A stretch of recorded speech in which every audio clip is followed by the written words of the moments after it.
Welcome to Revival of Wisdom. Today we're going to be breaking down Saturn worship and how the occult are linked in with Saturn. Okay, so first of all, let's start with the celebrities. All these celebrities are doing 666. Okay, covering the one eye, which also symbolizes the all-seeing eye, which is another occult symbol. But we're focusing on the 666, the 6 with the 3 fingers. Also, we have CERN with the 666 within their logo. Also Disney, okay, as you can see here, 666 within their logo. Pepsi, Coca-Cola, and even Cadbury's. Monster Energy with the 666 in Hebrew numerals. Unleash the beast. So what is 666 to do with Saturn? Because on Saturn, on the north pole of Saturn, there is a 6-sided hexagon, okay? So Saturday is named after Saturn Day, the 6th planet. It is also the 6th day of the week and has a 6-sided polygon on its north pole, 666. Not only that, when you create a star out of the hexagon, you will create a 6-pointed star, okay, with 6 triangles within the star and a 6-sided hexagon, which all adds up to 666. Okay, so this is why all these symbols contain 666. So why do they worship 666? Saturn.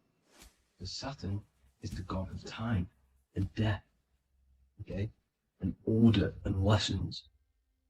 Okay, Saturn is a very cold and dry being. That is the 6th planet from the sun. Okay, Saturn represents the winter, which symbolizes death.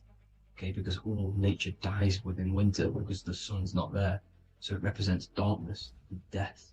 It rules the zodiac sign of Capricorn. Okay, so in the celestial cycle, Saturn is always opposite the sun. So it's the opposite of the sun. So they're worshipping this energy which is death-like. Okay, this god which is death and does not bring life. Okay, and also is the god of time. Okay, also in the Roman and in Greek it's called Chronos. Okay, which is just a translation for time. It's also known as the Father Time, aka the Grim Reaper. Okay, the Grim Reaper. Keep that in mind. We'll come back to this. Here are some more logos with Saturn. Okay, NAG, Internet, Wi-Fi. Okay, all these occult logos all worship Saturn. They are a satanic occult. They worship this death god, this evil god. Okay, this is where the cube now comes in. Okay, because what colour is associated with Saturn? It's black, because it's the absence of light. It's opposite the sun. So black is the colour associated with Saturn. Each planet has its own colour associated with it. Okay, so when you make the cube, okay, as you can see here, the cube out of the polygon, it creates what? A black cube. Okay, and the Kabbalah, okay, Kabbalah means cube, Allah means the god, the cube god. These religions are secretly worshipping this cube god, the god of death, Saturn, Satan. It's the same entity behind it all. Okay, so also we have these black cubes in Australia, Denmark, all around the world, these black cubes, because this occult is worldwide. It's Saturn, Satan taking over this realm. Okay, also with this black cube, they walk around it like the rings of Saturn. It's around the black cube of Saturn with the rings, they walk around in circles. What are circles? Cycles. What is a cycle? Time. The time god. This is why it has a ring around it, because it represents time, cycles. Okay, and this is another depiction of Saturn, always depicted with this Reaper staff. Okay, keep in mind this staff just like we associated with aka the Grim Reaper. The Grim Reaper also wears a black robe, representing Saturn with the same staff. Can you see it? This is where it comes in. Okay? The same thing, look, the same staff with the black robe, black representing Saturn, the god of death. Okay, the Grim Reaper, Satan. Okay. Also, when you graduate from university, what do? You wear a cube on your head, a black cube with a black robe. This is Saturn worship. See, this is how Satan has tricked the world into worshipping him, not God, the sun, which represents God. So what is a corona? Because a corona is a crown, a circle, okay? A set of concentric circles of light seen around a luminous body. So Saturn. So this is why they used to worship Saturn by wearing crowns in ancient days. And we still do to this day. The king or queen has a crown, a corona. Also, corona, the drink. Corona adds up to 666, just like Saturn is 666. But like you see in the corona, you see the staff. You see this staff, just like the staff of Saturn, the Saturn god, like the Grim Reaper, with the black robe and the staff, just like the Saturn god. What is the Grim Reaper? It's a killer, it represents death, just like Saturn, the god of death and time. So all these occults and secret societies all worship the 666 god, which is Saturn, Satan. All of our energy is being put into Saturn. Okay, and Saturn, Satan, is harnessing all of this energy. So gradually, this is what the mark of the beast is. Like it says in the Bible, the mark of the beast, or the name of the beast. Here is wisdom. Let it know that you have to understand and count the number of the beast, for it is 6. It is the number 6 of a man, and is 600, 6, 666. So this is what the mark of the beast is. They are going to eventually put green chips, just like Neuralink, which is what Elon Musk is pushing. Okay, so this chip is the mark of the beast, and it's going to be implanted to our hands or brains. Okay, and they will manipulate our consciousness, and it will manipulate our DNA, and it will directly connect us to AI, and AI is linked in with Satan, as the demons and the people who rule this world are in love with AI. They want to connect humans to AI. And this will control our consciousness completely and give all of our energy back to Satan, this deity that they all worship. Just like when you get married, you wear a wedding ring, the rings of Saturn, over the finger, which represents the sun. So you're basically seeing Saturn over the sun. The sun is the son of God. It represents the sun, represents God. So you're putting Saturn over the sun. So thank you guys all for tuning in. I'm going to leave you guys here. Please leave a like, comment some topics that you want me to talk about. And please subscribe for more amazing content. God bless.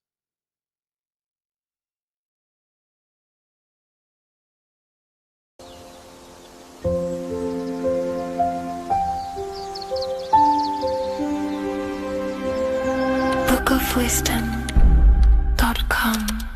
Visit today.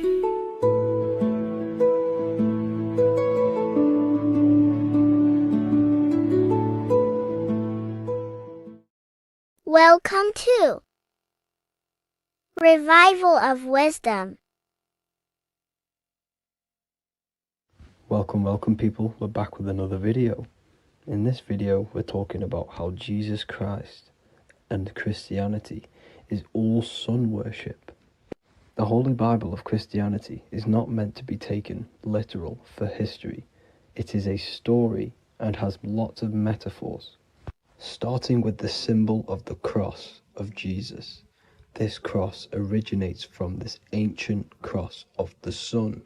This symbol has been used for thousands of years, way before Jesus was a thing, in Europe, America, Asia, and all around the world. In fact, this symbol is still being used by Christians today, not knowing it represents the sun. This is a 4,500-year-old artifact, a golden plate with an equal-armed cross found in England. The gold to symbolize the sun, and the equal-armed cross for the 4 equal seasons of the year. So this is why in the Bible you have Matthew, Mark, Luke, and John, symbolizing the yearly cycle of the sun and the 4 equal seasons. Also in the Bible, Jesus is referred to as the light of the world. So yes, Jesus represents the sun. He is a metaphor for the sun.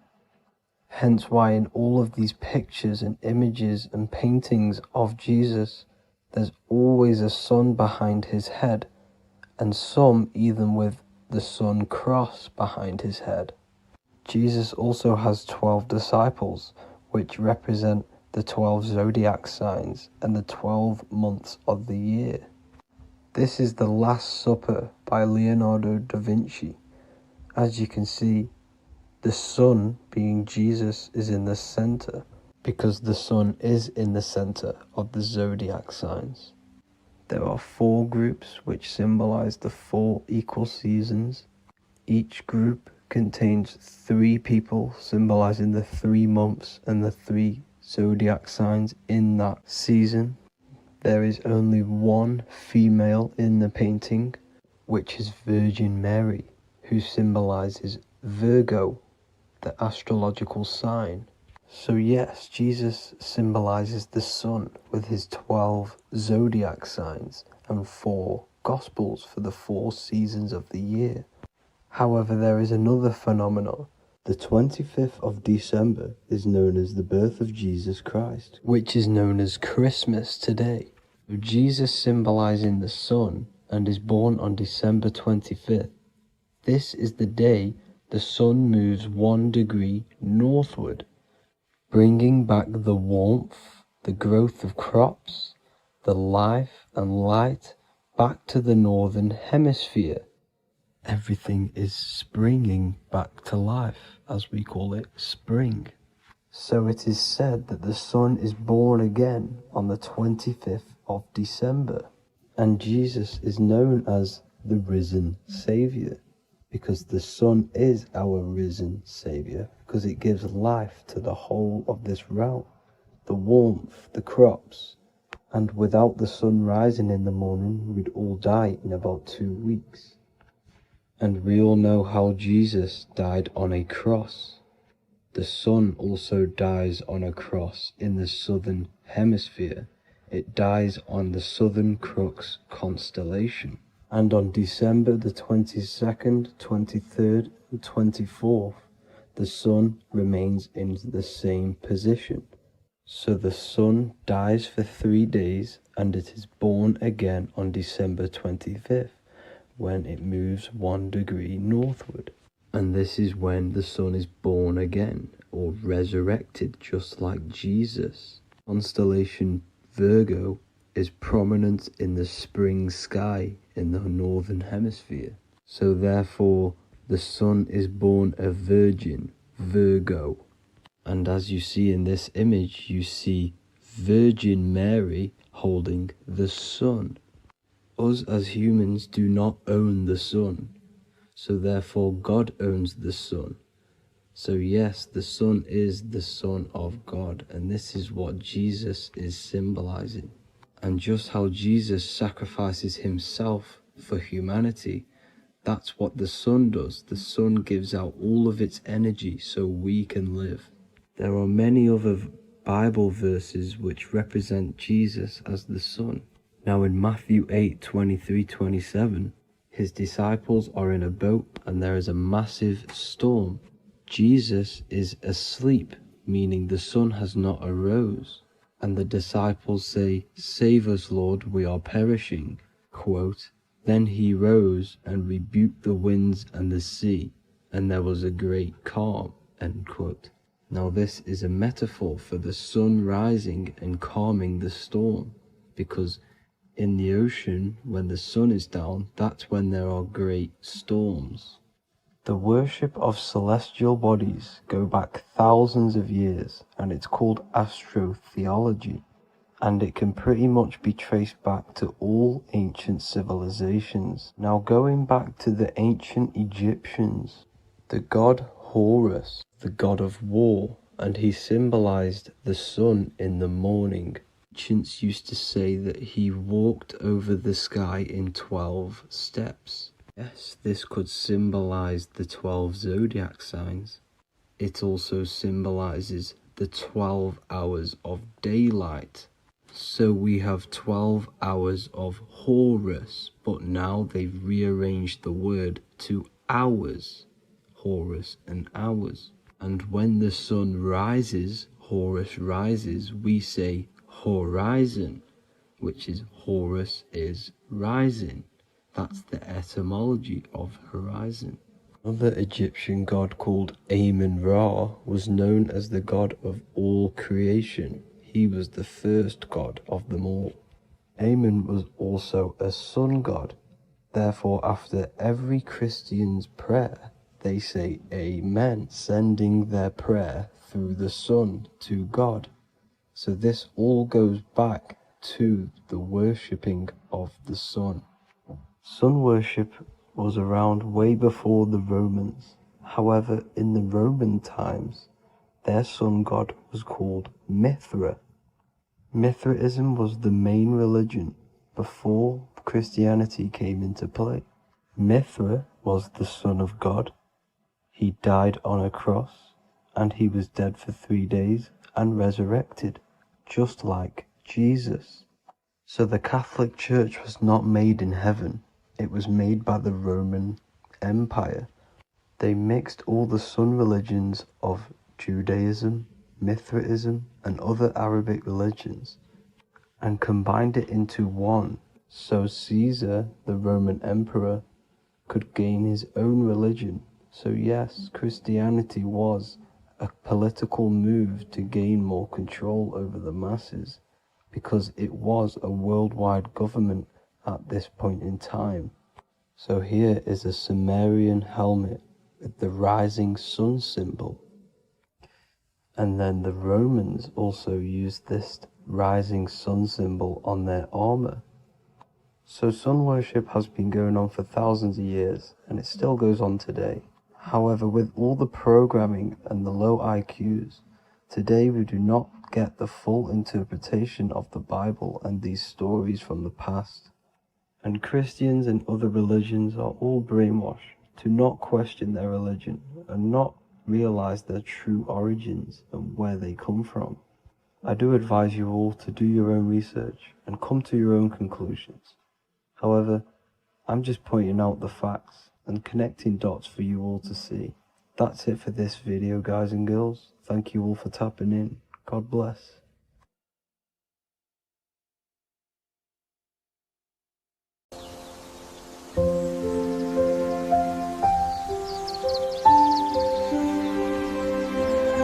bookofwisdom.com. Visit today.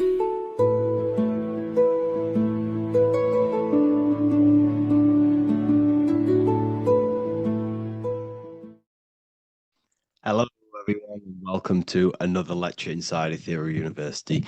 In this lecture, you will learn about the death process and how to prepare for it, and why that preparation is so important. So let's get straight into this. You must understand, as a spiritual creature that you are. You have a visible nature and an invisible nature. You never truly die. You are an eternal soul experiencing a temporary physical world. The inner world of thought and emotion is eternal, while the outer world of matter is mortal. Everything that is seen is mortal. Everything that is unseen by the eyes is immortal. When you die, your external physical world will be stripped away, leaving only your pure consciousness in its raw form, drifting within the astral plane. So here you see your physical external body and your internal world. And your internal world is your state of consciousness. It's your state of consciousness. Your thought and emotion is one overall state. Okay? So you must understand these planes. You have the physical body, the etheric double, an astral body, a mental body, and the Buddhic body. When you die, you leave the physical plane. Then you will more than likely leave the etheric plane because the ether acts as like a portal. Everything comes out of the ether and returns back to the ether. I can break that down in another video in electromagnetism. But electromagnetism is ether, energy coming in and out of the ether. You will, every single day you die, every single day. There's a cycle of life and death occurring all the time. Every single day, you go to sleep, you go back, your consciousness slips back through the ether. And then when you wake up, your consciousness comes back through the ether into the physical plane. Death is just a bigger macrocosm of the microcosm cycle of life and death. So you will return back to the astral, which is the realm of imagination, infinite possibilities. And this is where thought forms start to manifest. Okay, so depending on how advanced you actually are mentally and emotionally, will depend how long you stay in the astral. Now, what we must understand is that there is many different components to the astral. We have the higher astral, the middle astral, and the lower astral.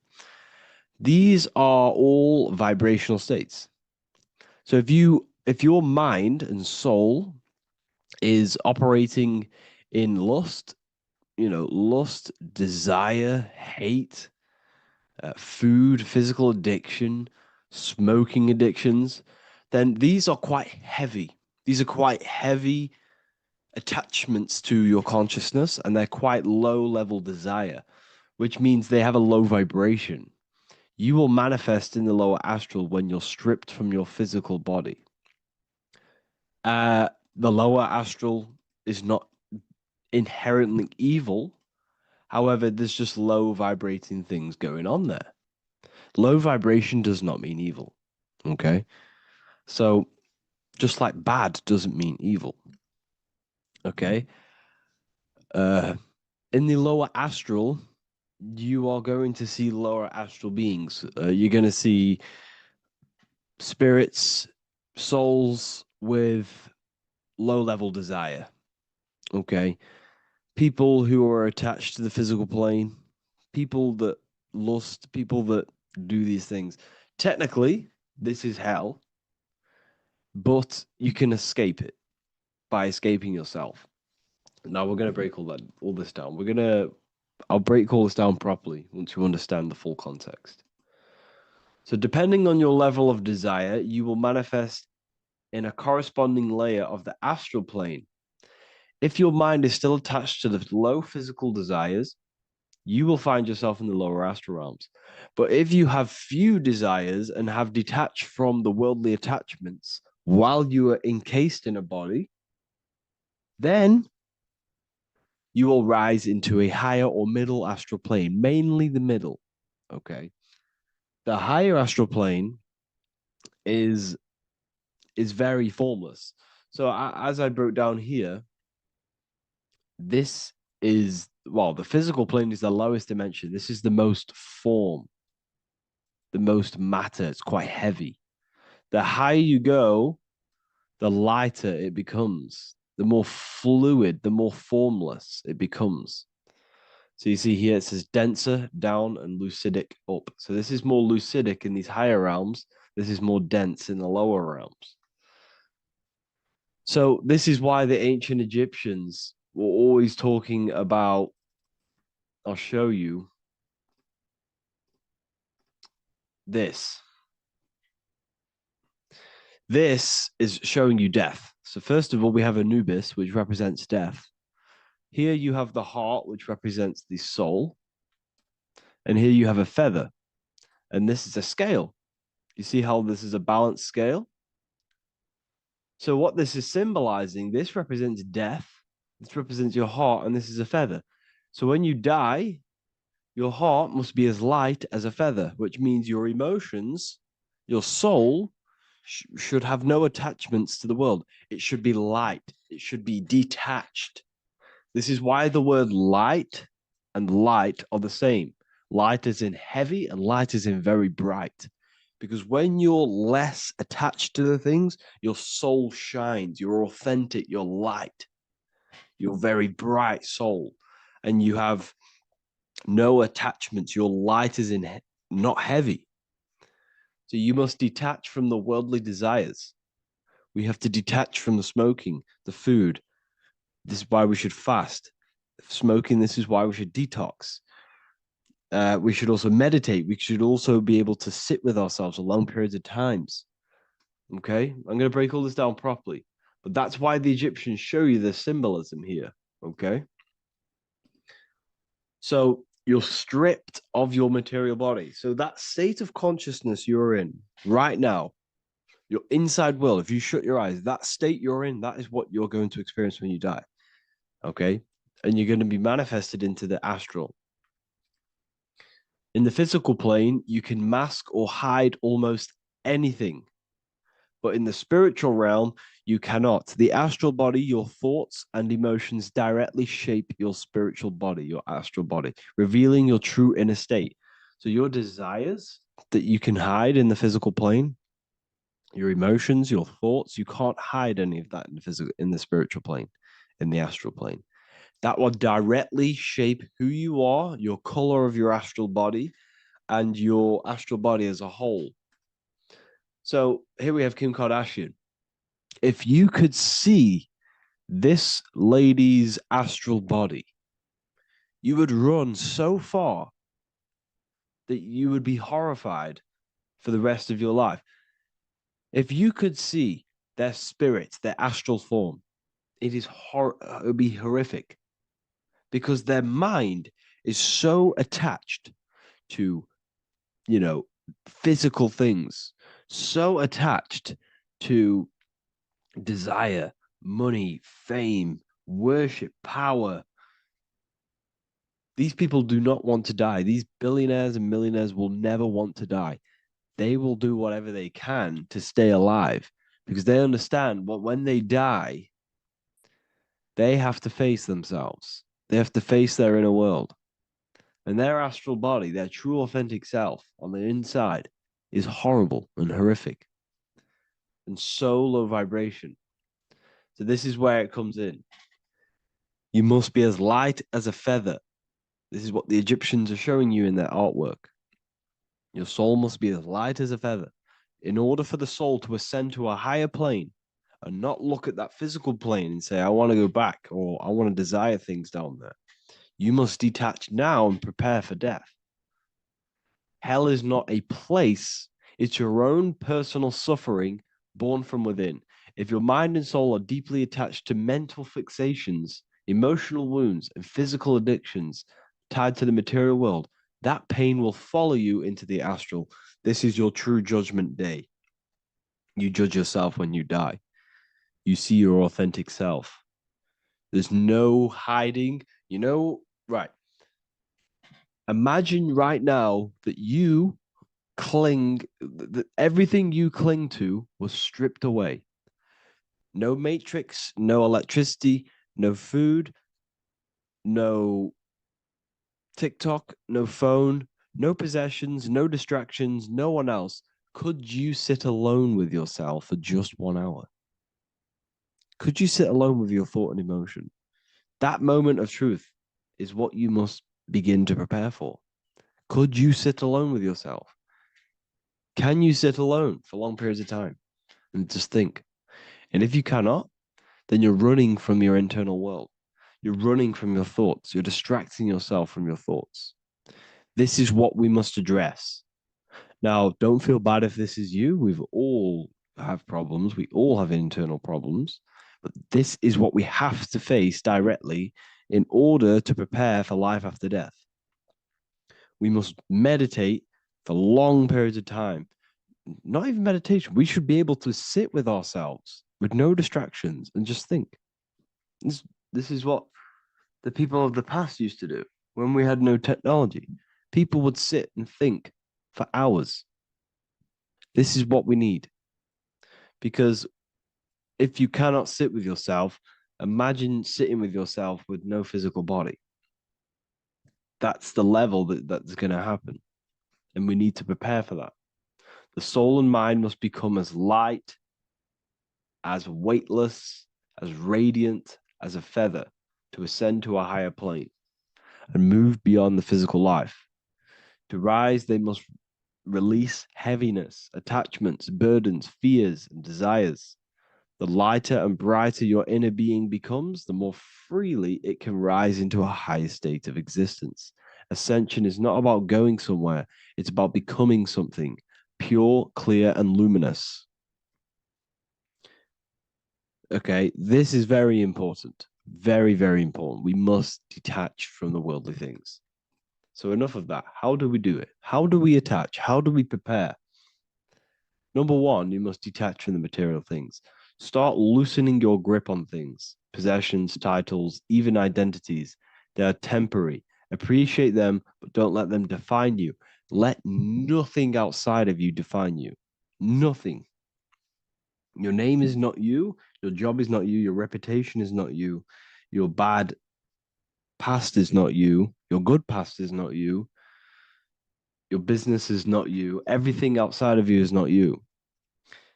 Now, what I'm saying is, I'm not saying go full right-hand path and never care about anything physical, never care about your family, don't love your family. I'm not saying that. What I am saying, love these things, love these outside things, but do not become attached and do not let them define you.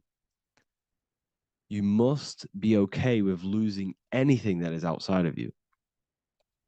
You must be okay with that, because you must understand the physical plane it's promised that everything is temporary. Everything is temporary in this plane. So don't ever think it's going to be there forever, because it's not. And you must remind yourself, not remind yourself, but I think about this sometimes when I start becoming a bit attached to work and stressed. I just remind myself that I'm going to, this is temporary. I'm going to leave this world one day and I'm not going to care. So you must have the balance. Okay. The balance is key. You can go down that right-hand path and just fully cut off from the world like a monk and shave off your hair, disconnect from the physical world. You can do that. That's not wrong. There's different paths in life. You have the left-hand path, purely physical. You have the middle path, which is balance between the physical and spiritual. Then you have the right-hand path, which is monk mode, where you fully disconnect from the world. They shave their hair off to disconnect from the physicality. They meditate for long periods of time. This is what they're doing. They're preparing for death. Monks prepare for death. They understand this. They understand that you don't die. Your inner world is the true world. The inner world is the only world that exists. Everything outside of you is an extension of you. Number two, cleanse the mind. Watch your thoughts. Are they rooted in fear, anger, regret, or craving? Meditation, mindfulness, and inner reflection help purify the mind. The cleaner your thoughts, the lighter your spirit. So your astral body is formed by your thoughts. It's formed by your emotions. If you sit around thinking about eating all day, you're going to have a very heavy astral body. It's going to manifest in the lower planes. But if your mind is thinking about good things with good intentions, love, knowledge, expansion, you're going to manifest even the middle or the higher.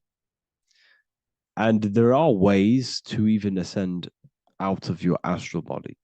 Yes, you can ascend out of your astral body and out of the mental body. But that's all very advanced, and I'm not going to teach that yet. I'll make another video on that, but you can ascend from them bodies. The astral plane is not the end. You can keep ascending as a soul until you're left with just the pure essence of the soul. But we're going to, anyways, cleanse the mind, reprogram the limiting belief systems, let go of mental attachments. And the way you do this is by getting a piece of paper and writing down every single attachment that you have. And you're going to realize, dude, there's more than you think. Okay. We have to detach from these. We have to. 4, practice presence. Can you sit in silence with yourself? The more at ease you are with your own inner being, the less you'll feel death. The afterlife is just an extension of your inner world. It's so important. This is so, so important. Can you sit with yourself? If you cannot sit with yourself, you have some inner work to do. You have some thoughts to address, some beliefs to address, and some feelings to address. Okay, so practice sitting in the present, meditation, or just literally sit there and try and be okay with yourself. And if you can't be okay with yourself, then there's something you need to address, whether it's a belief system, whether it's an emotional trauma, or something. This is what we must reshape, refine, and let go of. Live truthfully, speak and act from your soul, not from fear or ego. The more authentic you are, the more aligned you become with your true self, which carries beyond this life. The ego is your mind's perception of itself while being incarnated in this world. It's been shaped by your experiences, your thoughts, your beliefs, and your emotions. So your ego is basically this false thought form that you've created. It's a false layer of yourself that sits on top of your true authentic self. It's basically your physical character. When you were young, you had no ego. You were pure. You had a pure consciousness. But then as you grew older, your ego started to grow, and it still is growing because it was shaped by experiences, things you've gone through, things you said, things you believe, things you think. It's created by you, by your mind. And the ego is close to the word echo. The ego is the echo. It's an echo. It's a layer. It's a false identity. It's a false layer that sits on top of your soul. And if you don't get rid of that ego, if you don't know how, well, not get rid of it, but balance it. If you don't know how to rise above that ego and you die, it's that ego that's going to be pulling down when you die. It's that ego that's going to be your suffering. Okay. 7, connect with the divine, whether through prayer, meditation, tune into something greater than yourself. The connection is the soul's compass beyond this world. If you can meditate and rise above them clouds of thought, that's the soul, that's the observer. We must connect with that. Okay, this will definitely help with just allowing yourself to connect with your true self. Meditation's great because you can just fully detach from the world. And the more you meditate, the more you can prepare for death. A powerful way to cultivate detachment is through daily detachment meditation, done either at night or in the morning or the first breath upon waking. Or do this as many times as possible per day. Start by physically grounding yourself in the present moment. Say out loud, I am here right now, nothing else matters. Let that phrase draw your awareness into the now. Just keep saying it until you're present. Then begin to slowly list everything you identify yourself with, one by one. I am not your body. I am not my body. I am not my name. I am not my possessions. I am not my house. I'm not my children. I'm not my everything. I am not my thoughts. Release each layer gently. Imagine, if you want to, if you have a good imagination, imagine placing these things into a big box. Placing your body, placing your name, placing your possessions, placing your house, your car, your thoughts, your beliefs into a box, and then shut that box. If you have a good imagination, do that. That can help. And you'll be left with yourself. And you're not even that. It goes even deeper. Eventually, you'll reach the mind itself. Detach from the language that the mind is even using. Now, that's very difficult. And not many people have ever thought about that, and they've ever even been there. Detach from the language that the mind is using. Think about that for a second. Your mind is not what you actually think. It goes very deeper. Your mind is not that little voice. It's that voice that the language is using. So even the language is a spell on your mind. Okay, it's an attachment. Eventually, you'll reach the mind itself, detached from the language it uses, the voice in your head, the need to define. What remains is something beyond thought and beyond words. I can't even describe what's left, because words, once the language is gone, it's purely metaphysical. All I can say it is pure awareness, and it's symbolized. This is why symbols are so amazing, because they can symbolize things that are beyond words. A flame, it's just a flame, and you won't be able to understand that until you've been there. It's just a flame. It's pure cause. Words can't describe it. You'd have to experience it. Connect with this essence daily. This is truly who you are. So this is a great way to detach. We can do these detachments every single day during meditation. This will definitely help over long periods of time. Of course, you're not going to be ready tomorrow for death, but just try and prepare for these things. This is the whole reason people used to meditate. It's the whole reason why people do these spiritual practices, because they understood that this plane is temporary and your soul moves on from this plane. And you'll never truly believe in the soul until you experience it. So I can show you these things, but you must go out and experience it. The soul is real, but you won't understand unless you cast off everything else. Okay. So I hope this video helps. It's a very deep video. I'm going to be making more of these stuff, of more self-mastery. And of course, we've made the self-mastery section now. So I'm going to start filling up this place with lectures. And I think it's a great time to start this, because a lot of people have been asking on how to master yourself, prepare to death. So hope this video helps. See you in the next one.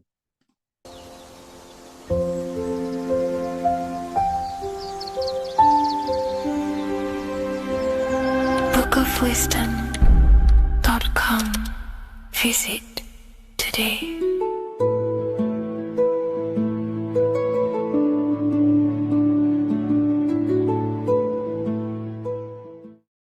What if dreams aren't random at all, but messages from a deeper part of yourself, trying to show you things? In this video, you're going to learn exactly what dreams are from an esoteric view, how to control dreams, and how to dream more frequently. Dreams are not nonsense. They are expressions of the subconscious mind. In the daytime, we're using our conscious mind, what we are aware of. This represents the daytime, the sun, the external world. We're operating in the external, outside the body in the day. But when we go to sleep, we return inward. Everything does this breath. We breathe in through the nose and out through the nose. Everything does this in and out process in the universe. We live, we die every single day. We wake up, we express things in the external. Then at nighttime, we return back to darkness, back to the internal. This is the breath of the universe. We have summer, we have winter. This is the breath of the sun and the seasons with the earth. You have an internal world and an external world. External is physical, the internal is spiritual. Like I said, when we go to sleep, we are returning back to the internal world of your own consciousness and subconscious mind. Your subconscious mind holds everything about you,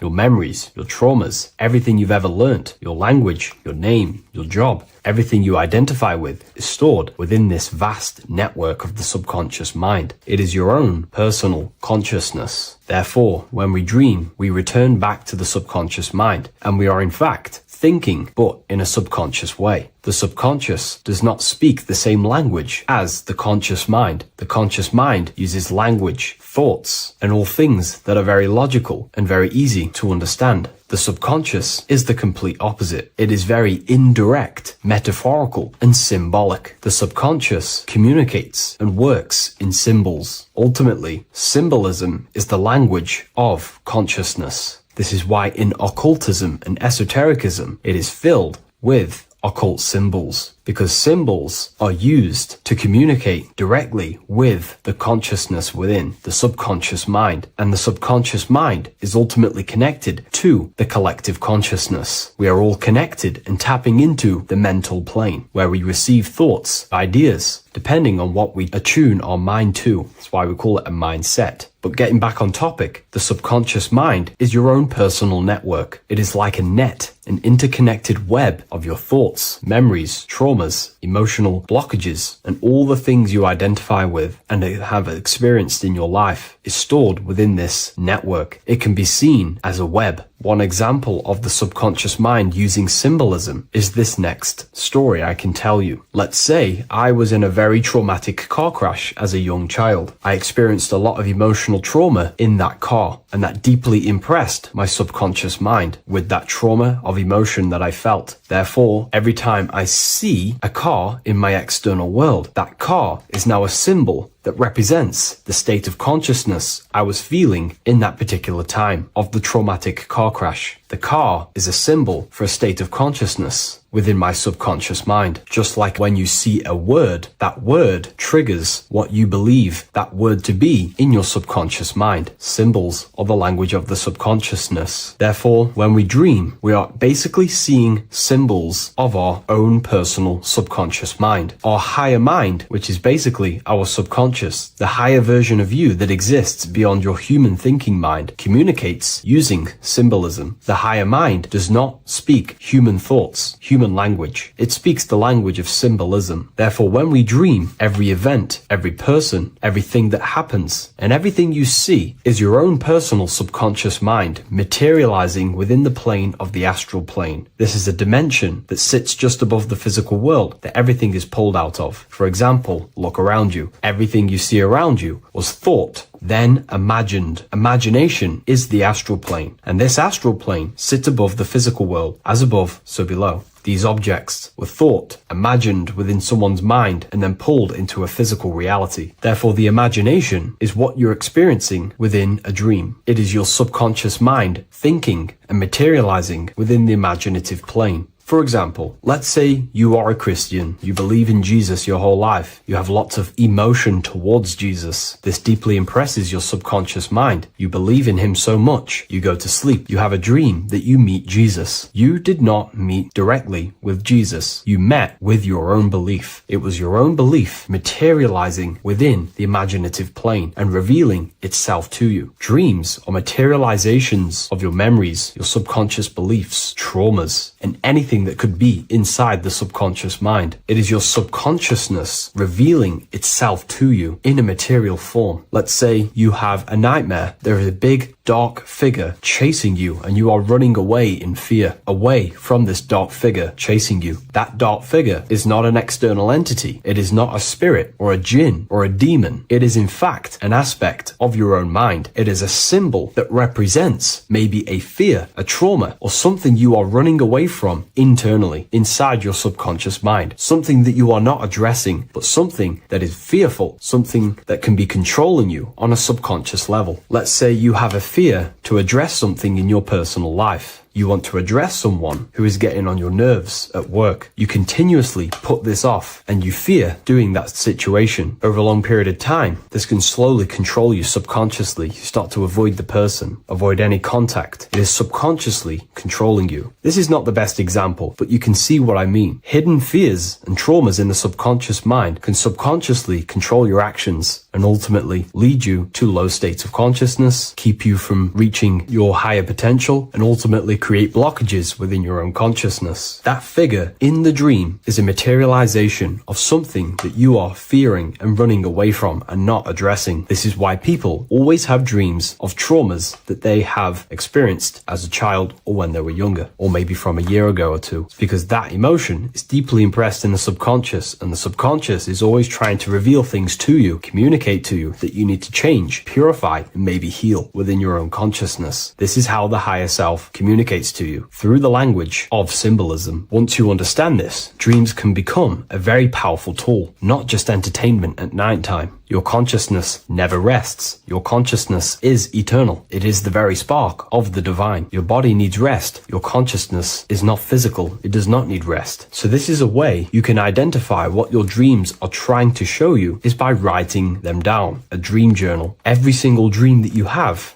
a book placed near your bed. Every time you wake up, first thing you should do is pick up the book and write every single detail that you can remember about the dream. The people that you met are all symbols or aspects of yourself. Maybe it is a friend you saw in your dream. That friend represents a state of consciousness that is within you and is trying to reveal something to you. It's about making the subconscious into the conscious, to become conscious of the unknown. Write down every detail, everything you saw, every event that played out, even the details of the clothes that they were wearing. Everything is symbolic within dreams. Write everything down and then analyze the dream. Don't analyze it from a logical mind. Analyze it with the right hemisphere of the brain, which allows you to see metaphors, read between the line. Try and gain the message that it's trying to show you. What does this overall mean to you? And what could this reveal about aspects of yourself that you need to heal or maybe take action in your life and world? Because your higher self is always guiding you towards awakening and fulfilling your mission in the manifested physical world. Dreams speak in symbols, not logic. Ask about your dreams. What is this trying to tell me? Don't take things literally. Look for an emotional tone and symbolic resonance. With practice, you'll begin to understand the personal language of your subconscious mind. Now that you understand that, again, please leave a like or a comment on this video. This is now a technique for lucid dreaming and dreaming more often. This is not going to happen overnight. This is not an easy method. It simply takes practice and dedication. Every morning, choose 3 time slots. For me, I choose 4:30, 5 a.m. and 6 a.m. 3 alarms that are going to go off at these 3 times, half an hour apart from each other. Each time you wake up, stay awake for 5 to 10 minutes. Turn off the alarm. Try and keep your conscious mind awake, but drift back into sleep. There's no other better way for me to explain that. It's very difficult, but try and keep the mind awake, but the body falling back asleep. More than likely, you will drift off back to sleep. Then the next alarm will go off half an hour after. This will wake you up again. Guaranteed. You will probably drift back to sleep by repeating this process. After the 3 alarms go off, each one of them times, you're either going to have a dream or a lucid dream, but definitely you will have a dream. And if it doesn't work one time, keep trying it. I've been using this method for a very long time, and I can tell you 70-80% of the time it triggers a dream, and a very vivid dream. And it's ideal for lucid dreaming because keeping the conscious mind awake while letting the body fall asleep, you can become conscious within these subconscious realms of your mind. But when you are conscious inside the dream world, you can do what you want, but you also want to let the dream naturally unfold. If you try and take too much control, then you will wake back up. If you feel any fear in your dream, you will wake back up into the material world. Another tip to dream more often is to meditate before bed. Simply close your eyes and think about nothing for 5 to 30 minutes. Detach from everything outside you, your name, your job, work, thoughts. Mentally detach from the world and the physical pleasures and become pure awareness before you try and go to sleep. This will help you become conscious while being within the self. If you wish to learn more about consciousness yourself, the Book of Wisdom Volume 2 can definitely help you. I'll leave a link in the description. Thank you for watching this video, and I'll see you in the next one.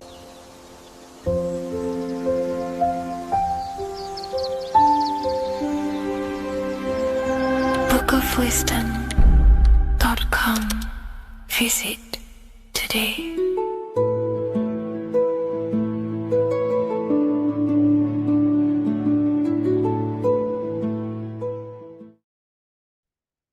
As above, so below. This is one of the most crucial teachings within esotericism, occultism, or what we like to call it today, spirituality. I don't like calling it spirituality because It's not spirituality. I teach human consciousness. I teach the science of you and your consciousness alone and your being. And in order to fully understand you and this world around you, you must understand this number one principle of as above, so below. There is many misconceptions of this, and there is many simple teachings of this, but I'm going to break it down today from the most simplest to the most complex, and you will see the connections between all things. This is the most important lesson you could ever learn, and I'm going to teach it you today. So what you must understand is with the term as above, so below, it applies with everything you see in this world and about yourself. We have something called the macro, which means the bigger scale. On the bigger scale, we have the whole earth. If we look down from the sky on top of rivers, this is what we see. We see this tree pattern. Then on a smaller scale, we see trees have the same pattern. Then we look even closer. We're going smaller and smaller into the leaves of the tree. We see the same pattern. Then we go even more micro into the human brain and look at the human brain cells, and we see the same pattern. This is proof this is a fractal universe, and everything is in the micro is reflected in the macro. As above, so below. As within, so without. On the macro is a reflection of the micro. So now that you understand this, we can go a bit further. A yearly cycle of spring, summer, fall, winter is a macro. A micro is a daily cycle. So a day is a mini year. The summer is the midday. Autumn is the evening. Night is the winter. And spring is the morning. This is a macro, a reflection. We have a miniature cycle of the zodiac every single day. And this cycle is also reflecting the cycle of life and death. We live, we are born, which is the spring. We live, which is the summer. We then age, which is the autumn. And then we die, which is the winter. And then we are reborn again. This is the cycle of life and death. And you do this every single day. You see, death is a macrocosm of sleep. This is why we say sleep is the cousin of death. Because you die every single night. You do this process of life and death every single day. As above, so below. What's in the micro is in the macro. So when you go to sleep, you are essentially dying. And then in the morning when you wake up, you are then born again. This is a fractal cycle that we live in. Everything in this whole world is fractal. Everything applies to as above, so below.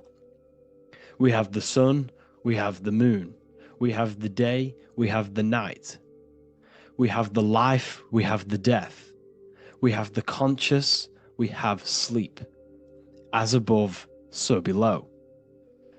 We have the conscious mind, because now we're diving into as within, so without. As above, so below more refers to the external world.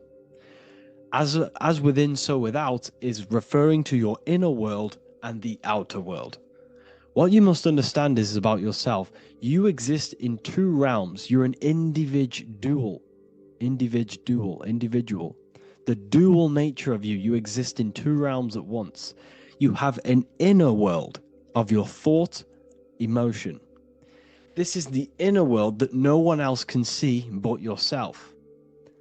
And you have an outer world with a physical body which everyone can see.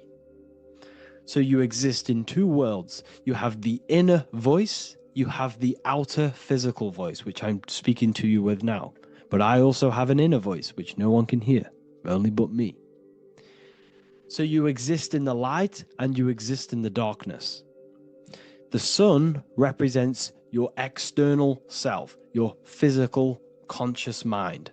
The moon represents your shadow self, the inner self, the psyche self, the spirit self. There is an as above, so below. The sun is within you. The moon is within you. Everything is within you. Now that you understand as above, so below, what is your body? Your body is a miniature earth. Let me repeat, your body is an earth. Your body is the earth. Okay? Because like I say many times in all of my videos, you are not in the world. The world is you. You are the universe.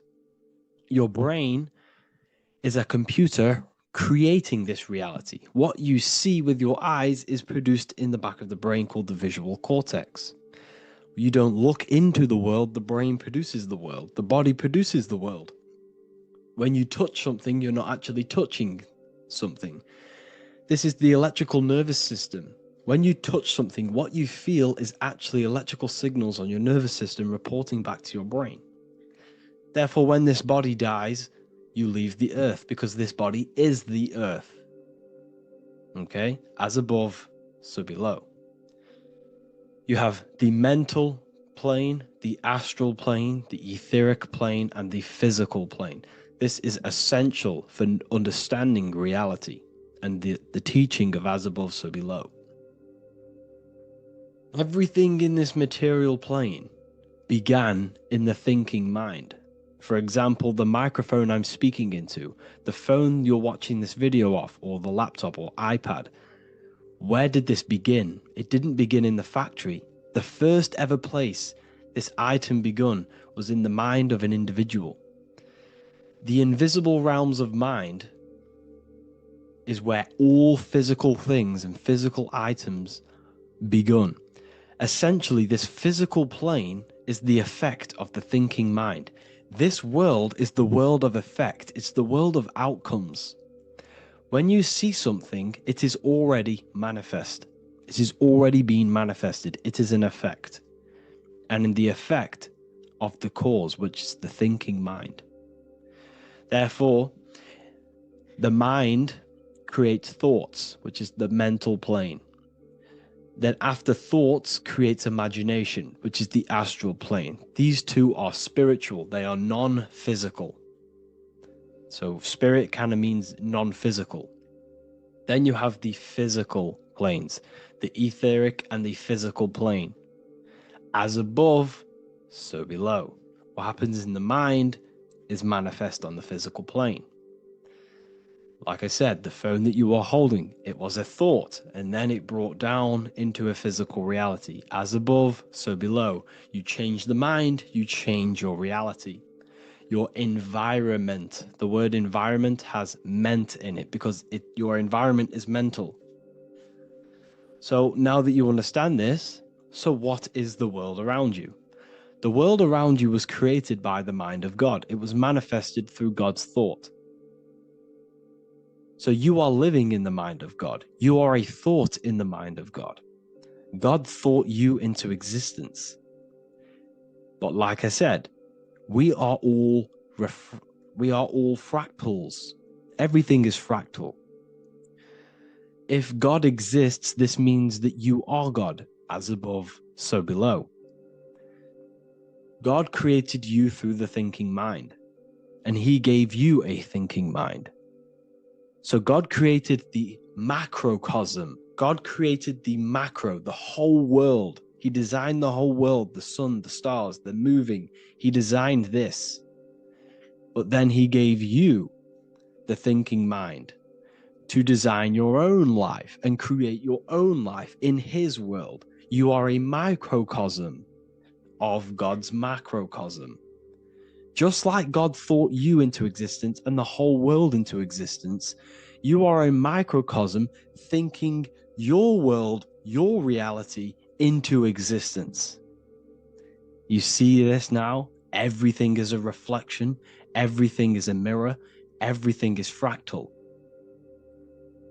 So in order for you to change your reality, you must change these higher planes. Your thought and imagination are the two key aspects of creating physical reality.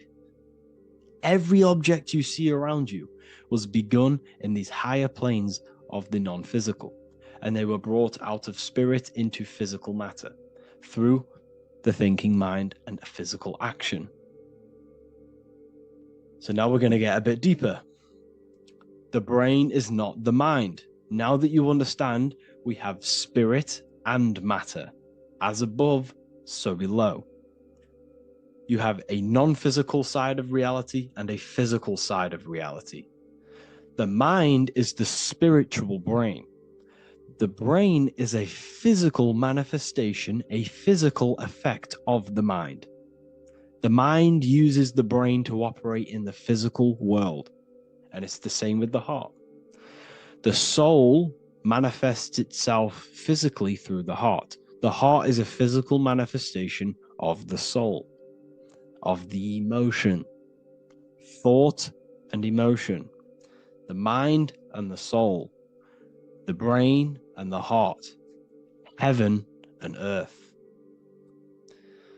So you have the inner world and the outer world, the spiritual, non-physical, and the physical. So we are all on this process of awakening, an expansion of our minds into new fields of thought, into new fields of awakening ourselves. Because essentially we are born into this world.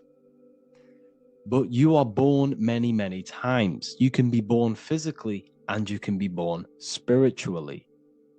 Like I said, everything is fractal. So just like when the baby finds out that there is a world outside of its mother, what does the baby do? The baby seeks a way out of its mother, and then the baby is now born into a new world, a world outside of its mother's womb. It's the same with you and your spiritual process. As your mind becomes aware that there are other realities beyond your physical body, it then seeks a way out. And this is why you are probably watching my YouTube, because you are now on the path. Something within you has guided you to this path of knowledge, truth, enlightenment, and expanding your consciousness. And it is your soul who brought you here. Your soul speaks through emotion, like guidance. Emotion is the language of the soul. When you feel very bad, this is your soul telling you you're not in the right place. You're doing the wrong things.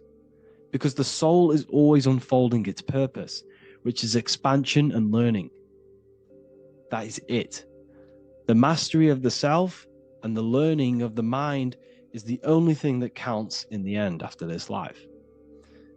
So you are on a journey of expansion, of learning, creating, and spiritual rebirth. As above, so below. What does this body tell you? When I see someone overweight, I don't see the overweight. I don't see the body. I see the mind. I see an undisciplined mind. I see a mind that lacks self-control. I see a mind that seeks external validation. That's what I see when I see an overweight person. I don't see his body. I see the result of his mind. Because what does the Bible tell you? You shall know them by their fruits. It's the same saying as above, so below. You shall know them by their fruit. The fruit is their manifestation. Your body is a direct correlation and manifestation of your mind. Your inner world projects your outer world. As within, so without. As above, so below. Now, what do you see when you see this man's body? I see discipline. I see strength. Mental strength, not physical strength. I see mental resilience of pain. Because all of this man's mental energy has been manifested physically within his muscle. This body is a direct manifestation of this man's mind's pain and suffering, and it shows discipline. This is why people instantly respect you if you are in shape. You walk into a room and you are in shape, people will instantly give you respect because they know that you are mentally disciplined. The body is a reflection of your inner world, and it's the same with your friends, your family, your connections with people. If you think about yourself very negatively all the time, and you don't have a good connection with yourself, you don't have a connection with your true self, this will manifest into every single relationship you have in your life. If you don't have a good relationship with your inner self, you don't have a good relationship with the people and the friends around you. Because as within, so without. If you think negative about yourself, you will only pick up the negative in other people. If I think very highly of myself and I think very happy and good things about myself, I will then see the good things in other people. Because it's as above, so below. As the inner world is, so is the outer world. It's the same with your life circumstances. Your life is a direct correlation of every thought you thought in the past. If you possess millions of pounds, millions of dollars, this is because you have thought this into physical reality. You live the life you are deserved. You live the life that you manifest through your thought. If you live a very poor life, this is a reflection of your mind. This is a reflection of what you have thought into physical existence. Because like I said, everything begins in the mind, as above, so below. And this is even present within the body. So where is the head? The head is at the very top of the body. And where does all manifestation begin? In the mind. That's where the mind is, in the head. And then the thoughts we think travel down the body into the heart, which is the emotion. Every thought we think is in the emotion. Every thought we think creates an emotion. This emotion then drives the action. Where does the action come from? The feet, because the feet move our body. We move with our feet to take action. Our hands. You see, so the body is even a micro reflection. I can't even say it. Reflection of the order of manifestation. This blew my mind when I figured this out. You see, the head, the thoughts begin here. This is the beginning of all manifestation. Then it comes down to the heart. This is the emotion. Then you take the action. The thought and emotion then sparks the action, which is taken with the hands and the feet. And where's the lowest point on the body? The feet, and that's touching the physical earth. So the head is where the thought is, the non-physical, and the lowest point on the body, which is touching the physical earth. So the head represents spirit, the feet represent matter, spirit and matter. Your room, if I walk into your room and I see a messy room, I don't see the room, I see a messy mind. The room is a reflection of the mind. If you have a messy room, this is your mind. It's an externalization of your unsorted mind, undisciplined mind.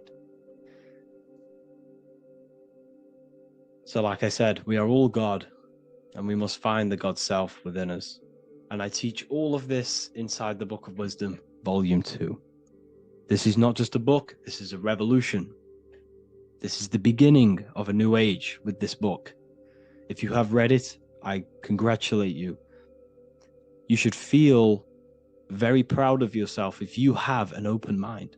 You should feel proud of yourself for watching these videos, because not many people have an open mind. Remember this, people. You are special if you're watching these videos. You have the mind. You have the ability to see through the illusion. And I take my hat off to you. You want to take this to the next step? Read the book. Or if you want to take it to the serious levels, join the university. The university, you gain access to every piece of my material that I've ever done, all of my books, all of my lectures that are hidden from YouTube, that are hidden from everywhere else, the lectures that give you real power.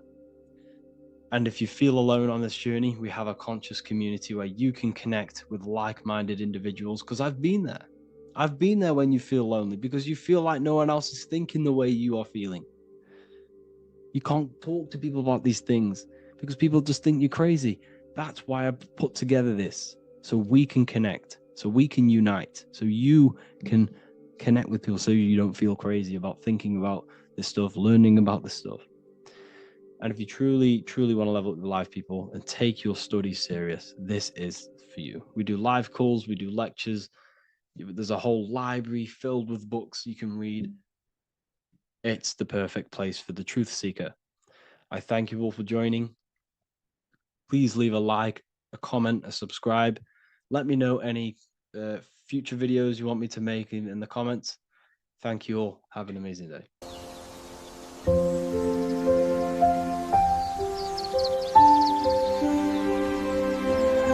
bookofwisdom.com. Visit today.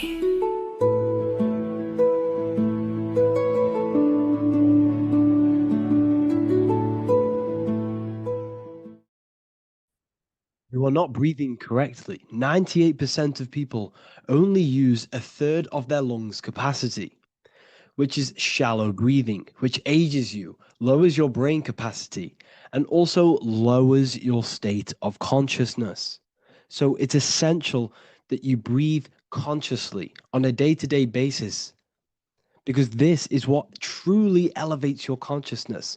I am going to give you the key for you to raise your consciousness just through breathing alone. Such a simple thing, but yet the most effective way for raising your state of consciousness and becoming more spiritually and mentally advanced. So tune in for this video, and I'm going to show you exactly how to do it and the symbolism behind breathing. Air is more than just air. It carries electromagnetic energy. So now I'm going to give you the science behind this spiritual truth. This invisible force is what sustains all physical life, providing the life force energy essential for existence.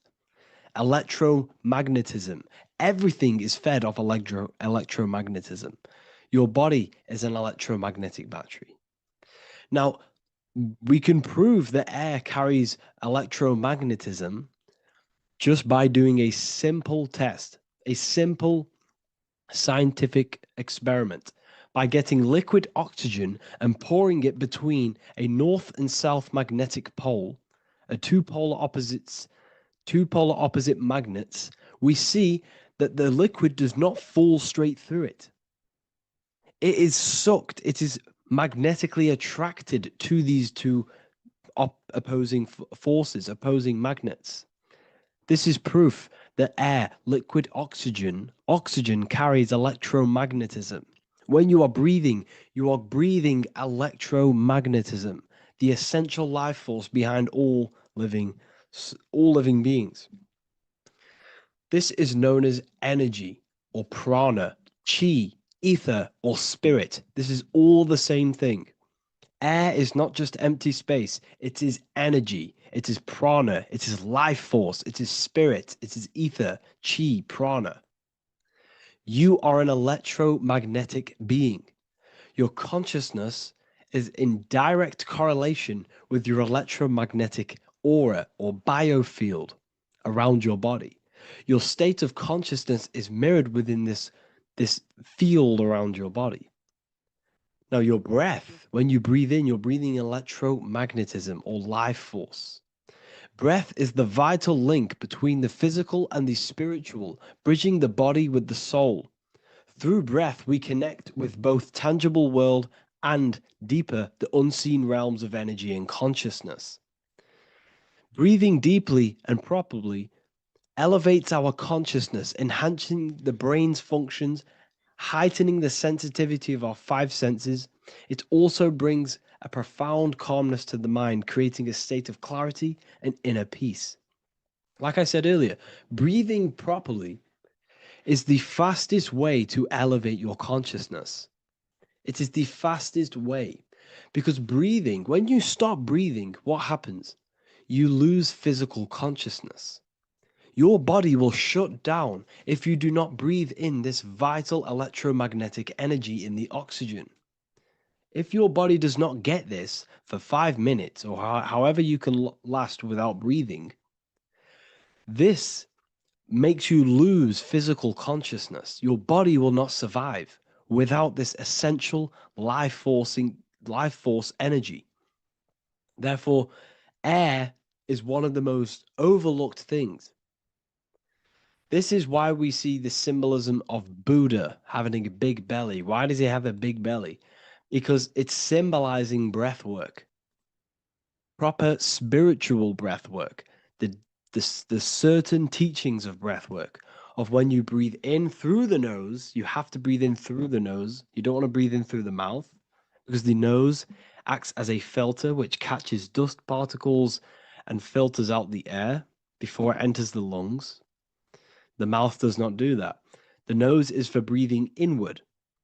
We breathe in through the nose, and when we breathe in, we breathe into our belly, not our lungs. When we breathe into our belly and our belly expands outwards, we are then moving this energy down from the nose down the spinal column. And when we breathe back out, the belly goes in, which is raising the energy up the spinal column, back out through the mouth. This is the true way of breathing, because when we breathe, we are moving energy. We are moving electromagnetic energy.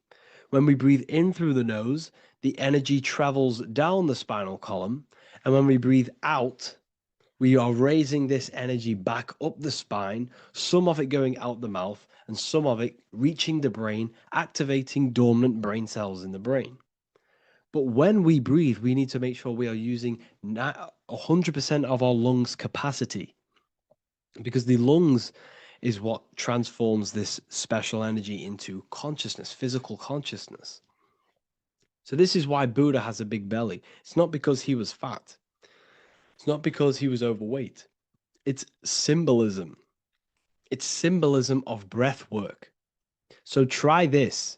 Do this for 2 minutes while you watch this video. Breathe in through the mouth as hard as you can until you no longer can fill any more air into your lungs and belly. Breathe it into your belly, not your lungs. And breathe out through the mouth. Do this for 5 minutes or 2 minutes, however long. I promise you, breath affects your consciousness. You will notice the difference. If you do it quicker, the quicker it'll affect your consciousness, and you might go lightheaded. But that lightheaded is you activating your spirit, your energy body. So try this just when watching this video. When you breathe consciously, you are renewing both your energy body and astral body, aligning your consciousness with a higher state.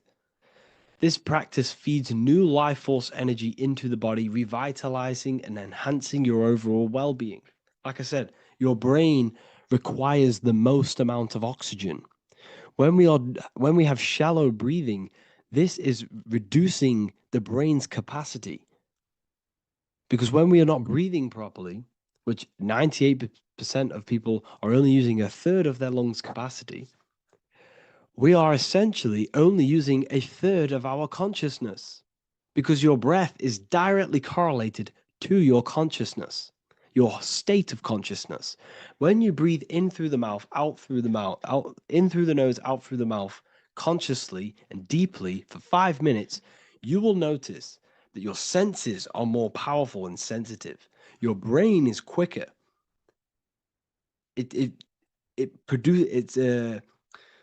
What's the word? It processes information quicker. You become quicker. You become a superhuman, and you feel more spiritual because it activates your spirit, your astral and energy body. So when we meditate, it's definitely important to breathe in through the nose and out through the mouth as deeply as possible to align with a higher state of consciousness. And this is the easiest way to separate your consciousness from the body. When you breathe in deeply for long periods of time, while meditating, while taking no thought, when no thought is present and you gain a rhythm of deep breathing, this is the gateway. This is the gateway to opening your consciousness. Because when you stop thinking, other aspects of your consciousness can open up. All of our lives we've been thinking, which is blocked off the higher states of consciousness. So breathing is very, very important. It affects our overall well-being. And this is Yahweh, the in and the out of breathing. When we breathe in, this is Yah. You can hear it. It sounds like Yah.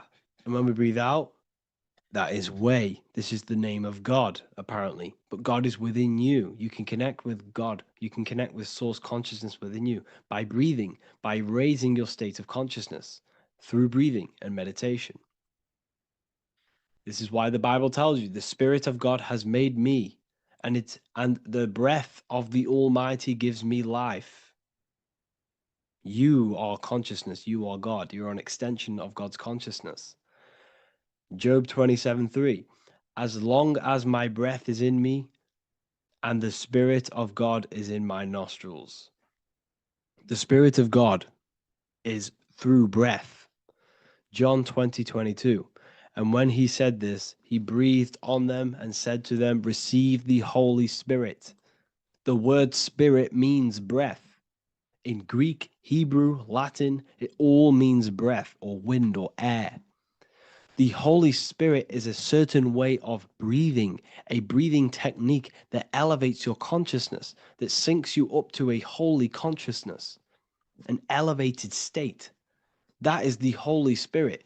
That's why it tells you in the Bible, when he said this, he breathed onto them. He breathed onto them and said, receive the Holy Spirit. You must breathe to receive the Holy Spirit. When you breathe, you are renewing the body's energy. You're taking in new life force, which is regenerating your cells, regenerating your brain, nervous system, and also connecting with consciousness, pure consciousness. This is not something that we should be doing during meditation. Yes, it is. We should be doing it during meditation, but this is something that we need to apply all of the time.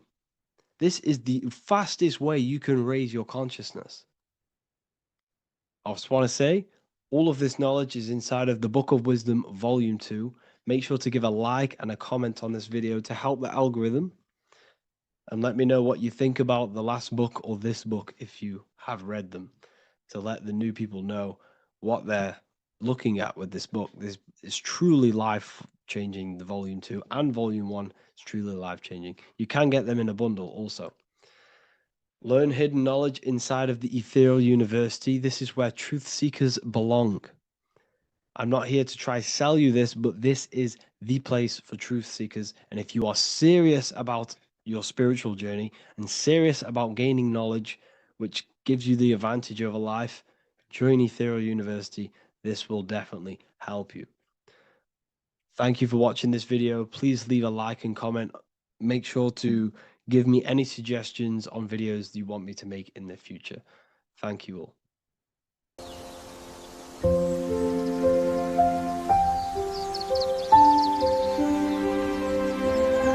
bookofwisdom.com. Visit today.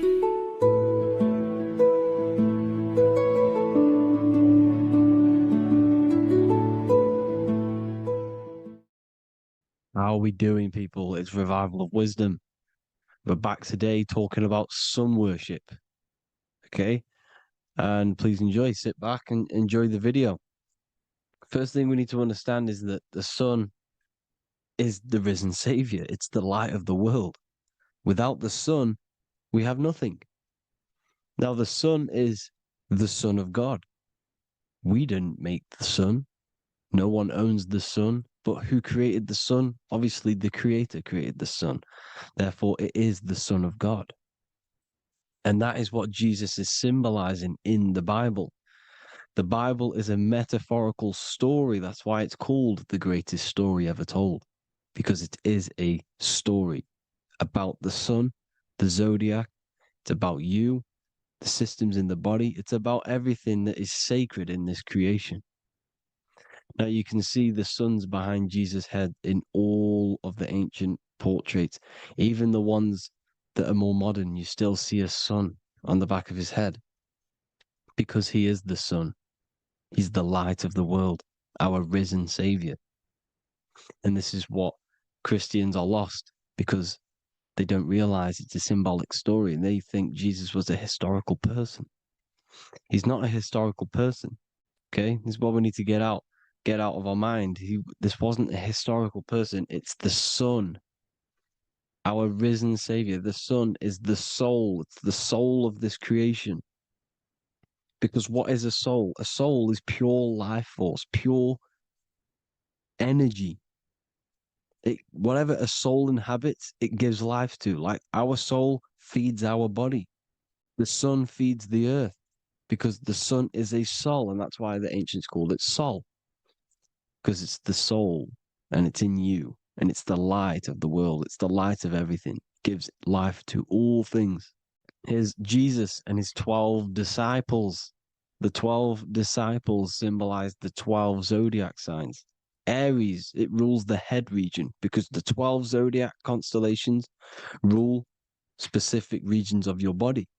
Aries, the ram, you have a cerebrum in your head. This is Aries on the head of the table. His Gemini rules the arms and the lungs. The two twins, Gemini. He's holding up two hands for the two hands and arms. The twins. Cancer has a knife in his hand. It's not so clear, but he has a knife in his hand. Cancer is the crab. Crabs have claws. And he's pointing at Virgo's Adam's apple, saying there's no Adam's apple there. It's a woman.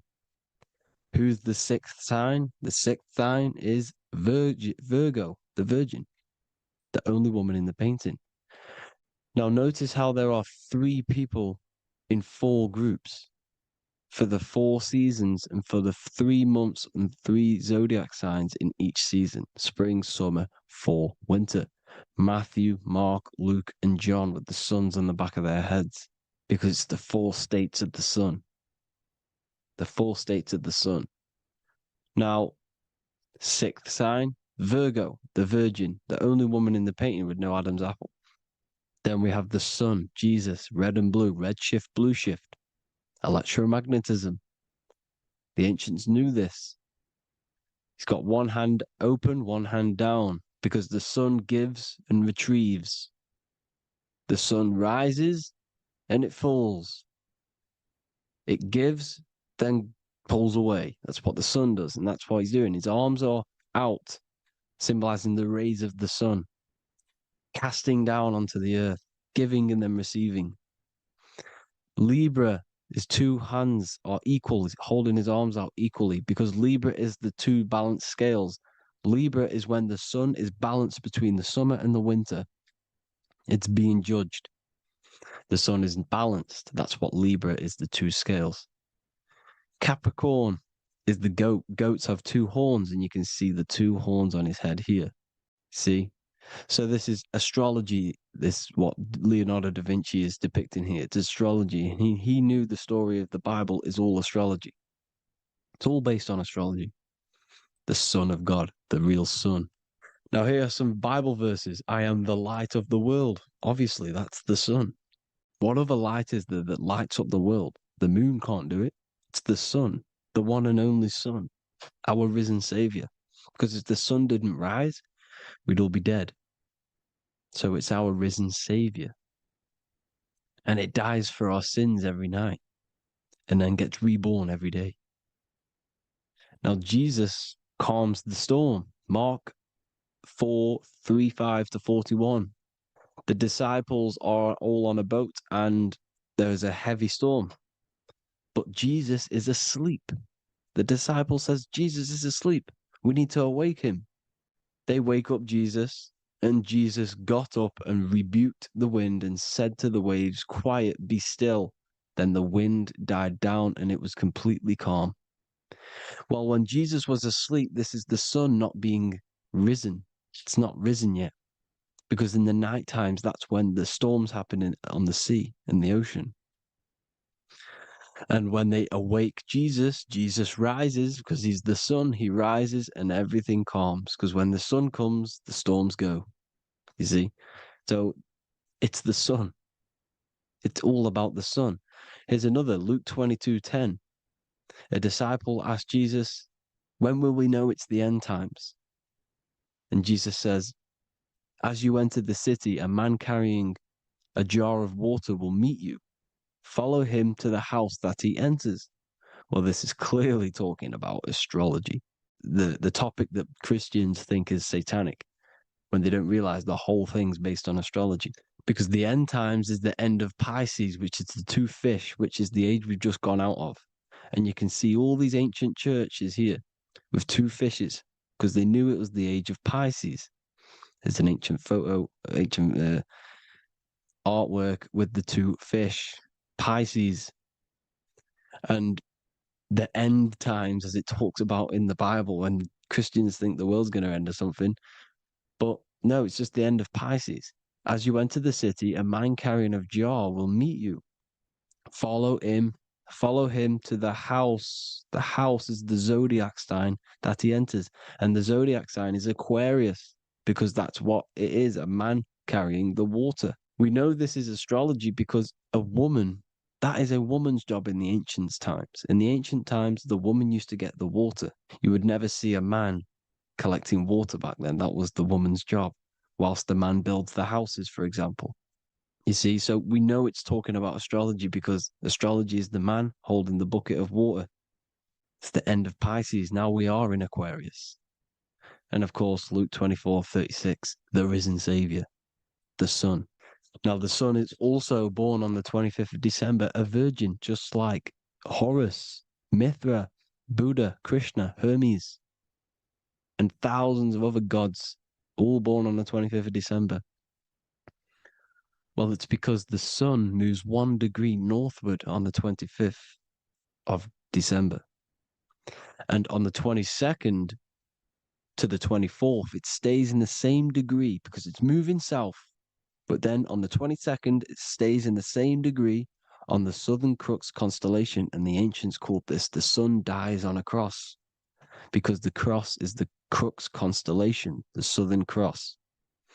And it stays on that same degree for 3 days on the cross. The sun dies on a cross, and then on the 25th, moves 1 degree northward, bringing back the summer, the light, the warmth, the growth of crops. And this is the sun being reborn again, a virgin, because it's pure. And here's Mithra, another sun god before Jesus was around, before Christianity. It was Mithraism, and Mithra, Ra is Ra, the sun god, Egypt. It's all about Ra, the sun. You see the crown of thorns on Jesus' head, symbolizing the rays of the sun.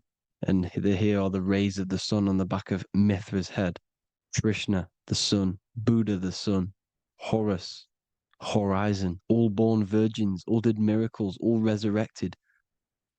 Dead for 3 days. Well, here he is, dead for 3 days on the cross. And resurrected, because it's the most ancient religion ever been on the face of the earth, the worship of the sun. And we should worship the sun, because without the sun we are nothing. The sun feeds us, feeds the earth, feeds everything. Without the sun we are nothing. It's been reversed, and now we're worshipping man. When we're worshipping a man called Jesus, was never real. It's all about the sun, the most high, the most powerful, potent, celestial body in the sky, the orb that feeds us every day. It dies for our sins and rises every day. It's the sun. Now on the Holy Communion Day, it's the worship of the sun. They give out many suns.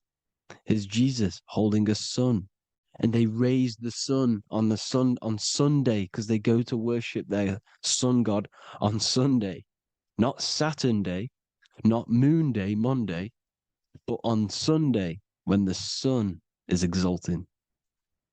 And they hold suns up above their heads because the sun rises. They're symbolizing the sun rising above their heads as Savior. It's the sun.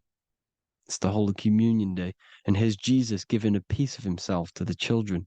It's the sun, the light. Judas was known as a backbiter, a backstabber, because he stabbed Jesus in the back. He betrayed Jesus. Well, this is just another astrological story about the constellation Scorpio, because the Scorpio is the J, looks like a J. J for Judas, the scorpion, the backbiter. Scorpions backbite, they bite with their back. And what does Judas do? He betrays Jesus by kissing him to let the warriors know who they need to get. So he kisses Jesus and Jesus gets stabbed in the back. Well, when you get stung or bit by a scorpion, they leave like a kiss. So Judas kisses him and gets betrayed. Well, this is because the sun, when it hits Libra, it's balanced. The sun is balanced because it comes through summer. Now the sun's starting to die. The sun's starting to die. It hits Libra. And then as soon as it hits the scorpion, the Scorpio, it gets betrayed because now the sun has to fall to winter and Saturn is there waiting to take over the darkness of the winter. So he gets stabbed in the back by Scorpio, Judas, the scorpion, the backstabber. You see, it's an astrological story. Here's Mary. Mary means marry, which means pure. The sun is pure. No one gave birth to the sun but the God. And it's born every day. It's born every day on every year. It's born pure. There was no controversy. There was no, activity for the sun to be born. It's pure. Now, the 7 metals come from the 7 planets.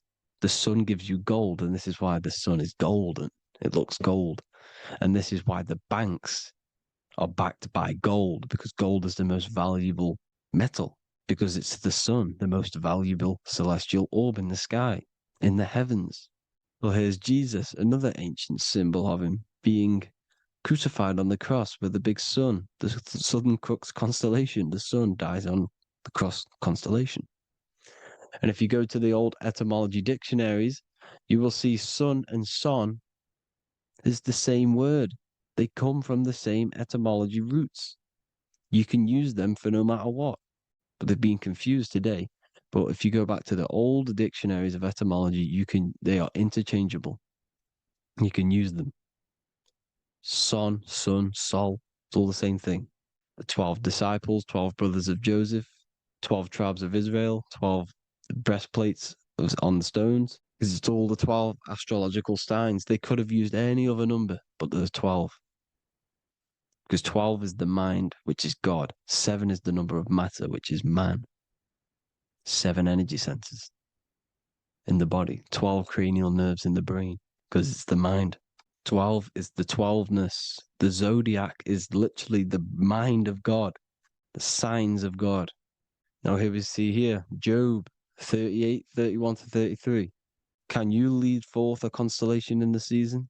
He's asking you, can you read the sky? Can you read the heavens? Canst thou bring forth the Mazzaroth in its season? Mazzaroth means 12 signs, the zodiac. Why did they translated every single Hebrew word in the Bible into English, but they decided to leave out Mazzaroth? Why? It's because if that said zodiac, Christians would have a different view on the Bible, but they leave that out.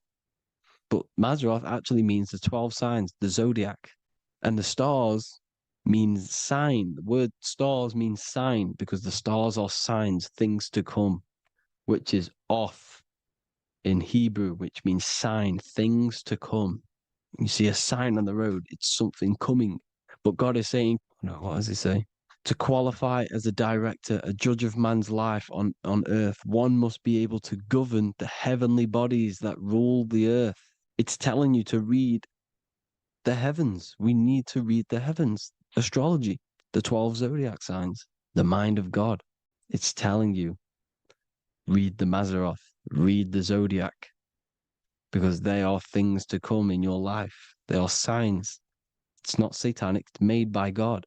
God said, let there be lights in the firmament of the heavens to divide the day from the night, and let them be for signs. Signs are things to come. The 12 zodiac signs. It's all about astrology. Here's Mary holding the sun. His son, her son.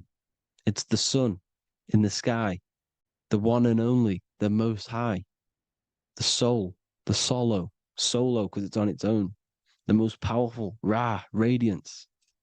Here's the Pope holding the sun. All 3 popes holding the sun because they're sun worshippers and they know the true meaning and origins behind Christianity. Sun worship. Is the Vatican is a sundial. Yes, this is literally a clock. Your watch is a sundial. It's got 12 sections on it for the 12 zodiac signs. 12 hours, 12 Horuses. Now here you see Jesus walking on water. Well, it's the sun, and here's the beard of the sun. Here's the pyramid of the sun, the illuminated one, the all-seeing eye, the sun. Here's the Ankh. The sun creates these symbols. The ancients knew this. Now, when you see these headdresses, these are actually the days of procession of the sun. Aries, Cancer, Libra. It's all about the sun. Here's some more sun worship going back to Egypt. Ra, Horus, Osiris, and Set. Jesus and Satan is Horus and Set. The sun and Saturn. Saturn rules the winter, Satan. Jesus, the sun, the light of the world, rules the summer, rules the day. Satan's the night, Saturn's the night, the sun is the day. The evil brother, Satan. Well, Horus comes, well, this is where we get the word hours from. There are 12 Horuses. The sun moves in 12 Horuses, 12 hours. Where's Horus? What hour is it? Where's Horus? His Ra, 12 noon, Ra, radiates, powerful, the most high sun. That's why he has a sun on the top of his head. These are the 4 states of the sun. Set, sunset. This is why we say sunset, because the sun is setting. His sunset, his Horus, horizon, the Horus is rising, Ra radiating, and the sunset. Then midnight is Osiris. Here's another ancient symbol for the sun, the scarab. Ra, the sun, scarab. It's got the word Ra in it because it's the sun. And here's the sun on top of the scarab with the wings. Because scarabs roll dung up hills, and then they'll let it fall down the hill to gain more matter. To gain more bigger, like a snowball effect. And the ancients saw this as a process of the sun, because the sun climbs up the hill and then it falls. So they used the scarab to symbolize the process of the sun. The sun climbs and falls. Here's an ancient Egyptian cat cutting off the head of the serpent.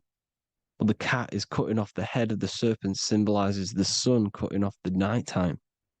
When the sun rises, it cuts off the nighttime. It cuts off the serpent. The serpents represent darkness or evil. Oh, there's some more symbology of the sun and the heavens, the arch, the royal arch, the firmament, the sun inside the firmament. These are all ancient churches, and they all depict the firmament with the sun inside. Is the ancient cosmology, you see, because it's all about the sun. Everything's about the sun, because the sun is our orb made for us to sustain life in this, inside of this creation, inside of this firmament, the royal arch of heaven. Here's the Freemasons depicting it. Here's the Masonic royal arch, but you can even see the zodiac signs. Here's Cancer, the checkered board. It's the royal arch of the firmament. Obviously, they don't want to tell you that. You live in space, apparently. Some more sun worship. Here's the beard of the sun on the water. They all have this long beard. And why do they say amen? Amen at the end of every prayer. Amen is a sun god, a creator god. It's all about the sun. So thank you all, people. Hope you all enjoyed. Hope you all gained some knowledge and insight. Please give me a follow, drop a comment, drop a like. Have a good day. Love you all.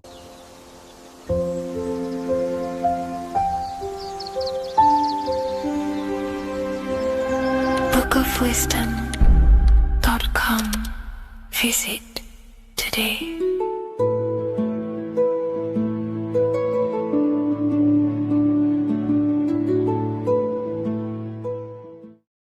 What if I told you that the pentagram can unlock the secrets of creation and make you manifest any reality you want? Hence why the pentagram is used heavily in magic and witchcraft. We have to understand that the pentagram has been heavily demonized. Religions, churches claim that this symbol is associated with Satanism and witchcraft. I personally believe this was intentionally done so that people do not gain their personal power over reality and their life. The pentagram reveals so much about you, and it is one of the most important symbols to understand inside the occult studies. It is one of the most common symbols that you will see across all occult esoteric orders and different occult traditions, such as Freemasonry, Kabbalah, Rosicrucianism, alchemy. You will see this symbol everywhere. And in fact, you even see this symbol, the pentagram, on old church buildings, statues of Jesus next to church buildings.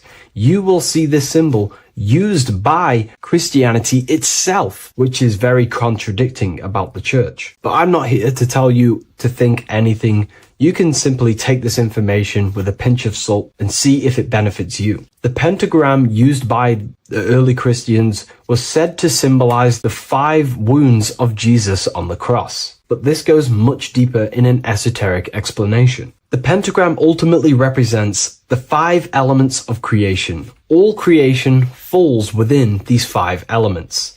We have spirit on the very top, then you have air, water, earth, fire. This is the correct placement and order of the elements. Air is always on the left, water is always on the top right, earth very bottom left, fire bottom right, and spirit placed on the tip point of the pentagram. It's a 5-pointed star drawn with one continuous line. But this actually reveals much deeper things, and we're going to be going into how to use this symbol for magic and creating your reality towards the end of this video. But now we're going to give you a basic understanding of the pentagram. It's showing you the 4 physical elements symbolized as triangles and spirit symbolized as a circle. The 4 physical elements are made out of the base element, spirit, or what the ancients called ether. Ether is the underlying base of all physical matter. This is the substance that animates physical matter with life force. All physical matter has its origin in the etheric substance, or spirit, what we want to call it. It is simply the life force that animates the physical thing. However, if we go deeper onto this symbol, it also represents something personal to the individual who wears this symbol. If you wear this symbol, you're basically saying you're putting your divine nature over your material nature. Your divine self is in control of your material self. You put your spiritual needs before your physical desires and needs. Hence why the spirit is on top, looking down over the 4 physical elements. The circle is continuous, one line, eternal, no beginning, no end. The triangle has beginning and end and points. You can see the beginning and the end when you draw it. On a deeper level, this is pretty much showing the process that symbolizes the structure of the macrocosm, the universe itself, showing how the invisible spiritual planes condense and crystallize into the visible physical world, spirit turning into physical reality. But if you wear this symbol, you're basically saying, I put my divine nature over my material nature, showing that your spiritual nature rules over your earthly existence. You put your spiritual needs first. If you see this inverted, it is now the opposite, placing spirit on the bottom, basically saying, I desire the physical things over the spiritual. But what exactly is your spiritual nature? Well, your spiritual nature is simply your internal self. You chase things that are immaterial, such as knowledge, love, experience, expansion, gnosis. These are the qualities of spiritual things that the spiritual person likes to chase and desire, instead of desiring the things that are temporary in the material world and never actually lead to fulfillment. True fulfillment is by chasing spiritual things. God, the nature of creation, the self, gnosis, knowledge. But if we go even deeper, this symbol ultimately represents how reality is created. Hence why this symbol is heavily used in Kabbalistic magic and so-called witchcraft. We are all magicians. Each one of us are creating reality. There are just certain ways you can actually create reality by becoming conscious of them, by becoming conscious of the elements and the qualities of the self that actually create your experience in your life in the present moment. If we look at the pentagram, we see that when you draw a pentagram, it is one continuous line. It is one expressed in 5. The order of the elements are very important. Spirit at the bottom, fire at the bottom right, and so on and so on. Because this is showing you the descent of the spiritual into the material, the invisible crystallizing into a material reality. As you can see, when you start to draw the pentagram, you see spirit at the very top. You're descending down to fire. Fire is the closest element to spirit. Hence why in magic and witchcraft, people like to use candles. So you're descending first into fire, then into air, then into water, then into earth, then back into spirit. Because of course, the cycle of creation unfolds itself. When you die, you return back to spirit, and then you reincarnate yourself back into physical reality if you wish and desire to. Everything is under this process of matter spiritual. In the daytime you wake up, you're in your material body. When you go to sleep, you enter your astral spiritual body. Everything's in this continual process, renewing itself in spiritual, then material. But the reason why this is associated with magic so heavily is because each one of these elements corresponds to a different body of consciousness, a different vehicle of consciousness. Consciousness has many different vehicles it uses to create the tangible self, the physical reality. For example, consciousness has a spiritual nature. The spirit element in this case symbolizes the emanation, the descent of the one power, the one force that we are all using. Each one of us is using this one power, the power of the source consciousness, unfolding its creation in the present moment. This represents the source, the emanation, the descent of this continuous flow of energy through us that we are tapped into, like a live stream in the present moment. This descends first, the force descends into fire. Fire symbolizes the willpower, will. In this aspect or vehicle of consciousness, the will is the being that directs intention, initiates action, shapes reality through focus, determination. It sets direction, holds intention, projects a desire into form, and aligns your inner world with the outer creation. The will comes out of the force, spirit. Then the will goes with intention to air. Air symbolizes the mental vehicle of consciousness, the mind, the psychic man. The psychic aspects of your consciousness is thinking, imagination, mental images, logic, using the thought or the mental vehicle body of consciousness. Then that thought has an emotion, which is then water. So it goes from the force to the will to the intellect to the water, the emotional body of consciousness. The emotional vehicle of consciousness amplifies the thought into an emotional desire that you want to take action on. No one takes random actions, and if we do, we say we're very bored and we don't care. The water is the energy, the emotion you have to fulfill something. And that emotion then descends into earth, which is the physical body to take the physical action in the present moment, to fulfill that desire, to fulfill that will, that thought, that desire. And that is how reality is created all the time. Now, there is much more that you can go into with the pentagram, because true magic is about changing consciousness at will, not casting random spells. It's the ability to change the direction of consciousness using the power of the will to direct these forces to create change in the internal world so it can project outwardly in the external world. Because consciousness creates the external reality. What happens within us, we see change outside of us. So true magic is about manipulating the forces and the vehicles of consciousness that exist within our own mind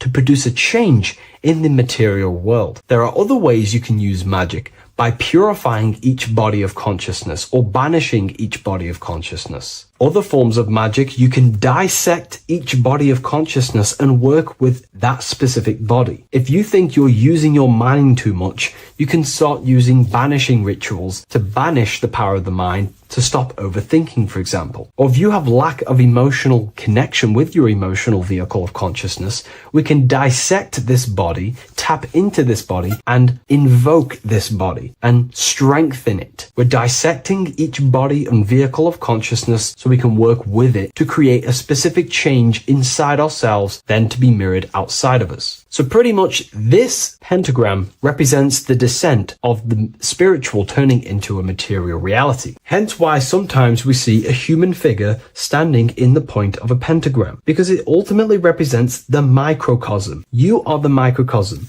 You represent the entire process of spirit into matter, the invisible into the visible, the formless into form. The pentagram, drawn in one unbroken motion, captures this divine act of creation, showing how consciousness flows downward through the elements or the vehicles of consciousness to bring forth the material reality. The Book of Symbolism will teach you all about this. It was released November 17th. A lot of people have taken advantage of this. You also gain a free ebook with this copy. Every order comes with a free ebook. And if you wish to get your copy of the brand new Book of Symbolism, you can find it in the description or revivalofwisdom.com. Thank you, everyone. I'll see you in the next video.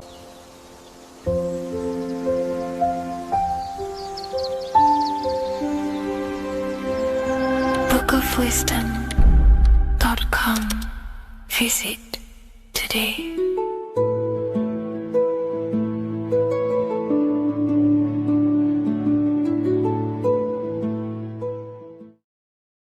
What are we all doing, people? Survival wisdom. Today we're going to be breaking down the Bible and its real, true metaphysical meaning. All of these slides within this video is taken from my book, The Book of Wisdom. So you can get all of these slides. So the Temple of Solomon, you are body, mind, and soul, which is the Holy Trinity. The moon, sun, and earth. The sun is your soul because the sun is its infinite source of energy. It is its own source of energy. And that is what your soul is. It's its own source of energy. The moon is mind. This is why you call people a lunatic. You're a lunatic. Luna means the moon. And inside of your mind, you have a specific mood. Mood is moon. And mind in German is Mond. And the word Mond means moon. And earth is your physical body because your body contains of the four elements, the four physical elements. Well, the Temple of Solomon is the temple of the soul and the mon, the soul and the mon, the soul and the mind. And it's the temple of the Holy Spirit in the Bible. Everything leads back to one singular point in the center of the brain. The brain is not the mind. It's mind over matter. Okay? The brain is the physical manifestation of the mind. The brain is the electrical computer which decodes the light waves given to it by the mind. This is why everything in the body leads back to one singular point. And we'll go over this in a minute. But this is controlling the physical body. This is the within. If you rearrange within, it spells high twin because within you is your twin, your true self. And it's just an entity in the center of the mind. And if you shut your eyes, you can feel it. Your awareness is in the center of the brain. So there's just an empty chamber in the center of the two cherubs, the two brains. They are two separate brains. They're two hemispheres. And the empty chamber, when scientists chop it up and see it's just an empty chamber, well, because you can't see in that plane of reality. You cannot see the mind. You cannot see thoughts. It is invisible to the human eyes, to the visible light spectrum, to the two eyes. The reason why we call it the third eye in the center of the brain, it's not the third eye, it's your true self. It's the mind and soul. It's an eye because it does see. It's the all-seeing eye that you always see here. There's some Masonic artwork showing the two pillars, the two cherubs, the two hemispheres of the brain, and the inner eye. This is the eye that sees all things. What do I mean by seeing all things? Not physically. It sees the mind. It's what, because your soul is watching the mind. You can observe the mind. You are not the mind. And if you meditate deeply enough, you can go beyond the mind. It's the all-seeing eye. It sees the mind. It sees what emotions you're feeling. It sees what you're thinking. It sees what you're seeing with the two eyes. It's the all-seeing eye. It sees all things. It's omnipresent. It's everywhere. Because the mind can be anywhere. The mind can switch itself into any place it wants. There is no limitations with the mind. So there is two hemispheres in the brain. And in the Bible, there is a quote saying the most holy place between the two cherubs. The two cherubs is the two hemispheres of the brain, and the most holy place is between them, which is what the Masonic artwork is showing. This is the all-seeing eye, the soul and the mind in the center of the brain. And you will not see this with the two eyes. So when scientists come to seeing the empty chamber in the center of the brain, they wonder because they do not understand the occult side of the world. They do not understand the layers of reality. How the two eyes, everything physical comes from the unseen. Everything seen comes from the unseen. Now, the two hemispheres of the brain play a major role in our lives. The right hemisphere is the artist. The left hemisphere is the scientist. The right hemisphere controls the left side of the body. The left hemisphere controls the right side. So there's a crossover. Now, the right hemisphere is to do with your feminine energy, creativity, unification, metaphors, visualization, intuition. The left hemisphere is to do with sequencing, facts, materialistic details, language, and logic. So they keep us normally trapped within the male aspect of our mind, which is the left hemisphere. You know, if you listen to Spotify, Apple Music, and radio, they're all tuned to 440 hertz, which shuts down the right side of the brain, makes you left brain dominant. And we learn, well, 90% of people learn to write with their right hand. They're taught to learn with their right hand, which is to do with the left brain. You see, so we are being trapped within this left side of the brain, which is all to do with logic, thinking logical, not creative. You know, very analytic. But the right side of the brain is to do with your creativity. So the right side of the brain is perceiving reality as a holistic perception. Now, what do I mean? If you're riding through a woods, for example, if you're riding through a woods, your right hemisphere is seeing the whole woods as one unified woods.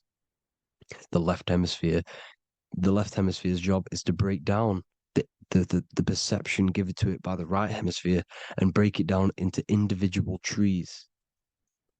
So what am I saying? The right hemisphere is seeing humans and everything in creation as one unified consciousness. The left hemisphere is seeing individual egos. This is why the left hemisphere is the place of the ego, the right hemisphere is to do with the higher self.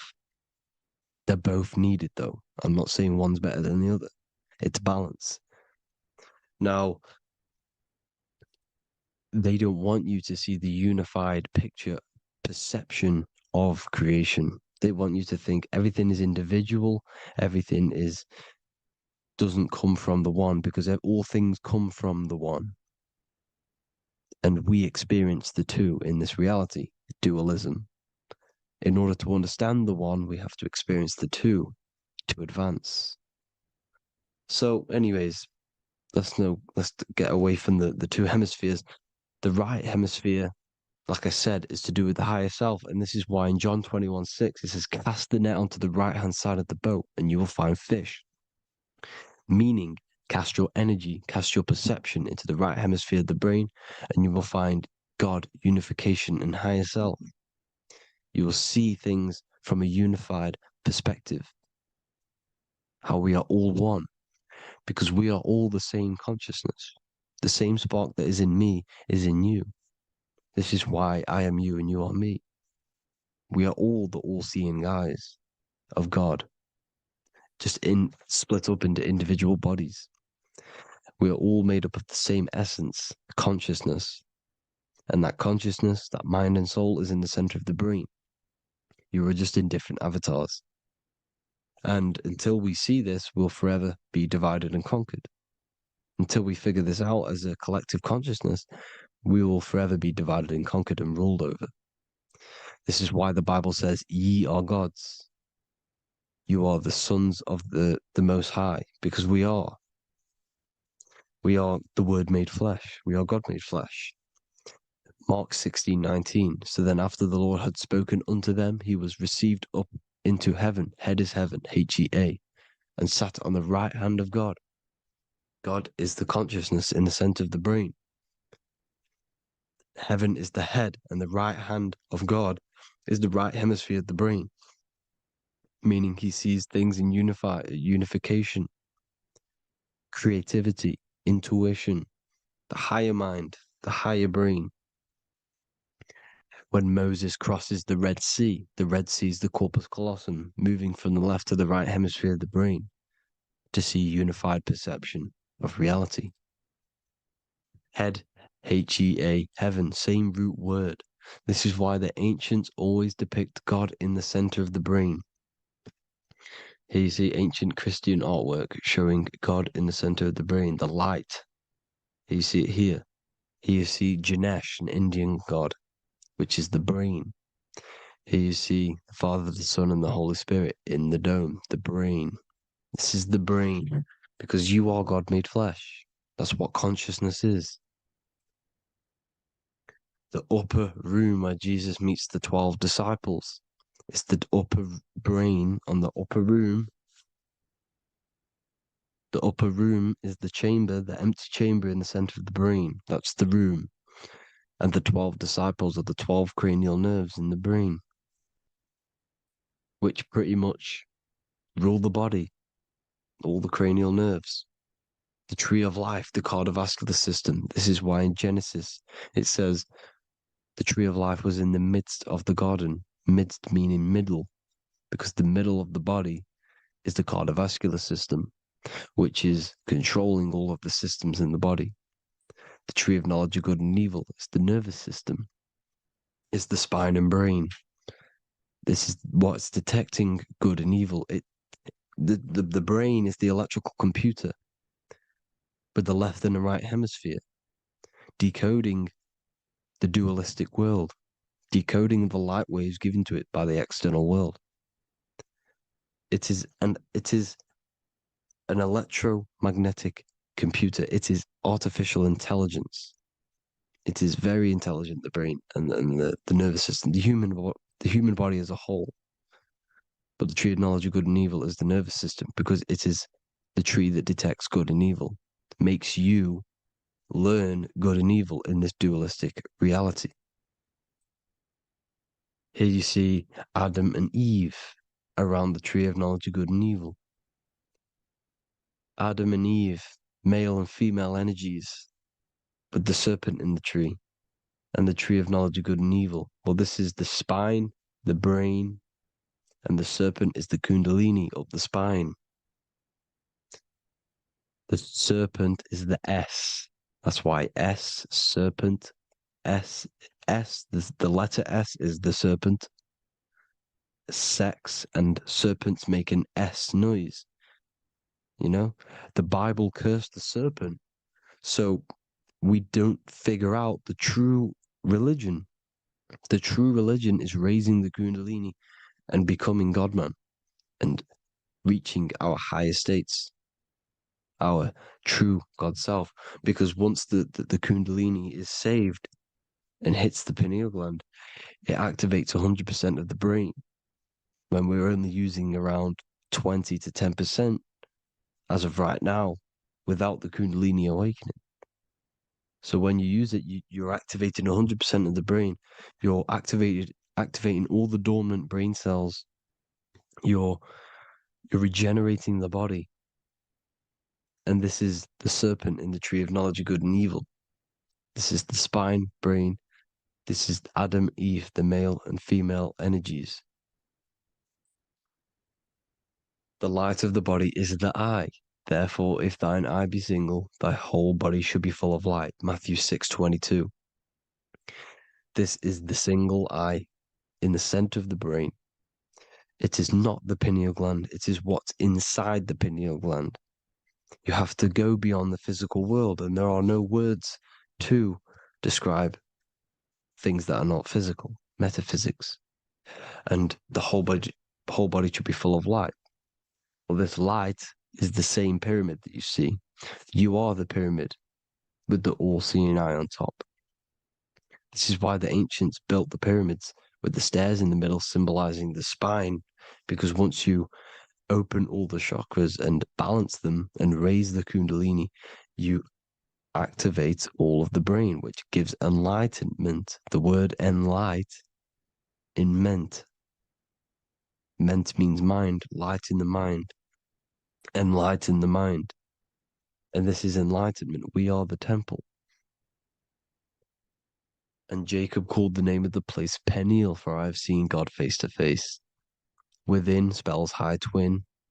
Within you is the God self, which you need to manifest into the external world. And he's seen God in Peniel, the consciousness. He's seen his true self, consciousness in the pineal gland. Genesis 28:10, Jacob's ladder. Jacob, he took a rock there and laid his head on it to sleep. Jacob had a dream. He dreamed there was a ladder that was on the ground and reached up into heaven. Head is heaven. The rock he fell asleep on is the sacrum bone, because he's symbolizing the oil that comes down the spine, hits the sacrum bone and rests there, falls asleep, and it looks up and it sees the ladder to heaven. Because when you raise this oil, you become God-man. You become God in heaven. You can leave the body at will.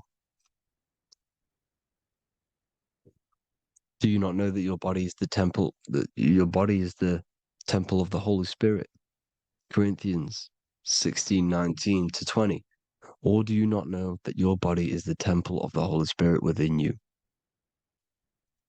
Your body is the temple of the Holy Spirit, the soul and the mind within the center of the brain, the temple of Solomon, temple of the soul and the mind. Romans 8:10. Christ is in you. It's not external. When you give where attention goes, energy flows. When you give your energy to external things, your attention, your worship to external things, you're giving energy, meaning it's draining you, and you're feeding something within the astral plane, a mental thought within the astral plane. So with you realizing that the Christ is in you, that you don't have to worship anything outside of you, this means that you're internalizing your energy. You're not giving your energy, because where attention goes, energy flows, which means you become more present. You become healthier, because you're not giving off all of your special electromagnetic energy that's charging you. This is why the religions run by the Vatican is all external. They're exoteric. Exoteric means external teachings. The esoteric is the internal, the hidden teachings. In Psalms 82, I have said, ye are gods, and all of you are children of the Most High, because we are the Most High, split up into individual bodies. That's what consciousness is. Consciousness is the Most High. And we have to raise ourselves to the Most High. Brahma, Vishnu, Shiva, the Father, the Son, and the Holy Spirit. Why is it always a trio? It's a trio because it symbolizes us, the soul, mind, and body. The mind is the bridge for the soul to be in the body. What is the soul? It's the life force. It's the watcher. It's the all-seeing eye. The soul sees into different realities, and it gives life to the body of every reality it goes in. This is why you always see light around the all-seeing eye, because it is the energy, the life force, the light, life, L-I. Life is light. And it's the eye because it sees into the different realities. It sees into the dream world. When you're going to sleep at night and you dream, it's not a dream. It's another reality. You're a multi-dimensional creature. We live in a multiverse. There's infinite amount of yous. And there is a version of you which is the highest self in a reality somewhere. And this eye has the ability to switch realities, which is exactly what astral travel is. Astral travel is the ability to switch reality beyond the 3D construct of this world. The Father, the Son, and the Holy Spirit, Brahma, Vishnu, Shiva. Brahma, the soul, inhabits different bodies. This is why they have different heads. Vishnu, the mind, symbolizing gnosis, meaning knowledge. This is the serpent. The serpent symbolized knowledge. Shiva, the body. Father, the Son, and the Holy Spirit. The bird, the soul, because the bird symbolizes the soul. This is why you have here the Egyptians showing you the soul leaving the body. Here you see here with the twin head, the same head, and it's a bird. This is the soul self. This is the ego self. The Egyptians knew this. They knew all of this. Of course they did. Now the whole story of Jesus is all metaphorical for the process which goes on within your body. Your neck and head is the holy grail which the sun and the moon creates. Sorry, the sun and the moon creates the fluid within the holy grail, the brain, the skull. And the moon creates the milk. Sorry, the moon makes the milk. The sun makes the honey, the land flowing with milk and honey in the Bible. The land flowing with milk and honey is the center of the brain in the Holy Grail. Here you see the Masonic artwork showing you the sun and the moon creating the fluid in the spine. Here's the serpent. Serpent symbolizing the two Kundalini channels, the Ida Pingala up the spine. Here's the furnace raising the Kundalini, raising the oil, heating it up and rising it to the crown. You see? So here you see more Masonic art, seeing the sun and the moon creating the holy fluid in the brain, in the cup, filling the cup. This is why it's a cup, because it's the Holy Grail. This is the holy oil in the center of the brain that gets released down the spine, which is Jesus coming down from heaven. It comes down the spine, down the River Jordan in the Bible. This is when Jesus goes from Nazareth to Jerusalem. He comes down the River Jordan, and Joseph and Mary are in Nazareth waiting for Jesus' return. Joseph and Mary symbolize the pineal and pituitary gland, which produce the two oils created by the sun and the moon. And he returns. When he returns, he gets crucified at 33, because there's 33 vertebrae at the back of the spine, and it crosses the vagus nerve. The crucifixion of the oil past 33 vertebrae creates God-man, and it creates your higher self, and it activates 100% of the brain. And you turn into spirit, you turn to your spirit self. This is why Jesus dies. He didn't physically die, it metaphorically dies and becomes his higher self. The ego self is left behind. It's the same with the whole story of Jesus. Jesus comes down from heaven, which is the oil. He dies in a cave for 3 days, which is the oil hitting the cave. Here's the cave. And resurrects after 3 days. If you resurrect the oil, comes up and gets crucified at 33 in Golgotha. Golgotha translates to a place in the skull. the three wise men from the east. Well, if you look at the Masonic artwork, they'll always show you a ladder up to the east. Okay? Here you see north, south, west. This would be east. Here you see east here. East here. The ladder up to the east. The east is the top, up. Three wise men from the east. The thalamus, pituitary, and pineal gland in the center of the brain. The most important glands in the body. Here you see the Egyptians with the spine, the sun, and the two hemispheres of the brain. What did I say at the beginning? The sun is the soul. The sun is its own source of energy. It's the life force, which gives life to anything it inhabits. The soul is the same thing. That's why sun and soul mean the same thing. So, what I'm saying is consciousness is God. And this is why when it refers to as God in the Bible, it means your higher self, pretty much. And returning back to this higher self, because God is something that you need to manifest. Consciousness is God, and your body is a reflection of the creation by God. This is why everything in the body corresponds with the stars. The stars rule the body. We are an image of the stars. This body is an image of the whole of creation. Aries rules the head. This is the cerebrum, the ram in the brain. Here's the ram, Aries. And we have something called the cerebrum, Aries, the ram. This is the Lamb of God moving to the higher mind. Taurus, which is the lower brain and neck, the cerebellum, the bull Taurus, the lower mind, and the cerebrum and the cerebellum, the ram and the bull, is what makes you ramble on. Ramble meaning walking.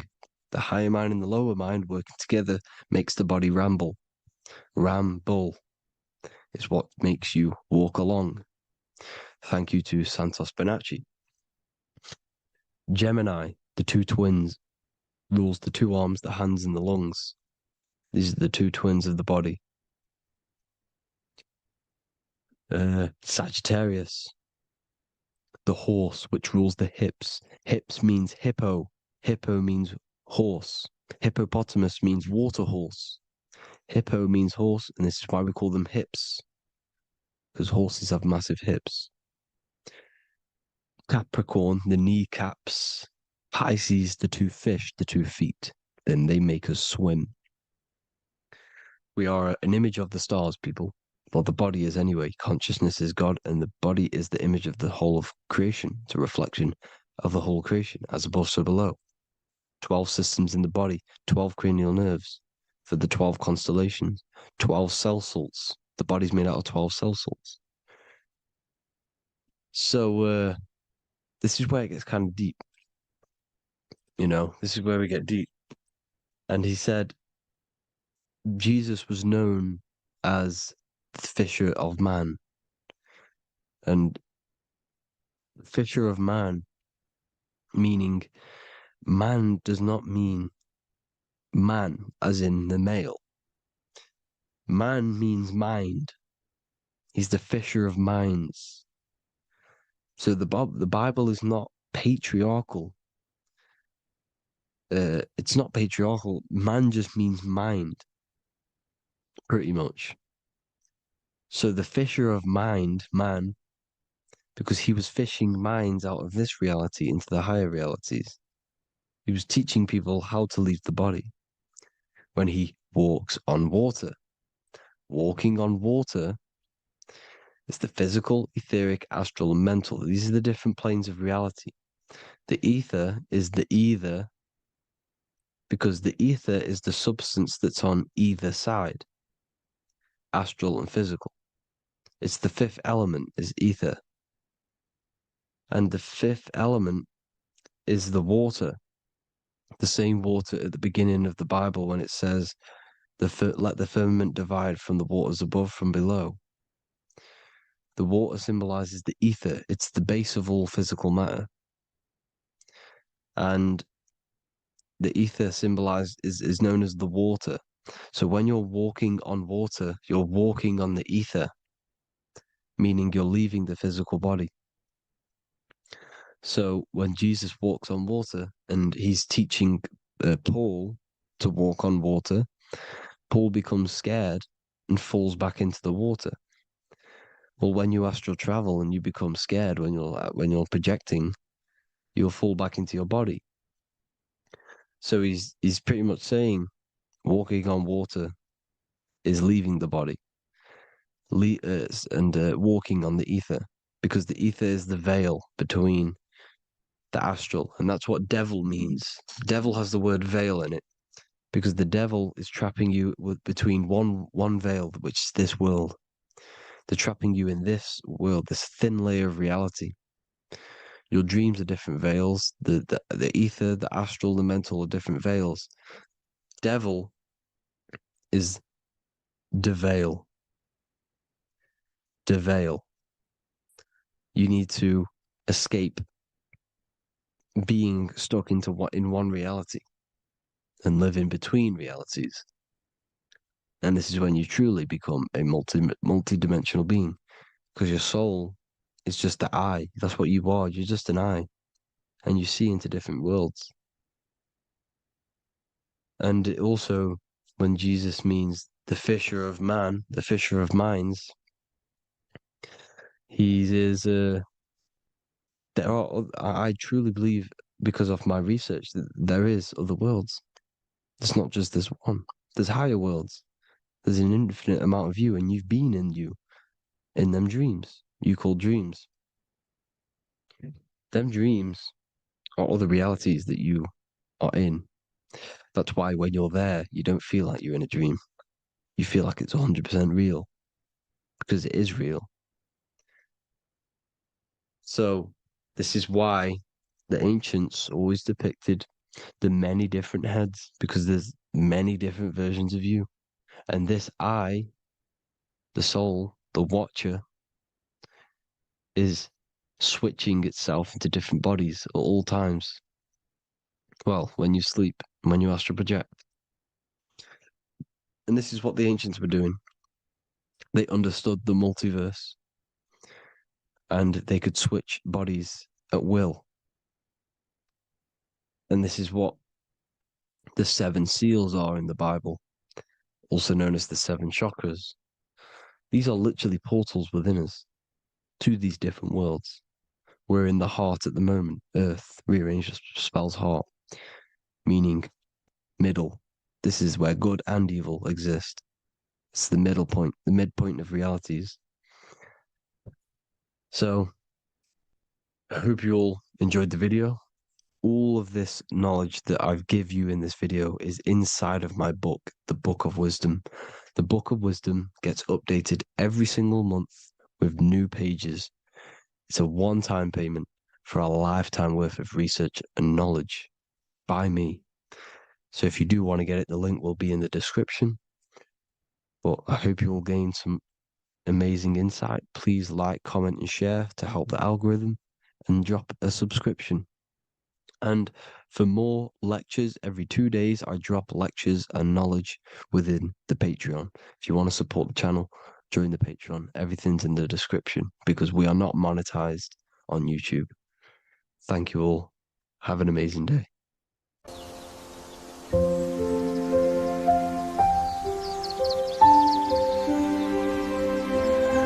bookofwisdom.com.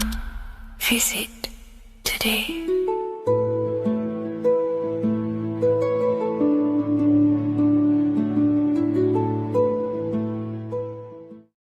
You're living in 4 planes of existence right now, but most people are only aware of one. And that's why they feel lost, disconnected, and stuck in cycles they can't explain. If you don't understand the blueprint of reality, you'll keep trying to fix the physical, while the real causes lie in the unseen dimensions that you have direct access to.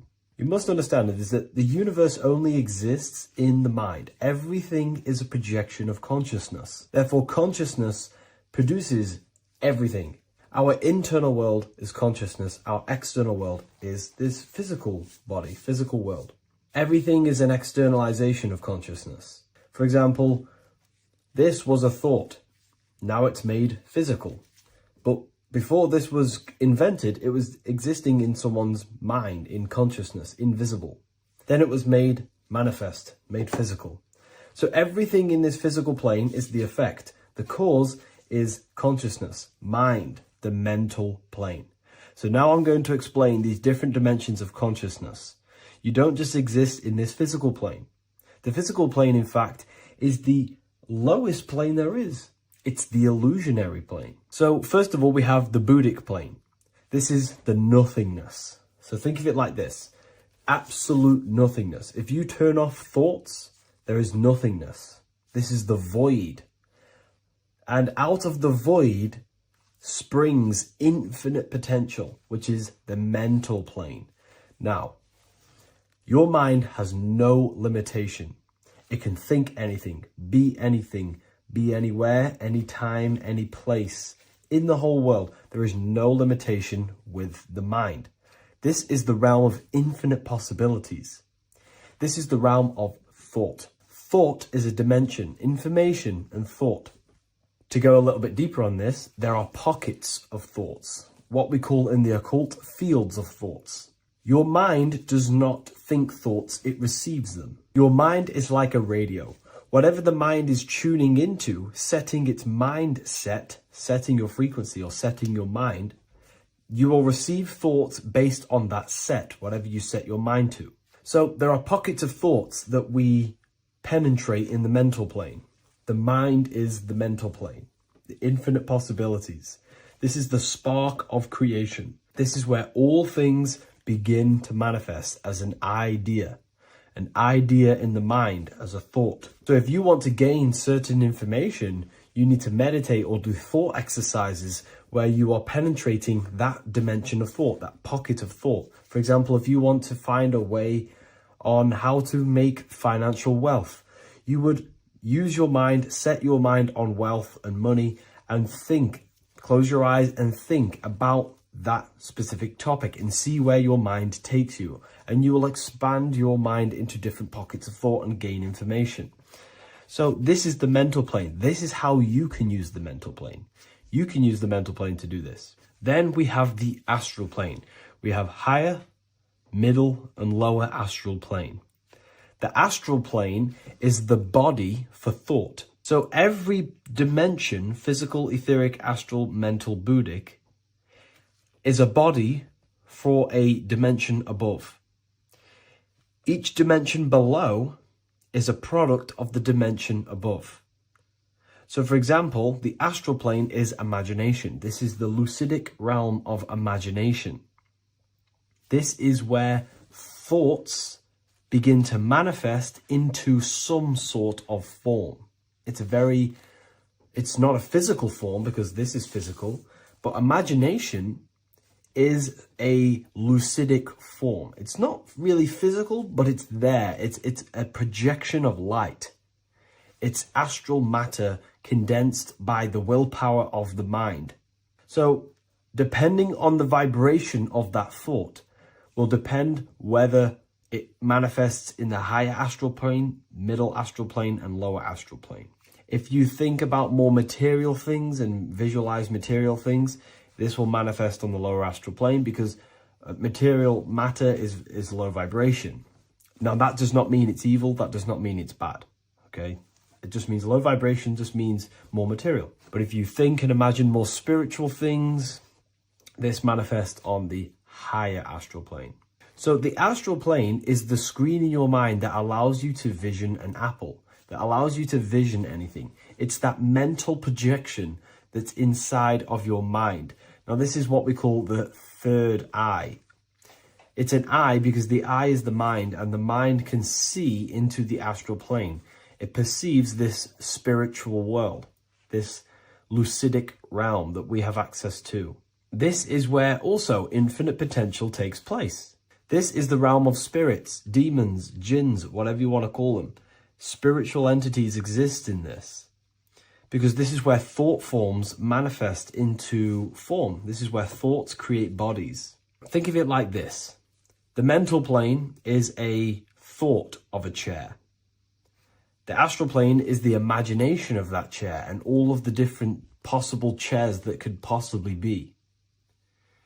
The etheric plane is the energy double of that chair.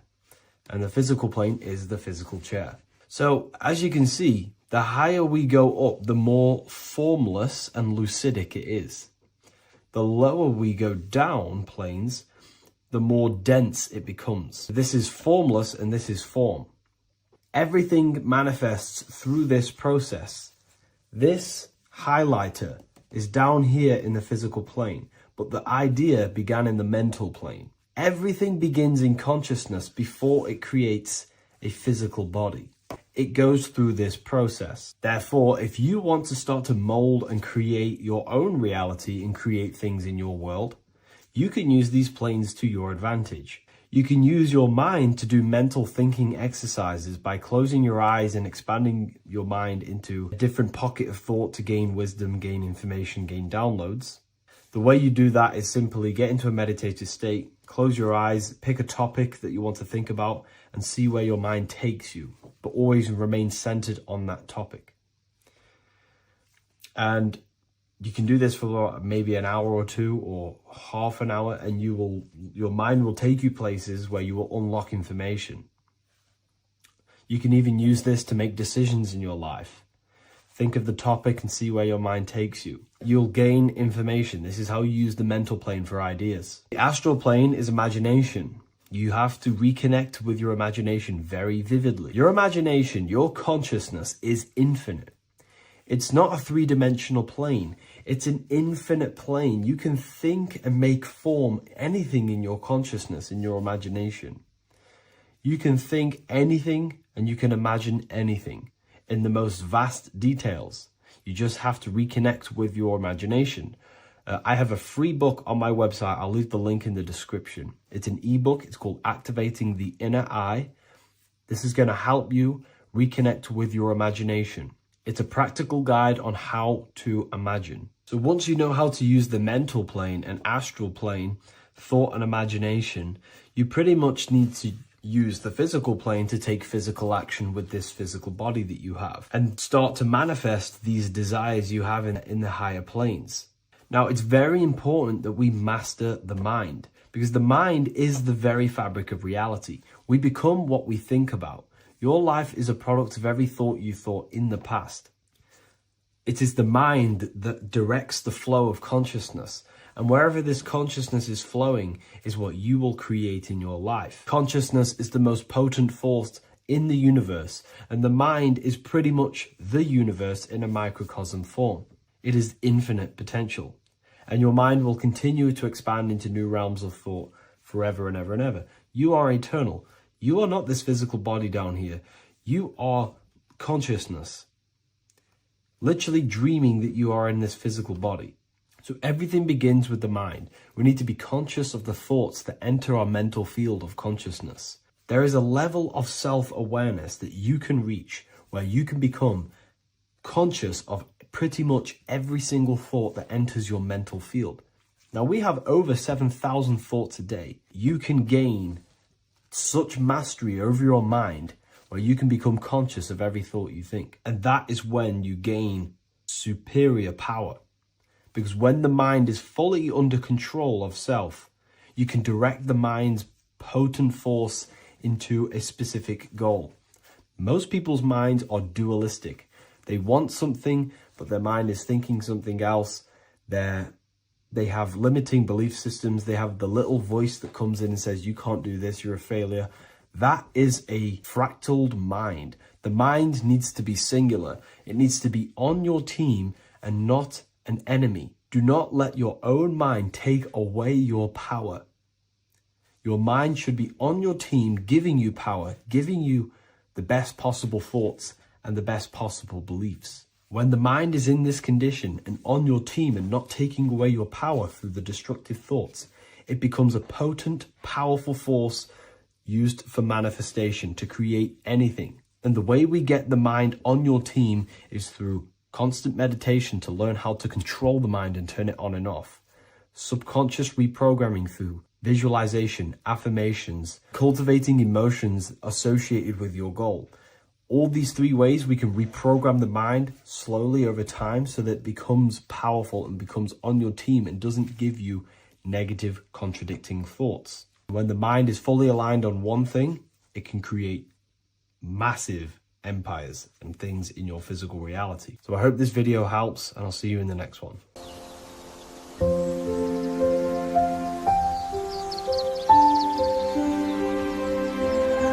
bookofwisdom.com. Visit today.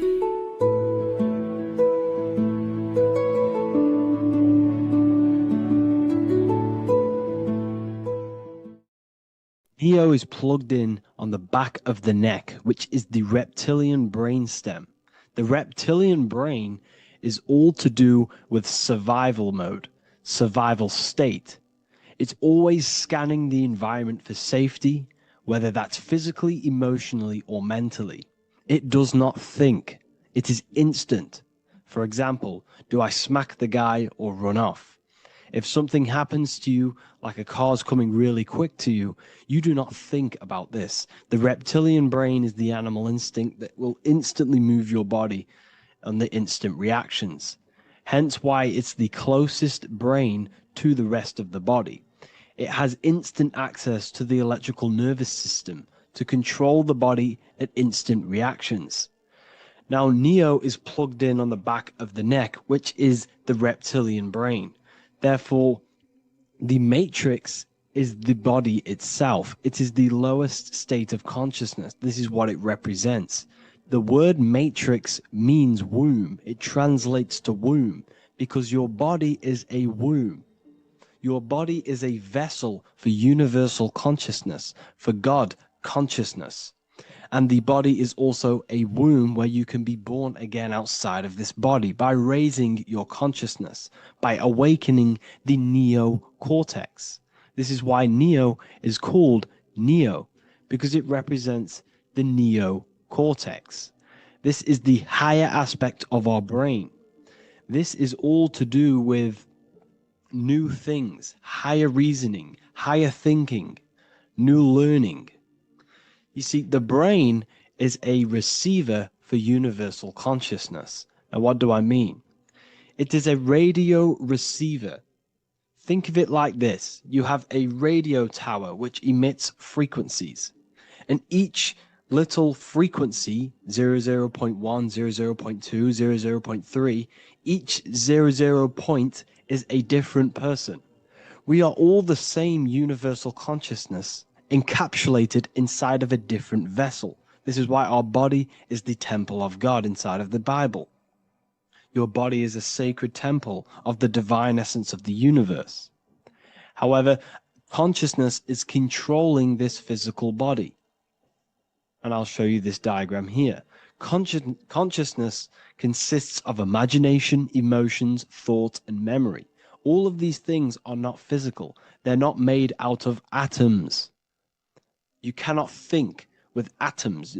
If I split open your brain while you are thinking of a cheesecake, I would not see a cheesecake. It's because these things exist metaphysically within consciousness. They are not physical. The body is physical. It's part of matter. It's part of time. You see the Leonardo da Vinci, the circle and the square. The square represents limitation, beginning and end, because when you draw a square, there is a beginning and end. It represents the body, the mortal self, the ego, the echo. Then you have the spirit raised above, which represents spirit over matter, mind over matter. Invisible forces create physical forces. Everything physical exists in non-physical. This is also the Freemasonic square and compass, why the square is below the compass, because the compass creates the circle, which is spirit or mind. Then you have the square, which is matter. Mind and matter are the same substance. Mind creates matter through thought. Everything in this physical universe manifested through thought. Everything began as thought. So you are spirit and matter. You have a material body and a spiritual body. And you are right in the middle. This is why humans are very, very important. Because we have an animal nature, the reptilian brain, and a higher consciousness, the neocortex. And we must awaken out of the matrix, which means womb, which is the body. And neo is waken up from the lower self, the reptilian brain, and moves into the neocortex.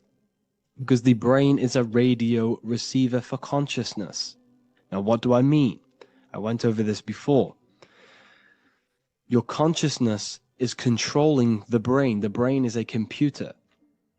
And when our consciousness, our imagination, our emotion, our thoughts, and our memories are all contributing towards just survival things, food, safety, fear, all of these things, and our consciousness is locked into a survival state, we are using the reptilian brain. We're no longer thinking.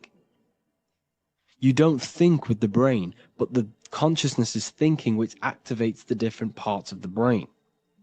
When we think for higher reasoning, we use the neocortex. It stimulates the neocortex. When we think about survival, we're using the reptilian brain.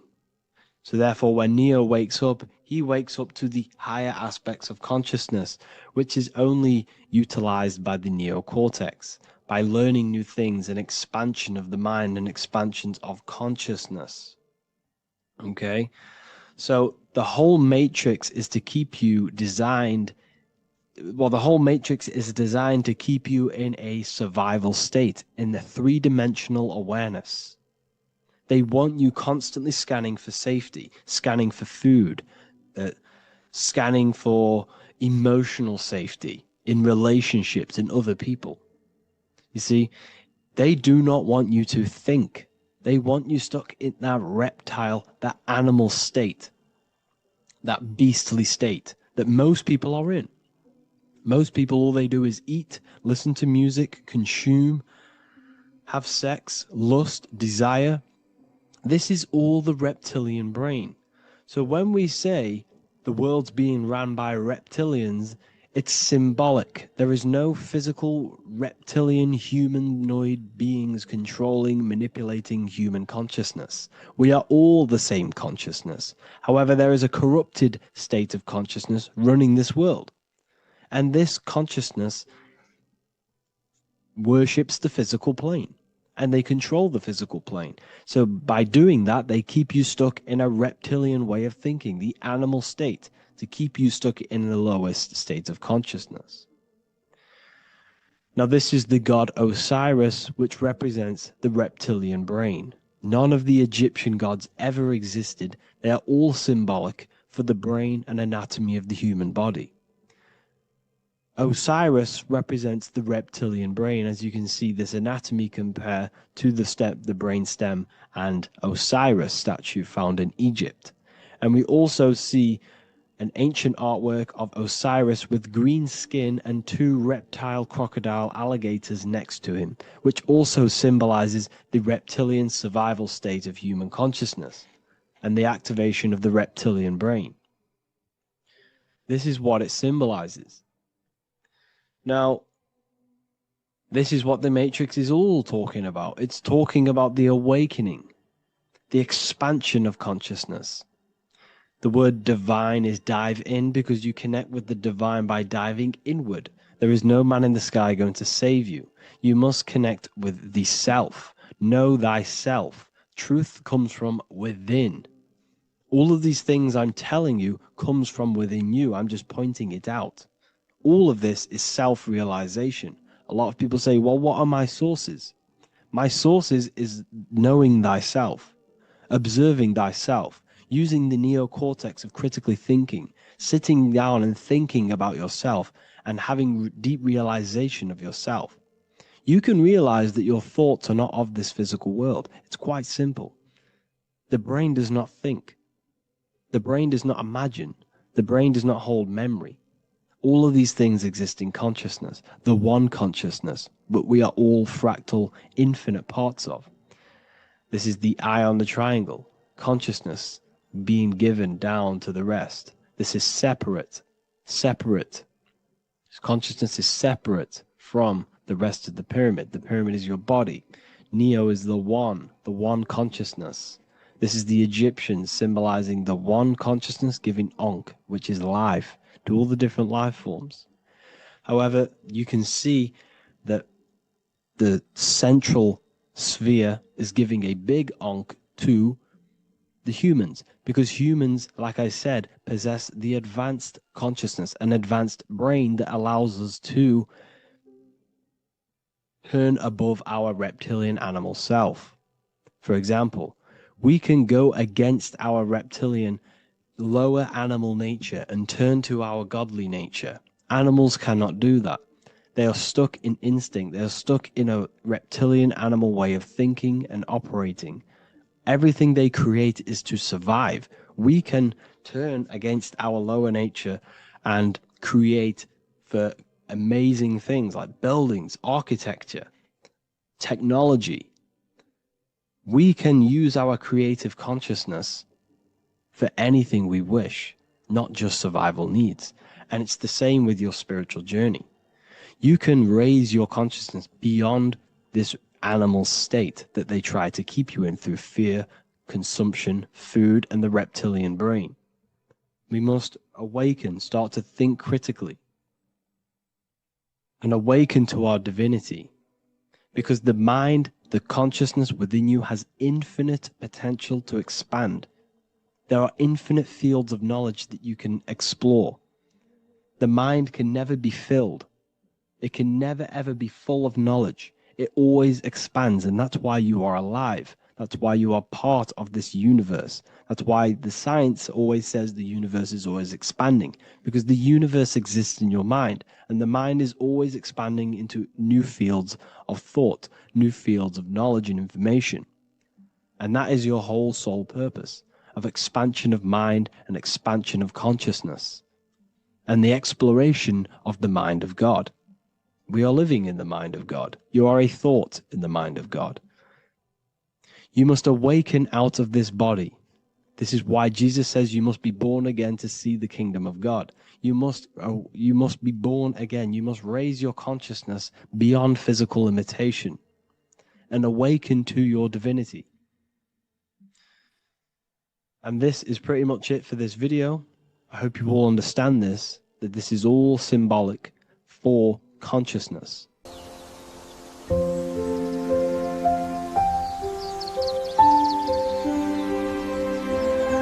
bookofwisdom.com. Visit today.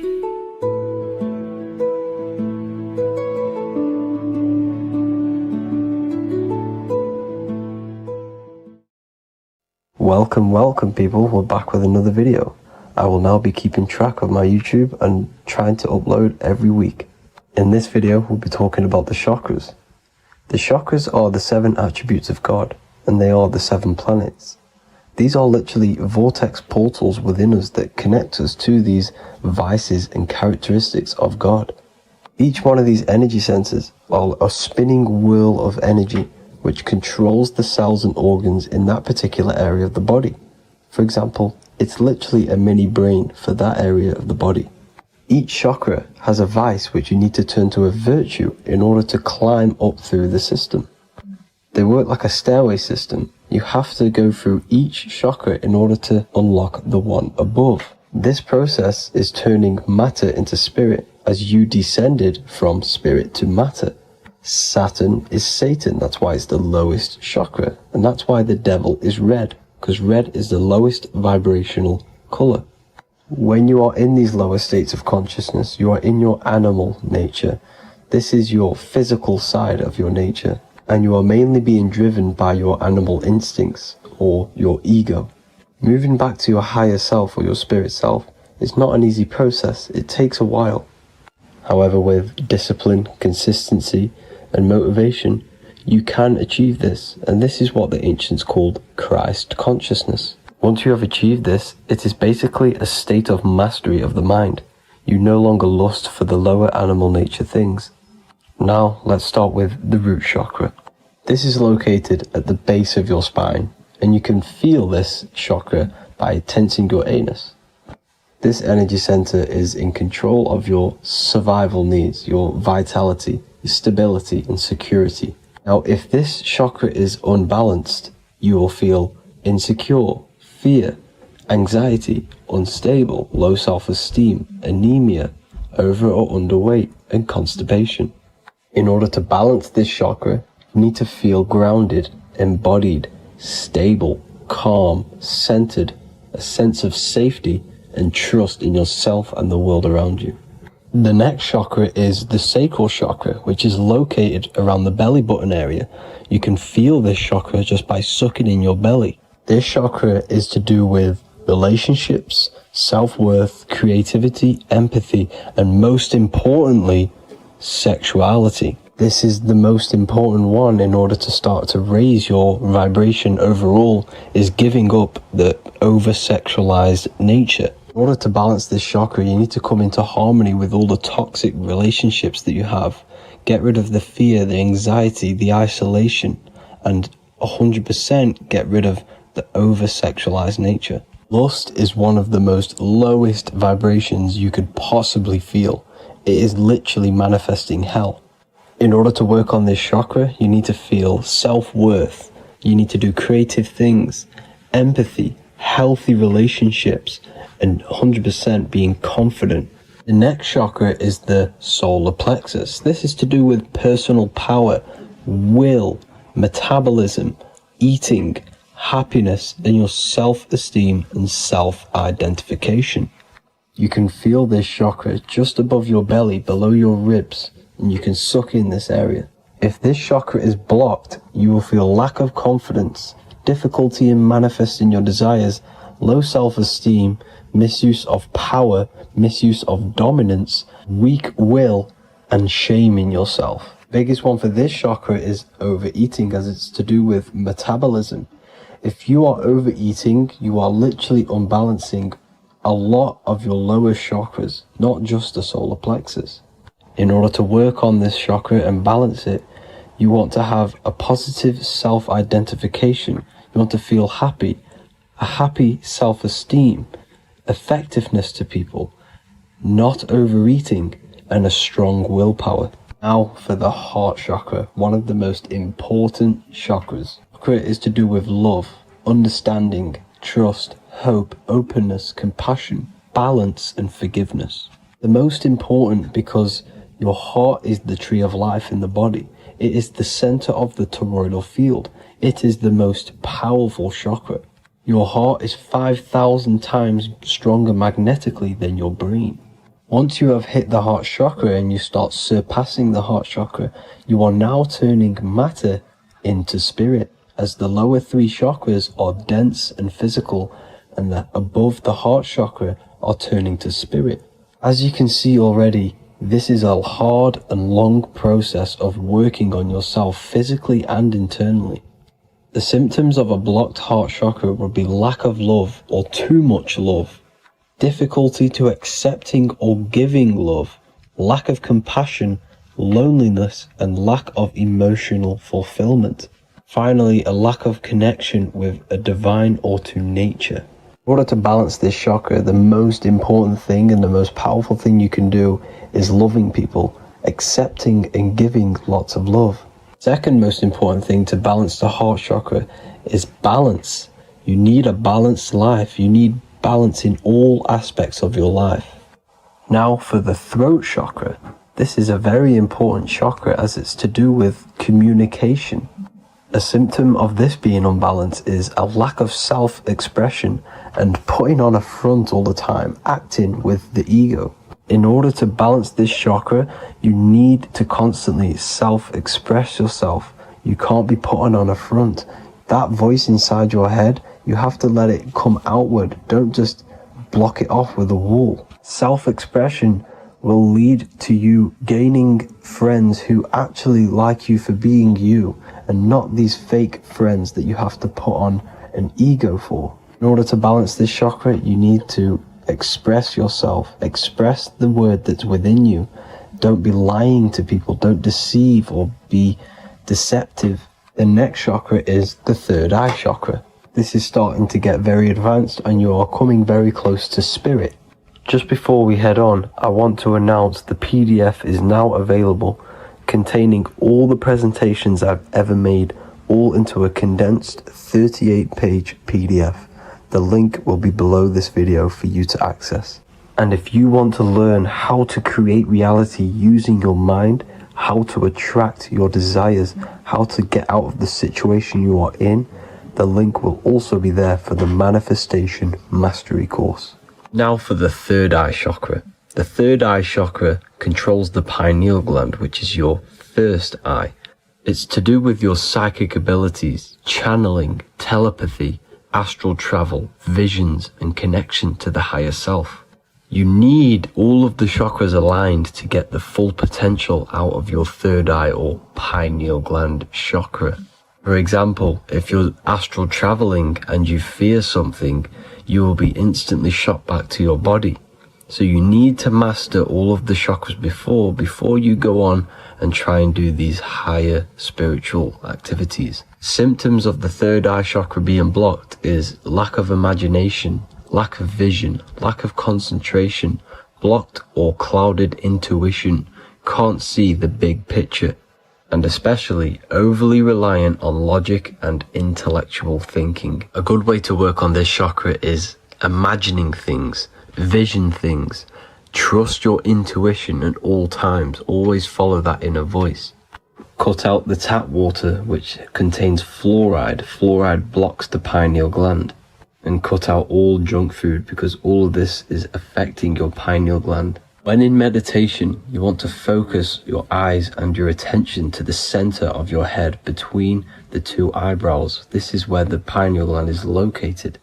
This will help and awaken the pineal gland over time when you keep doing these meditations. Finally, for the crown chakra, this is to do with universal consciousness, all-knowing, enlightenment, cosmic connections, the God source. This chakra is blocked by being cut off from spirituality, plagued by the senses, being tricked into the five senses and being tricked into thinking you are the body.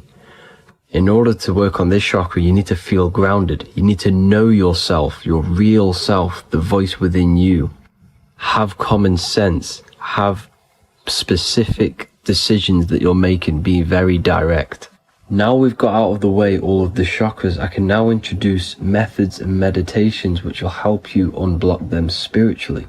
When meditating, you want to get into the present moment in a nice, comfortable position. Bring yourself to the present moment by saying, I am here right now, nothing else matters. Keep repeating this over and over with your eyes open or closed.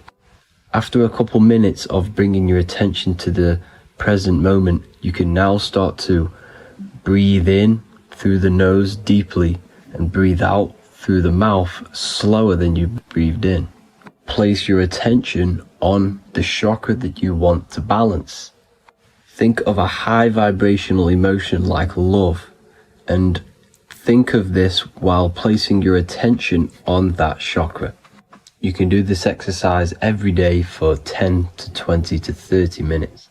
The longer the better. Another practice you can do is by chanting the Bee Gees for each chakra. They are here starting from the root chakra all the way to the crown chakra.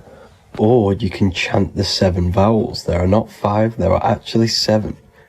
A, E, A, O, U, M. A, I, O. This is the proper way of pronouncing the 7 vowels. These are so powerful because these are the only things that exist. It is literally the sound of God. By pronouncing them right, you can actually create a lot of power within you and align your chakras. That's it for this video, people. I'd appreciate a comment and a like to help the algorithm. I appreciate you all. Love and light.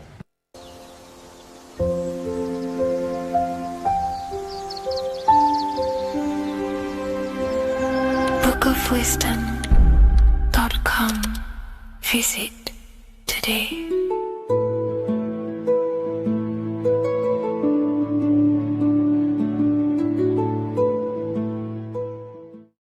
What is good, people? We're back with another video. And this is going to be talking about the connection between the micro and the macro. You are the universe. Everything is inside of you. So the first thing you need to understand is that the law of mentalism, we are a thought in the creator's mind. Everything's being thought into existence. We have a spark of this mind, this same mind of the creator. And everything is a state of mind. Particles or atoms, whatever you want to call them, are a mental thing. They're a product of the mind. Everything's thought into existence. Thoughts influence everything. Thoughts are energetic effects which send out waves into the quantum field around you. And your consciousness is actually the universe experiencing itself, expressing itself, and viewing itself. So we are the creator, but viewing itself in separate bodies. And this is why they call the material world the world of illusions, because everything's separate here, but we all forget that we're not all one. We've all been brainwashed to think we're all separate, but we're all one. We're all the same mind, the same consciousness, everything. So everything's created out of toroidal fields. God created the toroidal field. That's the only thing that exists because the atoms are toroidal fields. And it's the basis behind all creation. As you can see it in the owl's eyes, it creates the infinity symbol. And this was the apple. That apple is a toroidal field. And the toroidal field is made out of dielectricity, which is ether. Ether is black light, and this is counter space. This is another realm. This is what creates God to be omnipresent, to be everywhere at one place at all times. He is everywhere because ether is everywhere. Ether's infinite potential. It connects everything together, and that's what energy moves through. It moves through the ether, and that's black light. Everything is light, as it says in John 4:2. God is light. Everything's a vibrational state of light. So the torus field is made out of dielectricity, ether, black light, magnetism, which is white light, which is the center of the toroidal field. And magnetism radiates, it has no vibration. And then when white light splits, it turns into electricity, which is physical material, and that has a vibration.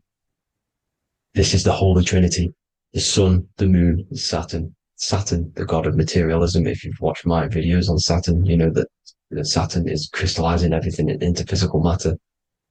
And that's why his old name was El. The ancients called him El.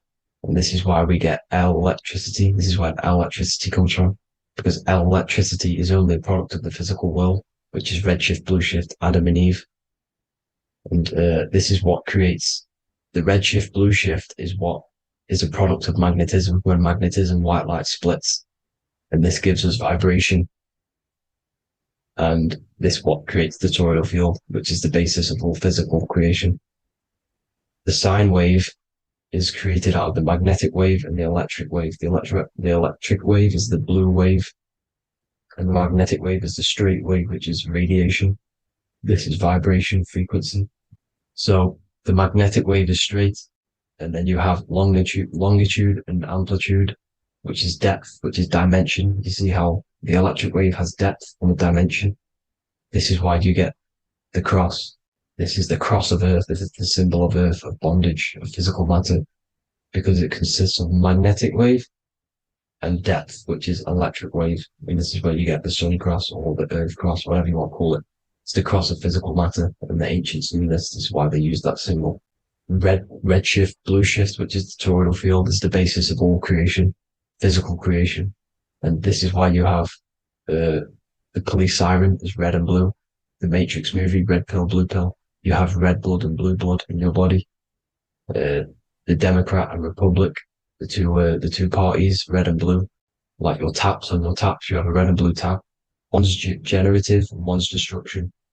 Fire, destruction, water, generative. So this is the basis of all things. And electric wave has dimension, like I've already said, depth, material, and it's measured in hertz. It's measured in hertz because it hurts you. It decays because the electric wave has a vibration, and vibration always has to go back to a standstill point. This wave cannot go forever, but the magnetic wave will go forever. It's radiation. Magnetic is radiation. It radiates forever. It pulses. But the electric wave will at some point come back to a standstill point, and that's why it hurts. It decays. That's why our physical body decays, because we contain of electricity.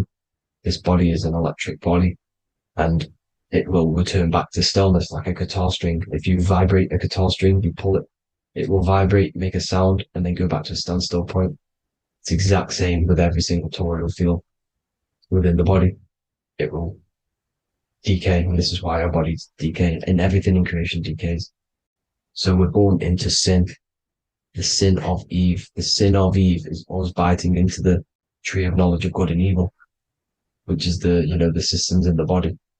And the sin of Eve is biting into the sine wave. We bit into the sine wave. The sun moves in a sine wave. Our DNA is a sine wave. Time is a sine wave. Everything in this creation is a sine wave. This is why the dollar bill is a sine wave. Magnetism and electricity and electric waves in one. And this is the sun doing its sine wave, which creates, when you go bowling, it kind of creates that pin that you hit over. That's the pin of the sun. The zodiac sign is a sine wave because the zodiac sign is an expression of the toroidal field, because magnetism unfolds into 12ness. And that's why you have 12 zodiac signs, 12 systems in your body, 12 cranial nerves in your head, in your brain. So if you can imagine this, see where my pointer is. Always starts with Aries. Aries is the head. It's the first thing that's created in the womb. And this is Aries, the ram. And this is why it's called a cerebrum in your brain, which is the first thing that creates when you're in the womb. And what's the element of Aries is fire. Fire is the first element. Fire, first, because it's the first thing on the wheel, the first expression of energy. As you can see here, my pointer, this is the center of the toroidal field. It would go Aries, Virgo, Capricorn, Pisces, Scorpio, Cancer. Then we go back to Libra. Libra would be center. But you see how the toroidal field is the expression of the 12 energies. That's what the constellations are, the energy expressions of the toroidal field. So it would go outwards, starting from Aries here, all the way back to Pisces, which is beyond the bottom half. But Libra would be the center. That's why Libra is the equinox. It's the equinox. Libra is when it goes from summer over to autumn. It's the equal. It starts to transition into the winter side. Equinox, equal, which is Libra. And that's why Libra has the two scales. It's symbolized with the two scales.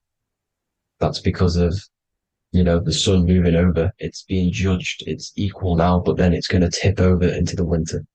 That's why Libra is here, the center of the sine wave. Like I said before, magnetic energy unfolds into 12ness. Magnesium is number 12 on the periodic table. It's the sacred number. And this is why the scientists are NASA is trying to bring in another constellation to destroy the holy science of astrology. So Aries rules the head, which is Mars. Taurus rules the neck, the lower head. Gemini, the two twins, which is your lungs, your two twins, your arms, two twins. Cancer, the breasts, or the chest area. Leo, the heart, which is the sun, which is fire, the center of the toroidal field. Virgo, the belly, which is the intestines. Libra, the kidneys, the two scales, the kidneys, balancing out everything. Scorpio, the sex organs. Sagittarius, hips and thighs. Capricorn, I've missed that out, which is the kneecaps. Capricorn, kneecap. Aries, which is the ram, which is the cerebrum in your brain. And then Aquarius, the calves and the ankles. And the Pisces, the two fish, the 2 feet. So everything corresponds, as you can see here. This is an ancient way of depicting it, of the folded human. And this is everything. Each constellation rules that part of the body, gives energy to that part of the body, makes you do certain things. So magnetic energy unfolds into 12ness, electricity unfolds into 7s. That's why when you get electric, the light spectrum that we see, it consists of 7 colors. Why we have 7 planets. The 7 planets give us our 7 metals and the 7 solfeggio of scale frequencies. So the rotor, this is the rotor. And rotor is an anagram for Torah, the Torah, which is I think it's the Hebrew Bible. Don't quote me on that, but it's one of the holy books, which is the Torah, the Taurus. Everything goes back to the Taurus field because it's the basis of all creation. So the chief cornerstone, it says in the Bible that the builders rejected the chief cornerstone. The chief cornerstone You are the builder. You decided to incarnate into the physical world, into the electric world, the world of Saturn. When you are created in the womb, it takes you 9 months for you to be created. So, for example, if you went into the womb here, it'd take you 9 months. So let's say you're born in Scorpio. So you'd go back 9 months, 1, 2, 3, 4, 5, 6, 7, 8, 9. You consist of all of these 9 energies because it takes 9 months or however long you took to be born. Some people are born earlier. You'd have to find out how many months you were in the womb for. But you consist of these 9 energies, and each constellation has a cell salt associated with it. And these cell salts are vital for your health, and your cells and the optimal health of your body. So the chief cornerstone that you rejected is these 3 cell salts, these 3 constellations. So you're mineral deficient in these 3 constellations. For example, fluoride, magnesium, phosphate, and potassium sulfate. So that's the chief cornerstone. And a cornerstone, people always get it rejected with the cornerstone. The cornerstone is not, it doesn't say the cornerstone in the Bible, it says the chief cornerstone. The cornerstone is a cornerstone of a building, but the chief cornerstone is the top of the pyramid. This is where we get the pyramid of the wheel. So you're mineral deficient in whatever 3 zodiac signs you're not. You were not in the womb for. This is the chief cornerstone you rejected. So the human body is the micro. It is the universe in a physical form. It consists of everything in the universe. Just like your consciousness is the universe watching itself, experiencing itself. Your body is the whole universe. 12 systems in the body, 12 zodiac signs, 7 chakras are the 7 planets. The Holy Trinity of you is your Temple of Solomon, the soul and the mind, the sun and the moon. You know, everything is in you. You consist of everything, all the energies, everything. Heaven and hell. Heaven and hell is a mind state. It's a state of the mind.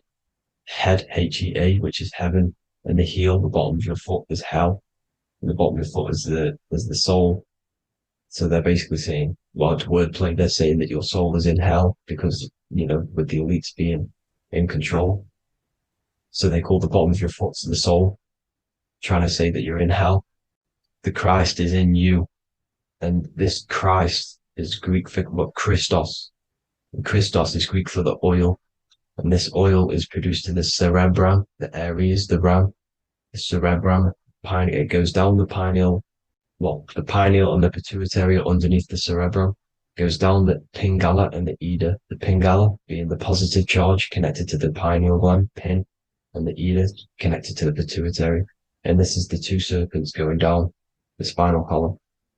And this is why Jesus goes from Nazareth to Bethlehem, and then Joseph and Mary are waiting for Jesus in Nazareth.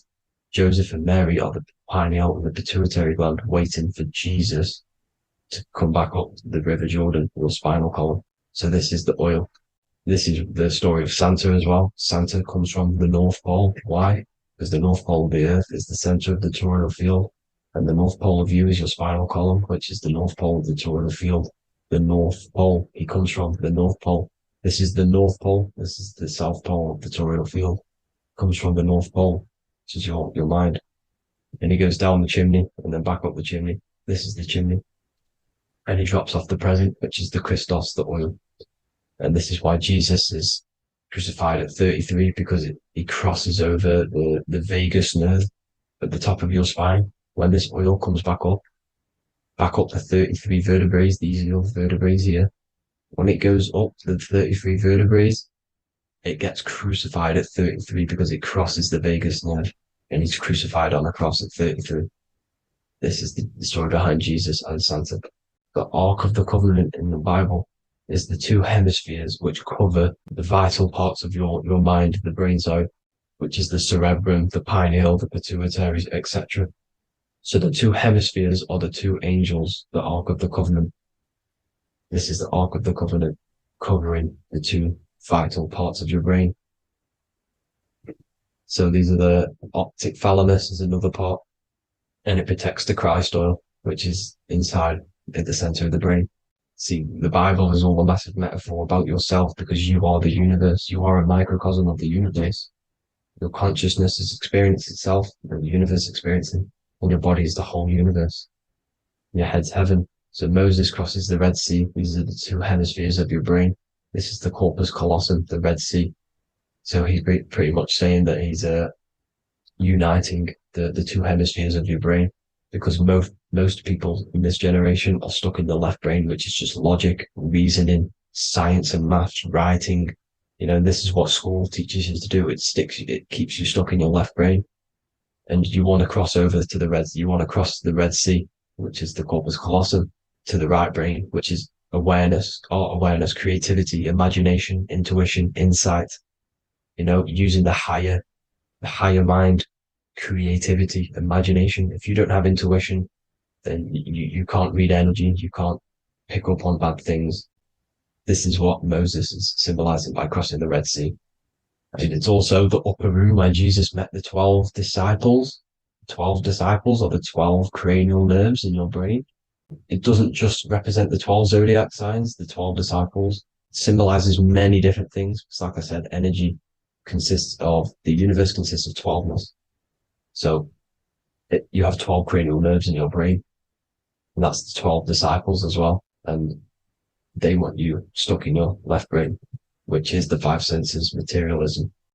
So they say in the Bible that Satan blinds the mind. Satan is Saturn. If you've watched my videos, Satan is Saturn. And you consist of the Holy Trinity, which is the sun, moon, and earth. The soul, moon, the soul being your sun, the solar, the moon being your mind, the earth, your physical body. And Satan blinds the mind. Why? Because we enter a soul system. This is a soul system, not a solar system. And Saturn is the Lord of the Rings, which is the outer ring. When your soul enters the soul system, your soul starts to materialize. It hits Saturn. Why? Because Saturn starts to materialize you. You take on the 7 virtues, which are the 7 planets, which are your 7 chakras. And to get out of this soul system, you must get out of your lower nature, your animal nature, which is lust, desire, greed. The number of the beast, 666, which is Saturn, Satan. So you enter the soul system, you take on the 7 energies, which you turn into physical matter. And this is your descension from heaven to all who say hell. And then you must raise back up from matter to spirit. They say Satan blinds the mind. Why? Because your mind gets materialized. Your soul and mind get materialized. And when you get materialized, it's an intense experience. You lose the divinity within you. You forget the divinity. So Satan, which is the first planet, the first energy you take on, the material body, he blinds the mind. He makes you forget everything, your divinity. Then you must remember, ascend up Jacob's ladder, the 33 vertebrae, to heaven. And this is a microcosm of the macro, because you will ascend back up to heaven if you do this, when you leave your physical body, when your body decays. So when it talks about in the Bible, completely destroy them, the Hittites, the Amorites, the Canaanites, all the ites, this is what God says to the Israelites. It says completely destroy them. It's basically symbolizing saying destroy your lower nature. The Canaanites, cannibals. We're under a Canaanite system now, which is cannibalism. And this is flesh eating, lust, greed, all the demonic stuff, all the lower vibrational stuff. The lower nature, eating, sex, and survival, the lower 3 chakras. You must get out of these lower 3 chakras and return back to spirit, which is heaven, which is spirit, love, being holy, being truthful, being passionate. Going back to Satan blinding the mind, all of the planets are made out of these 3 symbols. Satan blinds the mind, and that's why Satan's symbol, this is the symbol for Saturn, Satan, the symbol for Saturn is the cross, which is physical matter, the earth, over the moon. The moon is your mind. So the Saturn symbol saying matter over mind. He blinds the mind. Satan blinds the mind once you enter the soul system. And you must remember, in the Bible, it talks about the Genesis, which is Eve, the sin of Eve, which is biting of the tree of knowledge. The serpent, which wraps around the tree. It says the serpent placed himself on the tree. Well, the serpent is the spinal column. It's the serpent telling you eat from the tree of knowledge of good and evil, which is your nervous system. And eating from the tree of knowledge of good and evil is doing bad things. For example, over-sexualized, overeating, eating the wrong food. That's eating from your nervous system. It's decaying you, and it's preventing you from achieving the God self, the God consciousness. This is the symbolism of, the tree on the serpent, telling you to eat from the left brain, with the left brain being the sinister. Sinister is Latin for left. That's sin. Sin is left. And left is lefty Lucy, Lucifer, right, righteousness, right, God, godly. The tree of knowledge of good and evil, which is your nervous system, because it determines good or bad. That's the only thing you experience in this world is your nervous system. And then the tree of life is the cardiovascular system, and the Garden of Eden is your body. So that's it for this video, people. Hope you've got a greater understanding of how you are the universe and everything is inside of you. Just keep in mind you are the universe experience in itself, and your body is a reflection of everything. The 12 constellations, the 7 planets, everything's inside of you. This world is an expression from the inside outwards. You can't affect the outside world to manipulate reality. Everything's inside of you. I hope you got a greater understanding of this. God bless.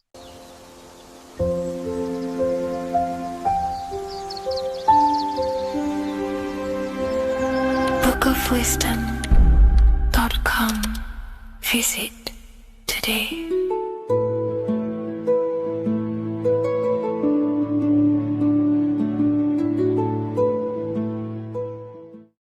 Do the elites actually worship Saturn? In this video, we're going to be discussing the occult and esoteric meaning of the 7 planets and the abuse of the Saturnic energy within today's world. This will help you gain a deeper understanding of reality, yourself, how you create reality, and what these 7 planetary energies actually truly are. In order to understand anything within the universe, we have to understand the law of correspondence, the law of as above, so below. There is one consciousness expressed in infinite forms. Me, you, the squirrel, everyone who possesses consciousness within this universe is an expression of the one divine consciousness, what we like to call Source, God, or the grand architect of the universe. We have to understand there is a large scale, but the large scale is mirrored in the small scale. If we look at lightning, this is a large scale. This is the macrocosm. Then we go a bit smaller to the trees. We see the same pattern. Then we look a little bit smaller into the human body. We see the same pattern of the nervous system. Then if we zoomed into the microcosm, brain cells, we still see the same pattern. This reveals the universe is a fractal universe. The large is reflected in the small. And this is the symbol of the Fibonacci sequence, which represents this as above, so below principle. The big spiral represents the macrocosm, but then this spirals into the tiny spiral. This symbol goes for eternity, never touching, never finishing. The large is mirrored in the small. With understanding this, we can realize that we are a microcosm of God. We are our own universe. We are our own world. Your body is the earth. Your mind is the mind of God, just in a smaller version. You are a drop in the ocean of the vast collective consciousness. With that being said, everything you see outside of you is inside of you. As above, so below. The 7 planetary energies on a macrocosmic scale are the 7 energies that form the physical world. The physical dimension is crystallized thought. Everything you see around you was thought made manifest. Thought imagined, then created in the physical reality. Therefore, these 7 planetary energies are 7 astral forces that create and weave the material existence. For example, if we look at a tree has 7 categories of consciousness, 7 creational forces that create the tree. This is the reason why we have 7 days of creation in the Bible. This is the reason why we have 7 days of the week for the 7 planetary energies. Monday is for the moon, Mars is for Tuesday, Mercury for Wednesday, Jupiter for Thursday, Thursday, which is Thor. Thor is Jupiter. Venus for Friday, Saturn day for Saturn, Sunday for the Sun. This is also the reason why we have 7 major energy centers within the body, the 7 life forces that flow through the body to give physical existence to the physical form. Man is a microcosm of the universe. With that being said, if we look at a tree is nature, and nature is the macrocosm, the creation of God's mind. And if we look at the tree, we can see 7 creational categories that go into create the tree. For example, the stem of the tree, the trunk, represents the sun. The root system, the base of the tree, where the tree grows out of, is Saturn. If we look at the fruit of the tree, that represents Jupiter. The smell, the look, the colors of the tree, that's Venus. How the tree communicates with other trees through the root system is Mercury, the intellect, the intelligence, the communication. The leaves of the tree is the moon. The defense mechanism of the tree, how it defends itself from infections and other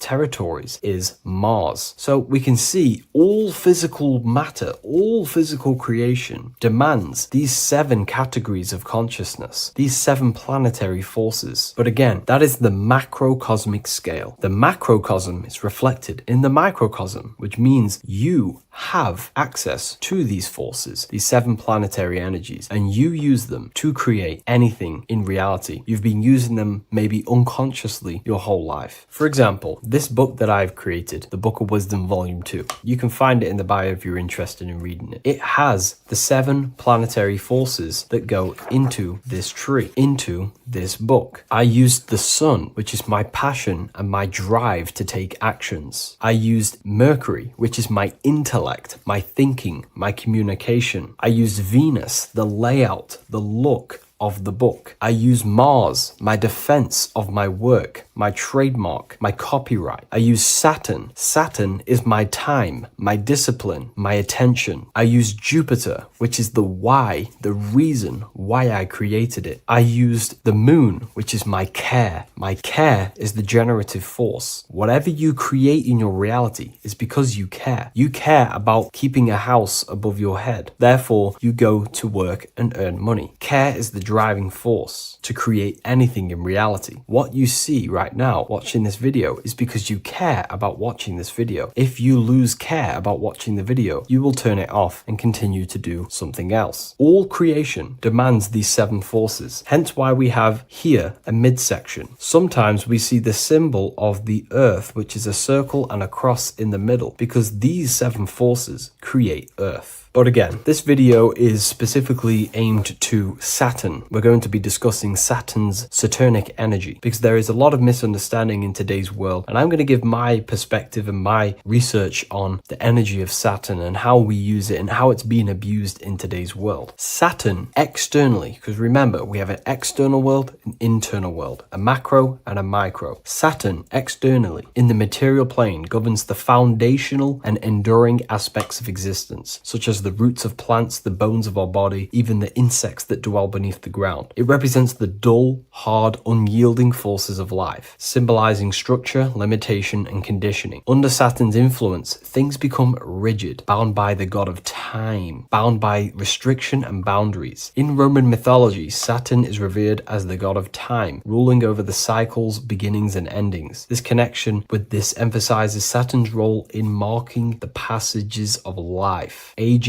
and inevitable constraints we all face. Internally, inside yourself, the microcosm. Internally, Saturn embodies the conditioning within our own consciousness. When Saturnian aspects of consciousness dominates, we become overly rigid, fixated, restricted in our thinking and actions. For example, Saturn's influence is strongly felt in today's world, where many people's minds are confined to societal norms and conditioned responses. The pervasive control Saturnian energy can lead to the sense of limitation, as people become trapped within structure imposed by society and power structures. However, we have to remember that limitation, there is dark and light. Limitation is not bad. This is why Saturn is connected to the god Satan. They are the same being. It's something that restricts, holds back, and keeps you limited, conditions and limits consciousness to its lower power. Saturn is a great teacher, guiding us through difficult life lessons that ultimately lead to growth and expansion and power. Although Saturn's energy is harsh and often challenging, it helps us to develop resilience experience, discipline, and wisdom. Yet in modern age, this energy has overpowered the minds of the masses, fostering excessive rigidity and limitation. Instead of being ruled by Saturn's constraints, we should seek to embrace more freedom, love, joy, balancing Saturn's lessons with openness and fluidity in our life. So like I said, Saturn rules law. Anything that is limiting or holding back, something that is a restriction or a wall. This is why we see judges wear black robes. The color black is associated with Saturn because Saturn rules over the nighttime and the winter time. Capricorn, they wear black robes. A graduate also wears a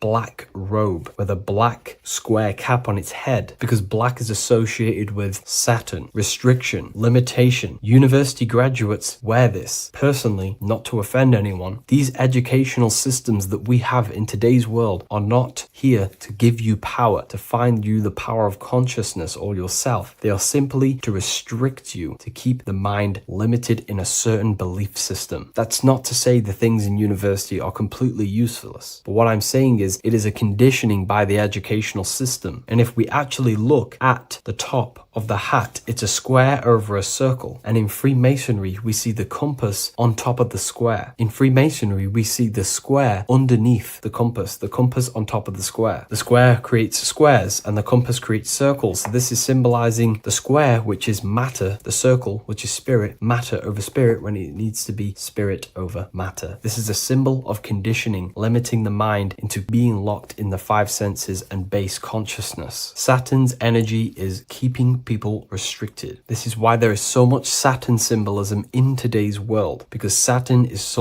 anything to do with limitation, restriction, and time. All of the systems in place are to limit our minds, to keep us on base consciousness, only thinking in a limited box, only thinking and aware of the five senses. In base consciousness, in animal nature, one only thinks according to their senses. When they have a sense, their mind thinks. This is an affect state of consciousness. They're living in the affect. We need to understand that in base consciousness, we have no true power to create. We're simply living in cycles of affect. Now, what do I mean? The physical world is the effect. It's already manifested and cannot be changed. Our consciousness needs to rise to become a cause instead of playing around and being lost in the effect, to become a co-creator. And this is what the system does not want you to do. It does not want you to become a conscious creator. So they keep you in base consciousness, not giving you the awareness that you are literally a god creating a world right now. You are a world and you are shaping the world. Our consciousness needs to be mastered, controlled, and then we can become a conscious creator instead of running around in the world of illusion and effect. As above, so below. What happens in the mind happens in reality. We do not want to be matter over spirit, which means the external world over the internal world. We need the internal world to rule over the external. Saturn symbolism can be symbolized as a black cube. The cube symbolizes this physical world because everything has 6 sides. We can move forward, backward, left, right, up, and down. We are in this cube. This is why we say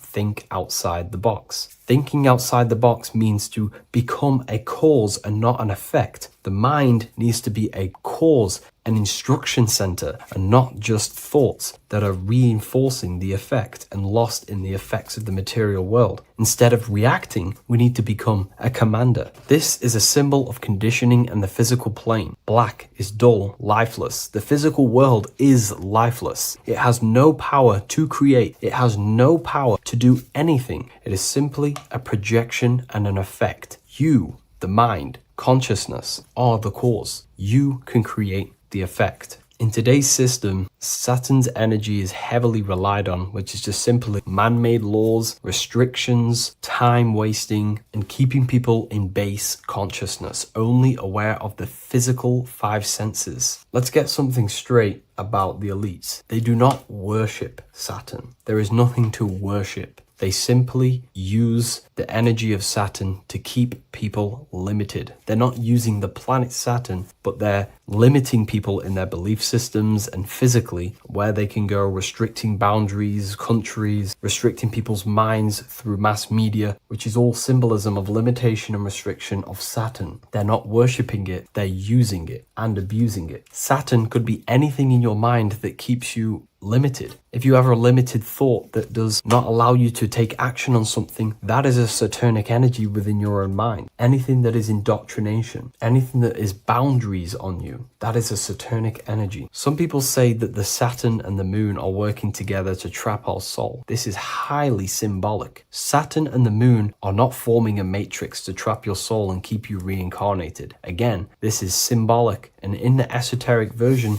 and understanding of this, we can see that they do have a relationship. The moon is our subconscious mind, and Saturn is restriction. If we have restrictions and belief systems in our subconscious mind that keep the soul locked and trapped only in these 5 bases, these 5 senses, then we will think and condition ourselves that we are only the physical body and never actually free ourselves from the material world and ascend. Saturn and the moon are not working together, but these are highly linked. By limiting the subconscious, we keep people stuck in base awareness, keeping them locked in the world of effect, never becoming a conscious creator. We have 2 spiritual currencies, time and attention. These are the 2 currencies that we spend. We spend time or pay attention. These are the 2 spiritual currencies that pretty much create our reality. And the system aims to hijack these 2 currencies from you, to limit you, to dominate you, so you do not become a conscious creator. So again, no one worships Saturn. It's simply just a symbol of limitation and restriction. Limitation has good and bad. Limitation can make us learn, overcome, become strong, disciplined, but when it's abused, it can keep people locked in base consciousness and stuck in their lower nature, never figuring out how powerful they are. You hold the power to shape a world. That's how powerful you are, to turn thoughts into physical existence. I'll see you in the next video. Please leave a like, comment, and a subscribe. Hello and welcome to another video and another lecture from Ethereal University. Today we're going to be breaking down in detail the Freemasonic 33rd degree symbol. Now, of course, this is a complex symbol, and it's composed of many symbols put together to create a greater meaning. So, as you should know from my previous videos, a bit of context behind Freemasonry, what it particularly is, and I will give you a brief overview before we go into this. It's definitely important to know what Freemasonry is before we break down this symbol, okay? Because without the knowledge of Masonry and what it is, it's difficult to understand what the symbol truly means. So Freemasonry is all about building. The word Mason means to build. And we're either building with light or we're building with darkness. So that we have good Freemasonry, we have good Masons, people who want to spread the truth, people who want to help people awaken their mind and liberate them and bring them up to higher consciousness. Or we have Masons who want to divide, keep the knowledge to themselves, create walls, build walls in people's minds, construct illusions in people's minds for their own personal gain. Okay, so we're either building with light or you're building with darkness. You're either building with light or bricks, spirit or matter. God and the devil, same thing. You're either uplifting people or dividing people. Each and every single one of you is a Freemason. Well, a Mason. Not a Freemason, but a Mason. You are a builder. And you're either constructing division in you and other people, or you're either creating oneness. Everyone is doing this. Everyone is building. Everyone is contributing towards the world and building our reality. So Masonry is a craft, and that craft is to craft a better mind and heart, a higher consciousness, a higher understanding of the self, building a higher perception of yourself, getting to know who you actually are, why you are here. Every action, behind every single action, behind every single cause is choice. You chose to be here. Whether you know why you are here or whether you do not know, you chose to be here in this time, in this period of life on the earth, on this physical dimension. You chose, you, the mind of yours chose to be here in this body at this specific time. You are playing a role, you are building in this world at this specific time. So Masonry is all about getting to know the self, to know what you actually are through gnosis. Gnosis is direct knowledge obtained and extracted from direct experience. Knowledge extracted from direct experience. Knowingness. You know you have hands. You don't believe you have hands. You know you have hands. That's what knowing thyself truly means. To go within the self.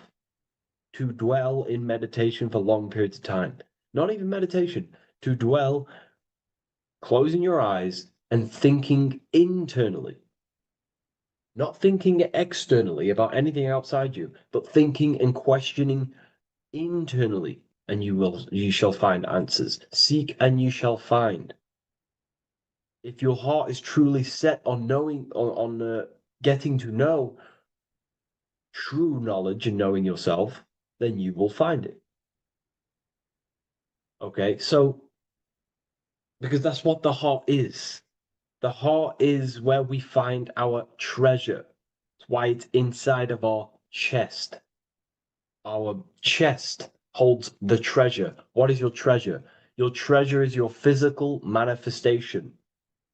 And whatever you act, whatever your heart cares about, your body follows. Your body takes action towards what you care about in life. This is why we say follow your heart, because your body follows the heart, what you care about. If you do not care about something, you do not take actions towards it. Whatever your heart loves and has that love energy for, the body follows. If you truly want to become enlightened and truly want to reach higher consciousness, then you will. You truly care for that, then you will find it. You have to go within. Okay, so this is what Masonry is about. It's about going within and finding out your true nature and constructing a higher consciousness by dissolving walls and blockages inside your mind and heart, purifying the self. Because you can care about sick and twisted things. Okay? We can see that in society. People like killing people. It's psychotic, but I know. So we can be corrupted. Okay, so going into this symbol, what does the symbol mean? What is it trying to portray? Okay. Before we go into this symbol, particularly, we're looking at the Scottish Rite Freemasonry.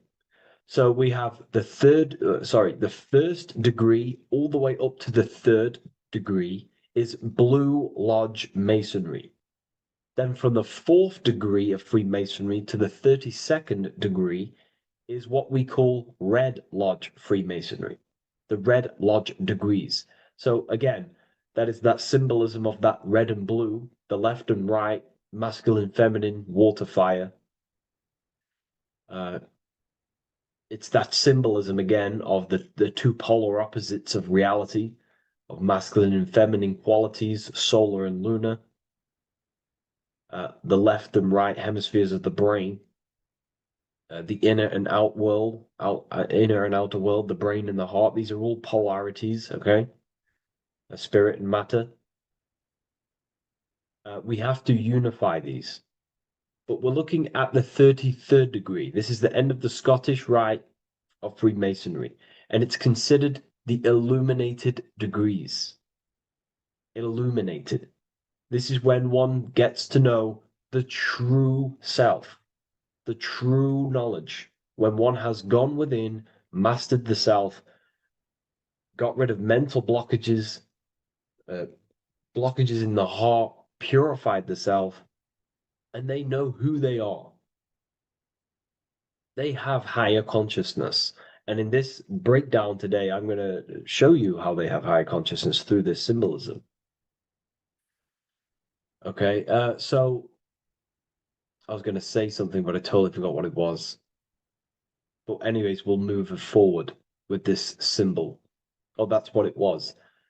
Water melts, well, ice melts at 33 degrees, symbolizing ice represents solid matter, ego, the physical body, left brain thinking, physical reality identification, identifying self with the ego, the name, the job, the reputation. That's the ice, that's solid, that's ego thinking, left brain thinking. When we identify ourselves with the body, our ego, our name, our job, our reputation, our family, that is ego. That is pure earthly survival base level consciousness.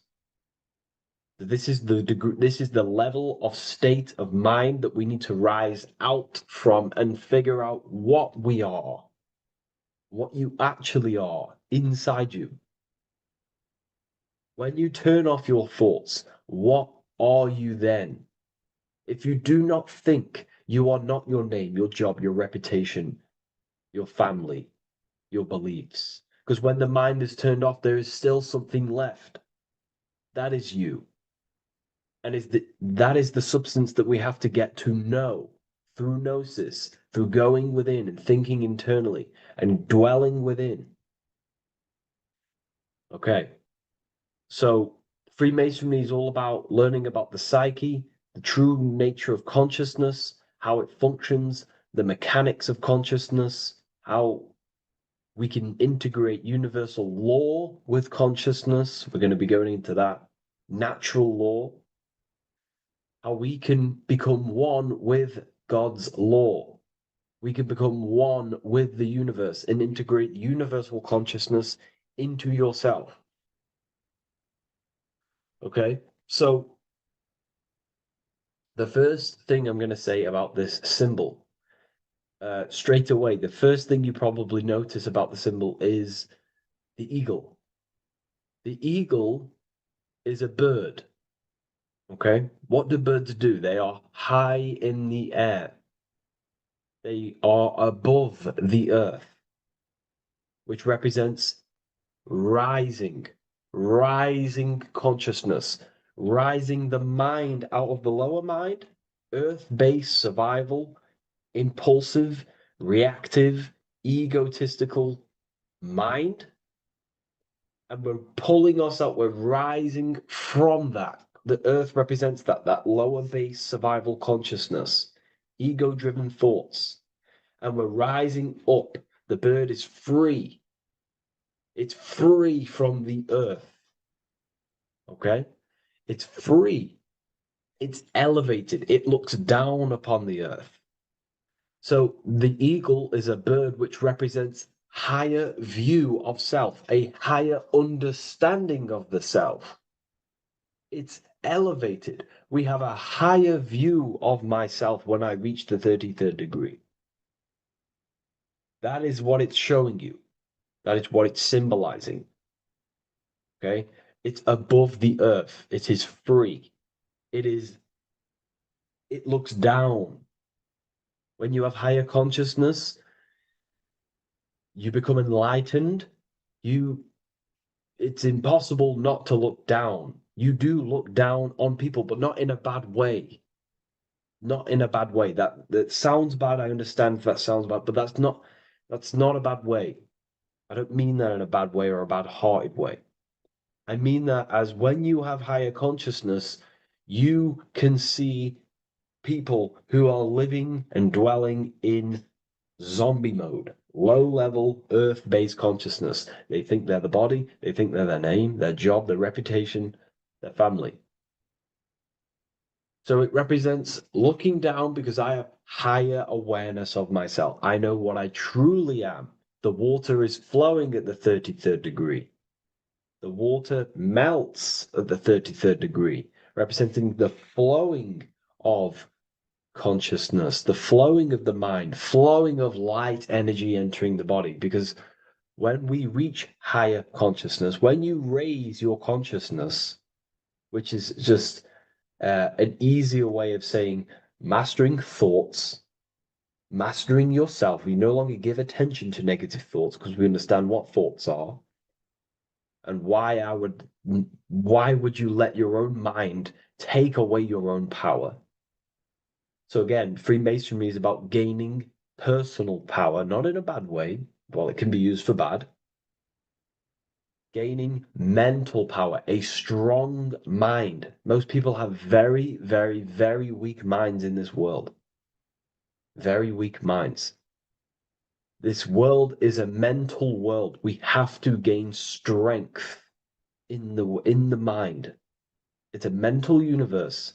The stronger the mind, the better your reality. The less affected you are by external things. Nothing external should ever bother you. Okay?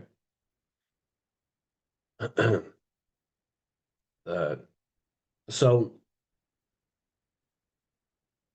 it's about gaining mental strength, mental clarity. So again, the bird is elevated, it looks down, it has a higher awareness, it sees things from above, it sees the world for what it truly is. That's the eagle. Okay? It's the higher view. This is the illuminated degrees. So we're looking at now the sword. The bird, the eagle, the double-headed eagle is standing on the sword. Very symbolic. The sword is not above the eagle. The sword is below the eagle. The sword moves through the air. On a basic breakdown of the sword, it represents power. Power. Because if I have a sword, I hold the power over you. That's what it symbolizes. In war, you have a weapon bigger than someone else and more destructive than someone else, you hold the power. So it's a power symbol. To go even deeper on this, on its true meaning, the sword, I've already broke this down plenty of times. It moves through the air. It cuts the air. It's the mind. Air represents the mind. Water is emotion. Fire is the spirit. Earth is the body. So we're looking at the mind, the power of the mind. And the eagle is standing on top of this, representing, I am conquering my own mind. I am conquering my mind. My mind does not conquer me. My mind is truly mine. I hold the power over it. I stand on top of my mind. The mind does not rule me. Thoughts do not enter my mind that take away my power. I think it, I feel it, I act towards it. It's unity. My mind is the monarch. It is the command center. It is mine. I'm above the mind. That's what it's showing here. I hold full control over this mind. I hold the power. Okay? And I have an elevated view of the mind. The eagle is elevated. It looks at the earth from above. It's the higher perception of the mind. The mind has a higher view of the self. It is conscious. Most people are not conscious. Okay? Most people walk around, they act unknowingly, they don't even know they exist. They don't realize they have consciousness. They think they grew from a monkey. They're born on a spinning ball in the middle of space, and they think they're the body. That is the level of earth-based consciousness. And it's saying, I hold the power.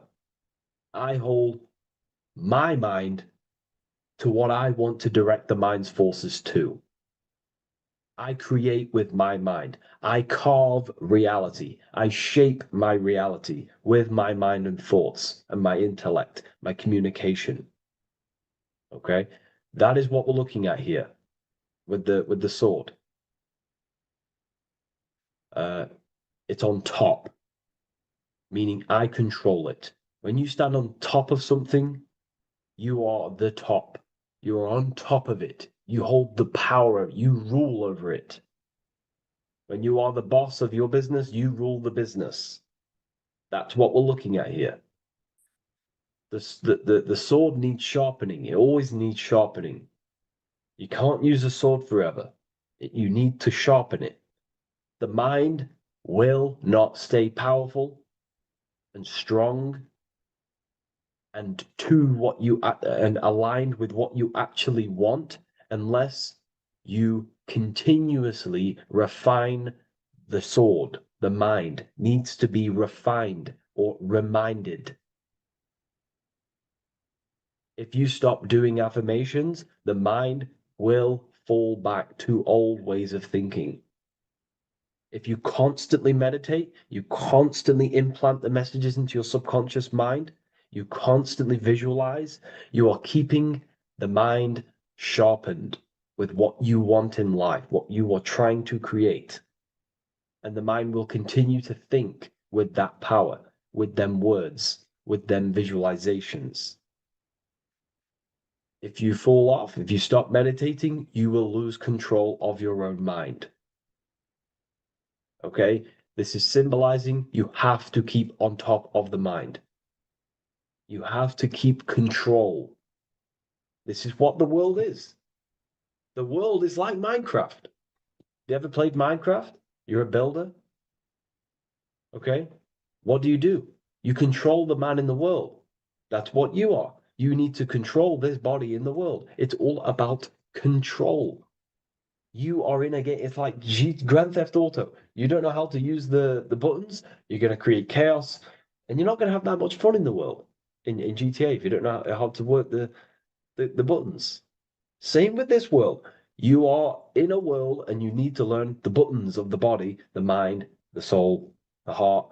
How will these things function so you can actually live a better life and create what you want in the world?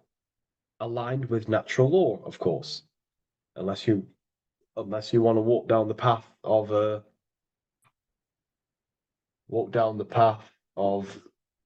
Satanism. So this is what we're looking at with the sword. Now, moving on, we're looking at this little banner here. This says "God and my right" in Latin. God and my right. What is your right?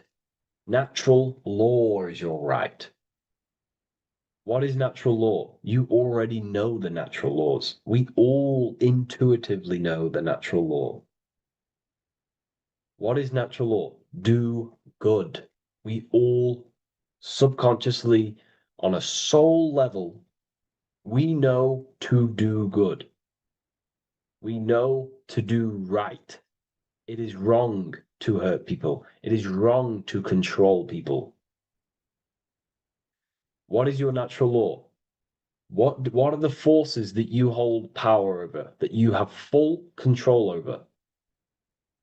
You have full control over what you think, what you feel, what you act.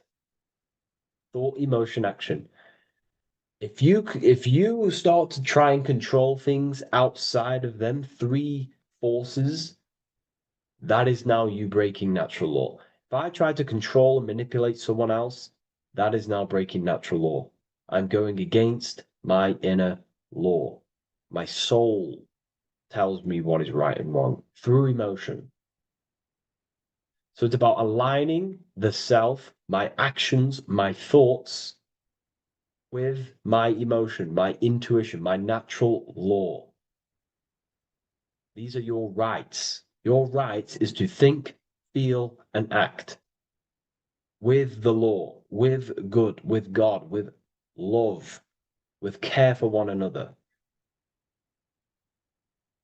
Am I building with light to bring good things to the collective? You see, most people are stuck in their left brain, and the left brain only sees me, me, ego-driven thinking. That's why they trap us in our left brain. They train us to be left brain. They tell us to write with our right hand to strengthen the left brain. They call it writing. Everything in this matrix is to activate your your left brain. Why? They need you in ego consciousness so you can be controlled and manipulated. So you do not recognize patterns. That's the right brain. The right brain recognizes patterns, symbolism, metaphors. They don't want you reading between the lines. They want you logical. They want you divided because the right brain sees the whole. The right brain sees the woods. The left brain sees the trees. And that tree is your ego. And the woods is the collective consciousness. They want you only thinking about you. Because that way you are divided from the collective consciousness. And we're all one consciousness family. We're all God. We're all God experiencing himself. And we are all building this world. So it's about aligning the self with my right, with God, with natural law. It's what Freemasonry is about. True Freemasonry, light Freemasonry, not dark Masonry or evil Freemasonry, whatever you want to call it. The crown, royalty. Royalty wear crowns. And what do the royalty have? Again, this is another power symbol. They hold control. Yes, royalty hold control. And that's why this crown is at the top of the image, not at the bottom of the image. It's at the top, representing I control the left, I control the right. I control my left brain and my right brain, the two eagle heads, the two views. The eagle has one eye on each side. It's looking, it's seeing. And that's symbolic of the left and right brain. We see, not physically see, but I mean perceive. We perceive reality with the left brain and we perceive reality with the right brain. And it's about unifying these two brains so we can see and perceive reality from a true lens. Because if we see reality only from the left brain, and a left brain dominated brain, we see everything as divided. But if we see everything from a right brain perspective, we see everything as whole. When everything is in the middle, you need to see reality from the middle. Yes, I have my own personal consciousness, and yes, there is a collective consciousness. So I need to balance between that. I need to see reality between the line, between the left and right brain, and align this worldview, and align my thoughts, align my actions with this. Because if you're left-brained dominated, you're only going to take action on ego. You're only going to take action on me. You're only going to think about me. But if you're right hemisphere brained, you're only going to take action for the collective, which is, yes, that's good, but you also need to think about yourself. Why did you come here? Your life has a meaning as well. It's not just about the collective, it's about you as well. But we need to balance this. You see? This is what we're looking at. The crown is in the middle, representing the balance, the power over the two. Okay? It's the balance, it's mastery, it's control. Royalty hold control over society, royal families. So it's about controlling the self. It's control over the eagle, control over the sword, over the mind. It's about personal power we're looking at here. Self-control. Now we're looking at a upright triangle, which represents the element of fire, which is masculine. Masculine is all to do with action. Action, the physical body. We're looking at fire, which represents spirit or transformation. Fire is a very transformative element. It transforms things. Okay, so we're looking at self-transformation through action. This is what we're looking at here. Fire is a very, very masculine force, a very penetrating and transformative force. So we're looking at transforming the self, not through knowledge, but through action. We have transformed the self, 33rd degree. I've reached the 33rd degree and I have now fully transformed. Now, there are higher degrees than 33rd degree, but we're just breaking down the symbol. That's a whole of a lecture. But this represents full transformation. 3, another, if you watch my video on numerology, you know 3 is all about what? Transformation. Thoughts, emotions, actions. These are the transformative forces that turn and create reality. Jesus dies and dies and resurrects after 3 days. Transformation from dead to the awakened. Brahma, Vishnu, Shiva. God is threefold. 3, 3, 3, 3, 3, 3. Electricity, magnetism, dielectricity. The 3 forces that pretty much create physical matter. Transformation is 3. So we're looking at transformation through action. Action is a very transformative force.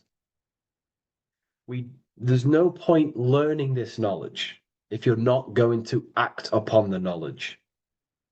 A lot of people join the university, they learn a lot, but they leave because they don't want to take the action. They don't want to do the hard part. They don't want to act towards higher consciousness. They want to dwell in their lower mind. That's fine. That's your path. That's their path. But if you truly want to raise your consciousness, you have to act upon it. You have to actively not take the action. It's about what you do and do not do, because not doing something is also an action. If you are not participating in the low level pleasures like sex, casual sex, masturbation, going out and getting blind drunk. These are low level pleasures. It's going to keep you on a low level frequency and a low level consciousness. That is also an action, not doing that. It's about what you not do as well, which is very important. You have to act upon it to reach this degree. You will not reach this degree if you have not taken a lot of action towards reaching higher consciousness, reaching self-mastery over the mind, controlling the mind. This is what, again, it's about taking action on actually controlling the mind, controlling the self, gaining your power. Okay? Okay. This is another fascinating part about the eagle head and wings. It also represents the past, present, and future. The crown is, again, symbolic of the crown chakra. This is all to do with knowledge. So we're looking at knowledge of the past, the eagle on the left looking behind, and the eagle on the right looking forward. So we're looking at the crown, knowledge of the past and the future. Looking at your past is very powerful. What has led you to this very point in your life? What actions have taken you to this point? And not only you, remember, there is a collective. Remember, you always have to keep that in mind. Every action you take, you have to always align it with the collective consciousness. It's not just you in the world. We have a collective. So how did you And how did the collective get to this point in life, in this present? How did we get here? How did we get into this mess? Humanity is in a mess. A straight up chaotic mess. And if you think everything is perfect and everything's divine and everything's just, there's some people out there in the spiritual community saying, everything's divine, everything's meant for this purpose. No, there are people actively manipulating and using mind control methods to control this reality. How have we got into this mess? So we have to look into the past to analyze patterns so we can take action now in the present to change the future of the collective and your personal life. That's what we're looking at here. So the eagle looking left is looking in the past, representing analyzing the past, analyzing the actions in my life and the collective life. The actions that led to this mess now, to this state now. And what can I do now with my knowledge to change the future to a better future, aligned with, again, natural law, aligned with goodness, aligned with God, aligned with care and love for one another and the self. So it's all about knowledge of the past and knowledge of the future. And what I can do now to take action, the triangle pointing at the middle, which is the present, what can I do now to change the future? To create a better future, to transform the world. 33, transformation. To transform the future. Okay, this is what we're looking at here with the two double-headed eagles as well. Again, this is more art. This is a lot more complex symbolism here. But again, we have the Earth hemisphere here. And what? The eagle above. It is raised above the earth, above material pleasures, above the material thinking self, above the ego. Not to say get rid of the ego. We need the ego, but balancing, control, power over the ego, power over the two hemispheres of the brain, power over my past and my future, power over time. What am I using my time towards? Time is your spiritual currency. Okay? It's elevated. It sees things from a higher perspective. It is higher consciousness. We're also looking at the astral body. Birds on a deeper level represent the astral body. So symbols have layers of meaning. The deeper you get into the occult. So when you join the first degree, you get, a good interpretation, and the higher degree you go, the more deeper the symbol reveals, as the more deeper you know yourself. So we're looking also at the astral body, the light. What is the light? Light is a massive symbol in Freemasonry. It's knowledge, gnosis. When you're very intelligent, you call someone, they're a bright child. They have enlightenment, light in the mind. Looking at light, a lot of knowledge, a lot of self-knowledge of the self, of the psyche, how I function, what I am, knowledge of the astral body, rising above the earth, astral projection, exploring your true nature, exploring consciousness. This is what we're looking at here. And in order to explore your astral body and explore the astral realm, you have to control the sword, the mind. And you can then explore. You are free like a bird to fly. This is all symbolic of rising consciousness. All symbolic.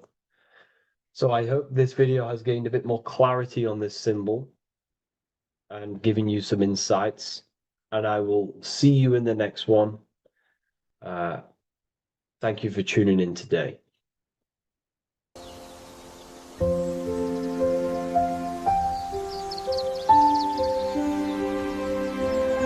bookofwisdom.com. Visit today.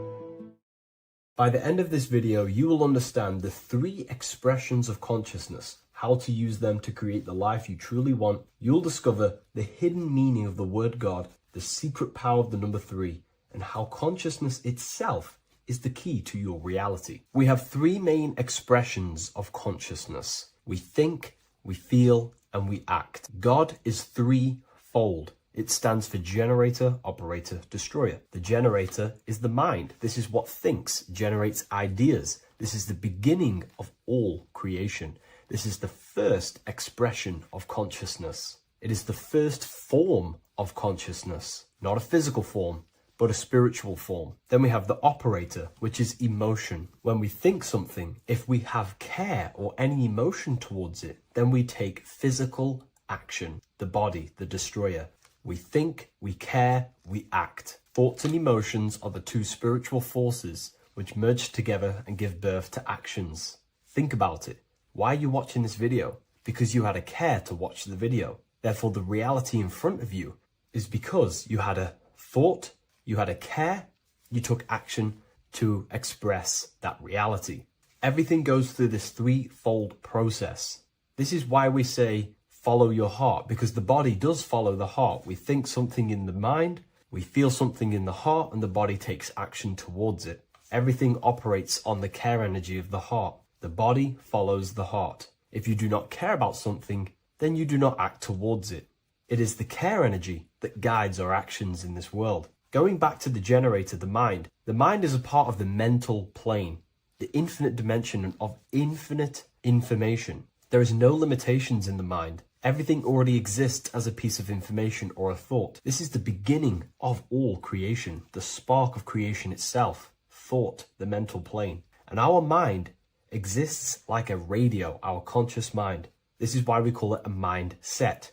What we set our mind onto through attention, mental attention, whatever we set it on, we receive thoughts that are very similar to what we set it on. The mind is like a radio, and whatever we tune that radio to, we receive that frequency and play that song. So if we purify our minds through ritual work, meditation, and affirmations, the mind can become a temple to receive higher thoughts, higher ideas, and better genius ideas. Going back to operator, this is the Holy Spirit. This is what we care about, our emotion. This is the feminine side of consciousness. Thoughts is masculine, the Father. Emotion is the Holy Spirit, which is feminine. And these 2 create a child, which is Jesus, the Son, which is actions. When thoughts and emotions merge together, you have a physical action, which is a masculine force, which is why it's a son. The Holy Spirit represents a purified heart, love consciousness, holding love in the heart. And when we purify our minds, we have an effect and purify our hearts. And the reason why I say that is because whatever we think in the mind directly corresponds to what we feel in the heart. As above, so below. Thoughts create emotions. If we think something and our heart tells us that is bad, we have a feeling that that is wrong, then we should not take physical action towards it. And if we do take physical action against the feeling of knowing it's bad, then you are going against the spirit. That's what the word Satan means, or Satan. The Hebrew word for Satan is Satan. It means adversary or opposer. You're opposing the Holy Spirit. You're opposing what you know is good. You're taking a sin against the Spirit, against the guidance from your soul, the knowingness of good. So when we do purify our mind, we purify our hearts. And when we cultivate love for the self and one another's in our hearts, we gain the Holy Spirit, which is love consciousness. And when we think in our mind with the love of the heart and we merge our thoughts with love, it gives birth to perfect actions. This is what the true Christ consciousness is. We think with the love of the heart and it gives birth to perfect actions.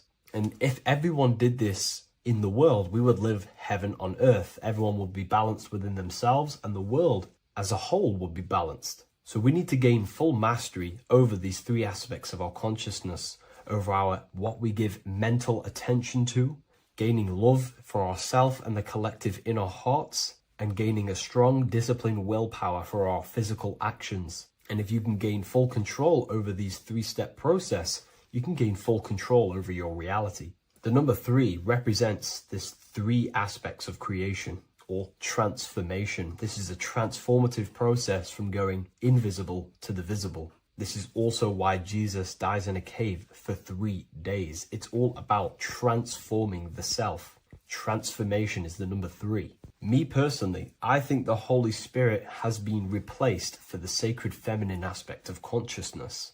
They do not want us connecting to our feminine side of consciousness, because then we will cultivate love in our hearts for the self and one another. And love is the most potent force there is in the whole universe. It is what unifies everything. It nurtures everything. It allows things to grow. Think about it. When you hold love or care for someone, you grow relationships. The sun is the perfect symbol and representation of love energy. The sun gives abundantly, expecting nothing back, and allows everything on the earth to grow. It's a caring, nurturing, feminine force that allows things to grow and unify and come together. In today's world, we mainly have thinking and acting without emotion, without care, without the judge of our hearts. It's all about gaining unity consciousness. We think, we care, true care for one another and the self, and we act. And if you align these 3 forces towards something, your business, whatever you're trying to create, you will fully create that reality, because these are the 3 forces that you can use to generate a reality. You can do ritual work to create care in your heart about something, and then you will take more action towards it. The book I'm using here is the Book of Wisdom, Volume 1. You can get this paperback or PDF on my website. So I hope this video has helped you. Please leave a like, comment, and a subscribe on the channel if you like the content. Let me know what you think about the Holy Spirit and if it is covering up the feminine side of consciousness in the comments section. Welcome back everyone to another video. Today we're going to cover everything that you need to know about the mind, starting with the 2 aspects of the mind, the conscious and the subconscious.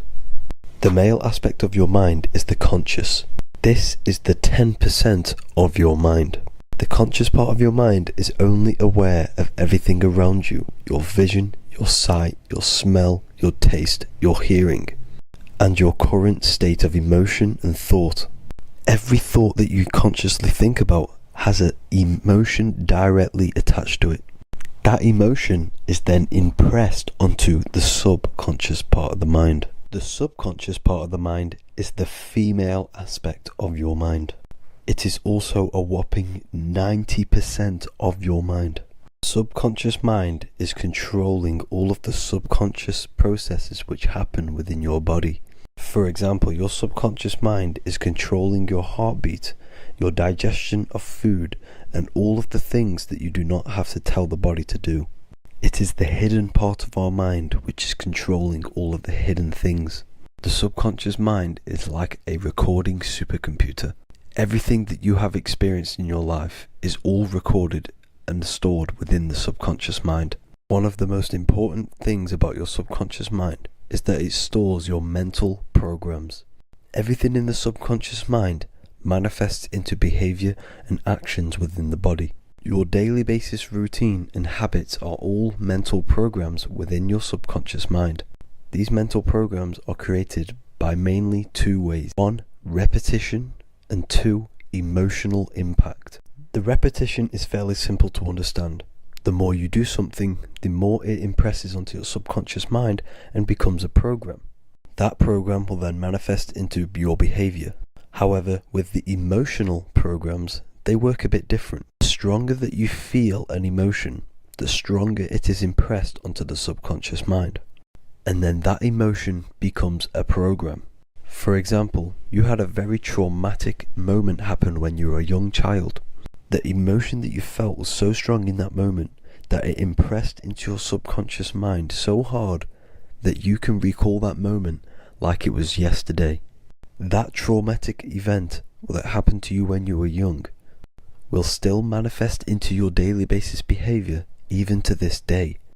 However, it manifests subconsciously. For example, if you were in a car crash, you will be wary to enter cars with certain people, all because of that traumatic emotion that you felt and impressed onto your subconscious mind.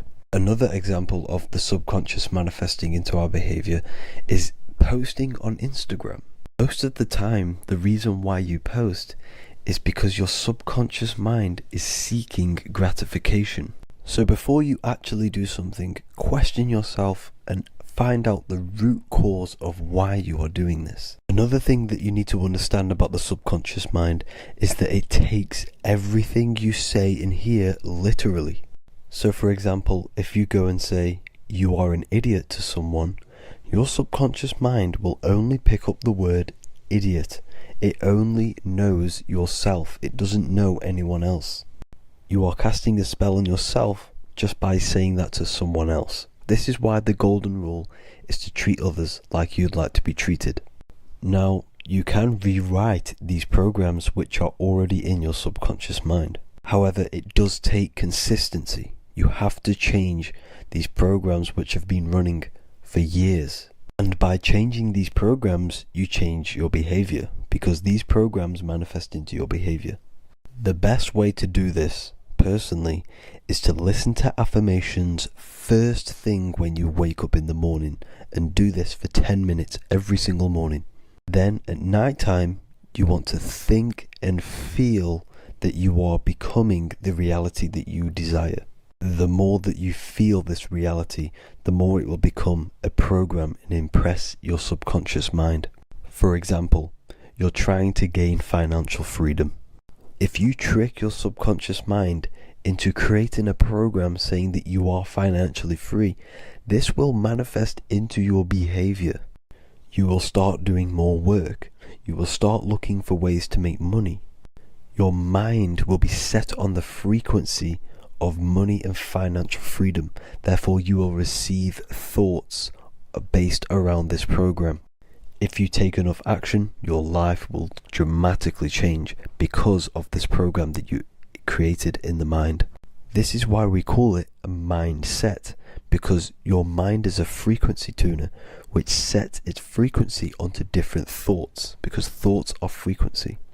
If you fill your mind with a specific frequency, you will gain thoughts and ideas based around that frequency. To create a stable mind, you need to master your emotions. You need to change your mindset. Everything that you experience is neutral. Based upon the mindset that you see it, you either give it a positive or negative charge. By understanding this deeply, you will then control your emotions. I hope you gained some wisdom and enjoyed this video. Please, if you can, leave a comment and a like, and subscribe to the channel if you like this content. Love and light to you all.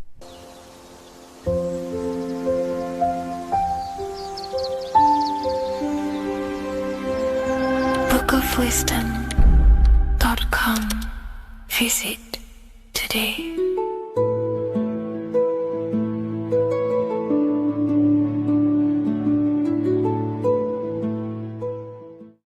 What is good, people? It's Revival of Wisdom. Today we're going to be talking about Saturn.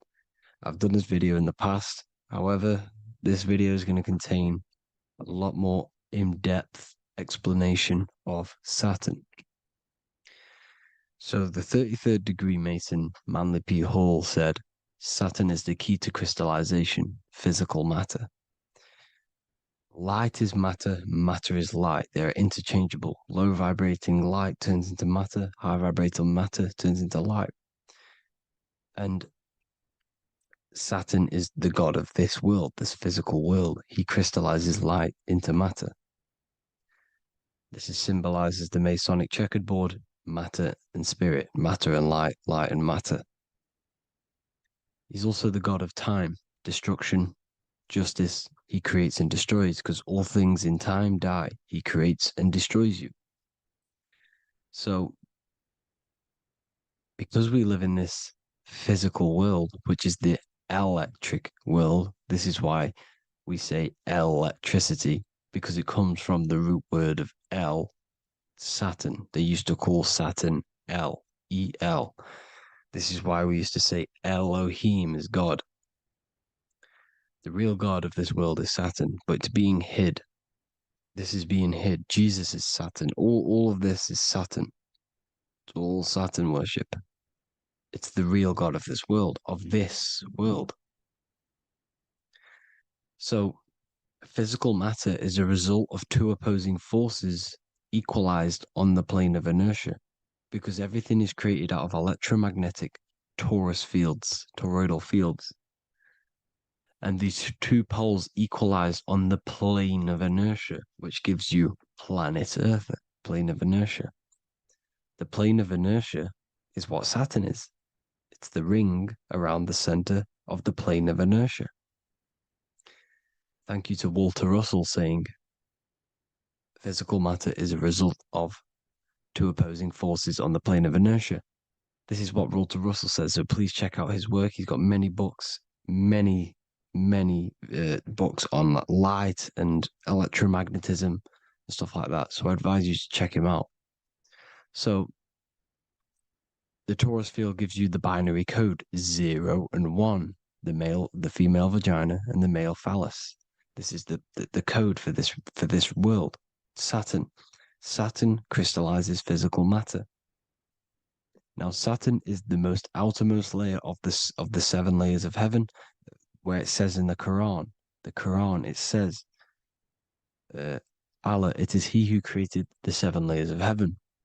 Saturn is the outermost layer. He's the top. He's the most high. So when we say the most high, we're referring to Saturn. He's the most high before the firmament, before the stars. So Saturn is the god of this world. He's the Lord of the Rings. He wears the crown. The crown is the rings. Crown, Kronos.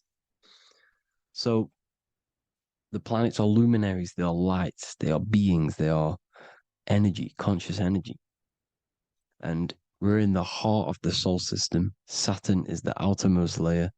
He is the one of this world. He's the god of this world. Now, on the North Pole of Saturn, you have the hexagon. Add up all the sides. It creates the 6-pointed star. Or it can be created as a cube. The cube is very important. The 6-pointed star is very important. 6 points, 6 triangles, 6 side, 6, 6, 6. Black cube adds up to 6 in gematria. Now, what did I say in the beginning? Saturn crystallizes the physical world. He creates physical things out of light. You are a light being. This is why we say human. Hue means the light spectrum. Hue, man, we are light manifested into physical forms. Human. And we are incarnated through Saturn. Satan, same thing. The number of the beast is 666, and the 666 comes from the 6.6 triangle, 6 sides of Saturn, 666. We are all known as carbon-based life forms. Carbon, the atomic structure of carbon, is 666, 6 protons, 6 electrons, 6 neutrons. We are materialized into our physical bodies through Saturn, through the number of the beast. These bodies are the beast, it's the animal.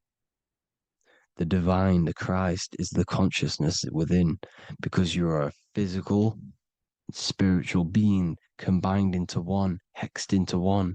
Hexagram. This is a hexagram.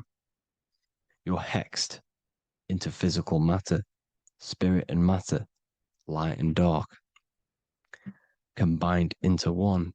Now you contain of the mark of the beast, the mark of your body. Your body's the beast. It says in the Bible, Satan, who is the god of this world. This world.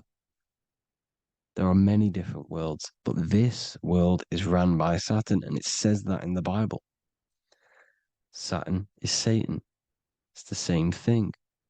And look at the crown of thorns are wrapped around the heart. The soul is in the heart. The mind is in the brain. The soul is wrapped around the rings of Saturn. You're wrapped in physical matter. This is what it's showing you. This is symbolizing the rings of Saturn wrapping you. And the cross on top is the cross of the cube. The cube, the black cube of Saturn, unfolds into a cross.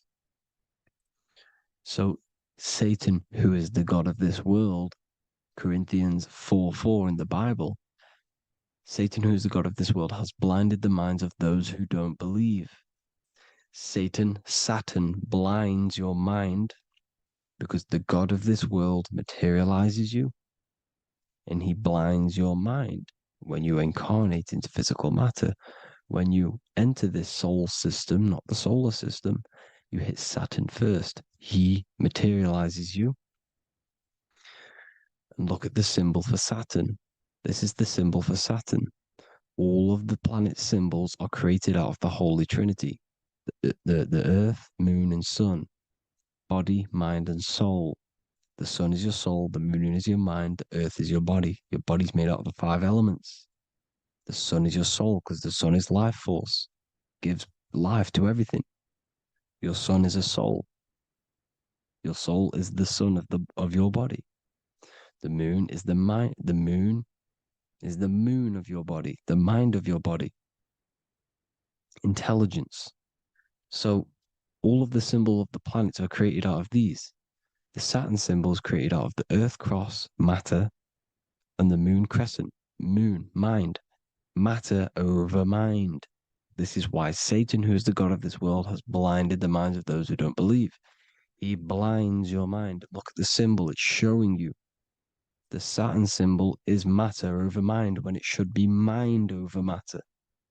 So we descend into a soul system, into our 666 Saturn carbon suit bodies, and we are matter over mind. Then we have to move up the spine to go back up to spirit, to mind over matter, where you manipulate your own reality. Now look at this. It creates the number 5. 5 is the number of change. You're moving from this side of the number sequence over to the right side. You're moving from the spiritual into the physical world. You're incarnating into the 5 elements, the 5 senses. So the cube, the black cube of Saturn, is another major symbol. Very important symbol. Here you see the cube, and the color black is associated with Saturn because Saturn's associated with death. He creates and destroys, light and dark. Death is associated with black, spirit, because you can't see spirit, which is blackness. So the black cube is black because Saturn rules the nighttime, which is dark, blackness, and he rules the winter, which is death, blackness. So Saturn is the black cube. Cubes have 6 sides: up, down, right, left, back, and forward. Cubes are 6-sided. Everything is 6-sided inside of this creation because you're incarnating, you're materializing, crystallizing into the cube, the world of the cube. Everything's a cube. Everything's got 6 sides. Here's Leonardo da Vinci showing you that you're in the cube. Leonardo da Vinci did this famous painting. You're in the cube, you're hexed into physical matter, or you're incarnated into the 3rd dimension, the 3-dimensional world, which is a cube, 3D. And black cube adds up to 6 sides of the black cube. The Kabbalah means cube god in Arabic. And look at what they do. They worship the cube, the black cube, and they stand in rings like the rings of Saturn. Australia, Denmark, Manhattan, Santana all have these black cubes. You go to New York, you will see the black cube there as well. These black cubes are everywhere because it is the real God of this world, So look at the cross. The cross unfolds into the cube. Xbox, Nintendo GameCube, Sega Saturn, anything to do with a simulated gaming reality, they put Saturn in it because we're in the simulation of Saturn. This is a simulation. And this is why they reflect this through the Xbox, GameCube, Sega Saturn, anything to do with gaming, simulations, is all Saturn. Because we're in the cube of Saturn, the black cube. We're in the GameCube, the Xbox, the Sega Saturn. As above, so below. So they reflect it through the simulations that they create inside of this simulation. Cubes have 8 points for the 8 points of time and space. 8 is the number of time. Everything's cycling, infinity. So look at the cube. The cube is symbolized as in Judaism. The Judays have the black cube. They wrap themselves in a black band and they cover their eyes into blackness. The black cube for the black cube of Saturn. They use the star of Saturn and they worship their god on Saturn Day because it's all Saturn worship. Look how the Saturn god is wrapped around with these thorns or leaves, just like Jesus is wrapped around his heart. And Jesus on the cross is us on the cross. We are in the cross. We are in the cube. The cross is the cube. And the cross is even in the Saturn symbol. This is another symbol for Saturn. There's two symbols. You got this one, the one I've just wrote down. And there's this one. This is the cross of Saturn, the cube god, the simulation, the game cube. Now, Chronos is another word for Saturn. Chronos means time. When you clock into work, you go to the Chronos machine. Well, I did anyway. And I tap my card on the Chronos because Chronos is time. Anything to do with time is Saturn. He creates and destroys. Look at the artwork of Saturn with the sand, the time. Look at this, how he's cutting off the baby's wings. He's crystallizing the spirit into matter. He's cutting off your wings. Satan, in the Bible, he falls from heaven into earth and he loses his wings. He becomes a serpent. You see it's all symbolic for us.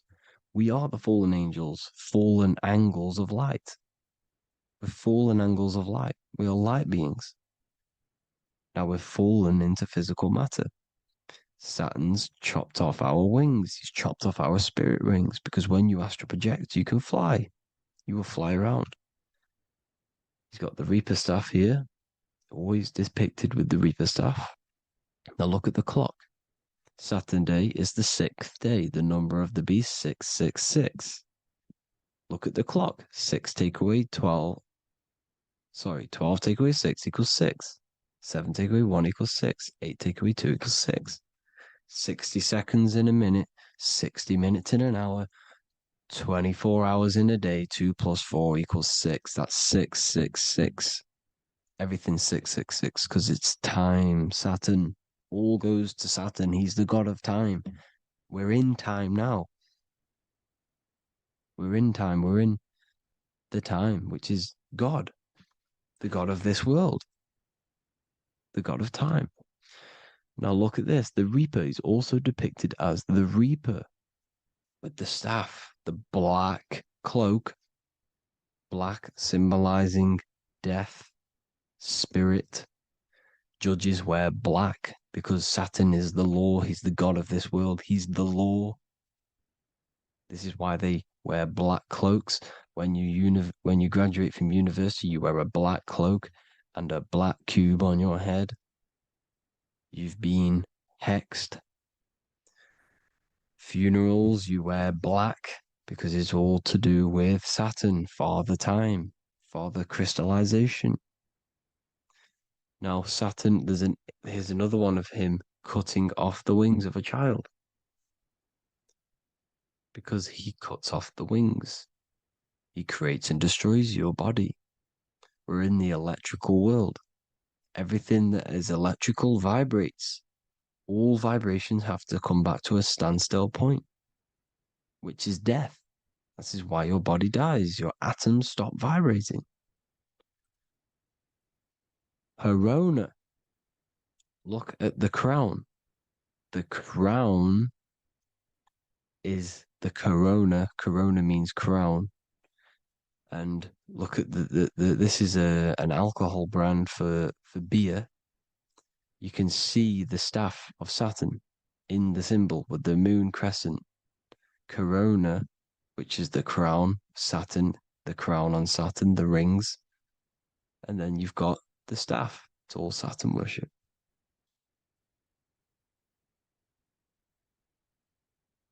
Is the black cubes of 9/11. 2 black cubes. This was a ritual for Saturn. It's all ritualistic. And look at the Star of David, the Star of Saturn. It's not the Star of David. Creates IXXI, the sigil of Saturn. IXXI means 9/11 in Roman numerals. 9/11. It's all a ritual for Saturn, and they have the 2 black cubes of Saturn. Now look, XX. There's more symbolism of Saturn now. We're going deeper. XX is more symbolism for Saturn. The sigil of Saturn is XX, as above, so below. Same with the Star of David. You split it in the middle, as above, so below, as above, so below. XX, this is a Knights Templar Cross of Lorraine. XX, Knights Templar, High Order of Masonry. They all worship Saturn. Well, Saturn's the real god of this world. X Eon with the XX. XXL magazines, which is all to do with famous rappers and stuff like that. When you die, you put XX on the eyes because it's Saturn. He's the Reaper. Is Jesus with the XX crown with the thorns around his heart, around his soul, with the cube on the top, the cross cube. Le Lucifer with the XX Cross of Lorraine. Jay-Z with his alcohol brand, XX Cross of Lorraine. The X Factor with the rings of Saturn. All Saturn worship. The seal of Melchizedek is also Saturn. This is the cube. This symbolizes the cube with the 8 points for the 8 points of space and time. And this is the cube. It's another ancient symbol for Saturn. Here you see the star of Saturn with the Melchizedek symbol around it, which is all to do with Saturn. Here you see an altar, the Holy Grail, the Melchizedek symbol on it, and they're worshipping it. This is why we wear rings, wedding rings for the rings of Saturn. It all goes back to Saturn. Earrings. The 8-pointed star of the ancient Sumerians is all Saturn. It's all Saturn. So the ancients, the symbols of Saturn goes on forever. It's in all of the major corporations. You can see it everywhere, the rings of Saturn. Toyota is an obvious one. Internet, Nike, Target, Sega, Saturn. It's all Saturn worship. All Saturn worship. Because he is the real god of this world. Here's Kanye West's album with a Saturn here. Here's Michael Jackson's album saying escape. There's the X again. The X, escape. You have to escape this reality. Maybe that's what he's pointing at. Here you see it on the dollar bill. The star of Saturn. Here you see it again on the dollar bill. So that is it for today's people. I hope you all gain some insight on Saturn. Please like, comment, and share if you can. Subscribe if you like the channel. Please have an amazing day. God bless.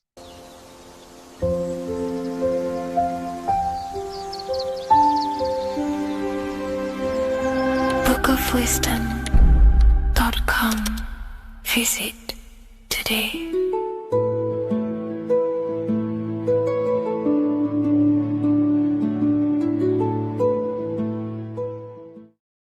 Creation demands destruction. Every time you release your sexual fluids, you're destroying a part of yourself to create an extension of yourself. For example, if you want to create a business, you have to destroy your time, attention, and energy in order to create the effect of the business. All creation demands some sort of sacrifice or destruction. This falls under the law of polarity in the universe. It's the same with your sexual fluids. Your sexual fluids, especially as a man, contains minerals, all the minerals in your body. It contains your vitality. It contains your DNA. It contains the blueprint of you, and it can create a whole new human being. You are literally playing with the power of creation if you are releasing your sexual fluids too much. Sexual fluids also extend beyond the physical plane. They contain astral forces because all physical creation is a mental creation. We live in a mental universe. Everything begins as a thought in the mind, then the thought takes the form and the body of imagination, which is an astral force. Imagination turns into etheric emotional energy. Then the etheric emotional energy turns into the physical action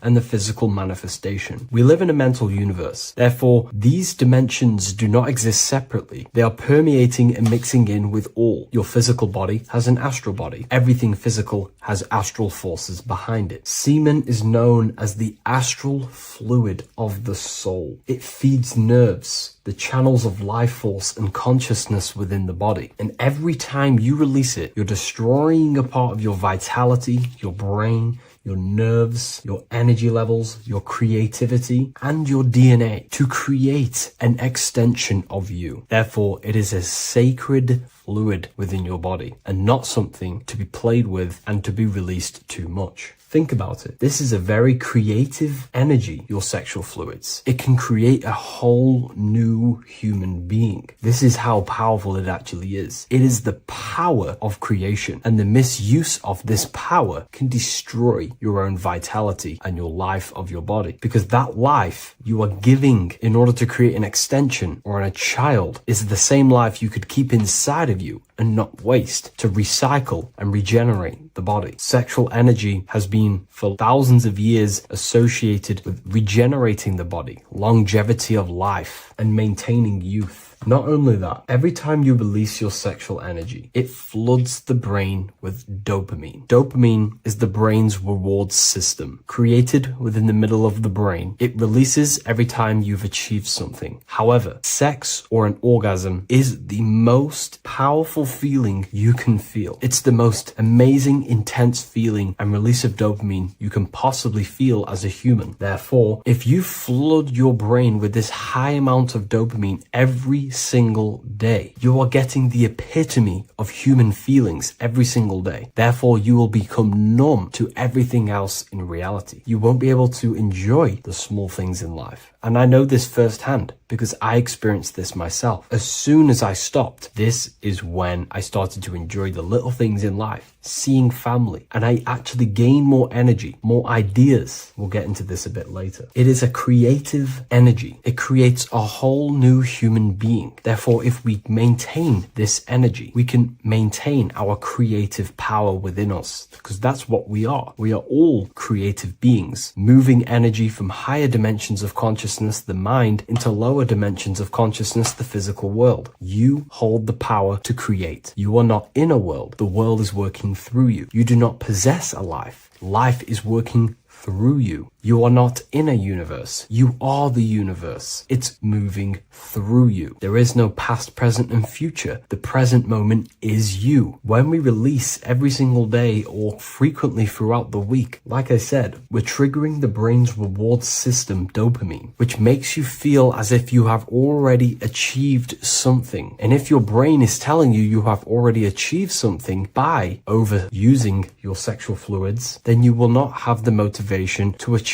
other things in your life. I know this firsthand. I became very lazy. I didn't want to work. I didn't want to do anything because subconsciously my brain felt as if I've already achieved. If we look at the symbol of the Baphomet, we notice the Baphomet has horns and a goat head. Now we look at the word horny. When you become sexually aroused, it's known as horny, which is the horns, representing the lower mind. The lower mind is the mind we use for our animal instincts. We have two parts of our mind. A higher mind, which is contained of higher thought, which chases spiritual things such as love, wisdom, knowledge, and God. Then we have a lower mind, which chases the things of the material world closely associated with the ego, chases validation, material gain, status, and physical sensation, physical pleasures. It is these physical pleasures that can keep you in an endless loop, making you feeling empty inside, because nothing material can ever satisfy our internal world. Nothing. You can achieve millions of dollars. You can achieve your dream house, your dream car, your dream watch. And if that is the only thing you are chasing, you will feel empty inside when you achieve it, because nothing of this material plane can satisfy you. Nothing of the lower mind can ever satisfy you. This is why we must sacrifice the lower mind and overcome the lower mind and the lower instincts. One thing I found amazing when I mastered my sexual urges and my lust is that my mind became a lot more clear. The thoughts and the time and the attention that I used in my mind to go towards lust, sex, and chasing these things was taking up a lot of mental space, time, and energy. But as soon as I removed it and mastered it, my mind became an open vessel for higher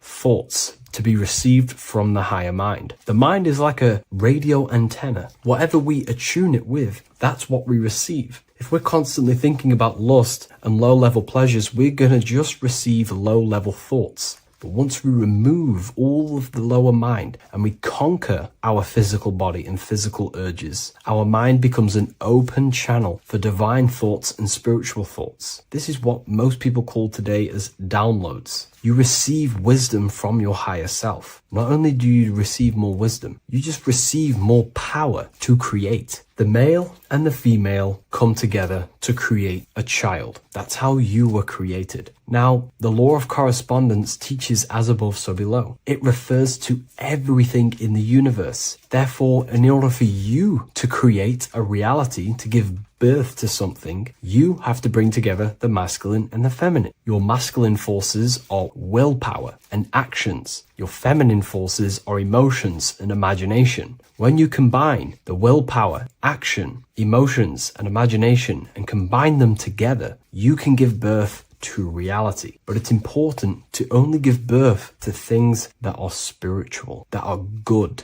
that are for the benefit of yourself and humanity, and not for the ego and the lower mind. Killing our lower mind is essential for spiritual ascension when we die. The thoughts that we give the most attention and energy to when we die are pretty much the same thoughts that we're going to think when we die. When you die, your physical body and external world is stripped and you're left with your internal world of consciousness, more than likely be resonating within the lower astral plane before you move on to any higher dimensions of the astral. It's important that we kill any addictions such as sex, food attachments, emotional attachments to people, any desire for material things before we physically die. The Hindus taught this, Buddhism taught this, the ancient Egyptians taught this. We have to remove the desires in our heart for material and things before we physically die, because when we die, we cannot fulfill physical pleasure. Therefore, we will create our own suffering within the astral dimension. So sex is the biggest part of this. We have to remove the desire for sex or releasing any of our sexual fluids before we physically die to master ourselves. And not only that, it's going to benefit the way you feel, the way you think, the way you act towards people once you have mastered this. Porn psychologically damages you. You are quite literally the person in the corner of a room watching two other people give pleasure to each other. Psychologically, that is not good. And what happens in darkness is always revealed in light. What you do in your alone times will show in your confidence, in your eye contact, in your presence, in your aura, your energy. You cannot hide things that you do in the dark. because they always reveal themselves in a subconscious way, whether physically or through an energetic spiritual way. Sex can be known as sacred energy exchange. You are exchanging energy, bioelectrical energy. It's a scientific fact that when you hold hands with another person, your brain waves of each individual become synced. Your emotions sync, and you exchange electromagnetic energy because you are an electromagnetic being. When you have sex with someone, you are literally exchanging emotional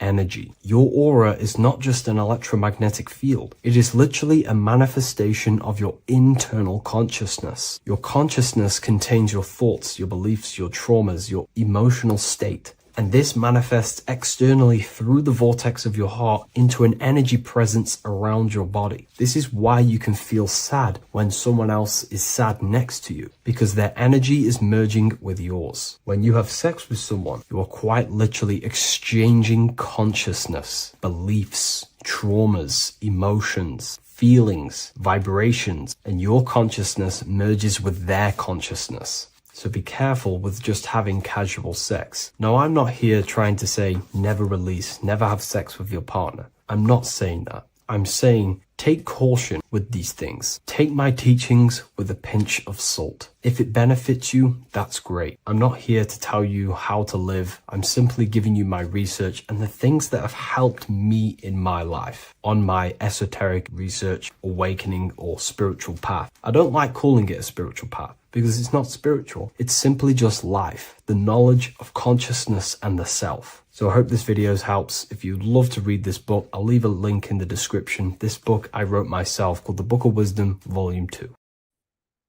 What if I told you that you are under a spell and this spell is controlling you in every aspect of your life and you don't even realize it?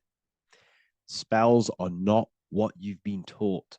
They're not fantasy magic wands that are casted over you. No, no, no. Spells are much, much deeper. A spell is a belief system that is installed into your subconscious mind, which holds power over you. Okay?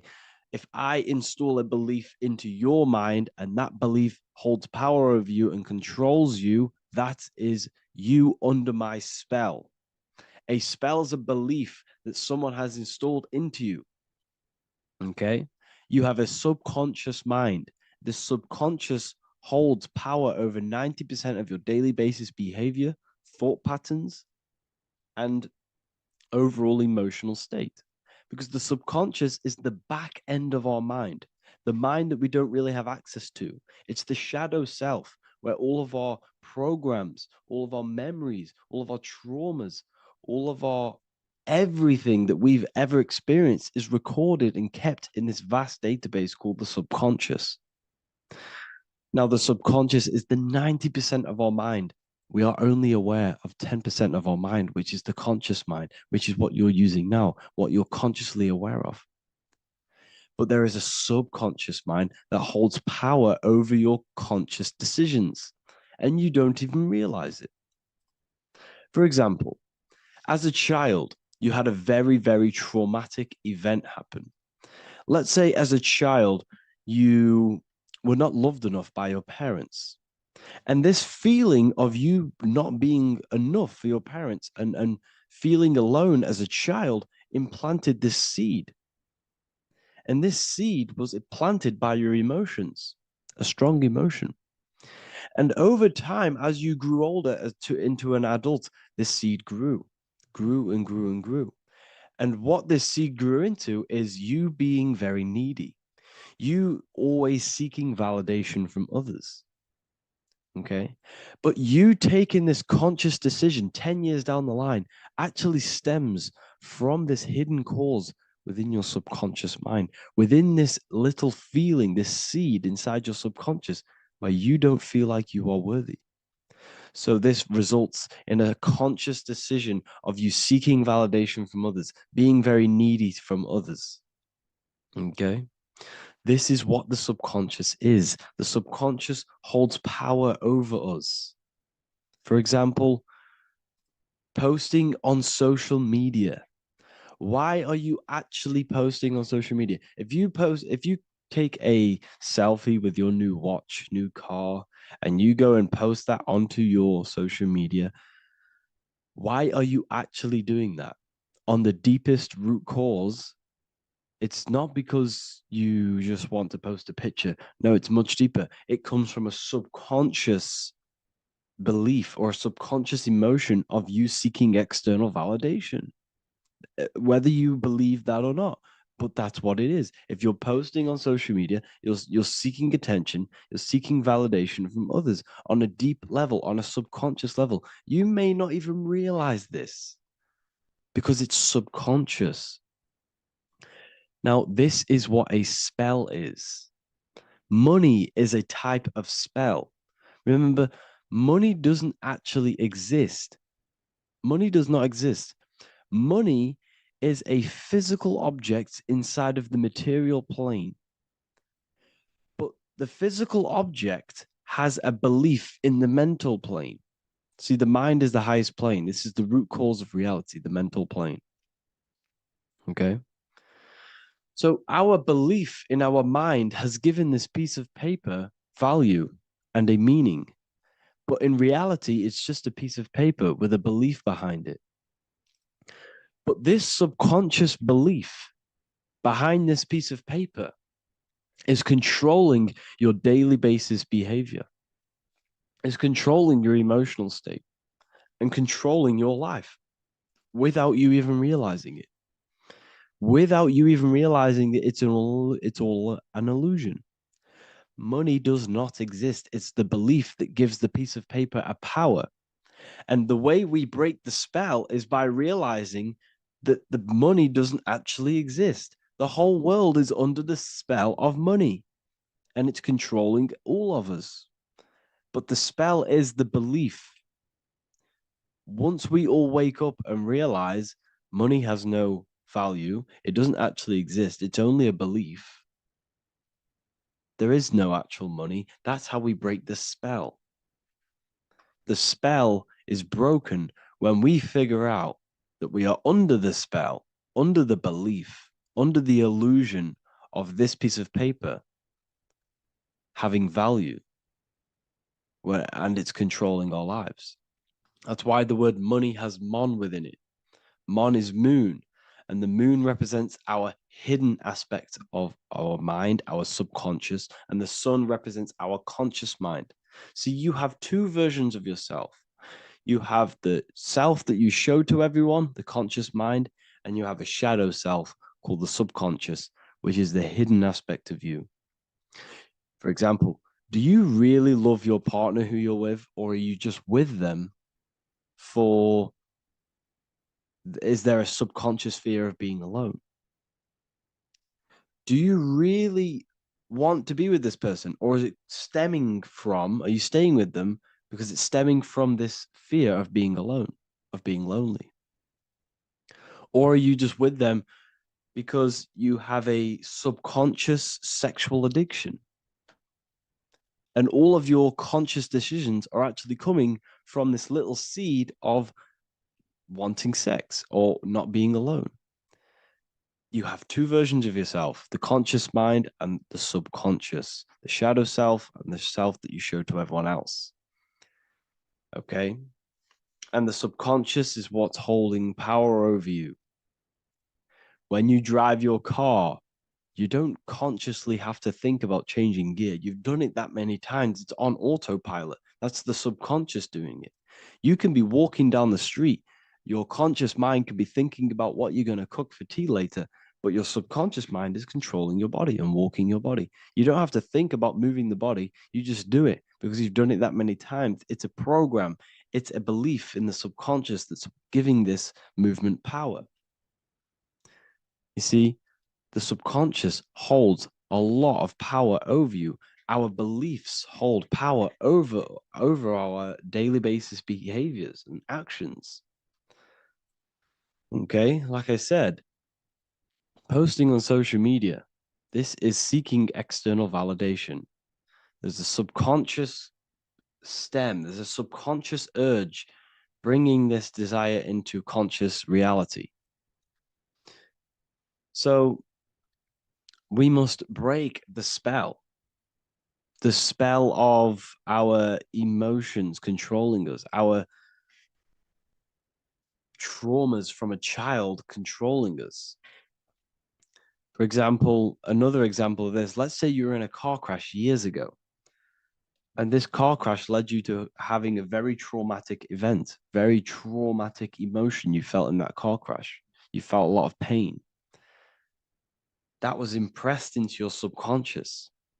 And even to this day, you're probably scared of going into trains, going onto cars, going inside of vehicles. And you might not even be aware that it's actually stemming from this event that happened 10 years ago. That's the spell. That's the spell that's holding power over you. And you don't even realize it. You realize the spell when you realize you're being controlled by this old belief, this old trauma. That's what a spell is. A spell is not something I cast over you with a wand like Harry Potter. Spell's much deeper. It's the hidden aspects of our mind that hold power over us, that control us. Okay? So how do we get rid of the spell? How do we break the spell? By installing new belief systems, by installing new programs into our subconscious. The subconscious is impressed by repetition and emotion. Everything you do on repeat, for example, tying your shoelaces, you can be looking up into the sky, closing your eyes, thinking about what you're going to create for tea while doing your shoelaces. You've done it that many times, you don't have to think about it. That's the subconscious taking over. Okay. That's the repetition aspect of the subconscious. For example, you could probably run down your stairs. You know exactly how to run down the stairs. If I tried to run down your stairs, every staircase is different. I'd probably fall over. But you've done it that many times, you know exactly how to do it. It's what we call ritual. When you have an evening ritual, when you tidy the house, you do your skincare routine, you wash your teeth, that's a ritual. This is what the ancients called ritual. When we do rituals, we're trying to implant something into our subconscious to either remove an old program, an old seed that is controlling us, for a new one that's going to grow into new light, into a new reality. So you can implant messages, implant new programs into our subconscious, which will then grow into a new reality. Okay? Because if I tell you something over and over and over again every single day, for example, if I say, you do what I say every single day I repeat this statement into your ears, about a month or 2 months in, you're going to start to believe in that statement and you're going to start to be under my spell. You're going to start to do everything that I say. So this is what spells are. Spells are subconscious beliefs that hold power over you, and you don't even realize it. So we need to remove these old programs we have that are controlling us for new programs. And we do that through ritual, affirmation, and imagination. Repetition and emotion is key to impressing the subconscious. They are the two ways that spells are created, that programs are created. The subconscious only knows the now, and it only knows you. So every word you say is a spell. So when you call someone else a name, you're calling yourself a name, because your subconscious takes everything you say as truth, because it only knows you. It doesn't know anyone else. So every night we can do affirmation. We affirm the reality we want. This is what we call a ritual. We sit down or we stand up, whatever it is, you affirm the reality you are, I am statements. And then you imagine that reality. And you do this over and over again, every day, twice a day, 3 times a day, however many times. And this will cause repetition. This will install a new belief system into your subconscious, which will then start to show in your external reality. It will start to put you under a spell of the new program. For example, If I install into my subconscious that I believe that I am rich, every single night I affirmate that I am rich, I am wealthy, I am free. And then I do a ritual. I start to imagine this reality. Every single night, I do these two things on repetition, and I start to feel the reality and imagine the reality. Over time, I'm going to start to believe that I am rich, that I am free, and I am wealthy without having the physical reality. And what this will do is that it'll implant a message deep within your subconscious mind. It will plant the seed of this belief. And this belief over time will grow into 90% of my thoughts, 90% of my actions, 90% of my words. My words, my thinking will change due to this new belief. I may not even realize it, but I'm looking for more opportunities to make money. I'm speaking to more people because of this belief that I've installed. This belief has triggered new ways of thinking. My mind, my conscious mind is now only operating to fulfill this belief. And my conscious mind might not even be aware of it. You won't even realize that you're manifesting this belief of being rich. And that's how it happens. You implant the belief within your subconscious. You implant the spell into your subconscious, which will then gain control over you. So we need to make sure we're removing the negative spells, the negative programs that are controlling us for new regenerated ones, for new ones that are going to create new realities, a better life. Okay? You don't want negative traumas, negative seeds controlling you and growing into your life. If you don't cut them off, they will continue to grow and grow and grow. Your anxiety will get bigger and bigger and bigger. Your depression will get bigger and bigger and bigger. But it's all actually stemming from one belief system or one trauma. Okay? So this is important. Everything in this physical plane is an effect of the higher planes, it's a shadow of the mind. Everything we think, all physical objects began as a thought, then an imagination, then energy, then a physical reality. So we must change the mental plane. We must plant seeds into our mind to change down into our physical material life. It's about manipulating this higher plane so we can create change and effect in the physical external material plane. That's what magic is. This is what spellcasting is. This is all what it is. It's not fantasy. This is the manipulation of the higher planes of consciousness, which your mind has access to. You have access to these higher planes. Okay? This is exactly what I teach in my university. I teach different rituals. I teach specific rituals to get rid of certain things, certain belief systems. I teach all different rituals, all different ways for you to create your own reality and live the best reality you want. We also have all of these different courses. We have activating the inner eye. This will teach you exactly how to lucid dream and activate your inner vision of imagination.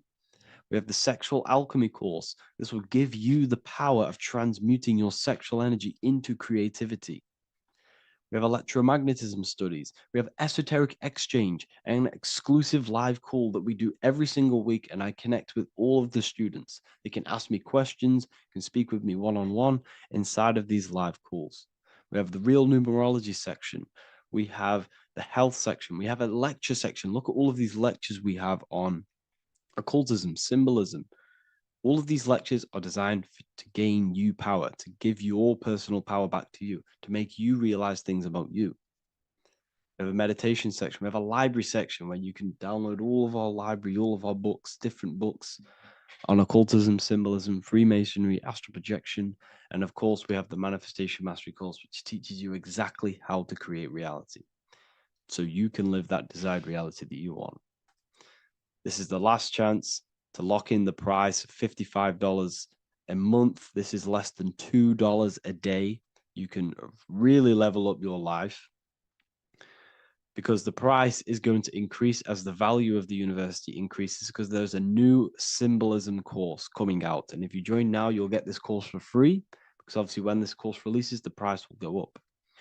The symbolism course will teach you the language of esoteric and occult symbolism. I'll leave the links in the description. Make sure to leave a like, comment, subscribe to the channel if you want to see more content. Thank you all, people. Have an amazing day.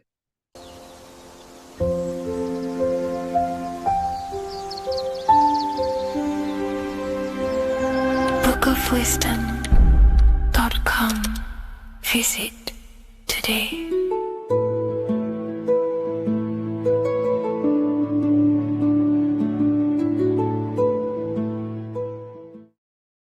So depression doesn't actually exist, and in this video I'm going to show you how depression is actually a choice. And I'm going to give you some solutions on how to deal with it. And this is probably going to change your life forever just by doing this alone. Okay, so the first thing you need to understand about depression is that it exists in your conscious mind. It exists in your thinking mind. So what is inside your thinking mind? You have your body, your name, your reputation, your trauma, your memories, your family, your worries, your interests, your bills, your passion, dislikes, goals, right? Most people identify their lives with this. They identify their lives with their thinking mind. They think they're their name, their job, their reputation, their memories.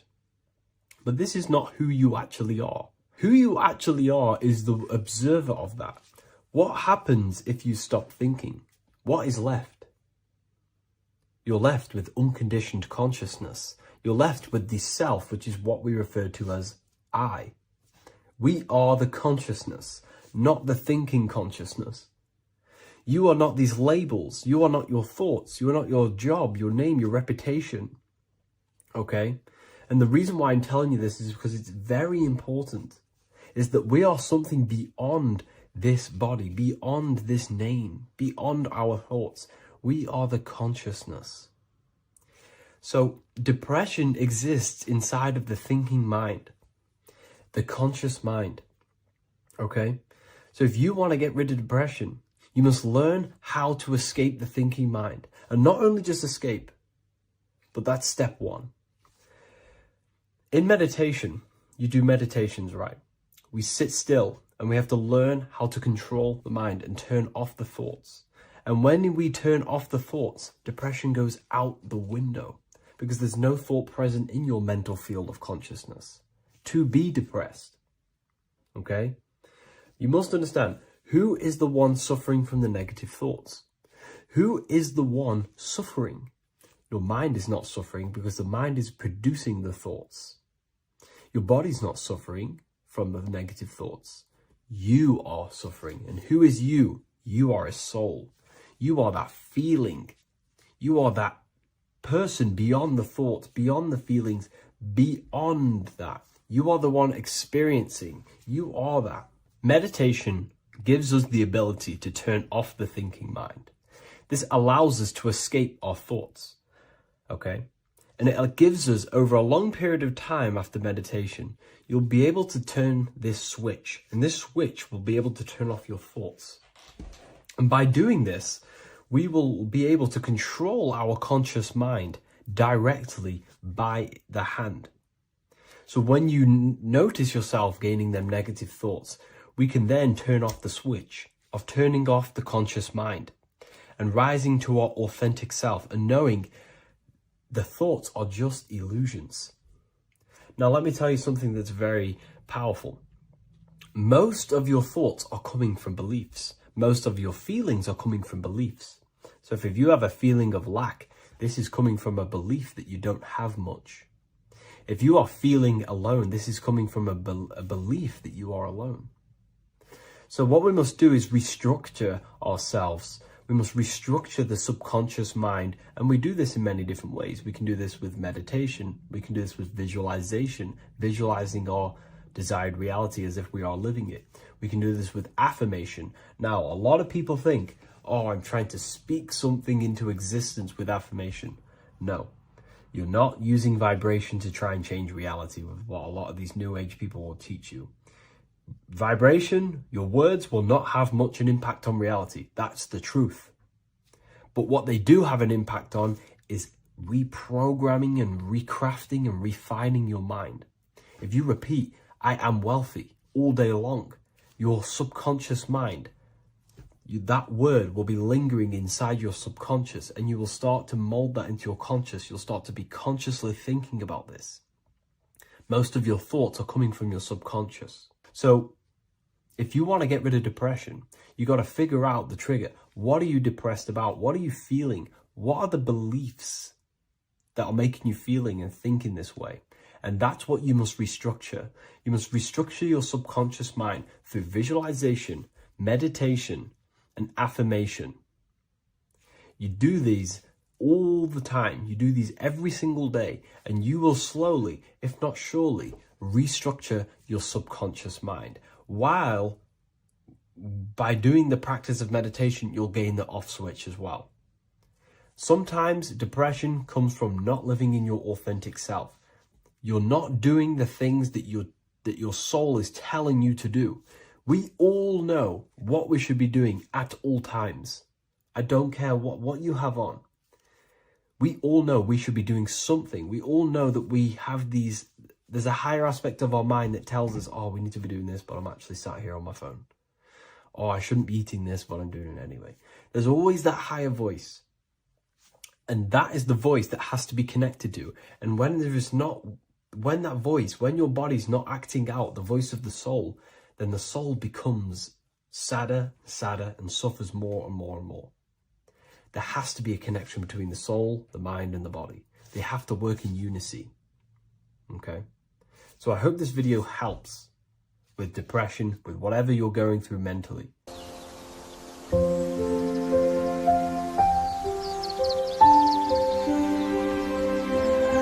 bookofwisdom.com. Visit today.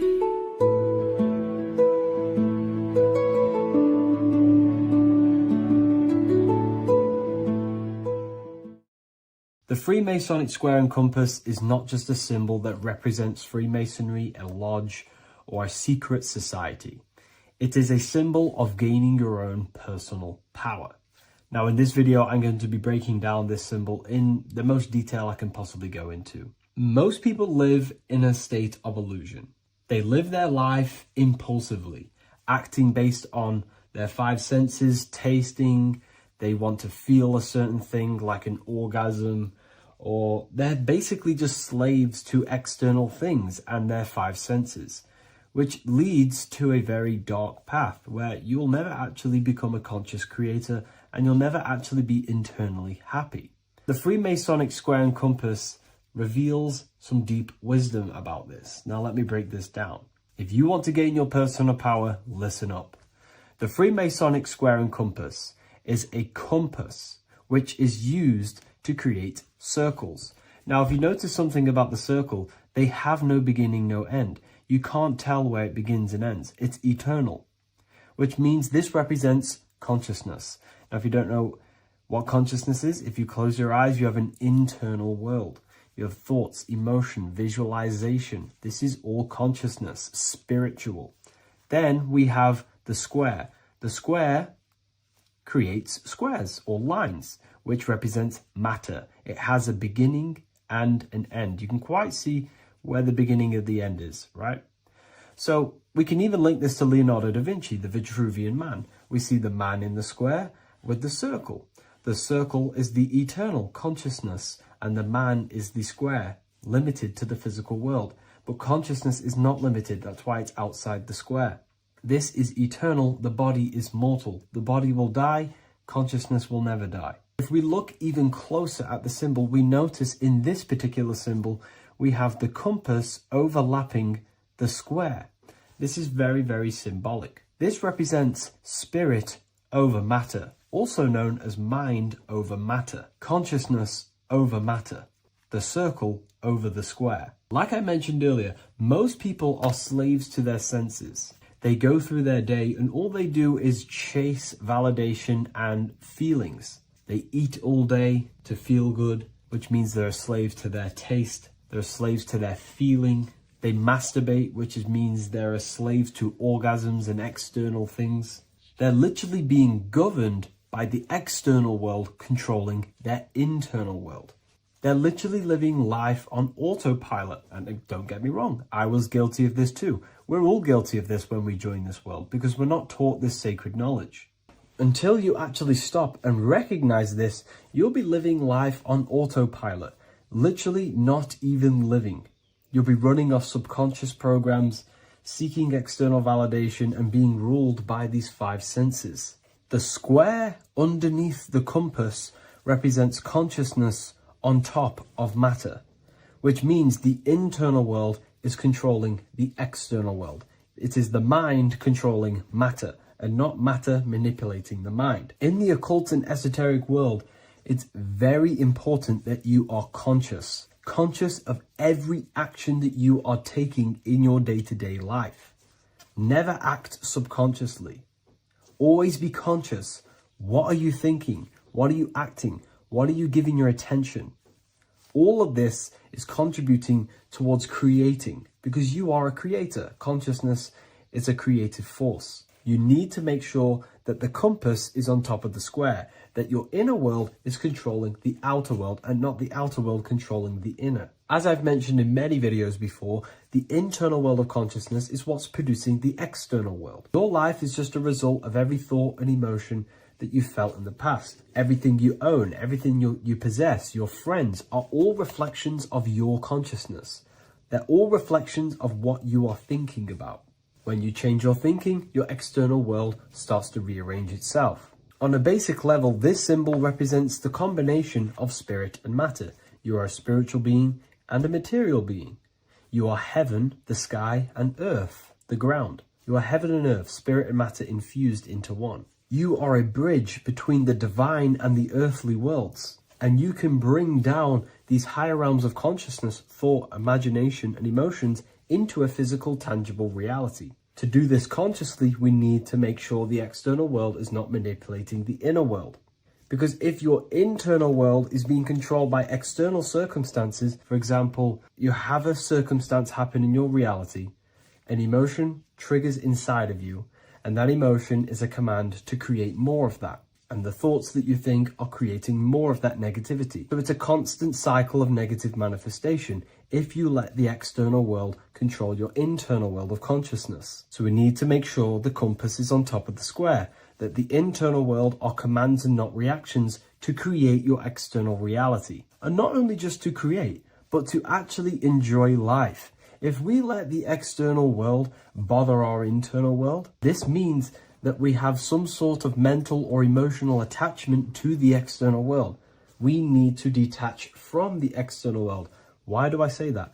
Because it's temporary. It's an illusion. We are going to die one day, and none of this will matter. You need to understand that everything in this world is temporary. You have to be okay with losing things, losing family, losing things in this world, because it's guaranteed to be temporary. We need to make sure the internal world is order and not chaos, commands and not reactions. Now, at the back of the Book of Wisdom, Volume 2, the book that I've wrote here, I go over the different meanings of the different arrangements of the square and compass. Sometimes we see the square overlapping the compass, which is the opposite of what we've just broken down.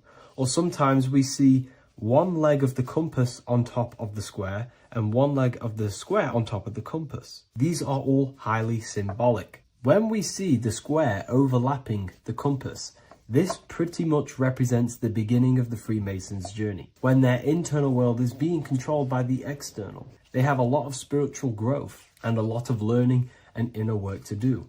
Now, when we see half and half, one leg of the square on top and one leg of the compass on top, this represents the Masons' gradual emergence from the material realm into the spiritual. This interplay of symbols reflects the process of gaining greater light and knowledge as the Masons ascend from material concerns towards spiritual enlightenment. And of course, we've just broken down what this means. This represents spirit over matter.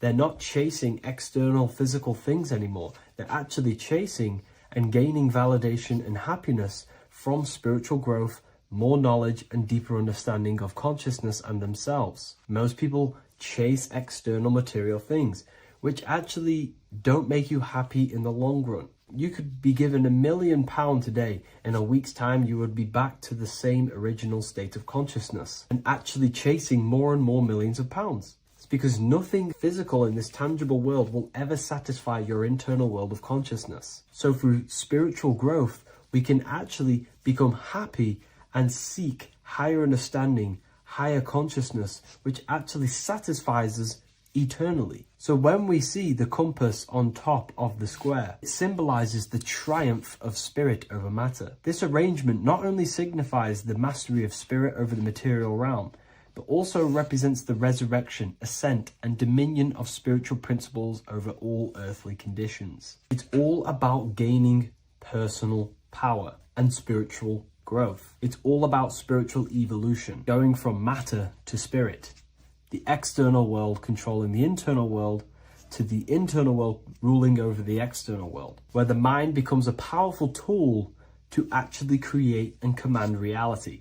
The mind cannot create and command reality if it's being governed and tossed all over the place by external circumstances and thoughts. Here's a quick tip on how to know if your mind is controlling you. If your phone notification goes off and you're working on something, and you instantly go to reach and pick up the phone as soon as the notification goes off, that is an indication that your mind is controlling you and you are not controlling it. The mind is the direction of consciousness. The direction, it directs the flow of your attention, your energy, your consciousness. So to practice to gain mind over matter is simply just meditation, allowing the mind to sit still and focus on one thing for long periods of time. And over time, this will gain mastery over your attention and your mind. If you are on your spiritual path, this should be your goal. Your internal world becoming the master.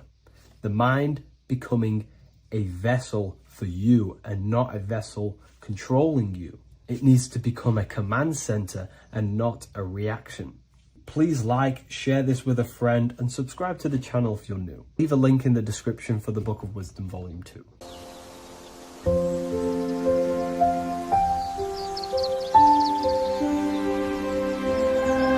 bookofwisdom.com. Visit today.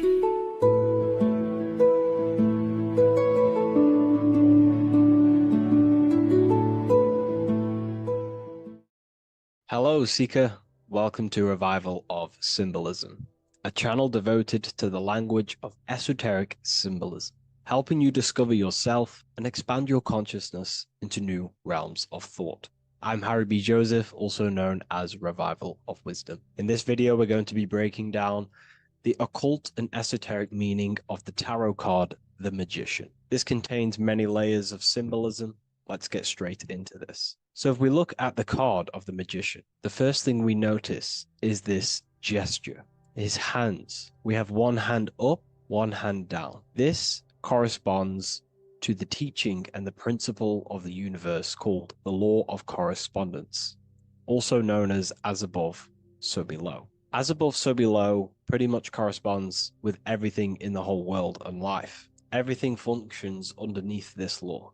It teaches that everything below in the material plane does not exist on its own. Physical life does not create itself. It is not independent. It cannot sustain itself. Everything below in the material plane has its spiritual counterpart within the heavenly realms of higher consciousness dimensions. Everything above manifests that which is below. It's simply representing how reality is dual and you are dual. You have a self outside the mind, which is the physical body, and a self inside the mind, the spiritual self. While most people are fixated on the external self, the physical body, they never give attention to their internal self, the self inside the mind. The self inside the mind is limitless, has infinite potential, and is not bound to any true form or identity. The internal self is the immortal self, the higher self. It is the self that can turn anything, any thought, into a form within the realm of imagination. This is what we call the astral plane. The astral plane being a plane or a dimension that sits just above the physical plane and it's the realm of imagination, emotion, and desire. Because in order for us to imagine something, we have some sort of emotion or desire to create it. Therefore, it is the astral energy, the desire, and the imagination of something above in the higher realms and dimensions of consciousness that make it possible and physically created within the material realm. It is the astral forces of desire manifesting the actions of the physical body, because the physical body only moves to what we care about or we have a passion or desire. These forces, what we call passion and desire, are not just chemical reactions in your body. They are astral forces directly coming from your astral body. We think with thought. This is the beginning of all creation. We think, we imagine, we desire, then we act. It is the higher realms first, then the external realm, the material. Higher dimensions over the lower dimensions. This fits in perfect with the magician, because a magician is not someone, like Harry Potter shows you with wands casting spells. This is fantasy. The real magic is about changing consciousness at will, because consciousness above creates that which is below, the material. As within, so without. Reality is created from the inside out. So the magician understands that by changing consciousness, we change our external circumstances. You see this reflected in your life, and I've seen this reflected in my life. When you change your consciousness, for example, you start to spiritually awaken. You start to think differently, see the world differently. What happens to your external reality? Notice your friends start to say you've changed. You may not fit in with your current friendship circle. Your friends will change and you will outgrow them, and you will have to seek to find new friends that fit with your new internal state of consciousness. This is teaching that the internal world rearranges the external world. While most people stay in a cycle of trying to change the external world, not realizing that they must first change the internal. This is what magic is about. Magic is about changing consciousness at will. Because when a magician holds the ability to direct all forces of their consciousness to a specific reality within them, to create that form and reality within the internal self, they can actually start to produce change in the external reality. We have masculine forces of consciousness, feminine forces of consciousness. The feminine forces of consciousness are imagination, intuition, emotion. The active masculine forces of consciousness are willpower, actions, and intellect, thinking. When we combine the imagination, seeing the reality within our mind, forming the reality within our spiritual vision, the internal vision of the soul, because imagination is the expression of the soul. It is creating with astral light, astral vision. Freemasons, occultists call imagination spirit vision. When we see that reality with our spiritual vision, this is why we have to increase our ability to vividly see within our imagination or the astral plane. If we do not develop these faculties of consciousness, we will struggle. This is what the esoteric is about. We have to increase and develop every part of our consciousness to develop spiritually, to try and reconnect with the internal world, while our whole past life we've been focusing on the external. When we combine the soul's vision of imagination with a feeling and a desire of creating that reality, that's then the internal world pretty much sorted. Then we have to combine that with willpower and actions.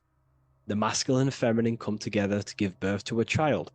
The masculine and feminine come together in your consciousness to give birth to a reality. It's about changing what's inside the self to produce change below. This is what true magic is. Look at the word magic, magi, and the word imagination, imagination. Imagination is about working with the forces of the soul and the forces of consciousness, producing change in consciousness at will to produce change in the external. This is what this represents. Changing above so we can change below. No point trying to change the external world, because the external world is already formed. It is a form, it is an effect. So to produce true change in the external world that lasts long term, we must first gain control over ourselves and produce change internally. This is why the magician is called to gain mastery in every element of their being. They have to gain control over every aspect of consciousness and develop every faculty of the soul. This includes developing strong imagination, developing a very strong willpower. We can do this through exercises such as imagination exercises, holding one specific vision for a long period of time, meditation, thinking on one specific thing for a very long period of time. This will increase the willpower. It's also about gaining control over the subconscious impulses, the subconscious thinking patterns that seek to control us. It's about gaining control over every aspect of our consciousness. This is what a true magician is. And this is what the true spiritual path is. Developing every faculty of consciousness. It's a never-ending journey of self-mastery. If we look at the magician, we see this infinity symbol rising just above his head, symbolizing the mind being filled with higher knowledge. The mind aware of higher dimensions. You see, the mind is the cause, physical reality is the effect. We need to raise our consciousness from effect consciousness to causal consciousness to truly become a magician and a master of our reality. What do I mean by effect consciousness? Most people live in the realm of effect and reaction. Their consciousness, their mind, emotions, and imaginations are constantly thinking, feeling, and imagining the things that have happened to them. Instead of doing this, we need to change this state. Instead of reacting, we need to become the cause. Instead of thinking and imagining and feeling the realities that's already gone past and things that have happened to us, we need to change this so we use the powers of the soul, the powers of consciousness as imagination, emotion, the intellect, as causes and not reactions. This is how we truly become a magician and apply this principle of as above, so below. We need to think, feel, act, imagine, and use all the faculties of consciousness and the creative powers of the soul to cause things, to create a better future, to imagine a better outcome, instead of dwelling in reactivity, because reactivity will create a constant cycle of negative manifestations. If we sit around and moan, complain, think, imagine, feel the things that have happened to us in the past, the mind is the cause. And if the mind is in that state of reactivity, it's just going to constantly create more negativity in your external reality. This is what it's all about, as above, so below. You can see the sword here. The sword cuts through the air. The air is one of the 4 physical elements. Fire represents the spiritual body of consciousness. Water represents the emotional body of consciousness. Earth represents the physical body of consciousness. Air corresponds to the mental body of consciousness. So this sword is a symbol of a sharp mind. The mind needs to become very sharp and very disciplined and very controlled, both consciously and subconsciously. What does this mean?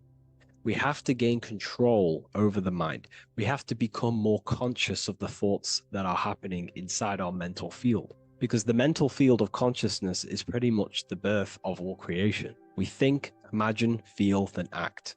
So we must gain a sharp intellect, a sharp mind, a sharp, powerful mind. The sword is also a symbol of power. So this is a symbol of a powerful mind, a mastered mind. This is your sword. This is your tool to create, because you are a co-creator.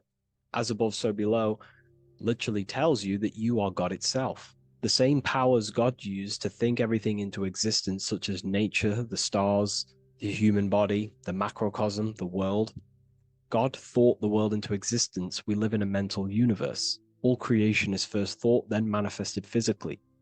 The same powers of thought God used to create the world is the same power that you use to create your world. You are cut of the same fabric of God. You are a microcosm, as above, so below. God is the macro, you are the micro. What is the wand? The wand is not real. This is not a real wand you cast spells with, but a symbol. The symbol of the wand represents direction of consciousness, willpower, and attention. We have two spiritual currencies which pretty much create our experience and reality: time and attention. That's why we say we spend time and I pay attention. These are your currencies. These are how you create and generate reality. Moving on to Jesus and Satan, we see there's an exact same symbolism within the ancient paintings. Jesus pointing up, Satan pointing down. Satan is the egoic force within one's consciousness. He is a symbol. Satan is not a real identity or being or entity. He is a symbol of a personality and a force within one's consciousness. Satan represents the negative forces of the ego that tells you to do things that is wrong. In your heart, you know what is morally right and wrong. Let's say you're thinking, you get a random thought of stealing an old lady's purse. You, in your heart, know that is wrong. But Satan is the force inside of you that says, do it anyway. Don't listen to the heart. Get the personal gain. I want the money. That's Satan. Jesus is the higher mind, the aspect of our consciousness that dwells above the ego. It's the part of our heart that desires the spiritual. Our heart is the generator of our reality. And whatever we desire is what we generate. You only take action and generate your life on what you care about or what you feel. If someone's talking about something you don't care about, you say, oh, I don't care about that. But if you care, you will listen. If you care about something, you take action towards it. If your heart desires the material, you have been taken over by the egoic force of Satan. Not a real entity, a part of your consciousness, a part of your nature, the dark side of yourself. Jesus represents a heart that desires the spiritual wisdom, the things that cannot be seen. The heart must desire the things that can't be seen, because this is what gives true satisfaction to ourselves. We feel void when we chase material things because nothing material can satisfy our hearts. So this is as above, so below. Jesus is the higher mind. Satan is the lower mind. We must place our hearts on the higher things and give our hearts and desires to knowledge, the things that we cannot see, because this is what gives us true fulfillment. We also see this symbolism in the Baphomet. As above, so below. The material realm below and the fire up here. The fire symbolizes spirit. The spiritual made manifest in the physical. This is all the same symbolism. It corresponds to everything. You can use as above, so below to determine truth. If someone tells you something, tries to make you believe it, and it does not correspond with the law of correspondence, then you know it's a lie. You can use as above, so below to manifest things. You can use as above, so below to see the world as a reflection of God. We are in God's kingdom. This is God's world, and you are creating in the world through the same powers of God, thought. You are a small version of God, co-creating a world and reality in earth. You yourself are an earth. Your body's the earth. Your consciousness is God and heaven. So I hope this video helps. The occult goes deeper than you could possibly imagine. If you wish to go even deeper, join our community, Ethereal University. Please leave a like, share, comment on this video for more.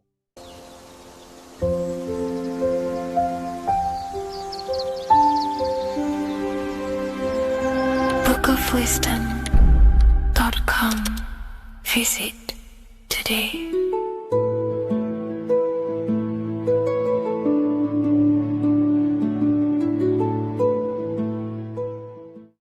Religions were made to hide the truth about yourself, God, and the universe. You see, religion teaches there is a God separate from you. He created the universe separate from himself. They did this to truly disconnect you from consciousness, from God, and from yourself. Now let me explain. It's going to be very difficult to understand this from a left hemisphere dominated perception. The left hemisphere sees everything individual. The right hemisphere sees the whole. For example, if you're walking through a woods, the left hemisphere sees individual trees, leaves, twigs, and branches. The right hemisphere sees the interconnectedness of the whole woods. We've been trained our whole life to be trapped in the left hemisphere, to think logically, scientifically, with evidence. This way of thinking traps you in illusion, division, and separateness from everything. Plus, in science, they teach you the universe exists outside of you. You exist in a universe, and the universe exists whether you exist or not. This is completely false. You are the universe experiencing itself. There is only one person in the universe. There is only one awareness in the universe, and that is God. That is your consciousness, not your name, your job, your reputation, your thoughts, your beliefs. That is not God. God is the infinite awareness that you are, the alertness, the essence of life. You are an individual. You have a dual nature, an inner world, consciousness, and an outer world, this physical body. The inner world is the immortal, consciousness, awareness. This physical reality is for the immortal within us to experience and enjoy. And the immortal consciousness, the immortal self, the individualized expression of the only thing that is truly real, which is God, consciousness, is seeking a way to understand itself through infinite vantage points. The same consciousness inside of you, inside of the dog, the squirrel, the plants, the stars, the same awareness is in absolutely everything. Only the right hemisphere can see this connection. The universe is one mind separated into the infinite bodies and life forms. This is why scientists tell you that the universe is forever expanding. It's truth in plain sight.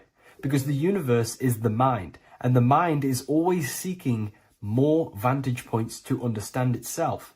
And the mind is always expanding into new realms of thought. The mind cannot be filled up. It does not exist in space. However, human awareness, human consciousness is very sacred. And the reason why I say that is because humans possess a two-way consciousness, unlike a dog, an animal, or a squirrel, for example. The dog looks in the mirror. It is not aware of itself. It doesn't look in the mirror and see that it needs to improve something. However, humans, we can look in the mirror and say, who am I? Where do I come from? And I need to change this aspect of me. I'm lacking in this area. Dogs do not have this awareness. They function only on their immediate surroundings, on survival and instinct. Human awareness is special because we have the ability to reflect on the self. We can question our consciousness. We can question, who am I? Where do I come from? And where am I going after this? The human mind has no limitation. We can surpass our animal nature and rise to a godly nature. This is the whole purpose of reaching Christ consciousness, which is just an ideal consciousness where we have control over self and we know who we truly are. Humans have been given the tools to awaken. Our five senses are locked only to perceive the physical world, but the mind holds the gateway to understand the unseen aspects of reality. The mind holds the secrets to the universe and consciousness. We just have to study ourselves to understand God. We are all individualized aspects of consciousness. There is only one pure consciousness in the universe, but we're fractaled into infinite life forms, experiencing this consciousness in a different form, molding this consciousness into individual egos and individualized consciousness. Me and you are made of the same fabric. However, I have thought different things, believed different things, experienced different things, which has conditioned my consciousness to be my own individualized aspect of God. And that's what makes me, me, and you, you. God is the creative power within us to turn thoughts into physical reality, to create things. We are a creator. Each one of us is a miniature earth, creating and building in this physical 3D reality. Our consciousness holds power over the 3D reality. We can mold it and create anything we wish. However, we have been conditioned to live like an animal, living in our animal nature, eating, surviving, lusting, and these low-level desires keep us trapped from figuring out our creative power. This is why the ancients always depicted God inside of the brain. Even in ancient Christian artwork, William Blake, Anton Raphael, all depict God inside of the brain. Why is this? Because God is our creative power. The spinal column acts as a type of ladder of consciousness. If you just think about sex and act on sex, eating, consuming, and living in a survival animalistic state, then your consciousness is functioning on the lower end of the spinal column, where your reproductive organs are and your gut organs are to consume food. In order to activate the God within us and to us to truly know God, we have to be aligned with the God consciousness. We have to unlock the God within us so we can truly actually experience God and understand it. However, God exists beyond our personal consciousness, beyond our human identity. In secret societies, satanic rituals and satanic societies, they are seeking a way to escape the human identity through ritual work, meditation, and trance-like states. A trance-like state is like the state that you enter just before you fall asleep, where there is no thought present in your mind, because you are not the mind, you are the observer, you experience the thoughts. And when we escape the human identity through rituals, meditation, or trance-like states, we can actually experience beyond the veil of this material world. However, satanic rituals do this in a negative way. Satanic rituals include ways to make the human mind tap out by pushing the human minds to the limit through pain, suffering, and even torture, to allow the mind to pass out so you can temporarily pass on the veil of the physical world and escape the limitations of the human identity and the human thinking mind. Now, you do not have to do it this way. You can experience the divine and beyond your human identity through many different ways, such as deep, deep meditation, rising above your thoughts, and setting 3 alarms, one for 6 a.m., one for 6:30, and one for 7:30. And when you wake up at these times, what you need to do each time you wake up is allow your mind to stay awake but your body to fall asleep. And you will enter this trance-like state. And you can gain ideas, experience lucid dreams, and maybe even astral project. All of these rituals in secret societies and satanic societies is all about escaping the human identity and experiencing the divine planes beyond the physical. To wrap all of this up, this is all about consciousness. Consciousness is the infinite awareness of the universe, just fractaled into separate bodies. And this consciousness is seeking a way to understand itself in infinite angles and vantage points. And religion was made to cut off your connection to the divine planes beyond this world and beyond your self-identity. Therefore, if you want to know God, you have to study the attributes and qualities of God, such as geometry, numbers, consciousness, the mind, the subconscious, human anatomy. All of these things are aspects of God. We have to study ourselves and study nature so we can see God. God is the infinite awareness of the universe. If you love this video, please leave a like and share it with a friend. I'll leave a link in the description for the Book of Wisdom, Volume 2.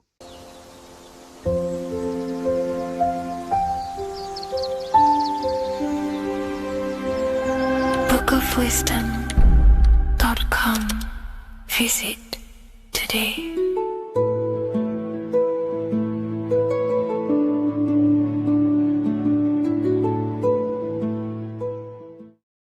Neo is plugged into the matrix on the back of his neck. And if we look at the human brain, the back of the neck is the reptilian brain stem. And when one operates their life out of the reptilian brain stem, they are unaware, unconscious. They are consciously dead because the reptilian brain does not really critically think. It acts on instinct, fight or flight mode. This is considered in the occult spiritually dead. When one is taking actions without intention, simply very reactive to life. They're not living, they're simply experiencing. When you're walking down the street and you see someone, and in your mind you think me versus them versus me. That is an animalistic way of thinking. I used to be trapped in this way of thinking, always thinking of fight or flight, always judging people, always reacting to the world, never consciously creating and commanding with intention in the world. This could be considered the matrix, when one lives unconsciously, simply surviving in the world. Another symptom of living in the reptilian brain could be obsession, a constant need to assert your power over others to feel safe or superior. Views relationships as power hierarchies, not as mutual connections. It could be a conquest for sex, lust, seeking validation through sexual activity. Sex becomes a tool for dominance, escape, and self-worth. Intimacy is avoided. Pleasure is pursued without emotional depth. seeking pleasure all the time. This is all to do with the reptilian brain, seeking safety. It could be compulsive eating or food hoarding, driven by craving and not actual hunger. Eats to soothe fear or emotional discomfort, often unconsciously. This is the unconscious. Fear-based decision making. Every choice is shaped by perceived threat or insecurity or fear within the subconscious mind. Long-term vision is sacrificed for immediate safety and gratification. All the reptilian brain. Territorial behavior overacts when personal space, possessions, or status is threatened. Acts as though survival depends on ownership or status. Addiction repeats patterns to feel safe, even if they are harmful. Avoids anything unfamiliar or unpredictable. Low empathy. No empathy or emotional care for one another and for fellow beings in the world. Sees people as threats, tools, or competitors. This is all to do with the reptilian brain. Intense jealousy or possessiveness. Sees others as rivals or objects to control. Cannot tolerate perceived threats to loyalty or status. Quick to be angry. Slow to reflect. Reacts with rage, withdrawal when challenged. Lacks emotional regulation or deep self-awareness. So this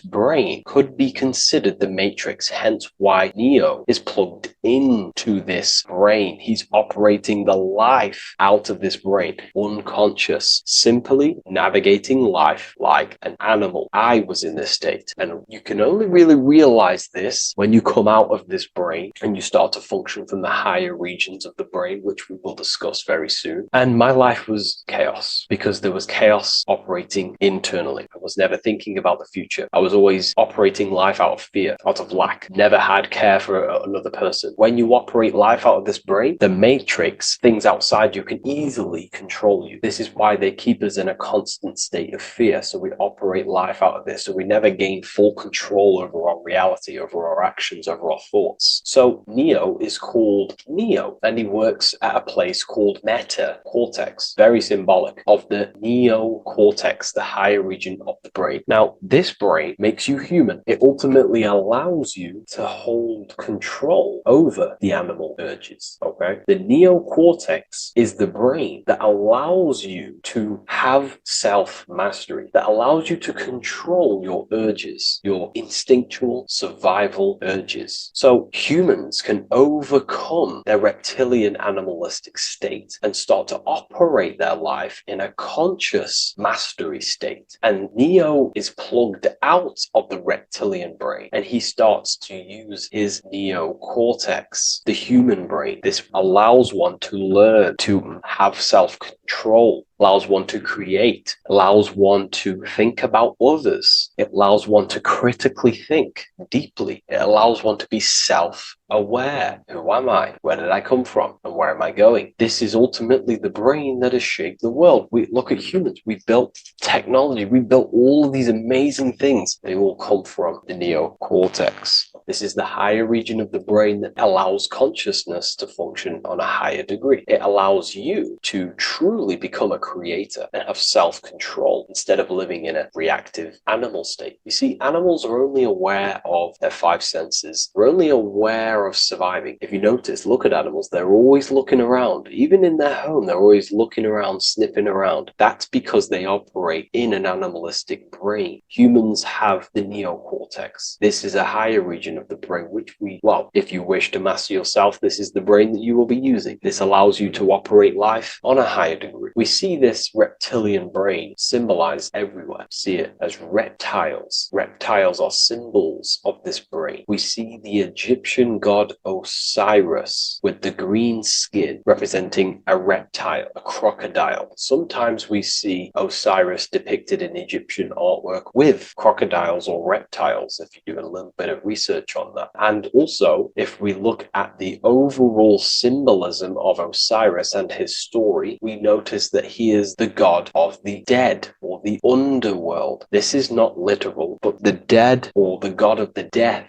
the god of the death of self, the dead of consciousness, because you are a divine being with limitless potential to create. And ultimately, to create, we have to master our reptilian brain. But when we function from this reptilian brain, we are dead to our higher powers of creation, of imagination, of actually gaining control and operating life from the higher mind, operating life as the divine being as you are. But if you operate life in Osiris, he is the god of dead. You are spiritually and consciously dead. You act unconsciously. You are dead, not physically, but mentally and spiritually. So what we're looking at here in the Egyptian artwork is the reptilian brainstem. We have the left hemisphere and the right hemisphere of the brain. Notice a curve. The feminine body is very curvy. This represents feminine. The masculine body is very liney. So if we study geometry, we know that lines are masculine, hence why the word masculine, line, and the feminine body is, in geometry, feminine is represented as curves. So this is the left masculine brain on the left side, and this is the right feminine brain on the right side, with Osiris, the reptilian brainstem, in the middle. So we're going to go deeper into some Mesopotamian artwork now. Now let's have a look at this. We're looking at the reptile on the very bottom. We see the left brain and the right brain, the Eye of Ra and the Eye of Horus on the left and right. In Freemasonry, we still see the symbolism of the two pillars, Yakin and Boaz in Freemasonry, with the two pillars symbolizing masculine, feminine forces of consciousness, also representing the masculine left brain and the feminine right brain, with the reptile down here. But if we have a little look here, right, we have a little look at these reptiles. This person is standing on top of the reptiles. When you are on top of something, you have power over the below. You are standing atop of something. You have mastery over it. You have control over it, symbolizing gaining control over the reptilian brain, the reactive actions, the sexual urges, the addictions, the territorial behavior, the fear-based decisions, constant internal tension, never being able to focus. It's symbolizing gaining control over these internal qualities that happen within us, in our mind, because the universe is mental. And if we do not gain control over this brain, it will dominate our mind, which will ultimately dominate our actions and destroy our life and live in an unconscious state. So this is basically instructions in this ancient Mesopotamian artwork of becoming self-mastery, to operate on a God consciousness level. So we have a person symbolizing your awareness, the internal you, having mastery over the reptilian urges, the reptilian brain, the reptile thinking. We have a person, a face in between, and it's standing in between these pillars, symbolizing balance of the brain hemispheres. Because the face, we see the eyes in the middle, we see the person is you, your consciousness, standing in the middle pillar. So representing seeing reality as neutral. Everything in the world is neutral. It's the mind's perception that gives it a positive or negative charge. When we adapt this mindset, this view of reality, this knowingness of reality, we see the world for what it truly is. And if you see things as neutral, it allows one to transform the situations in your life accordingly, instead of simply choosing a side.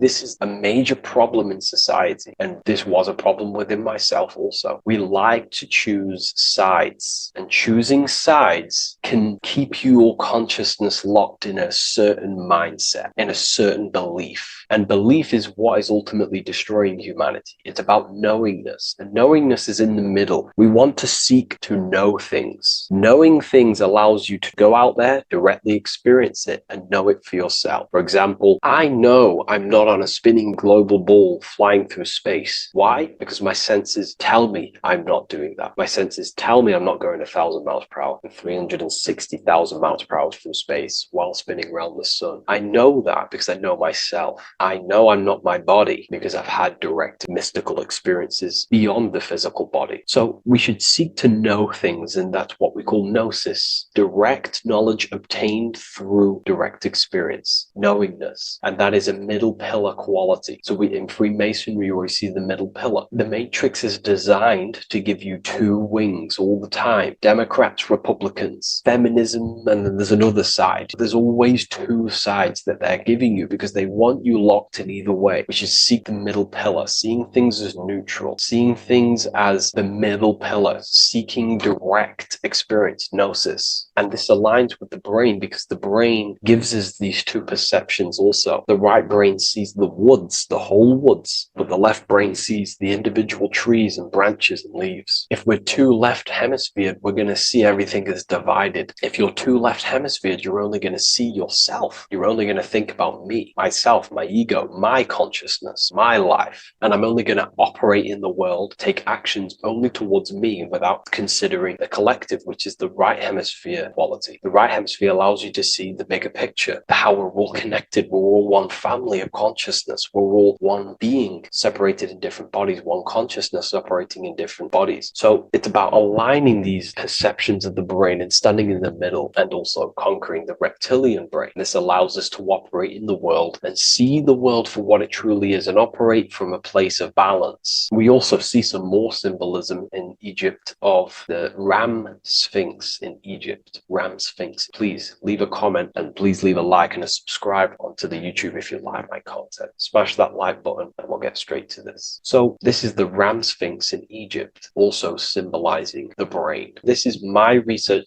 These are my conclusions. You can take this with a pinch of salt and go out and do your own research. This is what makes sense to me based off my information I've gained, my symbolism that I can read. So take what you can from it. I'm not here to obstruct anything. I'm not here to place anything in your mind. I'm simply here expressing my research. Never take anything off anyone as solid truth. I've never have said everything I say is solid truth. This is my research. If the research aligns with you, that's great. Maybe it doesn't with some people, that's fine. Simply take things with a pinch of salt, go out and collect as much research and information from many different sources and place together your own understanding of symbolism and your own perspective on reality. But like I say, seek to know and not believe. So this is the Ram Sphinx in Egypt. This is a more powerful symbolism of the brain. We have Osiris here, the god of the dead, which is the reptilian brain, and an Aries symbol here symbolizing the hippocampus in the brain. So this is the reptilian brain stem, heavily aligned with the reptilian brain stem here. We can see the connections if we look closely. So this represents the dead of consciousness. This is the dead of self, living in impulsive, animalistic state, the symptoms that I listed earlier. I'm not going to go over the symptoms again. And Aries symbolizes the hippocampus in the middle of the brain. It's the hippocampus. And Aries is a symbol of a state of being. Why? You see, ancients and the ancient Egyptians, according to my research, Freemasons still use this symbolism today. So what they do is they use the path of the sun to symbolize a state of consciousness or a journey in consciousness. So what do I mean? So Aries here is the transition from the winter arc. So this is the winter arc from Libra, Scorpio, Sagittarius, Capricorn, Aquarius, Pisces. This is when the sun is dead. This is when the electromagnetic waves of the sun are not very present. This is the winter. This is when there's more darkness in the world. However, from Aries, Taurus, Gemini, Cancer, Leo, Virgo, and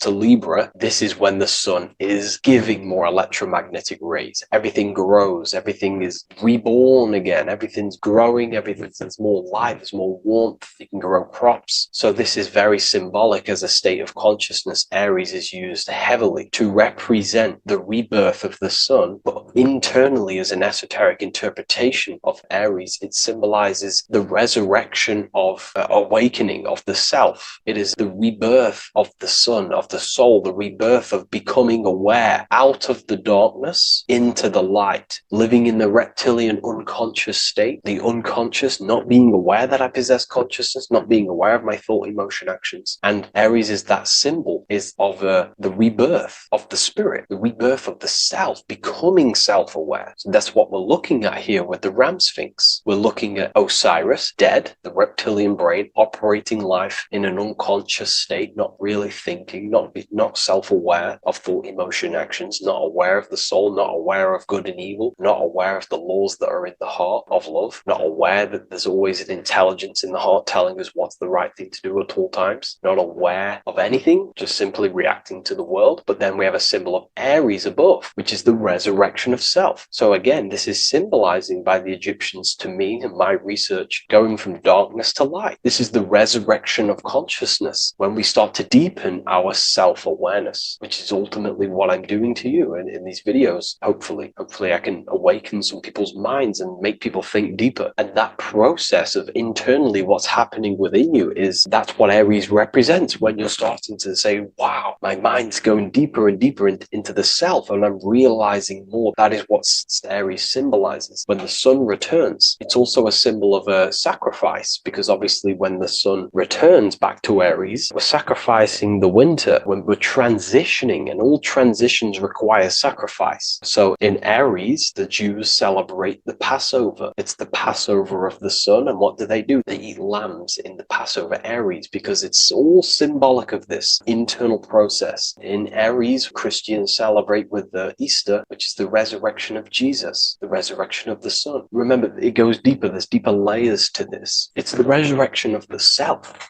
and the mind deepening into a deeper awakening. So again, we're going from the lower regions of the brain, and when we start to critically think and become self-aware, we're starting to use the mid part of the brain, and the mid part of the brain then expands into the neocortex, which is the resurrection of the self. The mind is no longer functioning in just the reptilian brain, but then it's going into the light of the higher brain, the neocortex, and this is the reptilian brain. This is the midbrain, what we're looking at here with the Ram Sphinx. Yeah. So this is the resurrection. It's the transition point of going from the reptilian brain into the midbrain into the neocortex. We're now resurrecting ourselves. Now, this is not putting anything negative on the reptilian brain. Without the reptilian brain, we wouldn't be able to live. We need the reptilian brain, but it's an abuse of the reptilian brain that can keep us in a very low state. It keeps us stuck in an unconscious state. But the reptilian brain is what's allowing you to breathe, to eat, to scan the environment for any threats. If there are threats, we do need the reptilian brain. That's not to say it's evil, but what I'm saying is an abuse of this brain, which is what most people are stuck in. They're operating their life out of this brain. And this is what the Egyptians, I think, are symbolizing, trying to tell us to resurrect ourselves, to become self-mastered, to become the highest version of yourself, to actively create in the world. Because when we are only operating from this brain, we're unconscious, well, then other people can use you as a vessel to create their reality. This is how the world is at the moment. The ones who know how to use the mind are controlling the other ones who do not know how to control the mind. So I hope this makes sense to you. Let me know if you have any video recommendations, and I'll see you inside Ethereal University. If you wish to take your research to the next level, I have things inside of there that are very powerful. We happily invite you. I'll see you inside of Join. If not, I'll see you in the next YouTube video.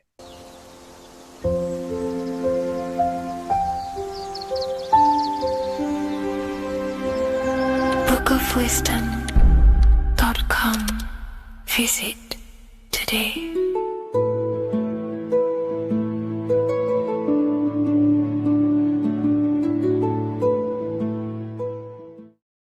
What is good, people? It's Revival of Wisdom. I hope you're all doing well. Now, this video is how to raise your holy oil or your kundalini. Let's get straight into this. So this is a monthly cycle. Every month, when the moon is in your zodiac sign, this oil is released. Now, the moon is in control of monthly cycles. For women, it's the menstrual cycle, and as well, this holy oil cycle. The moon changes sign every 2.5 days and passes through the zodiac signs in 27 days. So the moon tells the day, the sun tells the time, the stars tell the month. This reality is a massive clock, if you like to say. It's a cycle. Okay. The moon controls the night, emotions, water, fluids, and the mind. Okay. So this oil is produced in the claustrum. It's produced in the claustrum, which is here, right? This is where you get Santa Claus from. Now, the claustrum is at the center of the brain, and it is next to the pineal gland and the pituitary gland. Once it starts in the claustrum, this is the holy presence. This is the present that Santa gives to us, Santa Claus. And it goes to the pituitary gland and the pineal gland. And what's connected to the pituitary gland and the pineal gland is the Ida and the Pingala. The Pingala is the pineal gland's nerve, which is the honey, which is the positive charge, electric. And the pituitary is the Ida nerve, which is the magnetic charge. This is the milk, the land flowing with milk and honey. This is the brain, the heaven, heaven, okay? And it travels down the spine using these two nerves, these electromagnetic charge. And this is what the ancients symbolized with the two serpents wrapped around the spinal cord, the Ida and the Pingala. And this travels down to the sacrum or the solar plexus. Okay. So once it's here, okay, the spine is an elongation of the brain. So the spine is pretty much the brain. It's an extension of it. And it's kind of a microcosm of how we descended from heaven to physical reality, to physical matter, which is our consciousness has done. Our consciousness has descended from heaven into physical matter. And this is a microcosm of it. Okay. So once we're in the sacrum bone, this holy oil, like I've just explained, this holy oil starts in the Santa Claustrum, goes down the chimney to the sacrum. This is the sacrum, the solar plexus, and drops the present off at the sacrum. Now, once we're at the sacrum, we need to raise our vibration to take this oil back up the spine. Okay. And the River Jordan symbolizes this in the Bible. King Herod wants to kill Jesus in Nazareth, which is here, this is the River Jordan, is Nazareth. He goes to be born in Bethlehem and then goes back up to Nazareth to Joseph and Mary. Joseph and Mary, the pineal gland and the pituitary gland. The Bible is huge symbolism. It's all metaphors for this sacred process which goes on inside of your body. You are the Temple of Solomon. You are the Holy Land. The Holy Land is your brain. Once this oil is at the sacrum, you need to raise your vibration in order to take it back up. Once this oil has gone back up to the pineal gland, it activates the crystals which are wrapped around your pineal gland. Your pineal gland is this tiny little beam here. This is the claustrum. This is the pineal gland. And it's wrapped in crystals. And when this oil travels back up the spine by raising your vibration, back to the upper room where Jesus met the 12 disciples, or the 12 cranial nerves in the brain, and it activates and it turns on this pineal gland. And once it's turned on, it illuminates all the cells and the nerves in your brain and turns them all on and activates the higher God man, the God consciousness, Christ consciousness.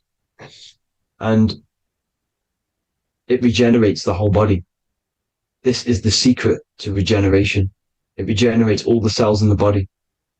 And this is how the ancients lived for thousands and thousands of years, as talked about in ancient texts. They lived for hundreds and thousands of years because they knew this secret.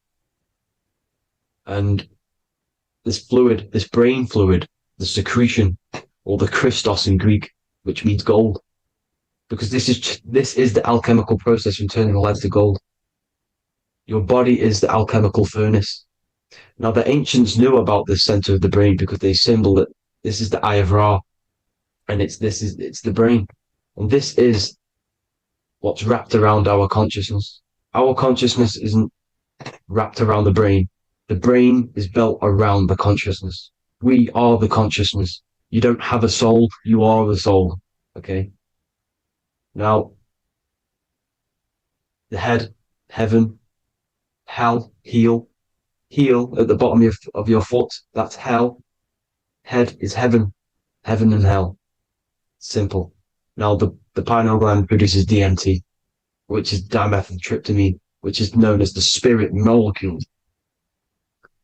So let's move on. Now, when this oil travels up, back, the spine, the chimney,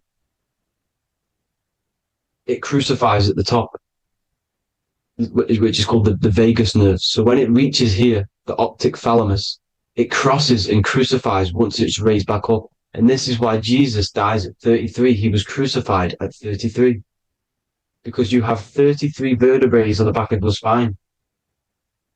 And then it's crucified by the cross of the vagus nerve. When this oil crosses the vagus nerve, this is the crucifixion at 33. And it symbolizes the death of the physical consciousness. You then become spirit. You then become God consciousness, activating the Kundalini, regenerating the body and the mind. Okay. The Garden of Eden. You are the Garden of Eden. The land of milk and honey is upstairs. The pituitary, which is the milk, the pineal gland, which is the honey, which is DMT. It even says this in the Bible. As he brought us into the place, and he has given us this land, a land flowing with milk and honey, which is also symbolized as the sun and the moon. The Bible also says, the light of the body is the eye, not the eyes, the eye. If therefore thine eye be single, thy whole body shall be full of light. This is the activation of the pineal gland by raising this oil back up to the pineal gland, to the center of the brain. Neither shall they say, see that here, or see there, for behold, the kingdom of God is within you. So he's saying, don't look out there. Nothing is out there. It's all inside of you. Everything's inside of you. You're the universe. Now, how to raise this oil back up to the pineal gland? Every month, like I said. The moon controls the cycle. The moon controls monthly cycles.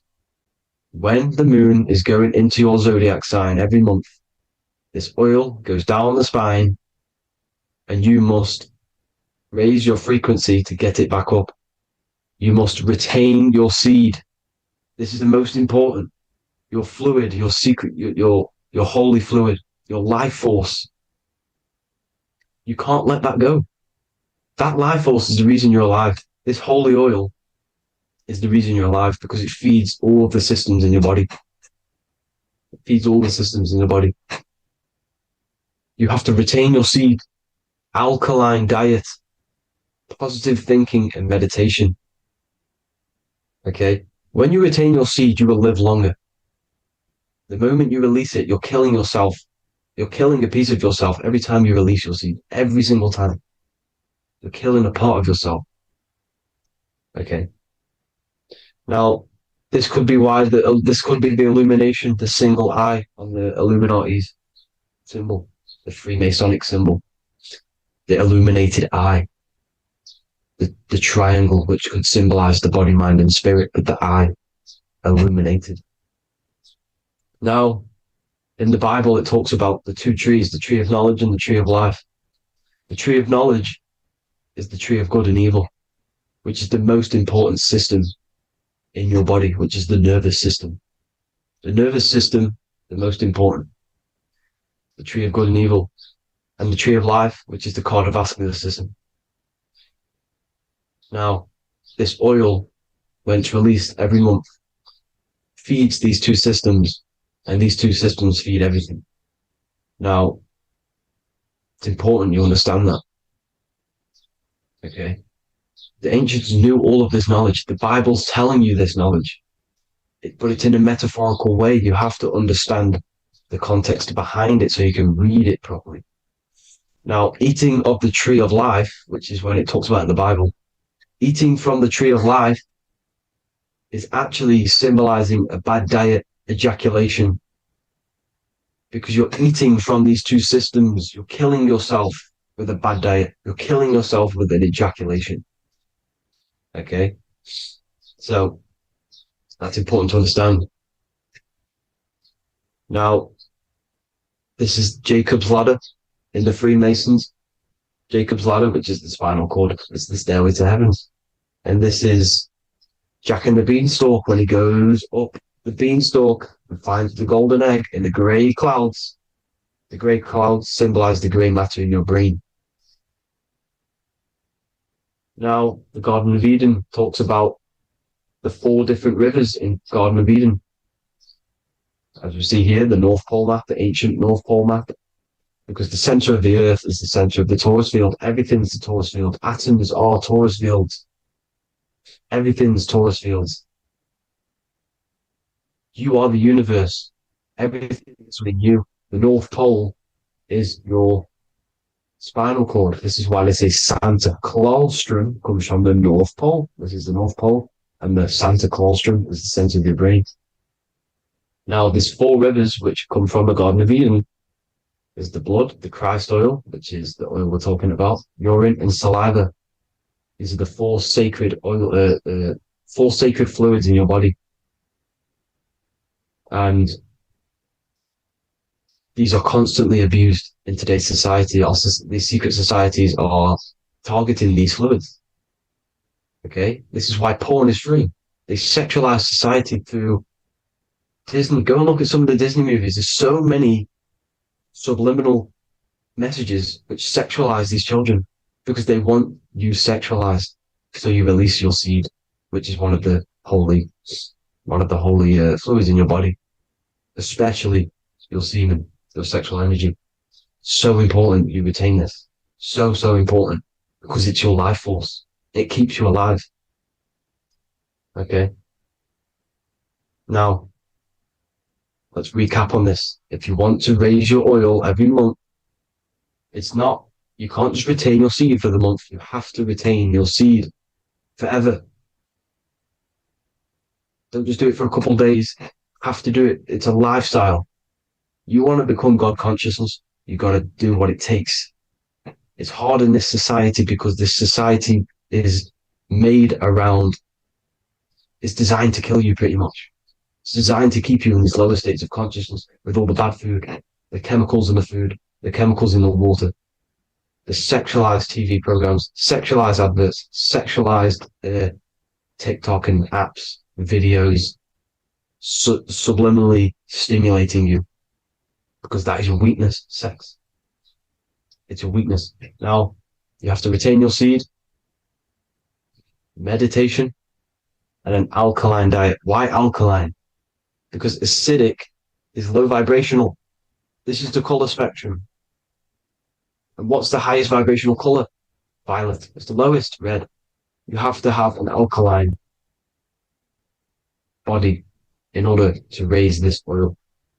When you drink, when you have a bad diet, when you drink alcohol, when you smoke, this destroys the oil. It destroys the oil in your sacrum and it can't be raised again, can't be raised up. This is why it's so important. Without that oil, you don't live. That oil makes you live. It feeds everything in your body. It's crazy how we're not taught this. It's insane. But that is how you raise the oil, people. I hope you all gain some knowledge out of this video. And I hope this assists you on your journey, your spiritual journey. And please like and share this video. We need this knowledge out to the public to wake up humanity. Thank you all, people. God bless.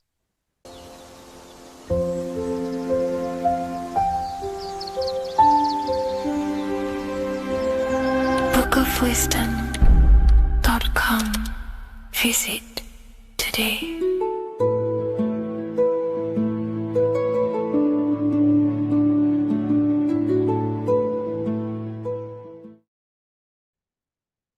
You don't just have a physical body.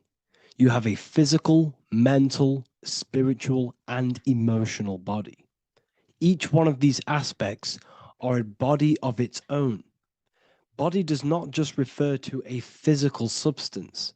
You have a mental body for thinking, an emotional body for your emotions, a spiritual body for your energy in your astral form, and a physical body to encapsulate all of these. Each 4 of these aspects are essential for the human experience and essential to balance. Now, today we're going to be syncing the 4 aspects of your consciousness with the 4 seasons and the 4 elements and how this ties into the Bible. So we have 4 physical elements. We have 5 elements in total, spirit being the most important, but spirit is pure invisible. We have 4 physical elements. We have air, fire, earth, water. Earth and water are feminine. Air and fire are masculine. Air and fire are active. Water and earth are passive. The air corresponds with the mental body of consciousness. This is where your intellect, this is where your communication, this is where your thoughts, intuition all comes from. This is the mental body of consciousness that allows you to think, allows you to process, figure things out, and have intellect and gain knowledge. This is your intellectual aspect of your consciousness, located in the head region. We have a fire nature, a spiritual nature. This is our astral body. Our astral body is all to do with the subconscious realms, the higher realms of consciousness. This is the body that allows us to be free from the physical body. Our spirit is more of our energy. Water is our emotional body.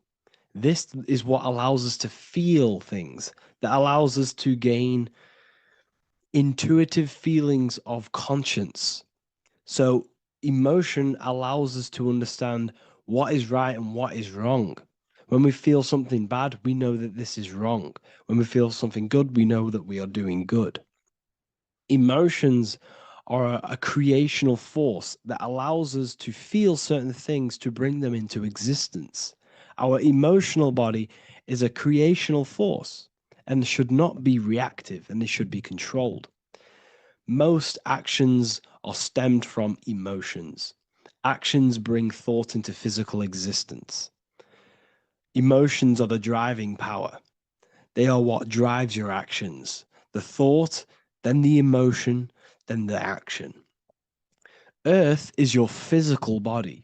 This is your physical state that allows you to take mind and emotion into action, into fruition, into physical matter.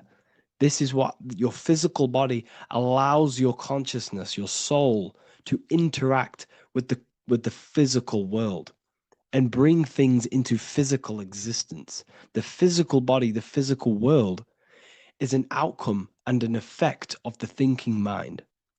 All physical substance comes from the thinking mind. The pen, the phone you're holding, the microphone I'm speaking into, all began as a thought in the thinking mind, then it was brought into physical reality.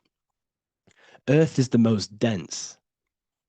So it goes in this order: body, emotions, spirit, mind. The higher you go up, the more lucid and fluidic it becomes. The lower you go down, the more dense and dull it becomes. Air is the mind, fire is the spirit, water is the emotion, earth is the physical body. So this is why you are a microcosm. You have these 4 things within you. You contain of these 4 elements, which correspond to the 4 bodies of your consciousness, the 4 bodies of the soul. You are the soul. You are the spirit. So this is why in Theologians 4:17, it says, caught up together with them in the clouds to meet the Lord in the air.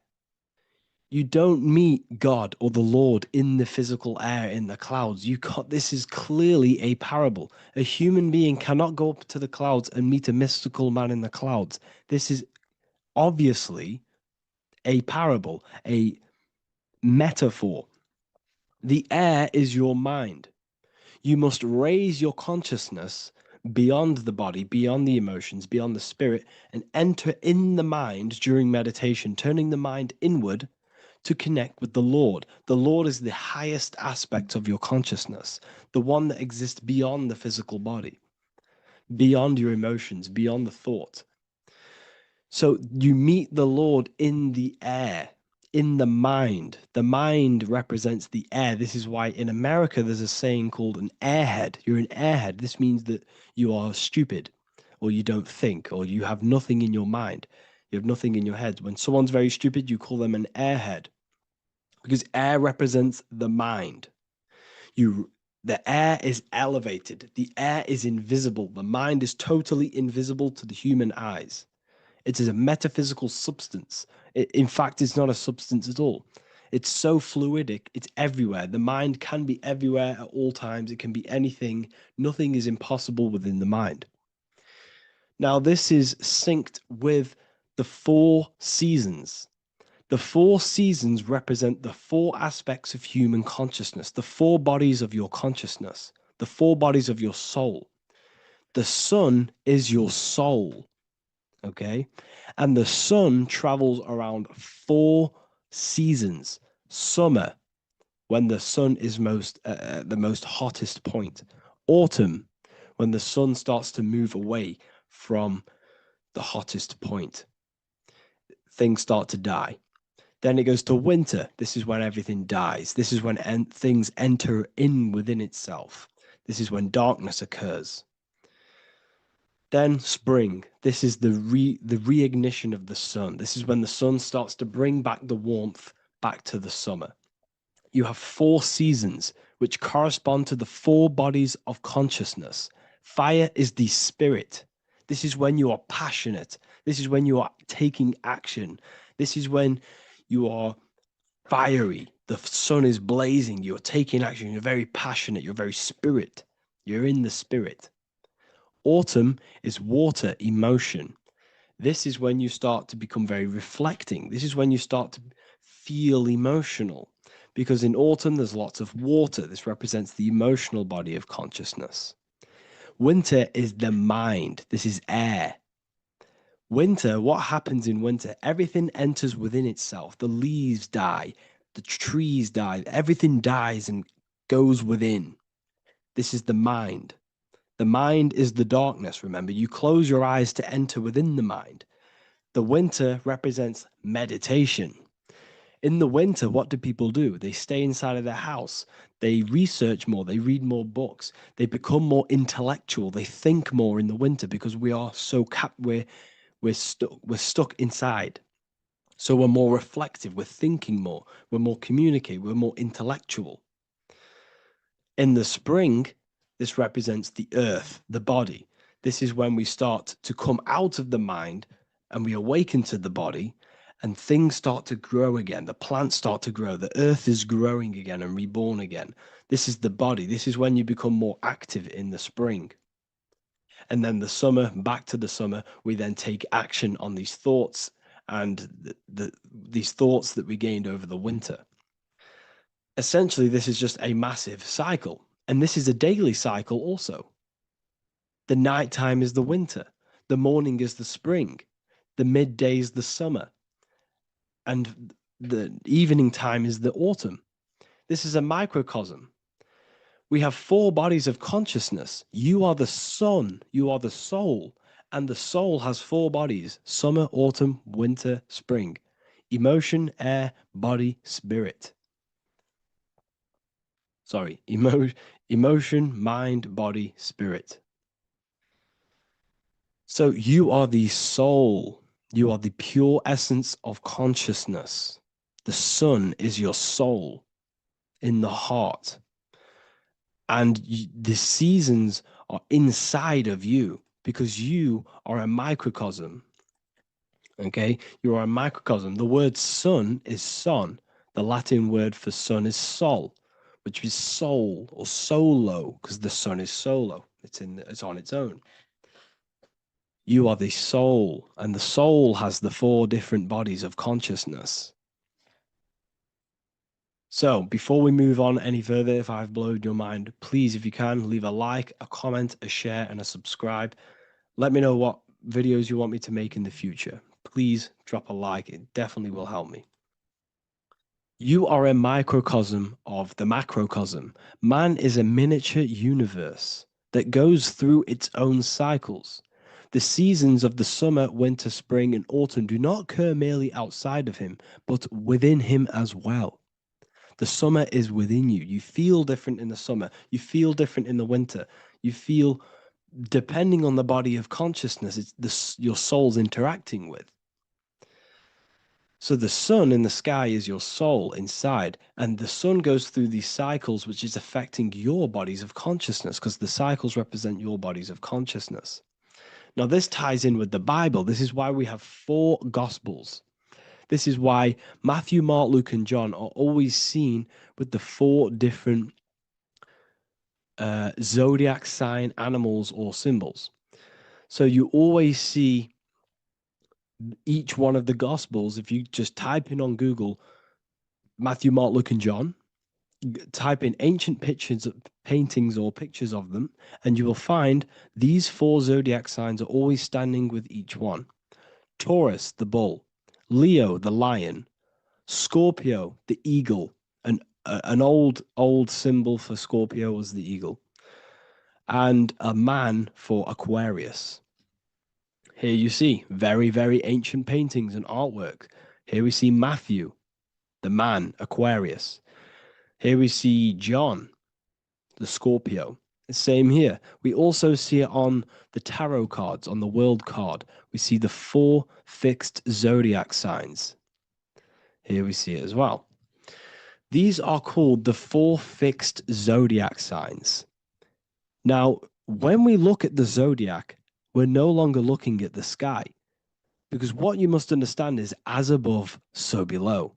What is above you is inside of you. What is above is what is below. What is outside of you is within you. The zodiac is inside of you. The zodiac revolves around the sun. The sun is your soul.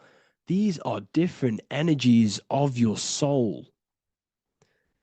Like I said earlier, the 4 seasons are the 4 bodies of your consciousness. And in each body of consciousness, you have these different energetic energies that you can work with. Okay, so this is the true astrology. This is the true astrology, the internal esoteric astrology. You can't find much information on this at all. Very hard to find. So what we're looking at are the 4 bodies of consciousness. Obviously, when you look in the middle of each, when we look in the middle of each season, spring, the middle of spring is Taurus. The middle of winter is Aquarius. The middle of autumn is Scorpio. The middle of summer is Leo. These 4 signs are known as the 4 fixed signs. Okay, Scorpio is fixed. It's the middle of autumn. Scorpio is a water sign, emotion. Aquarius is the air sign, the mind. Taurus is an earth sign, the body. Leo is a fire sign, the spirit. This is why we see Matthew, Mark, Luke, and John with the 4 fixed signs of the zodiac, which represent the 4 bodies of consciousness. Leo, the spirit, fire. Luke, Taurus, earth, body. Matthew, Aquarius, air, mind. John, Scorpio, water, emotion. Each gospel is depicting Jesus and showing Jesus in each gospel. Each one of these gospels is showing and depicting Jesus according to the different body of consciousness. In John, this is when Jesus starts to turn water into wine. Water is emotion. Wine is transmuted emotion. This is when he does miracles with his emotions, water into wine. Aquarius, which is Matthew, air, the mind. Inside of the Gospel of Matthew, this depicts Jesus as an intellectual person, a person who's communicating and using his mind, his mental body a lot inside of the Gospel of Matthew.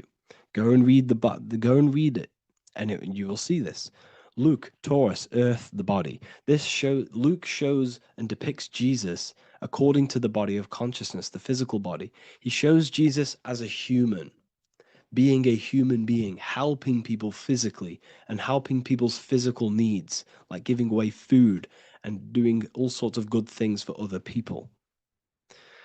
Leo, Mark, inside of the Gospel of Mark, this shows Jesus as a spiritual teacher, a passionate person who is taking action.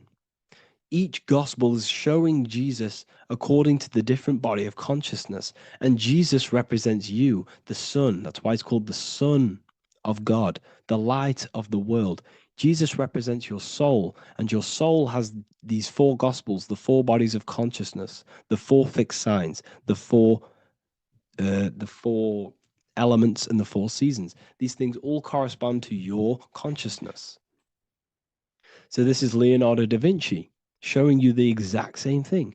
Jesus is the I am, the Son, the soul, in the middle, on his own.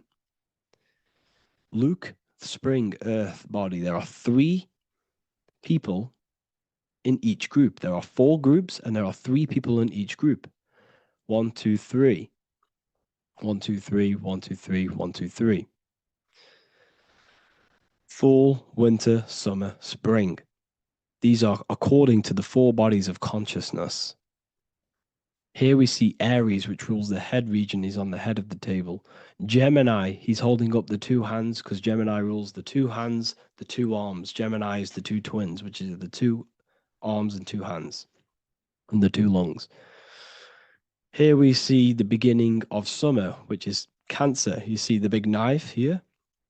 Cancer, him here, this gray-haired guy, holding a knife for the crab. Cancer, they pinch. You have a knife, symbolizing the crab. Leo, the middle of summer, showing dominance. The sun is very dominant. He's got his elbow on the table, showing dominance. Virgo has no Adam's apple. Cancer here is pointing at this woman's neck, saying there's no Adam's apple. This is Virgo, the virgin, the only woman. Jesus, the sun. This is Libra, the balancing. He's holding his arms out, balanced, showing the balancing of the sun. Because when the sun enters Libra, the sun is balanced between winter and summer. So it's balanced. This is all astrology, but this is internal. Okay. This is Ezekiel's vision. Ezekiel had a vision in the Bible, and he saw the face of a man, the face of a lion, the face of an ox, and the face of an eagle. The eagle is Scorpio, the ox is Taurus, the lion is Leo, and the man is Aquarius. He saw the throne of God, and he saw the different bodies of consciousness. This is all symbolic for the different bodies of your soul.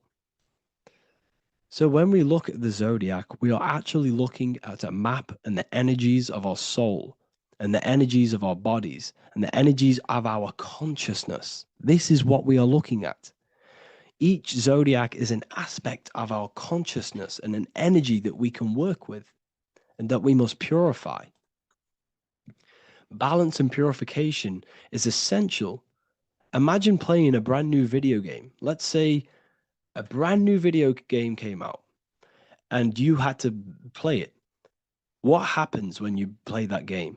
You don't know the controls. You cause chaos in that game. You can't really run properly. You can't do anything properly. You're getting destroyed by other people who are playing that game. It's the same with your physical body. When you are born, you must learn how to play the game. You must learn how to balance the mind, learn how to balance the spirit, the emotions, and the physical body. We must balance and purify each body of our consciousness. We must look after our physical body with our physical health by eating physical, electrical food like fruits and veg. We must look after our minds by being conscious of what enters our eyes, enters our ears, enters everything. Whatever enters our five senses is affecting our mind, our mental health, our environment, mental. We need to look after our thoughts. Control our thoughts by purifying our thoughts, only positive thoughts. Then we must purify our emotions, feeling only gratitude and love and not feeling these negative, dull emotions. Then we must look after our spiritual body through meditation and looking after our spirit. But remember, when we look after our mind, It all begins in the mind. Each body of consciousness is interlocked with the other. If you have a if you have an unhealthy body, you have an unhealthy mind, spirit, and emotions. If you have an unhealthy mind, you have an unhealthy body, spirit, and emotions. If you have an unhealthy emotions, you have an unhealthy spirit, mind, and physical body. They're all interlocked. You must balance each one of them. Look after your physical body, look after your thoughts, look after your emotions, look after your spirit. But remember, the mind is the most powerful one. It's mind over matter. Once we look after the mind, because once we start to control our minds and control every thought we think, this will then turn into discipline in our physical body. Because once we learn how to discipline the mind, we learn how to discipline what we eat, we learn how to discipline what we feel, we learn how to discipline our spirit. This is all interlocked, but work on the mind first. Work on the mind first. All of this knowledge is inside of the brand new Book of Wisdom, Volume 2. This is a revolution in human consciousness. If you've read it, please leave a review down below. If you've read Volume 1, leave a review down below. This is the next revolution. I don't see this information anywhere. This is the next revolution of human consciousness. And of course, if you are serious about this and you truly want to gain enlightenment and join an amazing community where you can connect with me on live calls, lectures, the Manifestation Mastery course, you can gain access to my library with over 45 PDFs plus my books. And if you do join the university, you can order a Volume 2 free of charge. All you have to do is to pay for shipping. If you truly take your knowledge serious and you want to take advantage of life, join the university. This is where truth seekers belong. Just want to say thank you all. Please leave a comment. Please leave a like. It's going to help me a lot spread this knowledge to the world. And yeah, share this with a friend and subscribe. Thank you all.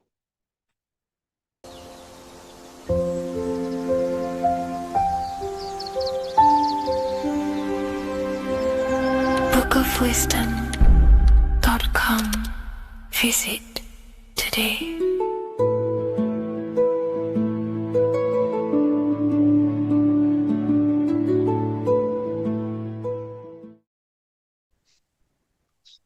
Matthew 21:1, Jesus went into the temple of God. Corinthians 3:16, do you not know that you are the temple of God? Now what is this telling you? That God is within you. Hence why in Luke 21:12 it tells you the kingdom of God is within you. And the side of your head region is called a temple for a reason. Because the brain encapsulates the mind. The brain is a physical manifestation of the mind. The heart is a physical manifestation of emotion. So we have these different layers of our consciousness. We have an intellectual, communicative aspect of our consciousness, which we would call the mind. We have an emotional aspect of our consciousness, which is the heart. And to communicate with the divine, it's all to do with the mind. Hence why the ancients always symbolize the mind being God. This is why Michelangelo always placed God inside of the brain on top of Sistine Chapel in the middle of the Vatican. He understood that God is in the brain. God is within you, not outside of you. The church tells you that God is in the sky because they are creating a externalization of the truth to create a business and a distraction so that you don't find the divinity within you, so that you don't find your power. Now you have Adam, the physical man, the physical body, the ego, the lower self. And he is resting. He's not trying to reach to God, but God is reaching because the higher consciousness within you is always trying to communicate with you. It's always trying to wake you up to your divinity. But the lower mind, the lower self, Adam, the physical self, is always in ignorance of truth, always in ignorance, and stays in a materialistic way of thinking, which is the lower animal self. And this is what we call a sleep or an NPC. This is the lower mind of man.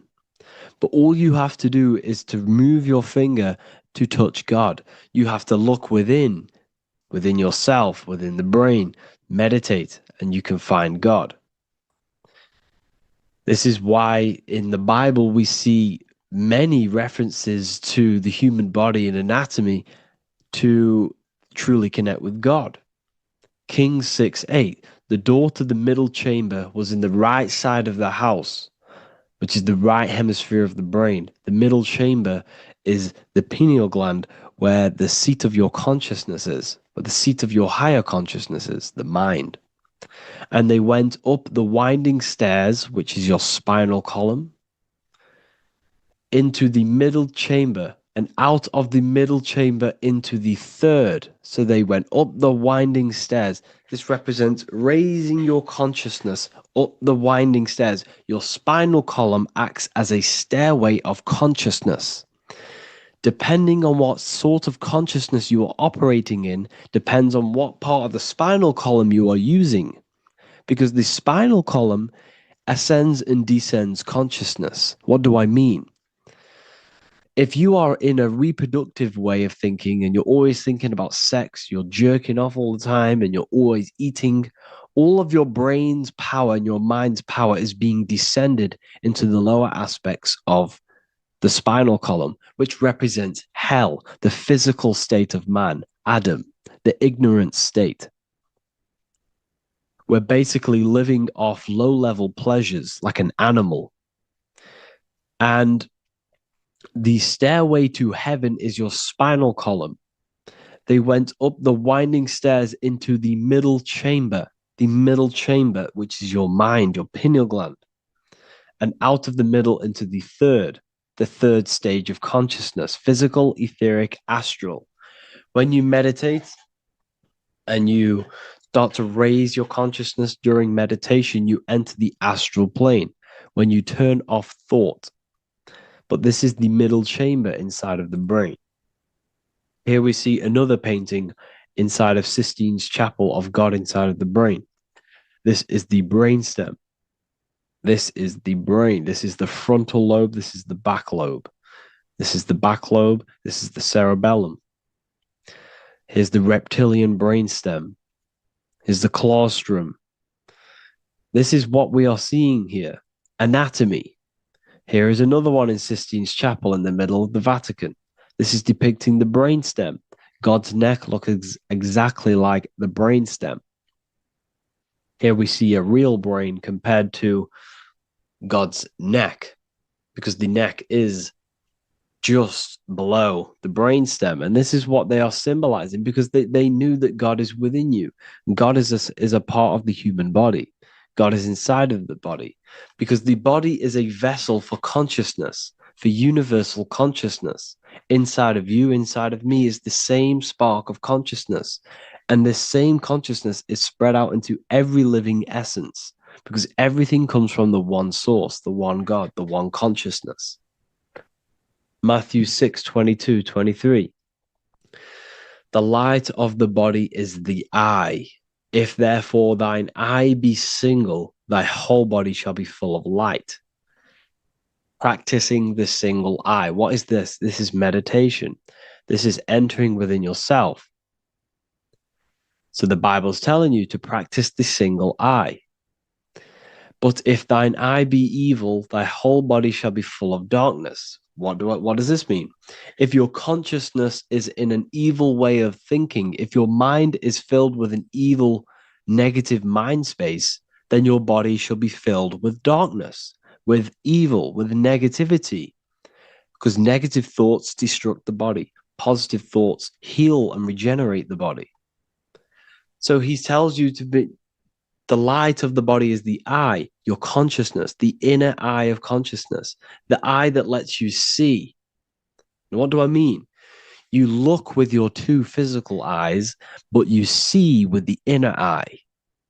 What you see is perception. You look with the two eyes, and what you see is perception. You are seeing, you are understanding, and that's what consciousness, the mind, gives you. Consciousness, or the mind, is the force that allows you to be a human being, that allows you to understand things and interact with things and make decisions. It's an infinite intelligence. See, the mind is not the brain. This is a big confusion with people. Hence why the eye on top of the pyramid is separate from the bottom half of the pyramid, because the consciousness is separate from the body, the eye, the all-seeing eye. It represents the observer, the eye that sees into this body, into this world, into this. You are the perceiver. You are the invisible spirit within the body. Theologians 4:17. After that, we are still alive, and our left will be caught up together with them in the clouds to meet the Lord in the air. You don't meet the Lord in the physical air. Okay? This symbolism of the ancient Christian artwork is showing you this is symbolic. These things never happened. There's no man in the sky. Moses didn't go on a mountain to meet with God.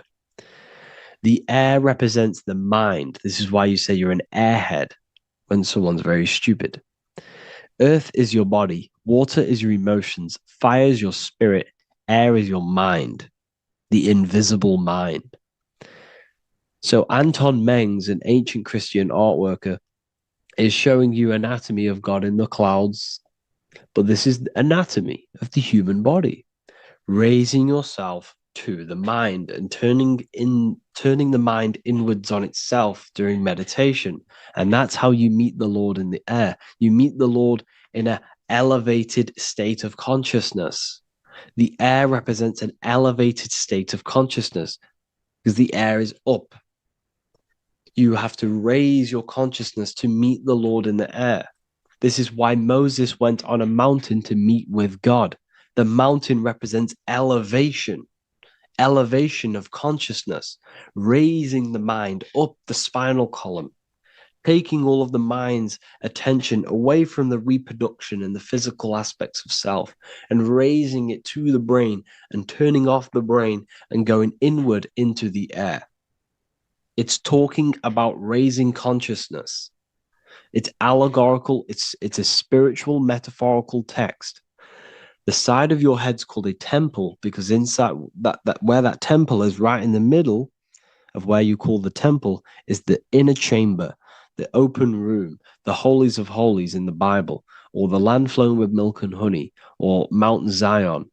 There's so many different names for the brain, or the upper room where Jesus meets his 12 disciples, the 12 cranial nerves in your brain. This is the temple of God. Your body is a temple of consciousness. It encapsulates the consciousness. It encapsulates the mind and soul. John 10:30, Jesus states, I and the Father are one. Psalms 46:10, be still and know that I am God. He's talking about the I am within you, not within Jesus. Everyone refers to ourselves as I. I am God. When you say I, you're referring to the highest aspect of yourself. The aspect that is above all thought, above all emotion, and above all things. When you say I, you're referring to your pure awareness, your pure consciousness, the highest aspect of yourself. And anything after I is egotistical. I is God. The letter I is the Roman numerals for one, because there is one God, one consciousness. The letter I is one line, just like the number one. Matthew 6:3-4, take no thought. Therefore, take no thought.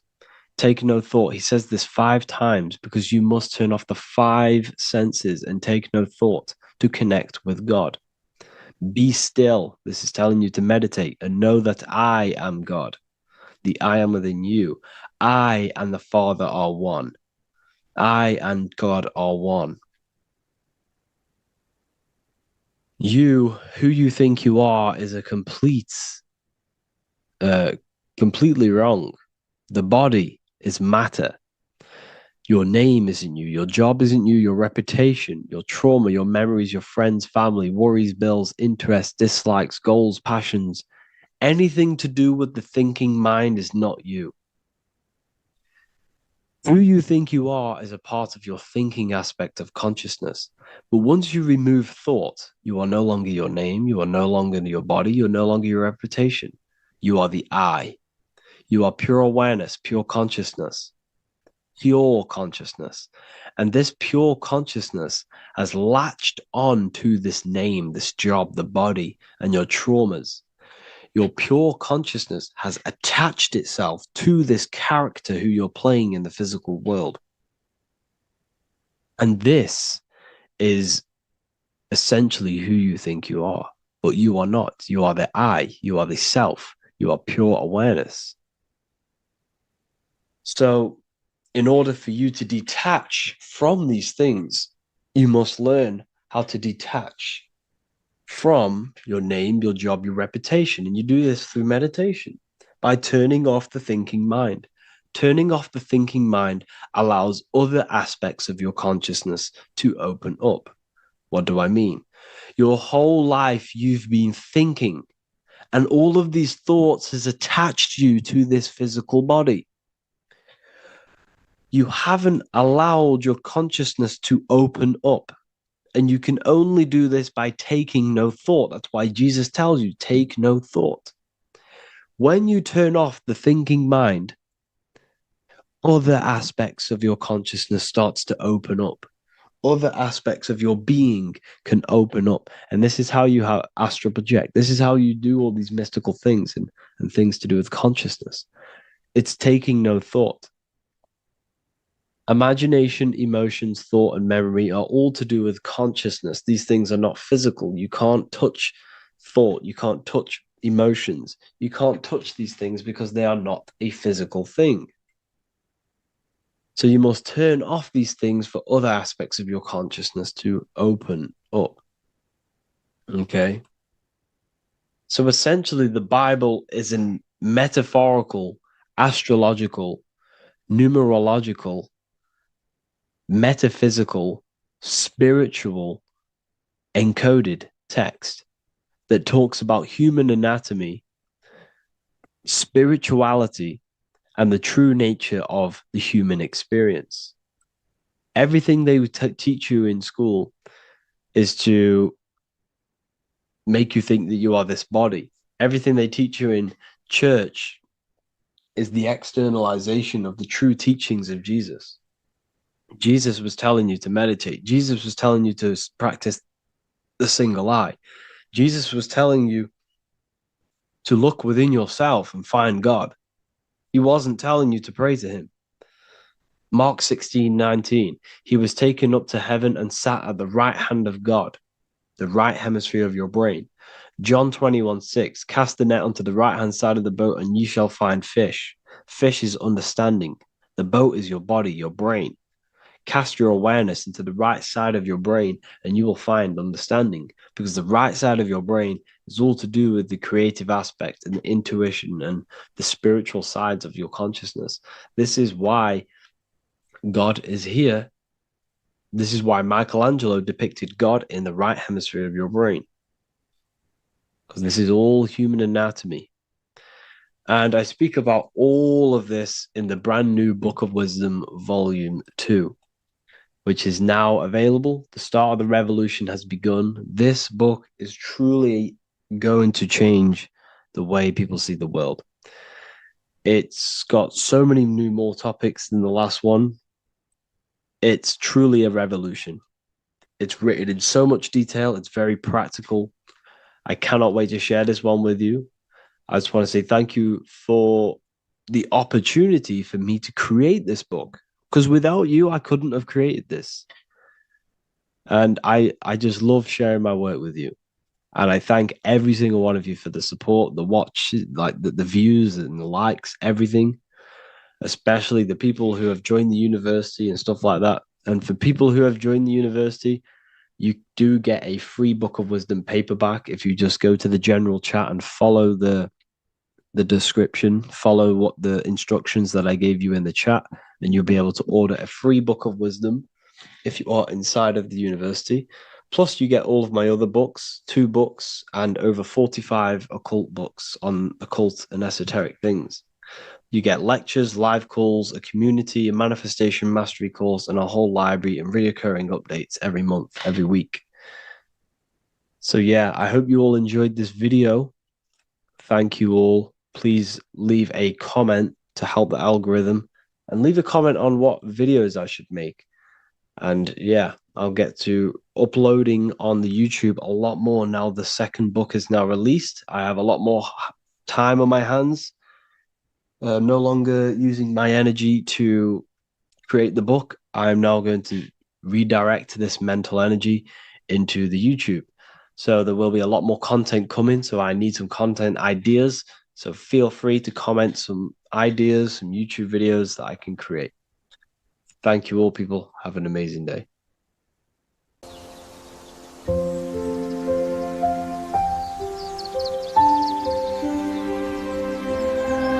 bookofwisdom.com. Visit today.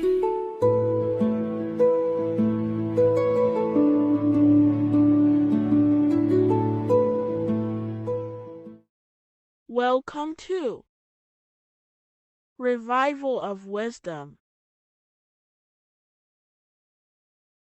What is good, people? Is Revival of Wisdom.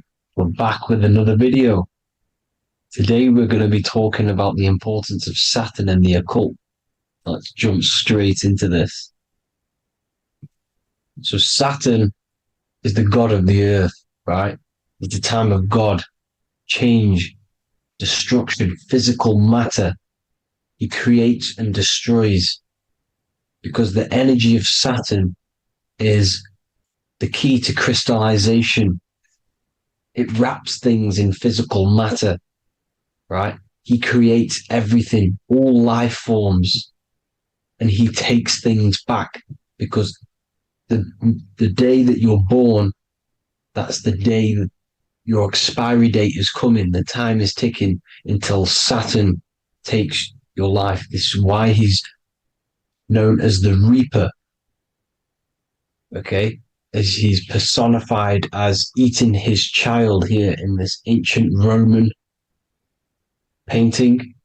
As you can see, he's eating the child. We are all children of Saturn, right? He creates physical matter, our physical bodies, right? He's the god of time because he's the slowest moving celestial body.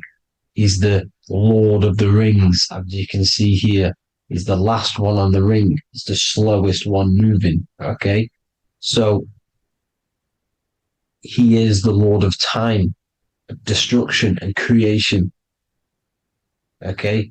This is why his name is Saturn, Satan. He's the devil, okay? But I'm not saying Saturn's evil, guys. It's a part of life. Everything lives and dies, right? He's the key to crystallization. Now, as we have the clock here, our god Saturn, or Chronos in Greek, just means time. He's also the god of time, as I've already said. 60 seconds in a minute, 60 minutes in an hour, 24 hours in a day. Add 2 plus 4 equals 6. 60 seconds, 60 minutes, 2 plus 4 equals 6. That's 666. Okay? And as you see on the clock, 6 take away 12 equals 6. 7 take away 1 equals 6. 9 take away 3 equals 6. 6 is the number of Saturn. It's associated with Saturn, right? He's the god of time, of justice. Everything goes back to the Reaper in the end. Everything lives and dies. Now, the artwork of him, he's always got the Reaper staff. You see, it's personifying death. Now, when you see this, the Romans were not saying Saturn was a real person, a real god in human form. No, this is personification. This is what the ancients always did. They personified, just like the Bible. It's all personification. So the personifying Saturn eating its children because it eats, it's the Reaper. No one can escape the Reaper. No one can escape death. Now, Saturn is 666, which is in the Bible, the number of the beast, right? The number of the beast, Satan, 666, right? So on the North Pole of Saturn, you have a hexagon which makes a cube, right? Now this hexagon, when you join up all the corners, creates the six-pointed star known as the Star of David, right? In the Jewish religion.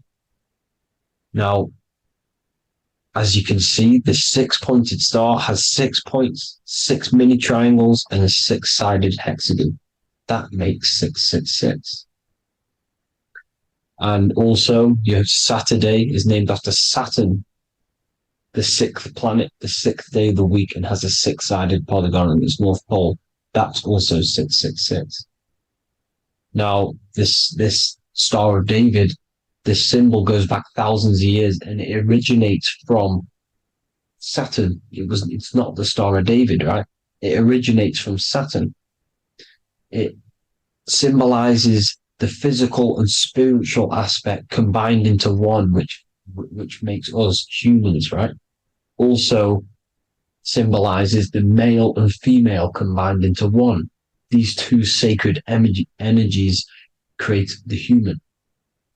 We consist of both male and female energy, also known as the Seal of Solomon. And we all know if Solomon was a real person, he talks about communicating with 72 demons.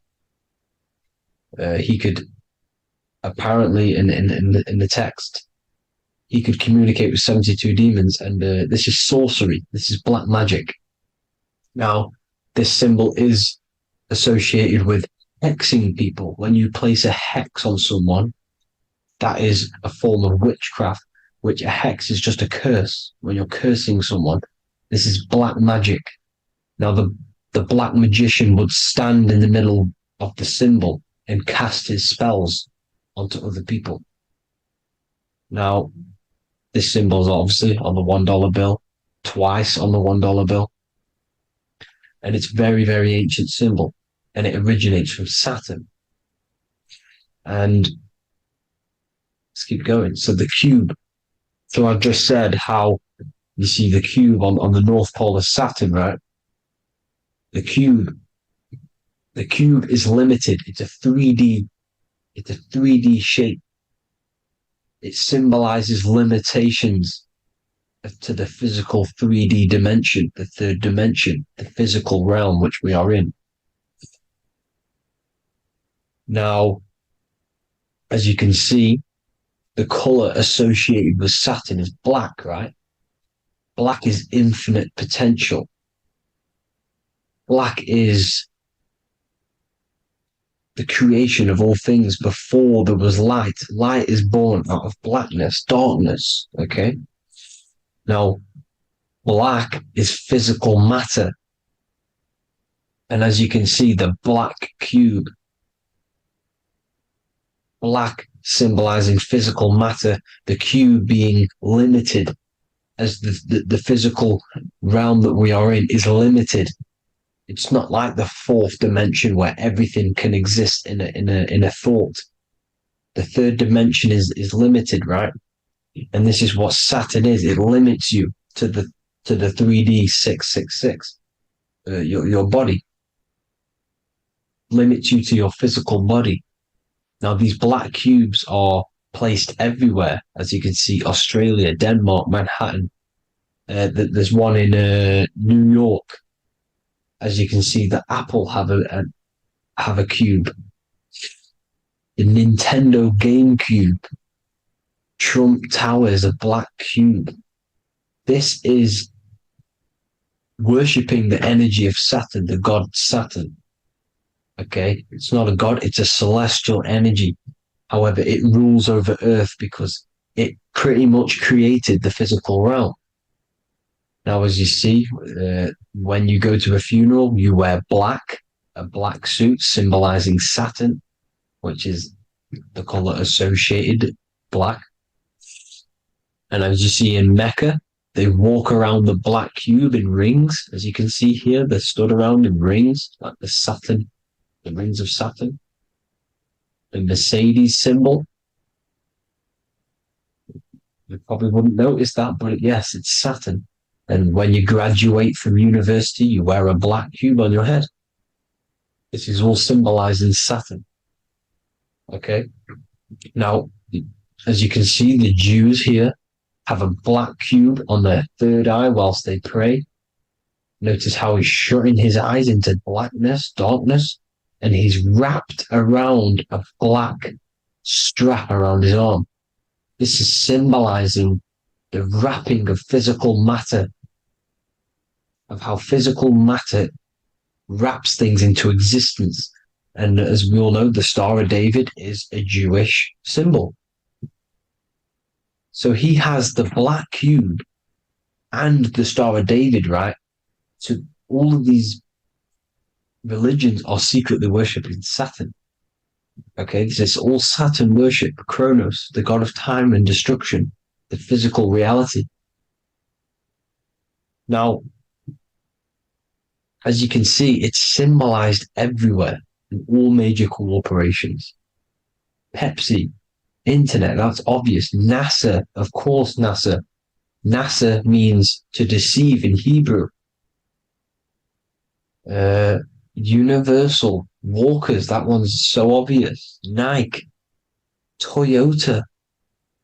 So many different ways they symbolize it. You either see the rings of Saturn or the black cube, as I just showed you here, the Nintendo and the Mercedes, right? It's absolutely everywhere. Now, they also use 666 to symbolize it, as I've just broken it down to you. 666, the World Economic Forum. We all know how they're trying to enslave us into this new world agenda. Google Chrome, CERN, Disney, Coca-Cola, Cadbury's, all of these have 666. Now, every UPS barcode has 666. And even www. Is Hebrew for 666, as you can see here. Monster. It's the same Hebrew letter that means 666. Drake, 6 God. That's his God, Saturn. Why? Because they love physical realm. They love the physical dimension, the third dimension. Because they can rule here through riches. They can build an empire here. It's not like the fourth dimension. They don't want to ascend.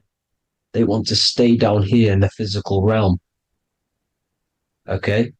Now, this is why they're cloning. They can move their consciousness into other clones to live forever. This technology exists. This is why they love the third dimension. As you can see, all of these sellouts here, Drake, Leonardo DiCaprio, you know, all of these people doing 666 because this is their God.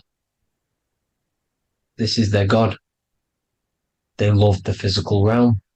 They sold their souls for wealth and fame in this physical realm. So why would they leave? You see? Now, this isn't all just evil, okay? So you have 7 chakras, right? You have 7 days of the week, 7 solfeggio scale notes. These are frequencies, the solfeggio scale. Now, it's called the Saturn moon matrix because the moon symbolizes your mind, because you're created out of the Holy Trinity, which is body, mind, and spirit, right? That's the triangle, the equal triangle, body, mind, and spirit. Now, the 3 main celestial bodies are Earth, Moon, and Sun. The Earth being your physical body, the Moon being your mind, and the Sun is your soul, hence why it's called solar. It's a solar soul. Now, these symbols are alchemical symbols. So when you're doing alchemy, you use these symbols to obviously symbolize what we're talking about. Now, as you can see, these are all the symbols of the planets. Now, Saturn is created out of the moon on top, the moon on the bottom and the earth on top, as you can see here. You see? And this creates the number 5. Now, with the moon being your mind and the earth being your physical body, this is mind over matter, because the earth is your body's matter. This is a matter over mind. You don't want to be matter over mind. This is low states of consciousness. You won't be mind over matter. You see, to manipulate matter, to create your own reality. Now, obviously, we all know Saturn is associated with the lowest chakra, which is the root chakra. This is to deal with your animal instincts. When you're down here, you identify as the physical body. You don't know anything spiritual. You're you have a pure physical mind. You don't believe in anything spiritual. This is survival mode, consumption. They want you trapped down here, which is matter over mind. They don't want you to create your own reality, which is mind over matter. You see? Now, that's what Jupiter is. Saturn is the moon on the bottom and the earth on top. But Jupiter is the moon on top with the earth on the bottom. That's mind over matter, you see? So, these chakras are an ascension process from matter, physical matter to spiritual. This is the ascension. This is the stairway to heaven. This is Jacob's ladder. You see? Now, the number 5, which is obviously associated with Saturn as well, which create the symbol for Saturn, created the number 5. You have 5 senses, 5 elements, 5 physical elements. As we all know, Saturn crystallizes everything into physical matter out of the 4 elements. 5 fingers and toes, 5 points of man. Okay, the number 5 is the number of justice. Saturn holds things back. He restrains things from you, makes you learn the lesson. Now, 666 is not all evil. 666 is the atomic structure of the carbon atom. 6 protons, 6 electrons, 6 neutrons, right? We are carbon-based life forms. All life forms are based on the bonding properties of the element carbon. Because Saturn crystallizes everything into physical matter. Now, the Masons symbolize this with the checkered boards. They have the black square, which is obviously matter. As I just said, the black cube. And spirit is the white square. Because white is eternal light. White and light. You see? Black is physical matter. Now, this is what we are. The point of our soul is to transmute from matter to spirit. But these are interchangeable. This is the constant cycle between spirit and matter, spirit and matter. High vibrational matter turns into spirit. Low vibrational spirit turns into physical matter. You see? Now, we are carbon-based life forms. This is what 666 is, the number of the beast. When I say we, the physical body is the beast. It's the animal. It's the carbon suit to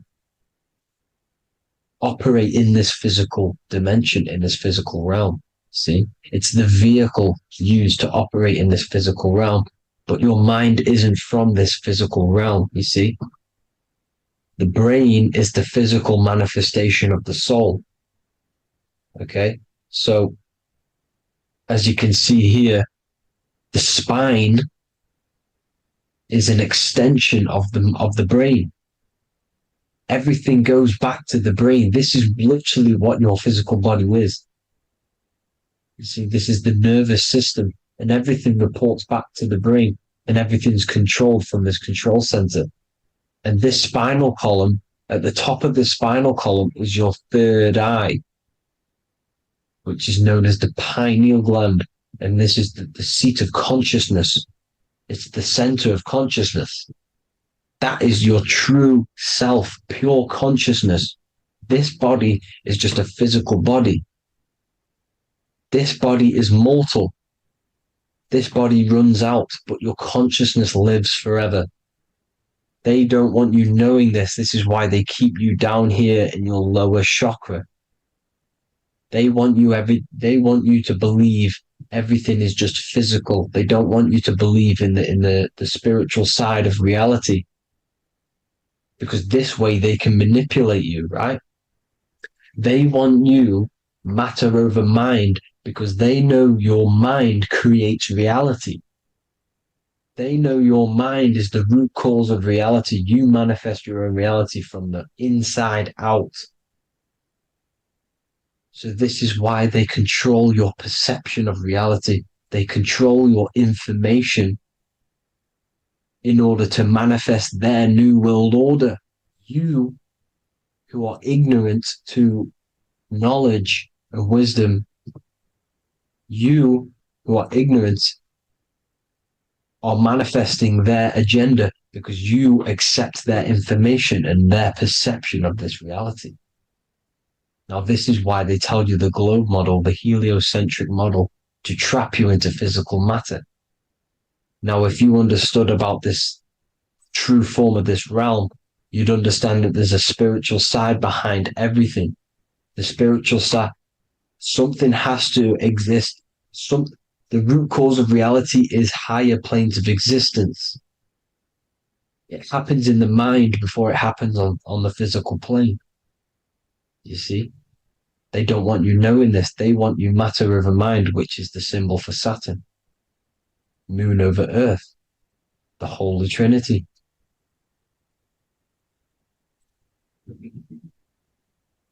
Now, as you can see, the cube also makes IXXI. This is Roman numerals. This is Roman numerals, and when it's translated from 9/11. Yes, 9/11. This is the secret code of the One World Order. The two twin towers, when the two become one. Okay, when the two become one, this is how you reach the higher states of consciousness, the physical and spiritual.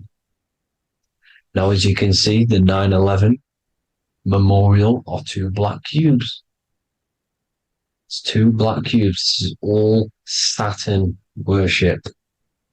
Now, I'm not saying that Saturn is an evil celestial body, right? No, everything has a good side and a bad side, right? It's duality. The spirits of Saturn on the dark side are the most evil demonic spirits. Now, these are the spirits that these are invoking through these rituals, right? Yes, 9/11 was a massive ritual. It's a satanic ritual, okay? Now, we all know Elon Musk. Elon Musk is coming with the mark of the beast. In English gematria, this equals 666, right? 666, as I said, is the number of the beast. You are the beast, your physical body. You see how the Bible twisted things up to make things more confusing, right?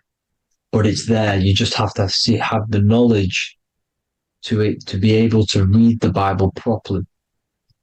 As we all know, we had this virus. I'm not going to say the name because I'll get flagged. This virus adds up to 666 because this is all part of the New World Order.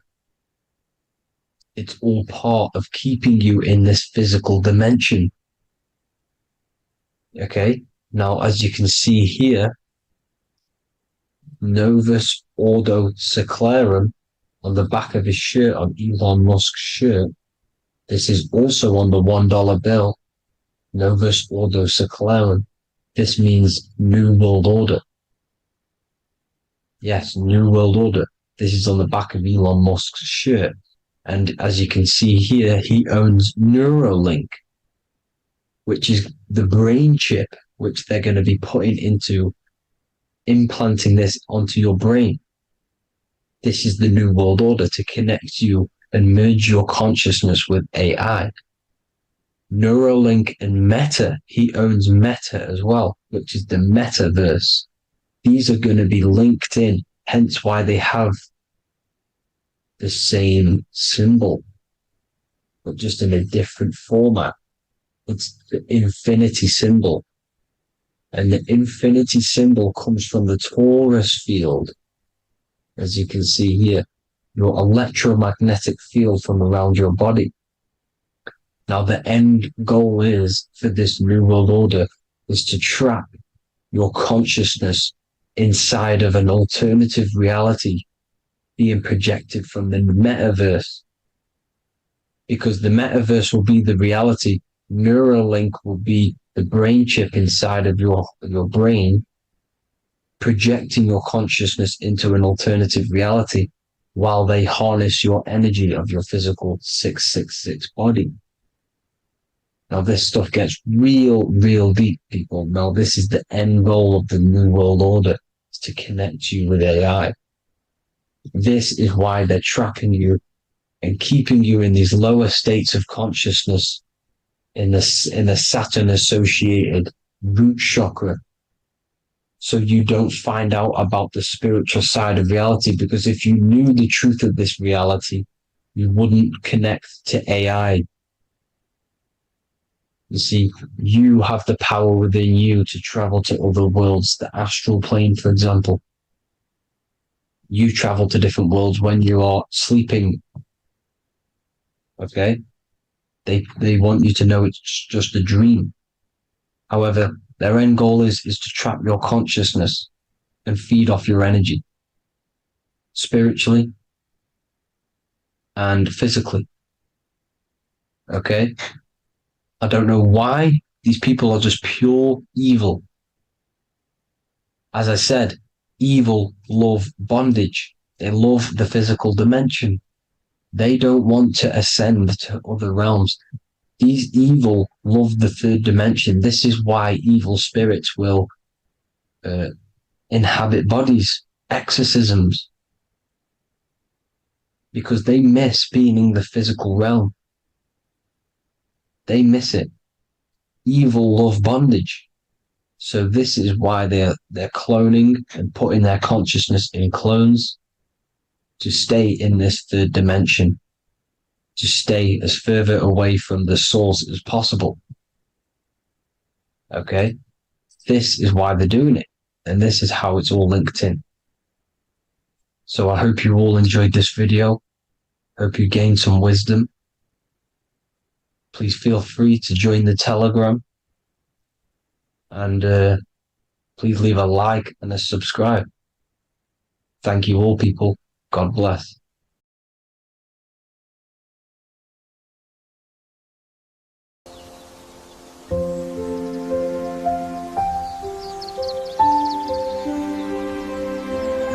bookofwisdom.com. Visit today.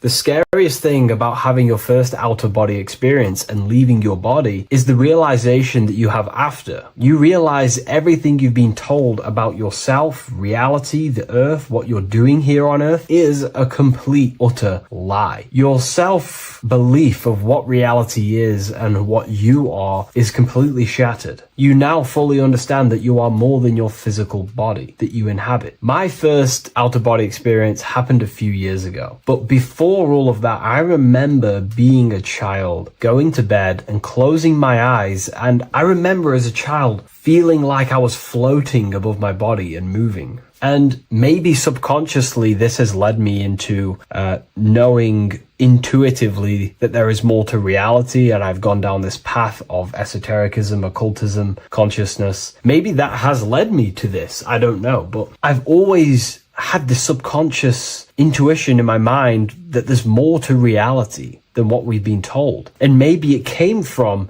having these experiences as a child. And I'm pretty sure some people in the comments will also have that experience, feeling like you're floating when you close your eyes in bed as a child. I remember this very vividly. But a few years ago, I had my first out-of-body experience, and it completely shattered everything. And it confirmed to me that I am eternal, and there is so much more to the self, to consciousness. I then realized after my first out-of-body experience that our self is not just here in the physical dimension, it's existing in every dimension there is in the universe. However, our mind is focused primarily on this physical time space. When your mind is totally giving its attention and time to this particular time space, it locks in the mind or consciousness into that particular body of consciousness, such as the physical body, right? But for example, let's say you have a daydream and your full focus isn't in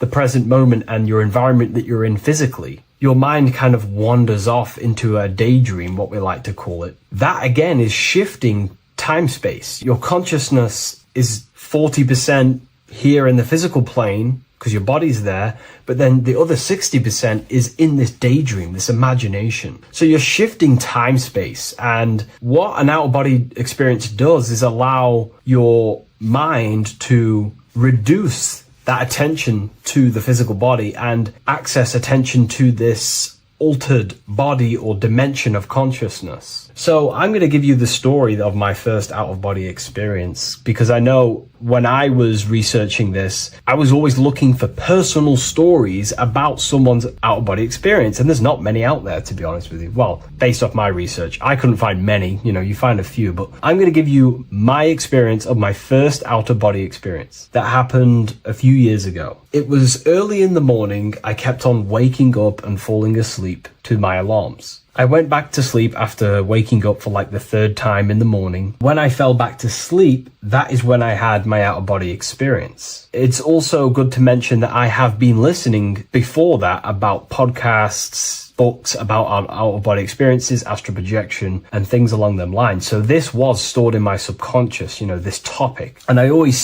had a desire in my heart to actually experience this for myself. Long story short, I went back to sleep early in the morning because I kept on waking up, and it began with this tingling sensation, a high energy sensation. It was like bursting, intense, high frequency energy. My attention was no longer in the time space of my body, but my attention shifted into this energy body, which I now understand. I didn't understand at the time properly, but I now understand that as my consciousness started to feel like it was being pulled upwards, right now, our time space, our attention is in our body, and you feel all the data of the senses, right? And that's what I'm feeling right now. That's what you're feeling right now. But imagine that was completely stripped. My attention was no longer feeling the sensations of my body because my body kind of just dissolved as I fell back to sleep. So this was a natural out-of-body experience. I didn't force it. I didn't meditate. I didn't do anything. This was just a natural out-of-body experience that I had. And a lot of people get these that I've read about. So my attention started to feel like I was being pulled upwards, and I no longer felt my body, but I felt this intense energy, frequency,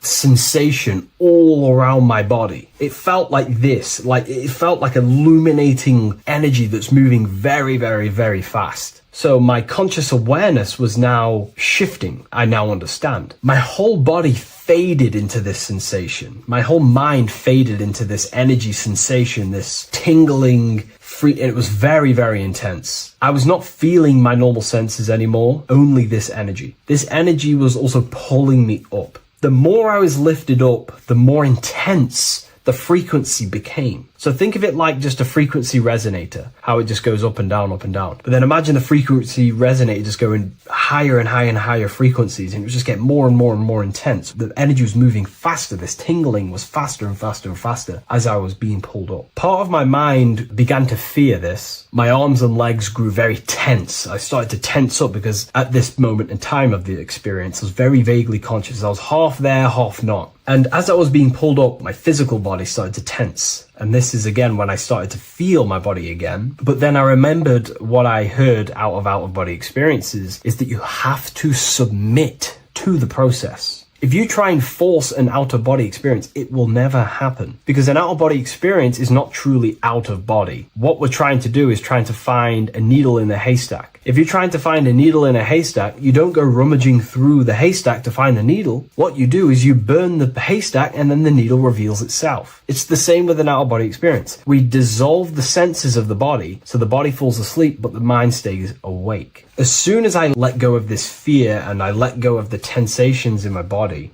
I started perceiving through another state in this energy body, but I didn't see my body. It was just like perceiving and seeing, but no body, like a camera. When you look at a camera view, you don't see what the camera looks like. You're just seeing through the camera. It's the same as that. I had no form, but I was just seeing. I was just like a floating eyeball, seeing into this altered state of consciousness. I was just seeing. I first saw my street outside my house with lots and lots of people walking on the street, but I could not see the people directly. Everything was black and green. The background was black, but I couldn't see the people. I could just see a glow of light around the people, like an egg shape. They were just walking on either side of the road, other directions. I could just see more and more people moving faster and faster and faster. I didn't realize then, but then I did start to realize later on in my journey that that was more than likely the etheric plane that I saw. The etheric plane is the plane of life force and vitality and electromagnetic auras. So that was my awareness shifting from physical into then the etheric plane, the plane of life force and energy. Now, the etheric plane is very, very, very difficult to actually access consciously. The etheric plane acts as a bridge between the physical body and the astral body. To actually access the etheric plane alone is very, very, very difficult, and only certain trained individuals can do that. The etheric plane is not really a conscious plane where you can stay there and be conscious. It acts as a bridge between the physical and the astral plane. I could see the glowing auras around people moving along the pavement. The people moved faster and faster until the scene started to just dissolve as these people were just moving faster and faster. It was not very clear at first, but I subconsciously knew that I was having an out-of-body experience. This is when I really started to realize that I'm being shot out my body. When I realized this, I submitted even more. I started to just let go. The more and more I let go, I kind of like split through a veil, and everything became super clear. Before, in the etheric plane that I think it was, the ethereal plane, things weren't very clear. I could only just see glowing auras. However, as I split through the veil of the etheric, this bridge, this place that I was going to, I then split and everything just came super, super clear. I was floating in the sky. I subconsciously knew that I was having an out-of-body experience when I realized this. As I was still being lifted upwards, I then split through the layer where everything just suddenly became super clear. But then I was awake, fully conscious, but I was not in my body. I was just like a camera in the sky. I had no body, no form. I could just see. When I entered this plane, there was some sort of voice guiding me through this whole process. It was a male voice, and it was basically guiding me where I was going. It was telling me what I can do here. This voice was pretty much saying, you can fly, you can think things into reality, you can do this, you can do that. While he was saying this voice, there was no being around me, but I felt a presence of another being. But this voice was just speaking to me mentally. Like, you can't hear it, but I just knew what it was saying. It was so weird to describe. It was like telepathy. You couldn't hear it, but I just knew what it was saying. But it was a male voice. It's so hard to describe. I still could not see any form of myself. I was not seeing my astral body or any shape. I was just perceiving a point of awareness like a floating eye, like I said earlier. While this voice spoke to me, I saw fractal patterns as he was saying, you can do this, you can do that. And while he said, you can fly, I remember just seeing this line like splitting and creating fractals. It was like this black line that was just splitting off into duality, creating fractals. But then my physical body just went through this line, split, and then split into fractals again. So strange, very difficult to explain because it's 4-dimensional. To explain it in physical language, it's very difficult to actually explain what was going on. So as he was saying what you can do, I was seeing these fractals dividing and then creating fractals. When he says you can think things into reality or something along them lines, my awareness just did a full 360 as if I did a backwards flip. I had no conscious control over this. That's something that you later develop as you keep having these out-of-body experiences. Your first out-of-body experience, you probably won't be able to control what's going on, but you will have an out-of-body experience if you seek them. I could see all around as I rotated. I looked all the way down and then back to my original angle and point of awareness. During that rotation, when I started to turn upwards to do the backflip, I looked up and it kind of looked like the sun in the sky. It was very dark and gloomy. Now I know that was more than likely the lower astral plane because very dark and gloomy, and it was very kind of dense there. I looked up and I could see this. It was like the sun, but it was white, pure white light, and it was shining down over the astral plane, and that was the only light in that place. That's why it was so dark and gloomy there. And I then realized in that particular state at that time, I thought that was God. I don't know what it was. Maybe it was, maybe it wasn't. Maybe it's the light of the higher mental plane shining through into the astral. But I looked up at it and I realized that was God. That was the source. That was the higher dimension beyond the astral plane, which is the mental plane. The higher astral planes and then the mental planes, the planes of thought. Then once I saw that, I was in complete shock. As I rotated backwards even more, I then get the view of seeing down, completely down, like a bird's eye view. And I could see like an old medieval gloomy town. It was dark, almost night, with very little light. The only light present was the light from above. The town was old-fashioned, gloomy, misty. I looked over it from above. Then the experience began to fade. I don't remember anything after that process. But I'll be honest with you, the process of leaving my body for the first time was extremely intense. The frequency, the energy were overwhelming but powerful. Letting go and choosing to have no fear was the key to that experience. Just to give you a little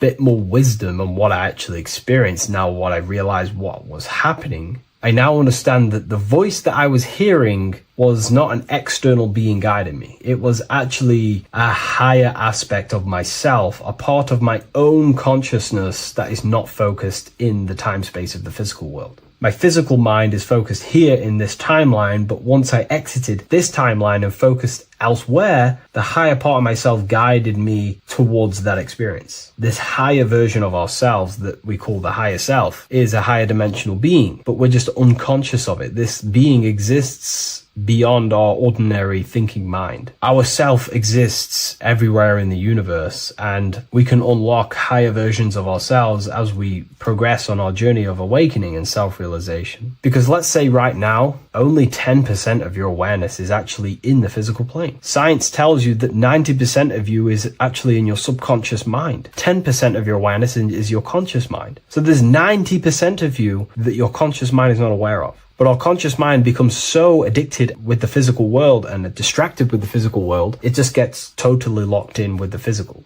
And we never pay attention to the hidden aspects of ourselves, the unconscious aspects of ourselves. And that's why everyone in the esoteric and occult space talks about gnosis, seeking knowledge of self. Gnosis is not knowledge, it's knowledge of self obtained through direct experience. So gnosis is about rediscovering who you truly are. And another bit of wisdom that I could give you from this is that the observer is the same observer that is observing this video right now. You're watching this video, but who is the one seeing the screen? Who is the one seeing the screen of your reality, of what you call life? There is an inner witness consciousness within you who experiences and observes your thoughts, emotions, and actions, experiences and observes the screen you call reality. And that witness also witnesses your dreams. When you shift your awareness from your time space of this body into your dreams, that same witness is witnessing your dreams.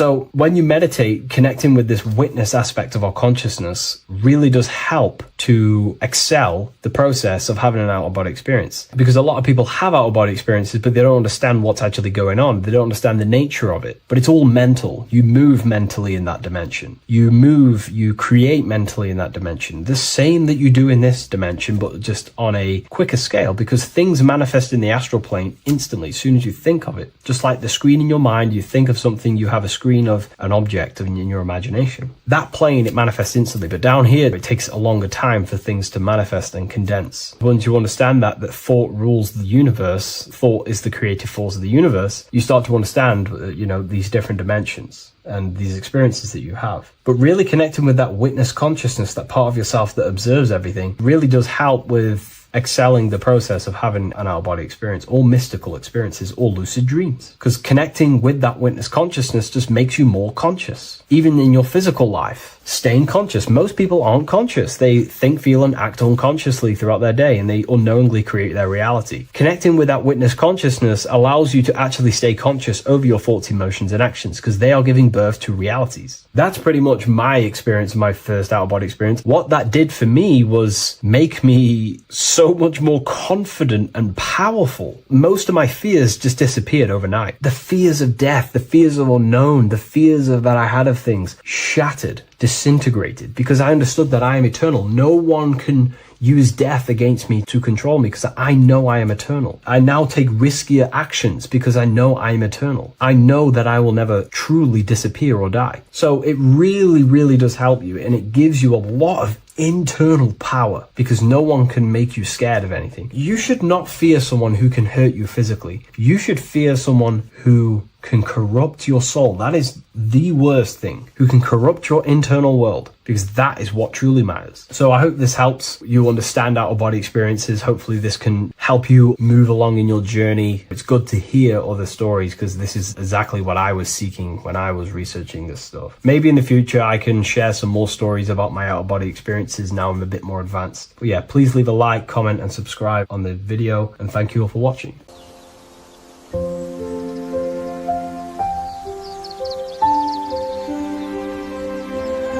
bookofwisdom.com. Visit today.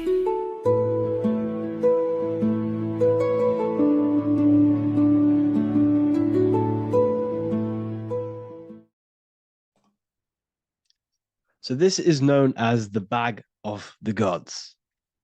This symbolism is widely known, but no one knows what it truly symbolizes. We see this in ancient Sumerian artwork. We see this in the Mayans' artwork. We always see this bag with the gods. What does this actually represent? Okay, so the bag itself represents carrying. Carrying what? It represents information. It represents knowledge. Your mind is the carrier of the information. So this is why in his left hand, he carries the bag, and the right hand has the pine cone. This represents carrying of information. Why is it a bag? A bag can be passed on to someone else. The information can be taught to someone else. This is the information of activation of the pineal gland or higher consciousness of humans. Because as humans, we all possess an animal nature, the nature that tells us to eat, to steal, to gain material wealth, to survive, to hate. This is our animal self. This is our animal behavior.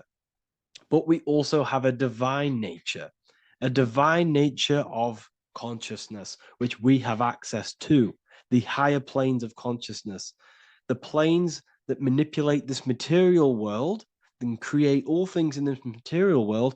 The human mind has access to. The animal does not. The animal has no idea he exists. The animal has no inner dialogue, but humans have the inner dialogue. Humans can create infinitely. We can expand our minds infinitely into new realms of thought. So we have this higher divine nature and a lower nature. This bag of the gods is basically just representing the knowledge they possess of higher consciousness, of the higher aspect of life, okay, which is the activation of the pineal. The pine cone. The pine cone is in his right hand. The right represents wisdom. The left represents intellect, knowledge. Knowledge and wisdom are two separate things. Wisdom is applied knowledge. It's a feminine aspect. Knowledge is just gained information that you know, which is masculine. So in his right hand, he holds the pine cone. The pine cone can be opened and shut. The shut pine cone represents the asleep human being, the human being that exists in his lower nature, that just basically survives, lives on eating, consumption, material lust, living in chaos with his emotions, living in a place of hell. This is the animal nature. Then we have the awakened human, the one who has consciousness of himself, the one who looks within himself, the one who knows there is more to him when he looks in the mirror. He is far more than just the physical body. He is a divine spiritual being, a divine being who has limitless potential of creation into the material plane. So this represents the awakened. This represents the asleep. This is why he carries the pine cone in his right hand. It represents applied knowledge. This is the information. This is the intellect he possesses. And this is the applied knowledge of the awakening, of activation of the pineal gland. Because remember, the pineal gland is not your consciousness. The pine, pineals, the same root word. Pine cones were always symbolizing the state of consciousness one was living in, whether he was asleep or awake. We see this at the Vatican. We see the pine cone over the two pillars. This is the two pillars of Freemasonry, and the dome. This is the Royal Arch of Freemasonry. This represents your head. This is the two pillars, the two hemispheres, and the pine cone in the middle, which is the pineal gland. What is the pineal gland? The pineal gland is not your consciousness. It is not the third eye, and it is not the mind. It's not the mind's eye. The pineal gland is a radio receiver. This is your body.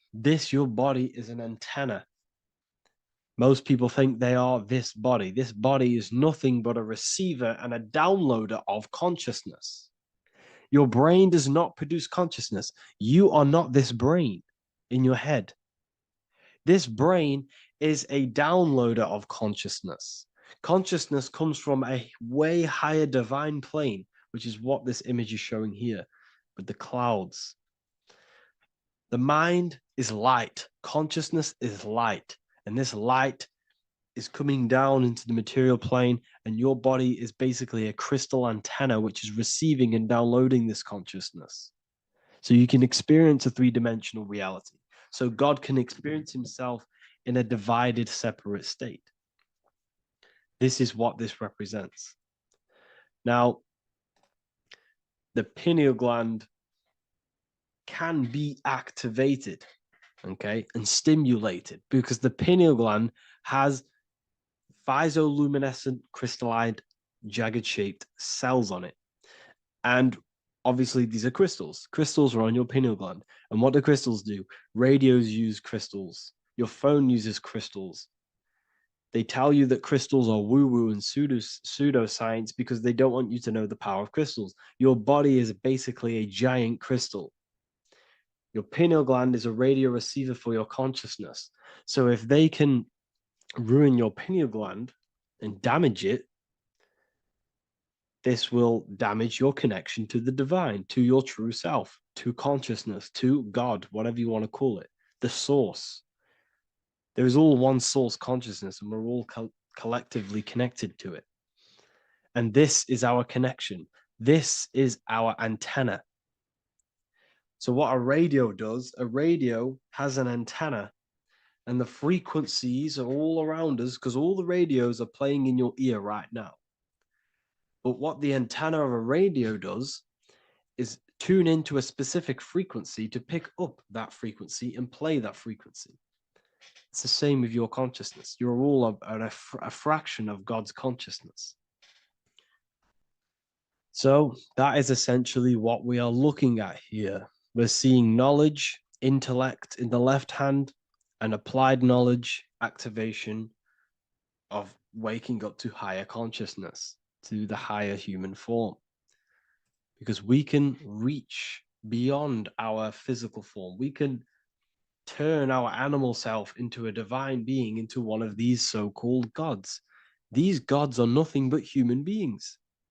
The Anunnaki were not gods. They didn't come from the sky. These are normal, regular human beings who activated their higher consciousness. This is what we have here. This represents spirit. Birds represent spirit. So do we have any questions? I'll take some questions now. That was just a short lecture on what that symbol truly means. Okay. So if we have any questions, feel free to go ahead and ask some questions. Anything that you don't understand, anything that you want to know. Okay.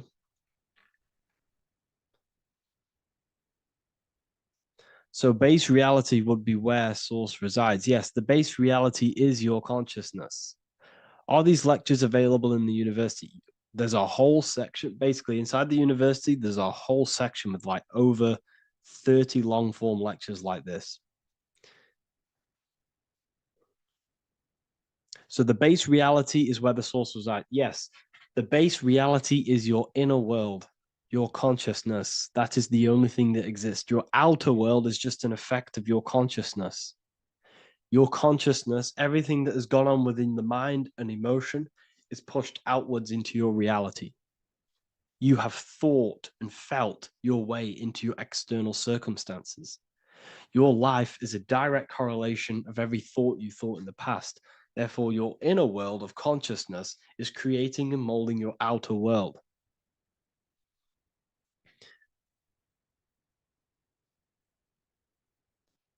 The best way to keep connection consistent, the best way to keep your connection to the divine or the higher planes of consciousness is through meditation and through imagination.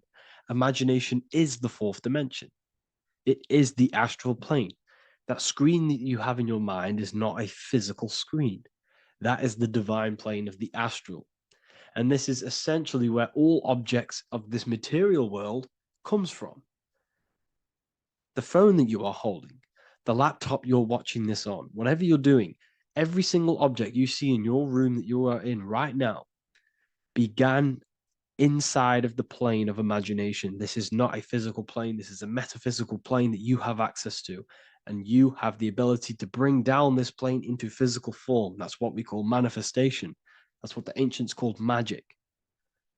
This is what we now call in science metaphysics. It's all the same thing. So yes, you all have access to the divine planes. Unlike animals, this is why humans are so advanced.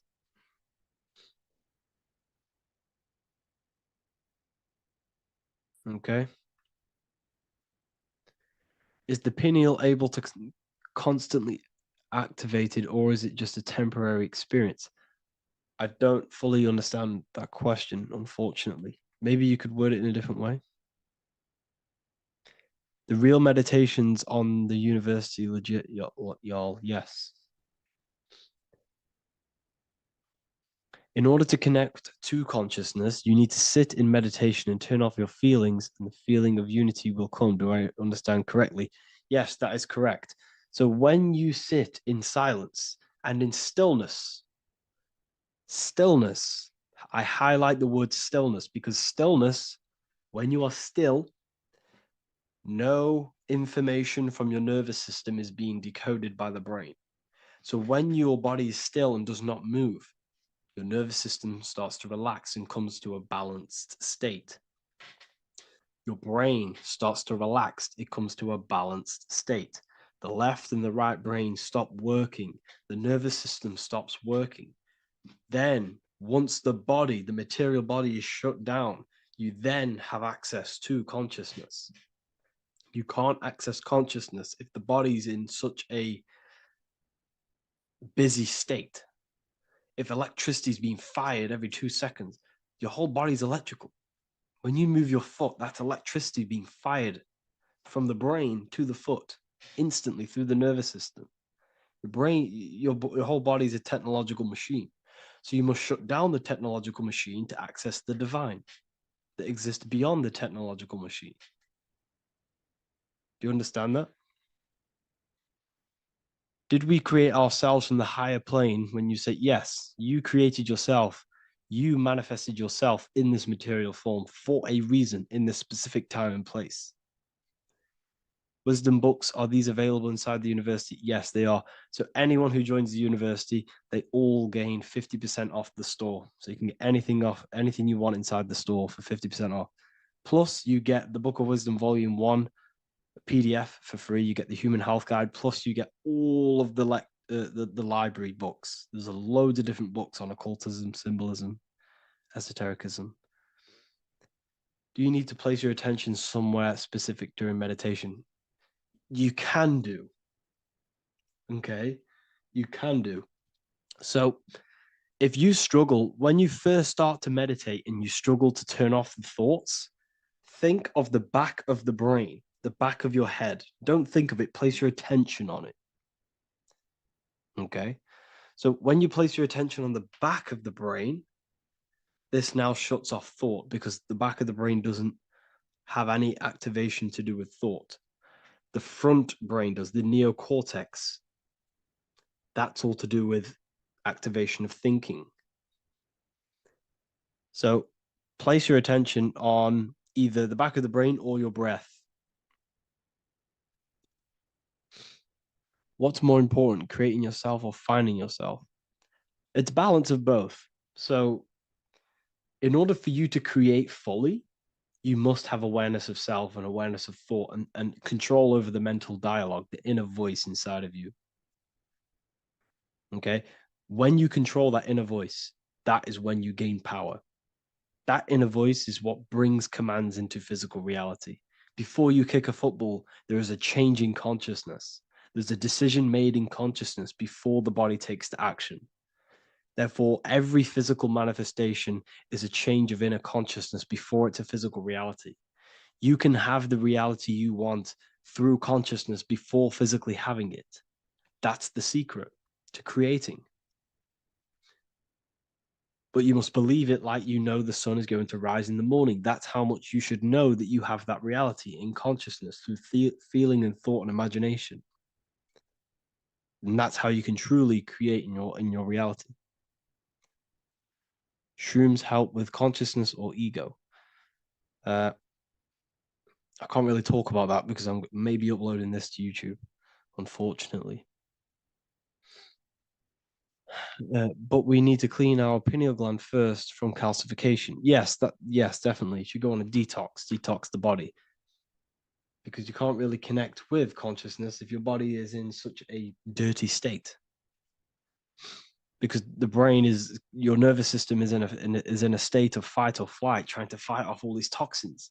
So when you meditate, you're probably going to be having thoughts all the time because your brain's firing, your nervous system's being attacked through toxins. So you must detox to have a true connection with the divine.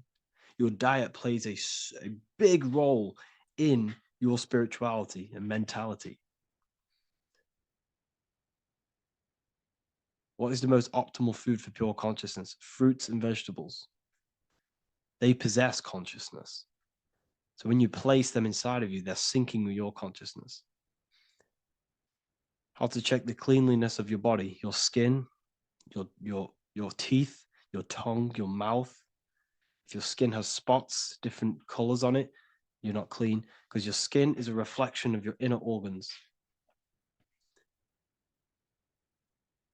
Coffee's not the best for you.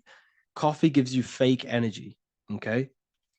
So what coffee does, that buzz you get off coffee is actually the toxic effect of the chemicals reacting with your body. If I'm inside the university and wanted to buy your book, you said it would be 50% off because we are your student. Is that automatic or we need to have a code? You will have a code. Yes, I'm going to releasing a code for all the students after this. Caffeine equals neurotoxin. Yes, it fries your brain, it fries your nervous system, it fries your dopamine receptors.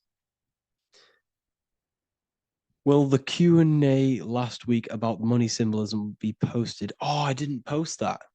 That's my bad. I totally forgot. I will post that after this. Thank you for reminding me. How to detox the body. The best way to detox the body is going through a week cleanse of fruit. So only consume fruit, sea moss, and cayenne pepper, and lots of freshly pressed juice. Do that for a week or 2 weeks, depending on how you feel, and then start to fast. You will lose weight, but you're not losing weight. You're losing impurities. It's good to do this every couple months, to just go on a raw fruit diet, cleanse the body, push everything out, and then start to fast while consuming sea moss and having lots of freshly squeezed juices. What is an alternative for coffee? Something with high energy levels. Okay, we're not taught the most simplest thing about the human body. It is an electromagnetic machine. It's electrical. It runs off electricity. The only energy you need is electricity, and that is found in fruits, vegetables. If you want energy, drink pure, fresh, pressed juice. That will give you more energy, more electricity than coffee. Can we cleanse ourselves through oil pulling? Do you recommend it? I do oil pulling every day with coconut oil in my mouth. Celery juice is a good one, very good one. Yeah, celery juice.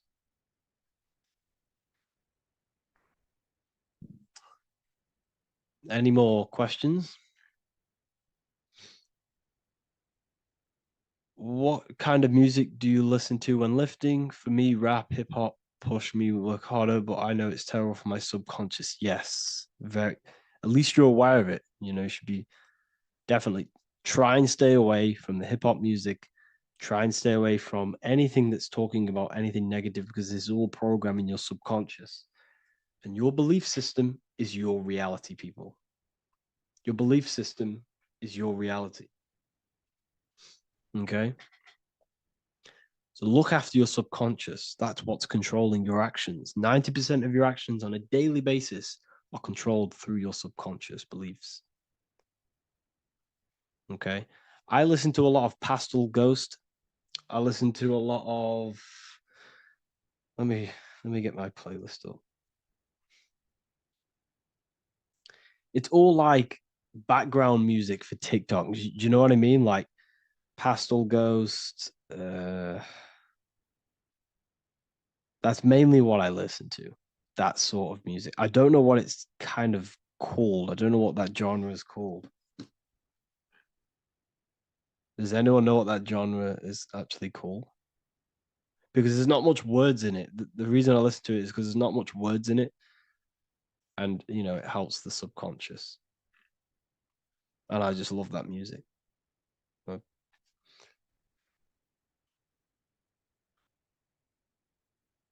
Like Lofi. Yeah, a bit of Lofi.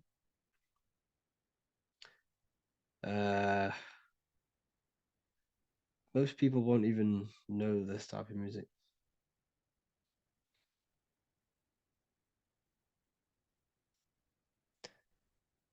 Can you tell us how you use cayenne pepper? So I mix it with freshly squeezed orange juice every morning. So the first thing I have, empty stomach, I have a teaspoon of cayenne pepper, mix it in and just down it every morning. And sometimes at night. The feeling you get in your stomach after putting cayenne pepper on an empty stomach is absolutely amazing. It tingles in your stomach. It kills parasites. It kills all horrible organisms.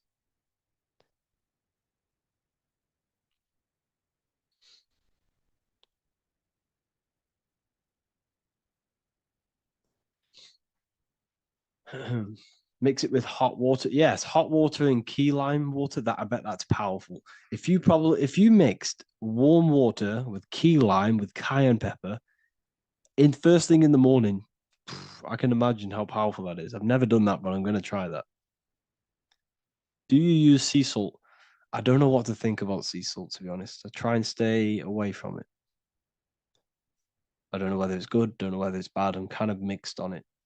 Mixed information. I've heard people have benefits. I've heard other people say stay away from it. So I don't know. I just stay away from it. I'm not too sure on it.